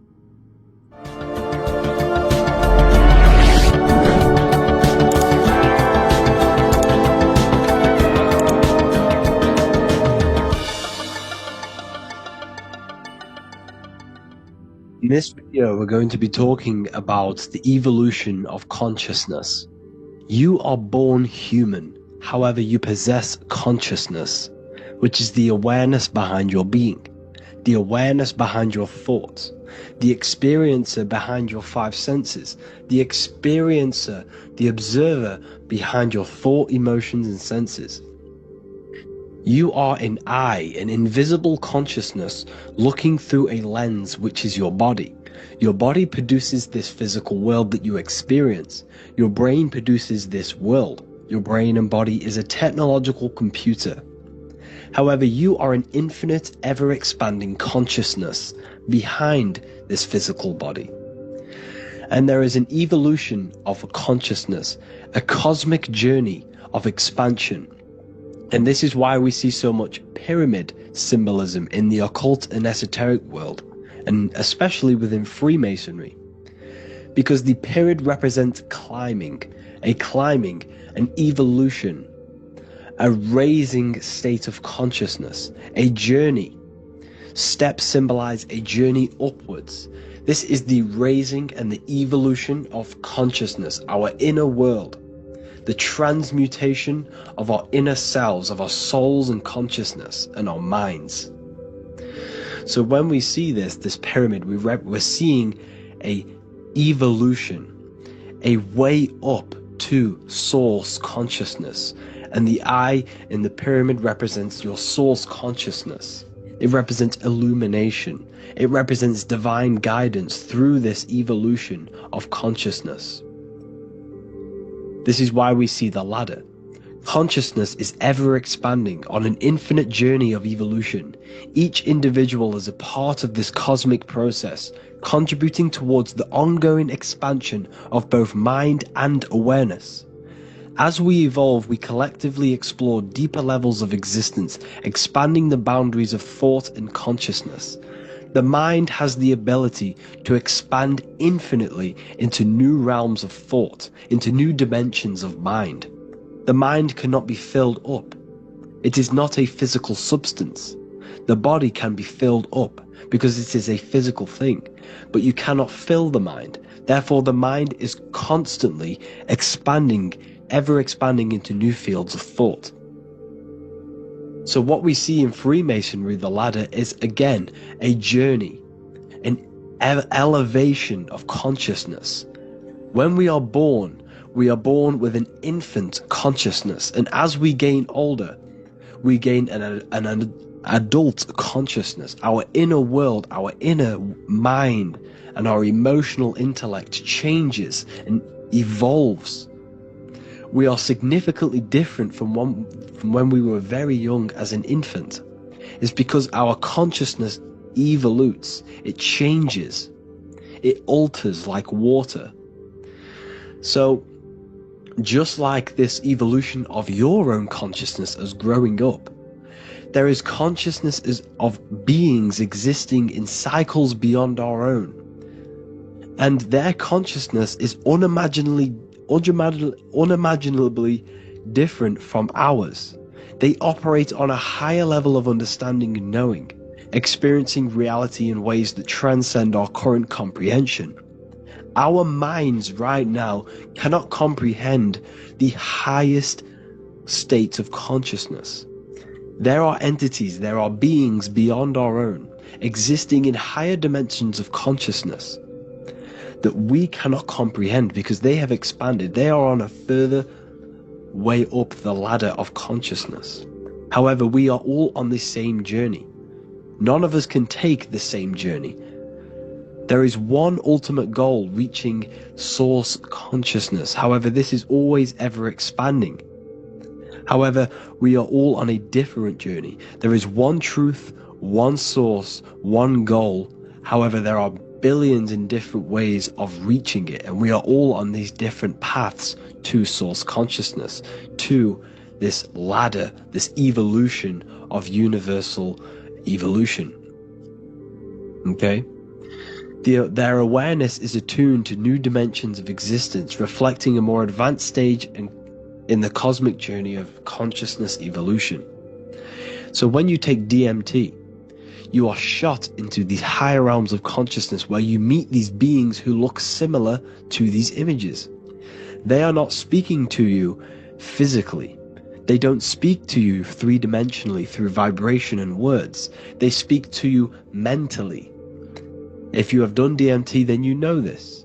And if you have met these beings, then you know this. You might have even met some of these types of beings on mushrooms or any psychedelic drugs. Because ultimately, when you take these mind-altering substances, it's altering your consciousness. It's merging your consciousness with the spirit of that substance. And you are essentially attuning your mind to higher dimensions of consciousness. That's why we say we're getting high when we take these substances. Therefore, when you meet these beings on DMT, you are essentially meeting beings who are attuned to higher dimensions of consciousness, and they speak to you mentally. They speak to you telepathically through thought, because the universe is mental. Everything exists within the mind. The way you are now, your physical existence, is a state of mind. Mind, thought creates matter. Spirit and matter are two opposing ways of thinking. If we have a very spiritual mind, we have an expanded mind, we are a spiritual person through the mind. However, if we have a very low state of consciousness where we think about food, sex, lust, and all physical things, then we have a physical consciousness. Matter and spirit are two opposing forces, two ways of thinking. The mind attunes itself to different levels of understanding in different dimensions. So, essentially, this is what we're looking at. The body is a vessel for the fluidic, formless consciousness, a temple that houses the essence of our awareness. While the five senses are limited to perceiving only the physical plane, the mind transcends these limitations, capable of perceiving the full scope of reality. It is through the mind that we access deeper truths beyond the material, tapping into boundless nature of existence. Physical existence is a thin band, a thin layer of reality. It's like 0.001% of reality.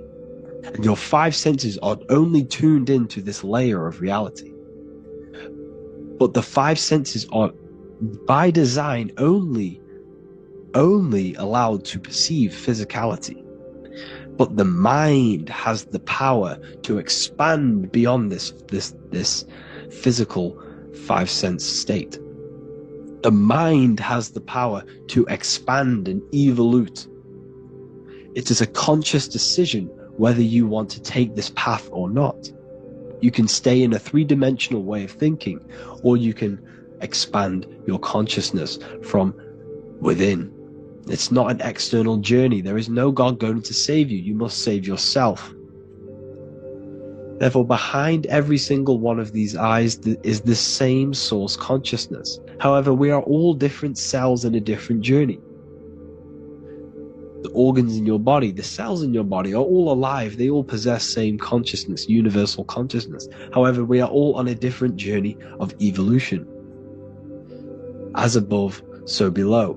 As the baby is in the mother's womb, when the baby becomes conscious, there is a world outside of its mother. What does it do? It presses and seeks a way out to be born in the other world outside of its mother. It is the same with your consciousness, your mind. When your mind becomes aware that there is realities beyond the immediate surroundings, it seeks a way out. And this is exactly what I'm doing to you now. I am now expanding your mind and telling you there is other ways of reality. There is other dimensions of consciousness which you can access through inner transmutation, through different ways of thinking, spiritualism, and meditating and connecting with yourself and detaching from external things. We can upgrade our consciousness. Your body is a womb. Why Jesus says you must be born again to see the kingdom of God, because you are born physically and then you must be born again spiritually, awakening your inner consciousness.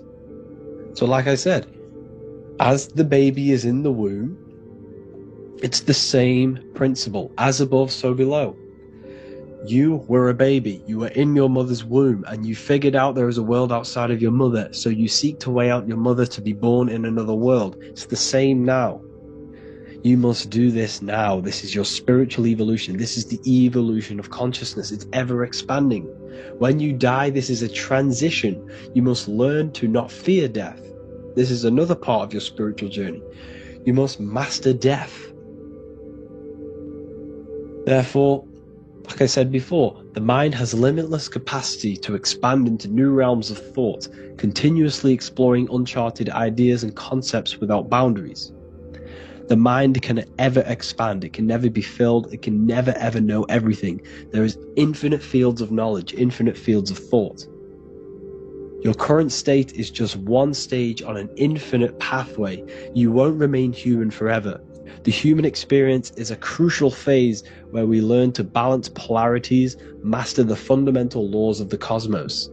It is a period of growth and transformation, preparing us for the next stages in our cosmic evolution.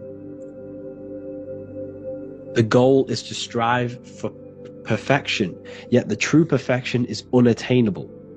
It's like a tunnel, and there is a light at the end of the tunnel. And as you walk through this tunnel, the light is ever moving backwards. You should forever seek to meet that light, but you will never meet that light because consciousness is ever expanding. You should strive for perfection, yet knowing that perfection is forever unattainable. The journey is endless, with each step revealing deeper layers of understanding and experience. The pursuit of growth and expansion is itself the essence of our evolution. You can find all of this knowledge in the amazing book that I have read for years. I have read this book, The Emerald Tablets of Thoth, the Atlantean, by M. Dorial, translated by M. Dorial. I'm telling you now, this book, now that I've told you this, you have some context on the book. The whole book is about evolution of consciousness. He's talking about higher dimensions beings. He's talking about how you can transcend this physical plane. It is truly the most amazing book you will probably read. One of the best spiritual texts you'll see. It's hard to understand, so you must read it over and over again. And the more your mind progresses, like for me, I read this every couple months. And the more I learn about consciousness, the more I expand my own consciousness. And every time I read this book, I pick out something new that just completely blows my mind. Because you can only understand this book to your level of consciousness, to your level of understanding. So now that I've told you all this information, go and read this book and it will absolutely blow your mind. And so will the Book of Wisdom Volume 2, which is now available. I released it the other day. I'm just going to read a page out now. This page is called Spirit and Matter. The Earth is not merely a dense, lifeless rock drifting through space. It possesses spirit, a living essence that animates its form. But what do we mean by spirit? Spirit in esoteric terms refers to the energy, the life force, animating the principles infused in matter. So essentially, what this page is talking about is how everything has spirit, consciousness within it. You are the middle, you are spirit and matter. You have the ability to expand your mind to the God self and raise above our animal instinct, our material self, and know the divine and expand. Animals cannot do this.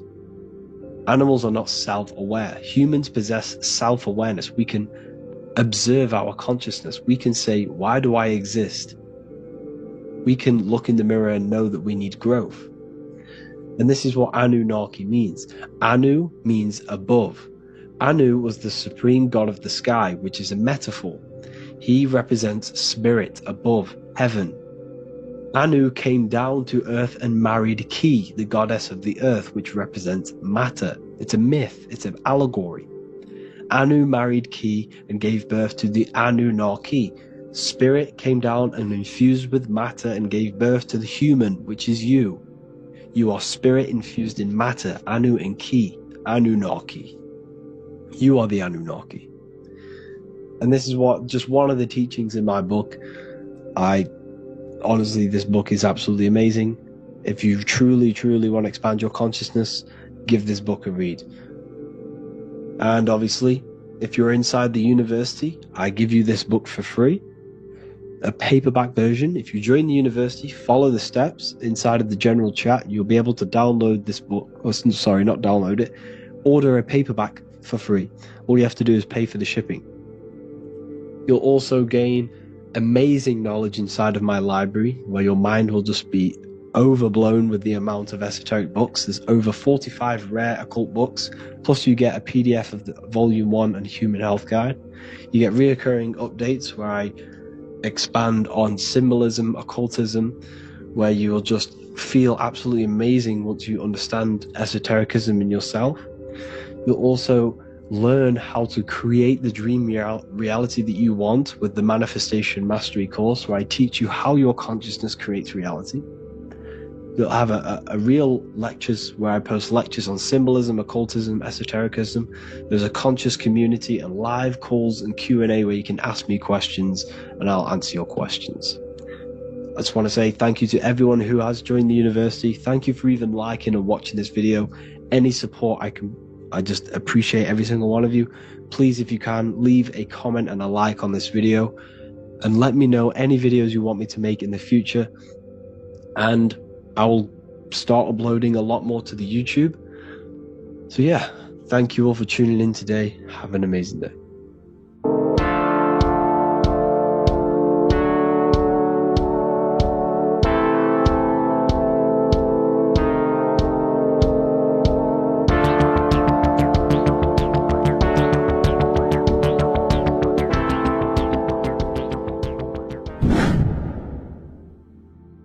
What is good, people? We're back with another video, and today we're talking about the chakras.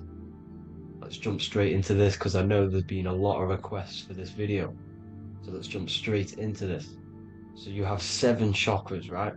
7 chakras, and these chakras are feeding off your electromagnetic field, known as your aura. This is both positive and a negative pole, male and female, right? This electromagnetic field is made out of electric and magnetism, and together they come as electromagnetic. Now, your chakras, the word chakra just means wheel, spinning wheel, because that's what they are. They're spinning wheels of energy. They do not exist on this physical plane, they exist on the etheric plane. Okay? Now, these energy centers are known to regulate your emotions, and each energy center controls the organs and cells in that particular area of the body. So for example, your sacral chakra will control the cells and organs of your sexual reproduction area. Okay, the navel chakra or solar plexus will control the digestion in your body. Same with the heart, same with the throat, right? So they are like mini brains for each center of your body. They run along up the spine, but notice the crown chakra exists outside the body. It's just above the head. Now, this process of the chakras is obviously the 7 colors of the rainbow, starting from red, which is the lowest vibrational color, all the way to violet, which is the highest vibrational color.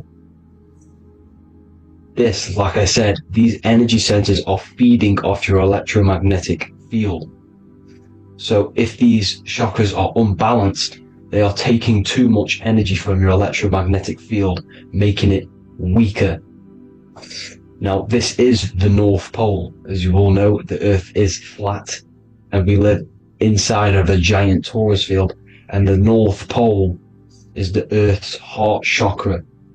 And this is why the aurora borealis, or the northern lights, whatever you want to call them, that's why they are green, and they are being emitted from this center point of the Earth, because it's symbolizing the heart chakra, which is green, right? Now, you do work your way up to these. However, this is a torus field. You are a torus field. You have different layers of this torus field, right? And you need to balance all of these chakras, but you can't move up these chakras until you open the one below it.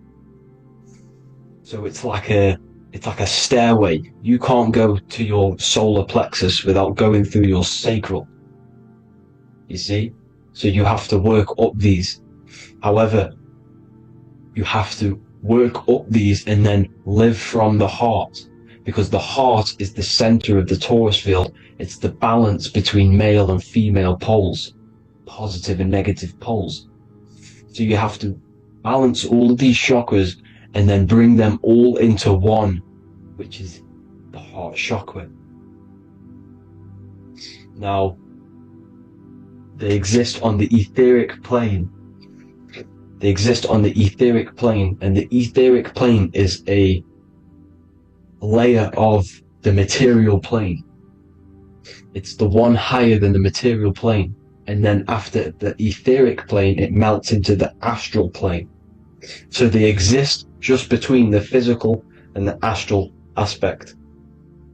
Now, this is the yin and yang matter, which is the lowest root chakra, physical matter, and then to spirit, because high vibrational matter turns into spirit, low vibrational spirit turns into matter. So they're interchangeable. This is the yin and yang. Now, when you see ancient paintings with the halos, you see this is like a toroidal field coming out the top of his head, you see, with a halo. This was symbolizing in the old days, in the ancient days, that they've aligned their chakra, they've reached Christ consciousness, which is God consciousness, right? Now, this electromagnetic field is the apple that we bit out of in the Bible, because you see that apple is a torus field. So they were metaphorically or personifying the torus field. That's what the Bible is. It's a massive personification. It's all metaphors. You have to read it properly. It's got a greater meaning behind it. Now, when we bit from the apple, we ate from the tree of knowledge, which is good and evil. Our lower mind took over, so we materialized to feed our physical bodies. We materialized through Saturn. That's what Saturn does. Now, if you don't understand that, go and watch the video previous to this one called Occult Secrets of Saturn, and that will show you how Saturn is the materializer. Now, this is one of the secrets behind the Masonic compass: electric and magnetic, male and female, duality, positive and negative. Now, like I said, they teach you about the torus field, about a magnet in school, but they don't teach you about your electromagnetic field. Everything alive has a torus field. It is the building block of this creation. Absolutely everything has a torus field. There's not one thing without it. And as you can see here at the center of the apple, that's where the seed is. That's where the life is. The reproduction of that organism. As you see, this is where the most electromagnetic energy is stored, in the center, because this is where the two duality, this is where the field meets, at the very center. This is why the seed is at the very center. Now, your spine is a elongation of the brain. The brain is heaven, and the bottom of the spine is hell. So this is Saturn, which is the root chakra. The 7 planets are associated with each chakra.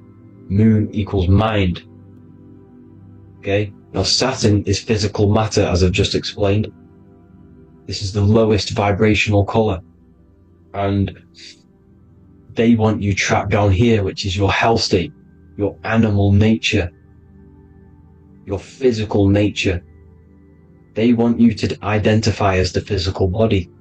They don't want you to reach these higher states of consciousness. Okay? Now, in the brain, you have 12 convolutions.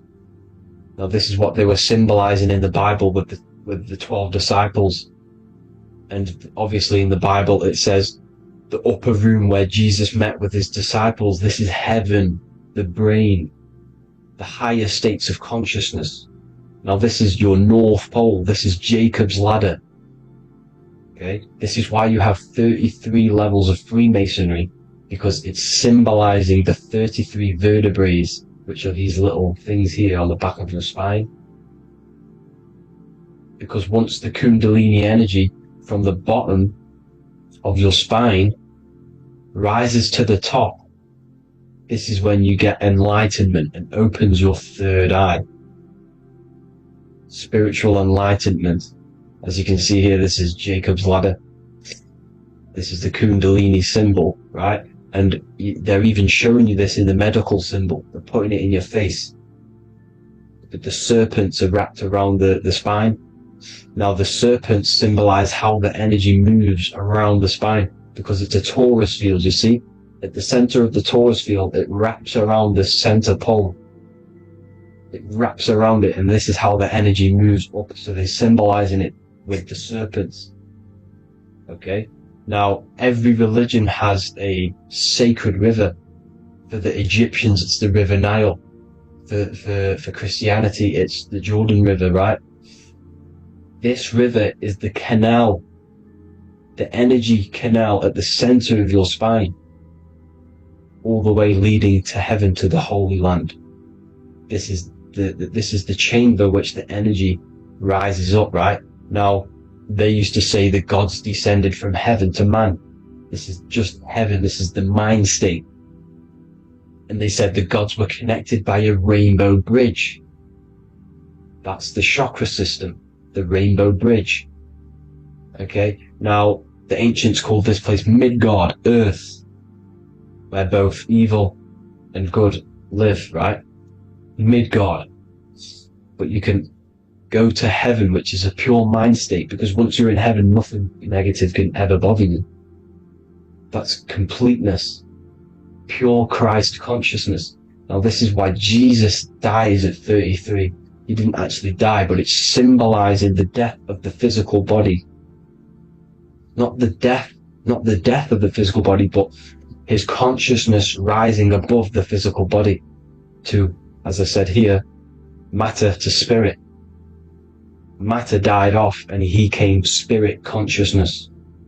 This is symbolized by the 33 vertebrae, which is obviously the 33 levels of Freemasonry.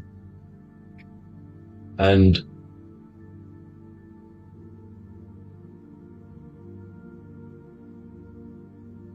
now the pineal gland, which is at the very top of this Jacob's ladder, or the River Jordan, the canal, your 33 vertebrae on your spine. This is where the pineal gland sits, right? At the very top, at the center of your brain. Now, there's multiple ways this was symbolized. The Eye of Ra, which is used by the Egyptians. Now, this pineal gland is the seat of consciousness. This is where your consciousness is stored, right? And the ancient Sumerians used the pine cone, hence why it's got the word pineal gland, the seat of the soul consciousness. It produces DMT, dimethyltryptamine, which is known as the spirit molecule. And the pineal gland is wrapped in microcrystals, and we all know crystals transfer frequency and energy. Now, radios use crystals. A radio is a frequency transmitter, turning a frequency into a frequency that we can hear with our ears, right? Because all the radios are actually playing right now in your ears. However, our ears can't pick it up, so the radio transmits it into a frequency that we can hear using crystals. So this is the power of crystals, and this is what our third eye is wrapped in, crystals. Now, this third eye is not actually your third eye, it's your first eye. When you're being materialized in your mother's womb, this is the first gland that is produced, and everything's built around it, because it is the consciousness. It is your consciousness. Your consciousness never dies, ever. It's an eternal essence. It lives forever. You never actually die. Only the mortal body dies. Now that's what we call life. Life is abided by time, and time is change, and change is what we call life, because everything's constantly moving and transforming into different things, right? Now let's not get off track. The pine cone is obviously, this is in the Vatican here. The pine cone is symbolized as the pineal gland, pine. And this is the opened pine cone. The opened pine cone means, or symbolizes, the awakened man, the awakened third eye. But the ones here, which the Sumerian gods are holding, these are shut pine cones, symbolizing the unawakened man. But let's not get confused, people. These gods were not gods. They are human beings just like you. They reached Christ consciousness. They are nothing more special than you. They just had the ability to reach Christ consciousness. And obviously their knowledge was far more intelligent than ours, far more advanced than ours. They knew the truth about this reality to the depths. Now, the ancient Hindus had a goddess called Kundalini, which is said that she descended by the means of a ladder or a cord from heaven, which is symbolizing the spinal cord. Now, this is what hickory hickory dock, the mouse went up the clock and came back down. This is all these stories, like Santa as well. Santa comes up and then down the chimney. This is symbolizing the Christ oil. There's an oil which is produced in your pineal gland, right? And this oil travels down the spine. And once it's down on the spine, you must have to raise your consciousness, just like I said, with the chakras. You have to raise your consciousness, raise your vibration to heat up this oil and turn it into a gas. And it travels back up the spine through like the serpents up the spine, and this awakens the third eye once it's coming back up the spine and hits the pineal gland. This is the secret behind Santa and hickory hickory dock, because Santa comes down and feeds the presents and goes back up the chimney, and he lives in the North Pole, the positive pole. This is the North Pole, people, and the presence is your sacred oil.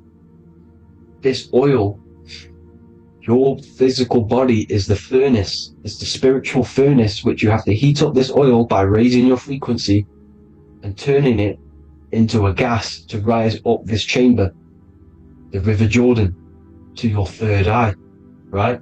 Now, this is an alchemical process.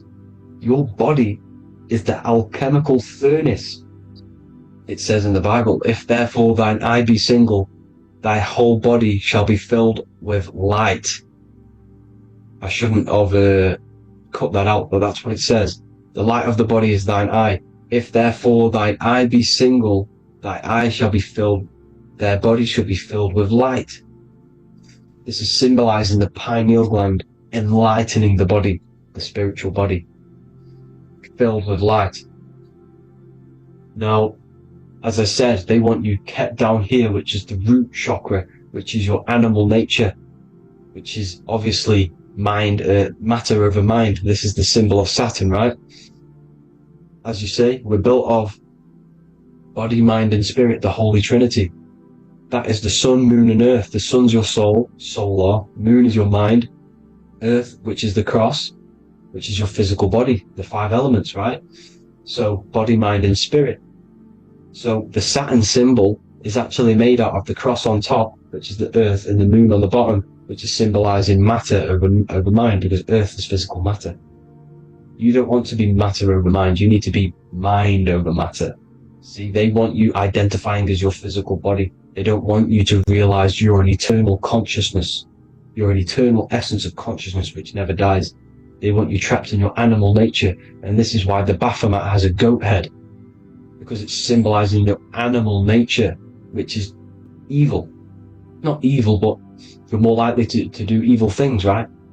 Which brings bad karma. That's your animal side. This is why the Baphomet has an animal goat head.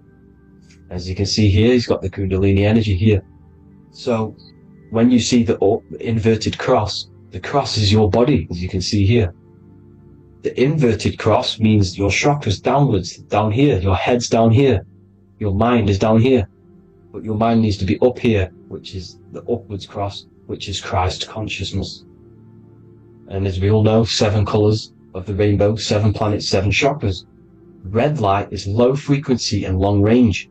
This is why Saturn is the slowest moving celestial body. And it's the lowest chakra, because it's low frequency, long range. The moon being the crown chakra, which is high frequency. This is why the moon moves around the quickest. The moon is your crown chakra. which mirrored in mind. See, so there are multiple ways of your chakras becoming blocked. Now, each chakra has a specific intelligence. It has a specific thing that it's doing for the body, right? Now, this can be overused. It can be abused. For example, masturbation. That keeps you down here in your sacral chakra because you're abusing that energy center. You're abusing your sexual energy, which is then becoming unbalanced. So this is how energy, this is why these centers are pulling more energy out your electromagnetic field, because these centers are wheels. The chakras just mean spinning wheel of energy. So when you're abusing these certain centers, you're pulling energy out of your electromagnetic field, which is making your field weaker, which is making your frequency lower, which makes you prone to diseases, prone to lower negative energy, right?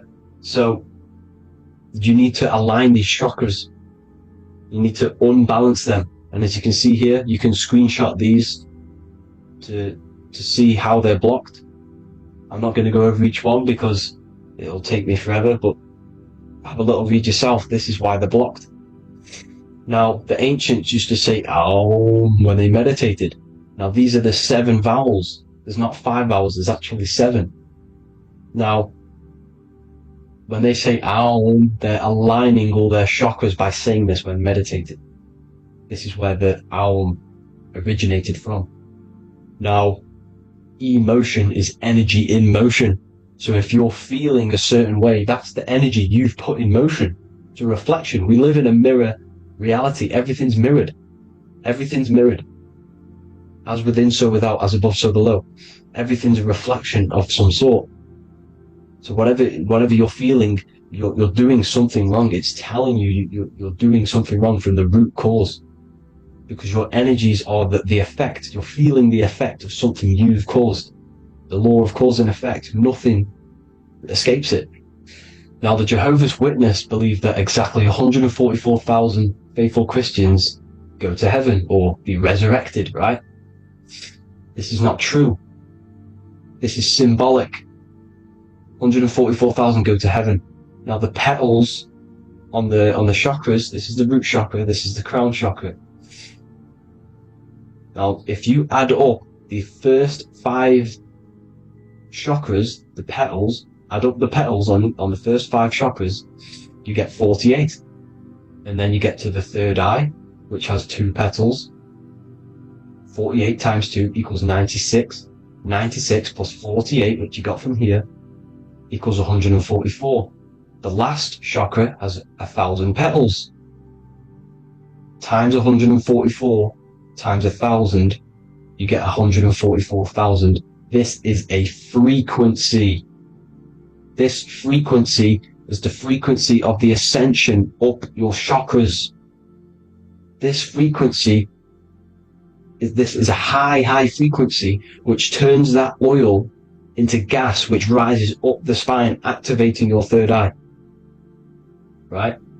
So this is all the religions are all symbolic for this sacred secret of Christ consciousness. As it says in the Bible, the kingdom of God is within. It's not out there, people. You must look within yourself. You are God. You are a spark of His consciousness. Infinite consciousness, right? So 144,000 is a frequency, and you must achieve this. Like I said, these people in the past, they're not gods, people. These were just humans. Nothing special. They just reached Christ consciousness. Now, they keep you in these lower vibrational states with the food, right? And as you can see here, all of these fast food restaurants are mainly are red and yellow, which are these lower states, these lower 2 chakras, lower vibrational colors. Because they want you trapped down here in matter. And these foods are so low vibrational, they will keep you down here. Because your gut produces, I think it's like 80% of melatonin. Melatonin is your feel-good hormone. These foods will not make you feel good. This is very low vibrational. Meat. It's not meat, it's raw flesh. These animals are stripped from their family, put on a conveyor belt, watch their friends be tortured, and then get slaughtered in a slaughterhouse. Think of all the fear that's running through their blood, all the hormones, all the fear, and you're going to go and eat that very low vibrational energy. As you can see here, this is the light photons within fruit. You can see the light, the life force in this fruit. You must think, feel, and do positive to raise your vibration. As you can see, earth equals heart. If you rearrange it, everything in nature is green, right? The aurora borealis is green. You must align all these chakras and then live from the heart, because the heart's the center of the Taurus field. You must become the consciousness in the center. So that's it for this video, people. Thank you all. God bless.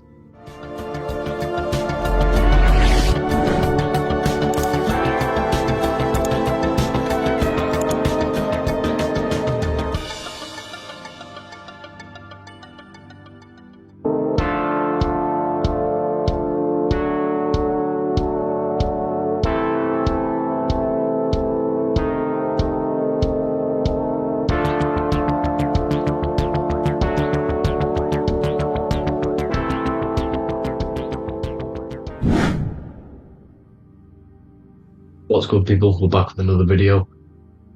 This is going to just be a quick video.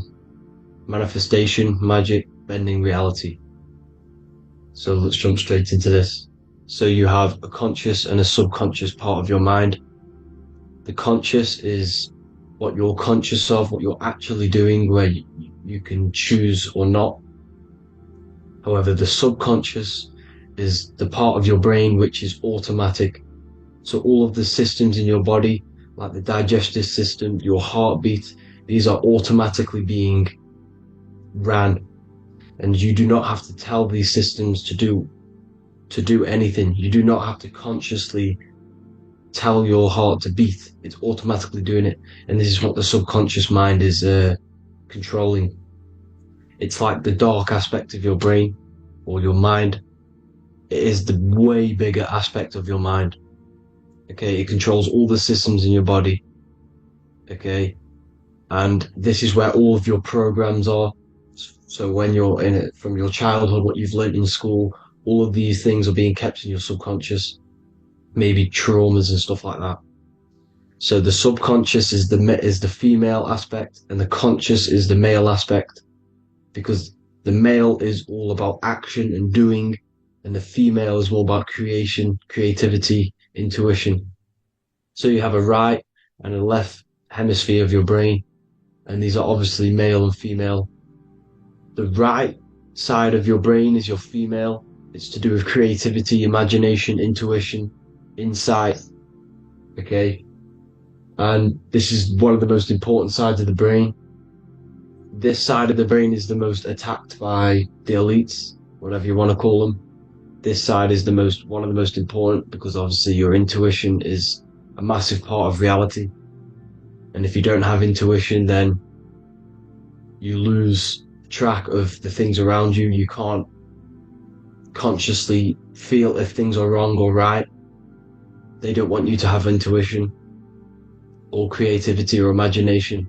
They want you in the left side of your brain, which is just reasoning, logic, and basic things. So they just want you to tell you what you want, tell you what to learn, and then that's it. They don't want you thinking for yourself, which is the right side of the brain.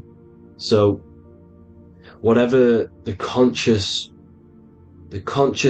side of your mind impresses the subconscious side of your mind. So if you do affirmations, for example, if you consciously do affirmations every day, you're reprogramming your subconscious mind.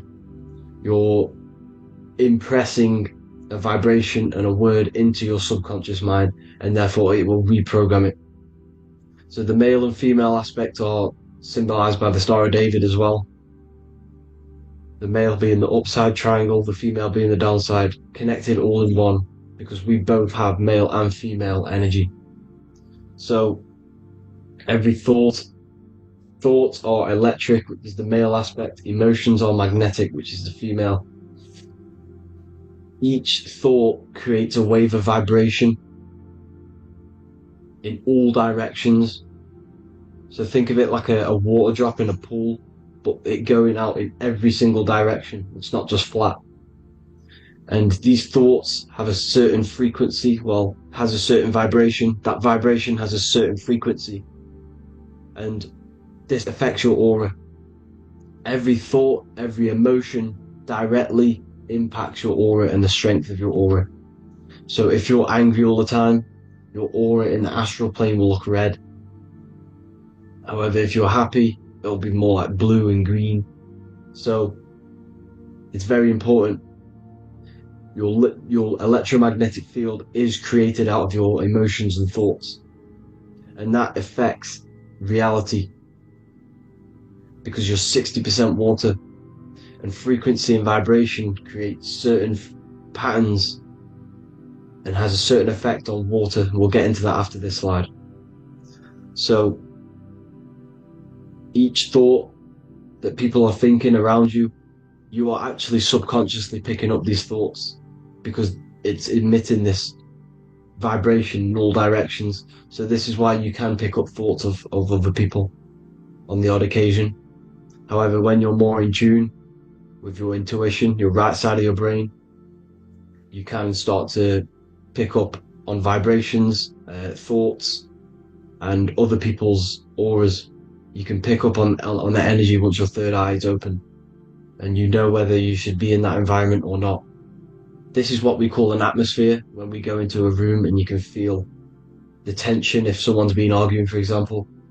This is the atmosphere, this is the vibrations, these are people's auras emitting these certain frequencies and vibrations.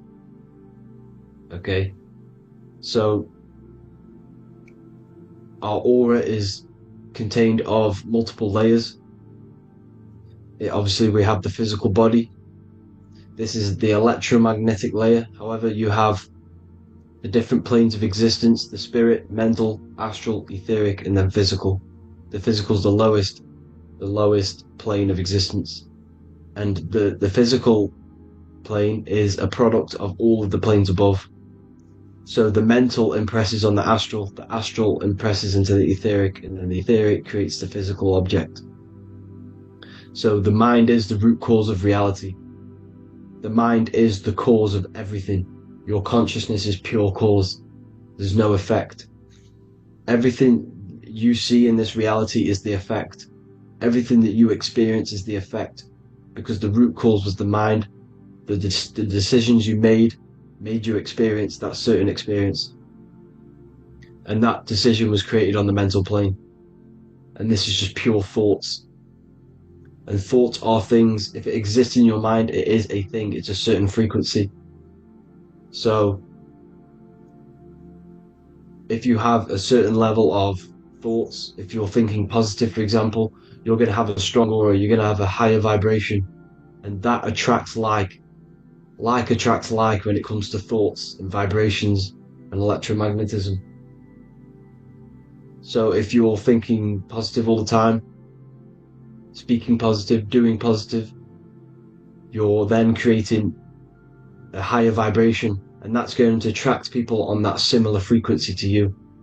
Everything is electromagnetism, frequency and vibration. Everything. You see, so this is why, for example, if I put my hand to a TV screen, if my finger was the same vibration as the TV screen, it would go straight through it. However, the particles in my hand and the particles on the TV screen are two separate vibrations, and this is what causes the friction to stop, and not my finger to go straight through it. So like I said, when you don't feel the vibe of someone, when you don't feel right, you don't really get along with someone, this is a vibration. Your vibrations are not matching, they're not similar, they're two complete different vibrations, and they're not aligning properly. So music has a massive part on this. Music is a massive, massive tool for the elites, because music is frequency. And in 1975, the musical instrument are all tuned to 440 hertz. So Spotify, Apple Music, most of the music on YouTube is all set to 440 hertz. And 440 hertz is not divisible by 3, 6, or 9. And when you can't divide a frequency by 3, 6, or 9, it's not a natural frequency. As you can see here, this is 432 Hertz. This makes a nice geometric pattern. However, 440 Hertz is a distorted pattern. So when you listen to this, this actually shuts off the whole right side of your brain. Like I said at the start, this is the most attacked side of your brain. It's to do with creativity, imagination, intuition. When you listen to 440 Hertz, it shuts off the whole right side of your brain. And obviously shutting off all of these forms of your brain. Music is a very, very powerful tool for the elites because it's the only thing which can enter your soul or your ears without consent, your body without consent. Everything else has to be through consent. You choose whether to eat something, you choose whether to drink something, but frequency, you're going to hear it no matter what. This is why it's so powerful, and music influences the body in many different ways. It's the most powerful imitator of everything. It directly affects all listeners. It directly affects intentions, gestures, movements, and actions. It stimulates your mind, and certain songs, certain catchy songs, can reprogram your subconscious mind, invoking certain emotions. This is why when you listen to slow beat songs, it makes you feel more sad. When you listen to upbeat songs, you feel more energetic. This is because these frequencies have a profound influence on reality and on how you feel. Because like I said, you are 60% water, and these are all interlocked. You have to look after them all. So it's very important you understand music. Stop listening to low vibrational music. To be honest, you want to listen to music without any sort of speaking inside of it. You just want pure frequencies, which are the solfeggio scale, like one of these, for example, 432, 528 Hertz. These are all good frequencies. It's called the solfeggio scale. And these frequencies make you more in tune with nature. 528 Hertz is what the earth vibrates at. So it's very important. And the Rockefellers are the one who changed this to 440 Hertz. The Rockefellers, one of the elite families. So if you want to manipulate reality, it's very important to have your chakras aligned and having a high vibration, because the higher your vibration, the more powerful your words and your intentions are on reality. So the lower your vibration, the harder it is to affect reality, because you're on a lower state of consciousness. Like I said, you have the mental, astral, etheric, and physical. Everything is a product of the one above. As above, so below. This is what Hermes Trismegistus was saying in the Egyptian days. This is where it comes from. As above, so below. If you affect above, it directly affects below. So like I said, meditation helps on this, helps align your chakras. Think positive, feel positive. Like I said, your feelings are magnetic, your thoughts are electric. So once you combine these two together, you're then creating an electromagnetic frequency. And that will have profound effect on reality. So the law of cause and effect. The law of cause and effect. Every effect has the root cause. Like I said, your mind is the root cause of everything. Every decision you make is having a different effect on reality. Everything happens for a reason due to the root cause, which is your mind. You choose everything that happens in your life. Okay? So it's very important you understand this and you constantly make the right decisions, the good decisions, to have good effects on your reality. You have to be very conscious of this law, because nothing escapes this law. This is the law of all consciousness. So think about it. Imagine a massive ball of consciousness. However, off this ball are different sparks, and each one of these sparks are in each and everyone's body. This spark is governed by these laws, the law of cause and effect, the law of correspondence, the 7 Hermetic principles. It's very important you understand this, because this mass ball of consciousness is what is obeying these laws, and everyone has this spark of consciousness inside their third eye. And like I said, everyone is the same consciousness. This is why if you do bad onto someone else, that will directly affect your reality. So if you hurt someone, it's going to come back to you in one way or another. because you are that same consciousness. This is like a mirror of reality. As within, so without. Whatever you feel on the inside, you're gonna see that on the outside. You're gonna experience that reality, whatever you've impressed. So there's different ways to bend reality to your will. This is kind of a sort of magic. So obviously you have black magic, which is manipulating reality to harm and influence others, or to be very selfish. And then you have white magic, which is manipulating reality for the good of humanity. So you do have to be very careful with your intentions, people, when you're trying to manipulate reality, because this is nothing to be played with. If you are manipulating reality for the wrong reason, it's going to come and bite you in the ass in some way or another. Because everything is balanced. Everything balances out in this reality. Nothing escapes the laws. Not one thing escapes the laws. So if you're stealing from yourself, because it's just going to come back in one way or another. Inside of everyone's heart, you know whether you're doing good or wrong. You know, you can feel it when you do something wrong. You can feel it when you do something good. The heart is the center of the torus field. It's balance. And this is why you say follow your heart, because it's the center of the torus field. It's very important to listen to this inner voice inside of you, because that is telling you the right things to do, the good decisions to make. And when you keep following that voice, that good voice inside of you, it takes you to your life path. Very important to follow that voice. However, don't let the ego get in the way of it. Don't care what your friends are going to say. It's very important to understand this. So, you have different ways of manipulating reality. You have sigil magic. This is where you create your own sigil or symbol. You create your own sigil and symbol, and then you charge it. You behind that symbol, you have an intention. So for example, if you want to manifest wealth, you create a sigil which represents what you want. You create that sigil, you draw it out, you charge it, because wherever your attention goes, energy flows. So whatever your attention is, you're sending energy that way. So what you do with your eyes and your hands, you place attention on the sigil. Imagine that it's glowing. Imagine that you're sending energy to the sigil. And then you burn the piece of paper once you've done this. And then after this, you meditate on that symbol. You constantly think about that symbol, because that symbol is the frequency, is the thing that you want to manifest. So that's one way. Or you can just meditate on your reality. So imagine yourself having already what you have. This is what they call a mindset. You must set your mind to the frequency what you want to manifest. Okay? So if you want to manifest wealth, for example, imagine yourself being wealthy. What would it feel like? What would you be doing? Imagine a scene in your mind.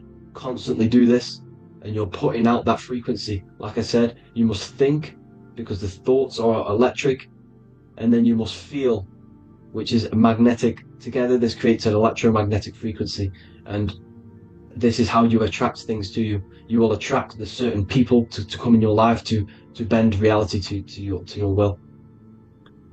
Okay? Or you've got mirror magic. Stare yourself in the mirror, because a mirror reflects light. It also reflects energy. So you've got to be very careful with what you say to a mirror. You've got to be very, very, very careful, because whatever you send into that mirror is directly sent straight back to you. So if you're thinking negative, you're sending negative energy back straight to you, and that's going to have an effect on your reality. Affirmations are very important, because your words are frequency, your words are vibrations, and each word you say has a certain frequency. If it's if it's positively charged, it's going to affect you positively. If it's negatively charged, because like I say, your brain and your mind is like the director of energy. That's what your brain is, and it directs energy into certain things. You can either positively charge it or negatively charge it, and this brain is creating your reality constantly. It's manifesting your reality constantly in the present moment. So this is what the government knows. The government know your mind is the root cause of reality. This is why they call themselves a government. Government. The New World Order is not being manifested by them. They are controlling the information. They are controlling your perception of this reality. And they know the mind is the root cause of reality. Therefore, if they control your perception of reality and your information, what you believe, you're going to manifest that information, that perception. So we, the people as a collective consciousness, are the ones manifesting this new world order. You see, so this isn't black magic. They're actually tricking us into manifesting their own their plans, this new world order. You see, this is how smart these people are. They know how to get around the laws of reality. They know how to bend reality to their will without facing the consequences. They're getting humanity to do it. You see, there is a collective consciousness. As like I said, we all have that same spark of consciousness, right? So, as a collective consciousness, we are on a very low vibration at the moment. However, we are waking up rapidly. There are more and more people waking up at the moment, and light always chases away the shadow. Light is a lot more powerful than darkness, you see. So, one person waking up has a massive effect than one person being asleep. It has a profound effect. Because like I say, the light always chases away the darkness. It's more powerful. The light is always more powerful. High vibrations are more powerful than lower. So that's it for this, people. I hope you all enjoyed. This is a short, quick video. God bless you all.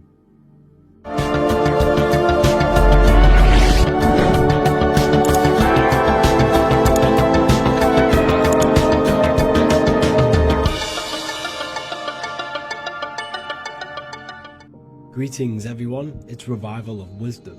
I facilitate human enlightenment through occult and esoteric teachings. I hope this video expands your mind into a new field of thought. In this video, we're going to be discovering the true esoteric meaning of the 7 planetary energies. So let's jump straight into this. In order to fully understand this, you must understand the esoteric teaching of as above, so below, and as within, so without. Our inner world is mirrored into our external material reality. We have a physical voice, which you are hearing right now, and I also have an inner voice, which no one else can hear. The inner world is invisible, and the external world is visible. In other words, the inner world is the spiritual world, and the outer world is the material world. The inner world of ourselves reflects and projects our outer world, which means everything in our external reality is somewhat reflection of our internal self. You are made in the image and likeness of God. You yourself are the universe experiencing itself in a 3-dimensional physical form.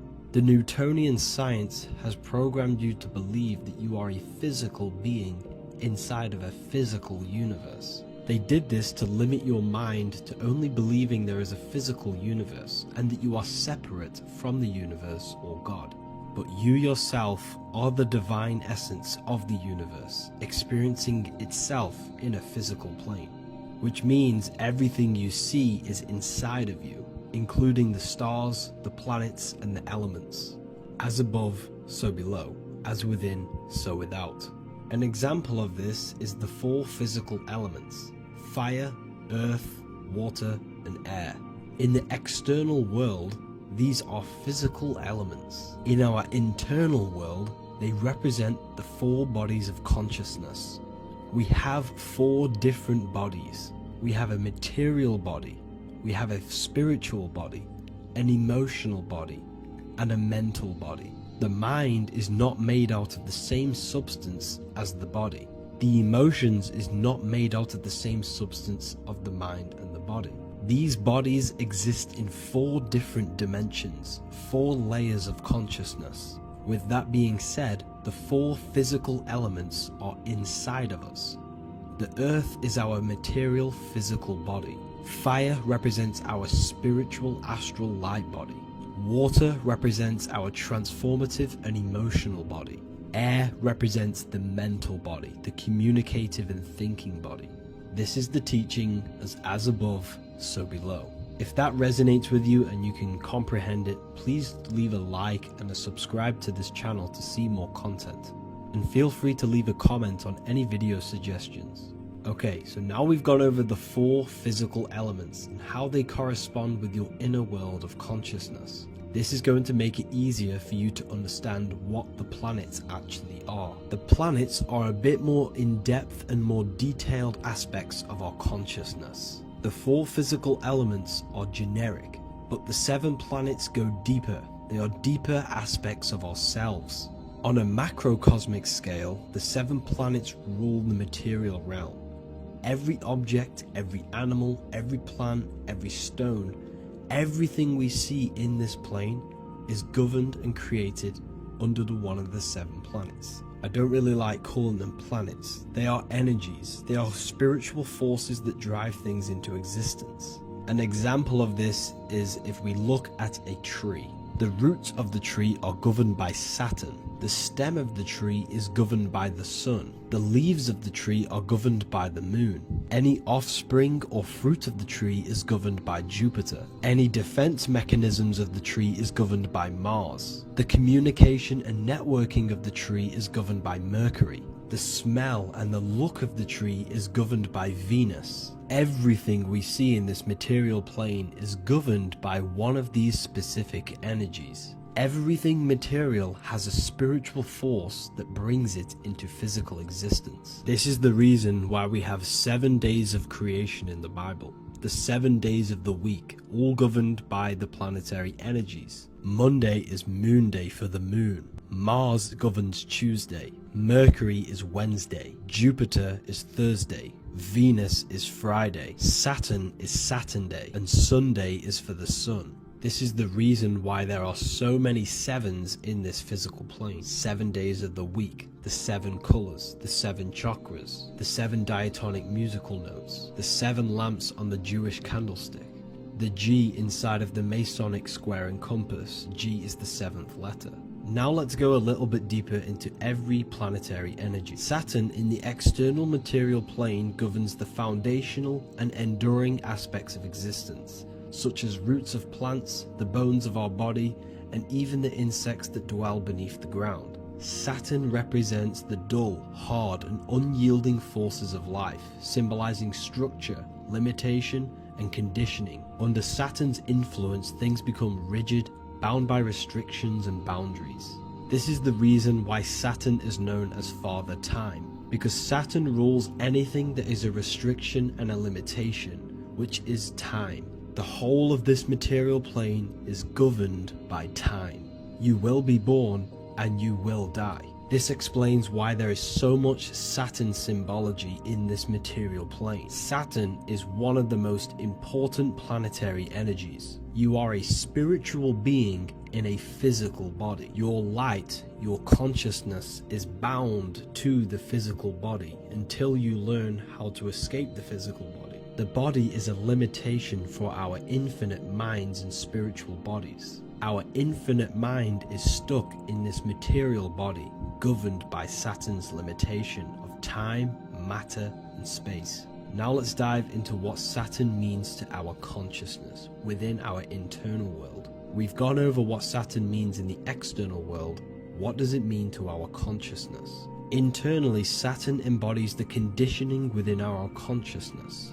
When the Saturnian aspect of our consciousness dominates, we become overly rigid, fixated, and restricted in our thinking and actions. For example, Saturn's influence is strongly felt in today's world, where many people's minds are confined to societal norms and conditioned responses. Saturn is the aspect of our consciousness, our minds, such as limiting belief systems and limiting thoughts and emotions. This is the negative thought that you can't get rid of, that's holding you back. This is a Saturn aspect of our consciousness. However, this is not a negative thing. The Saturnian aspect of our consciousness is a great teacher, guiding us through difficult life lessons that ultimately lead us to growth and expansion. Saturn's energy allows us to experience and overcome fears and limitations so our minds can expand into new fields of thought, into new life. Although Saturn's energy is harsh and often challenging, it helps us develop resilience, discipline, and wisdom. However, in the modern day, this Saturnian energy has overpowered the minds of the masses, fostering excessive rigidity and limitation. This is why we see so much Saturn symbolism. It's literally everywhere because our minds are being dominated by the Saturnian limiting aspect of our consciousness.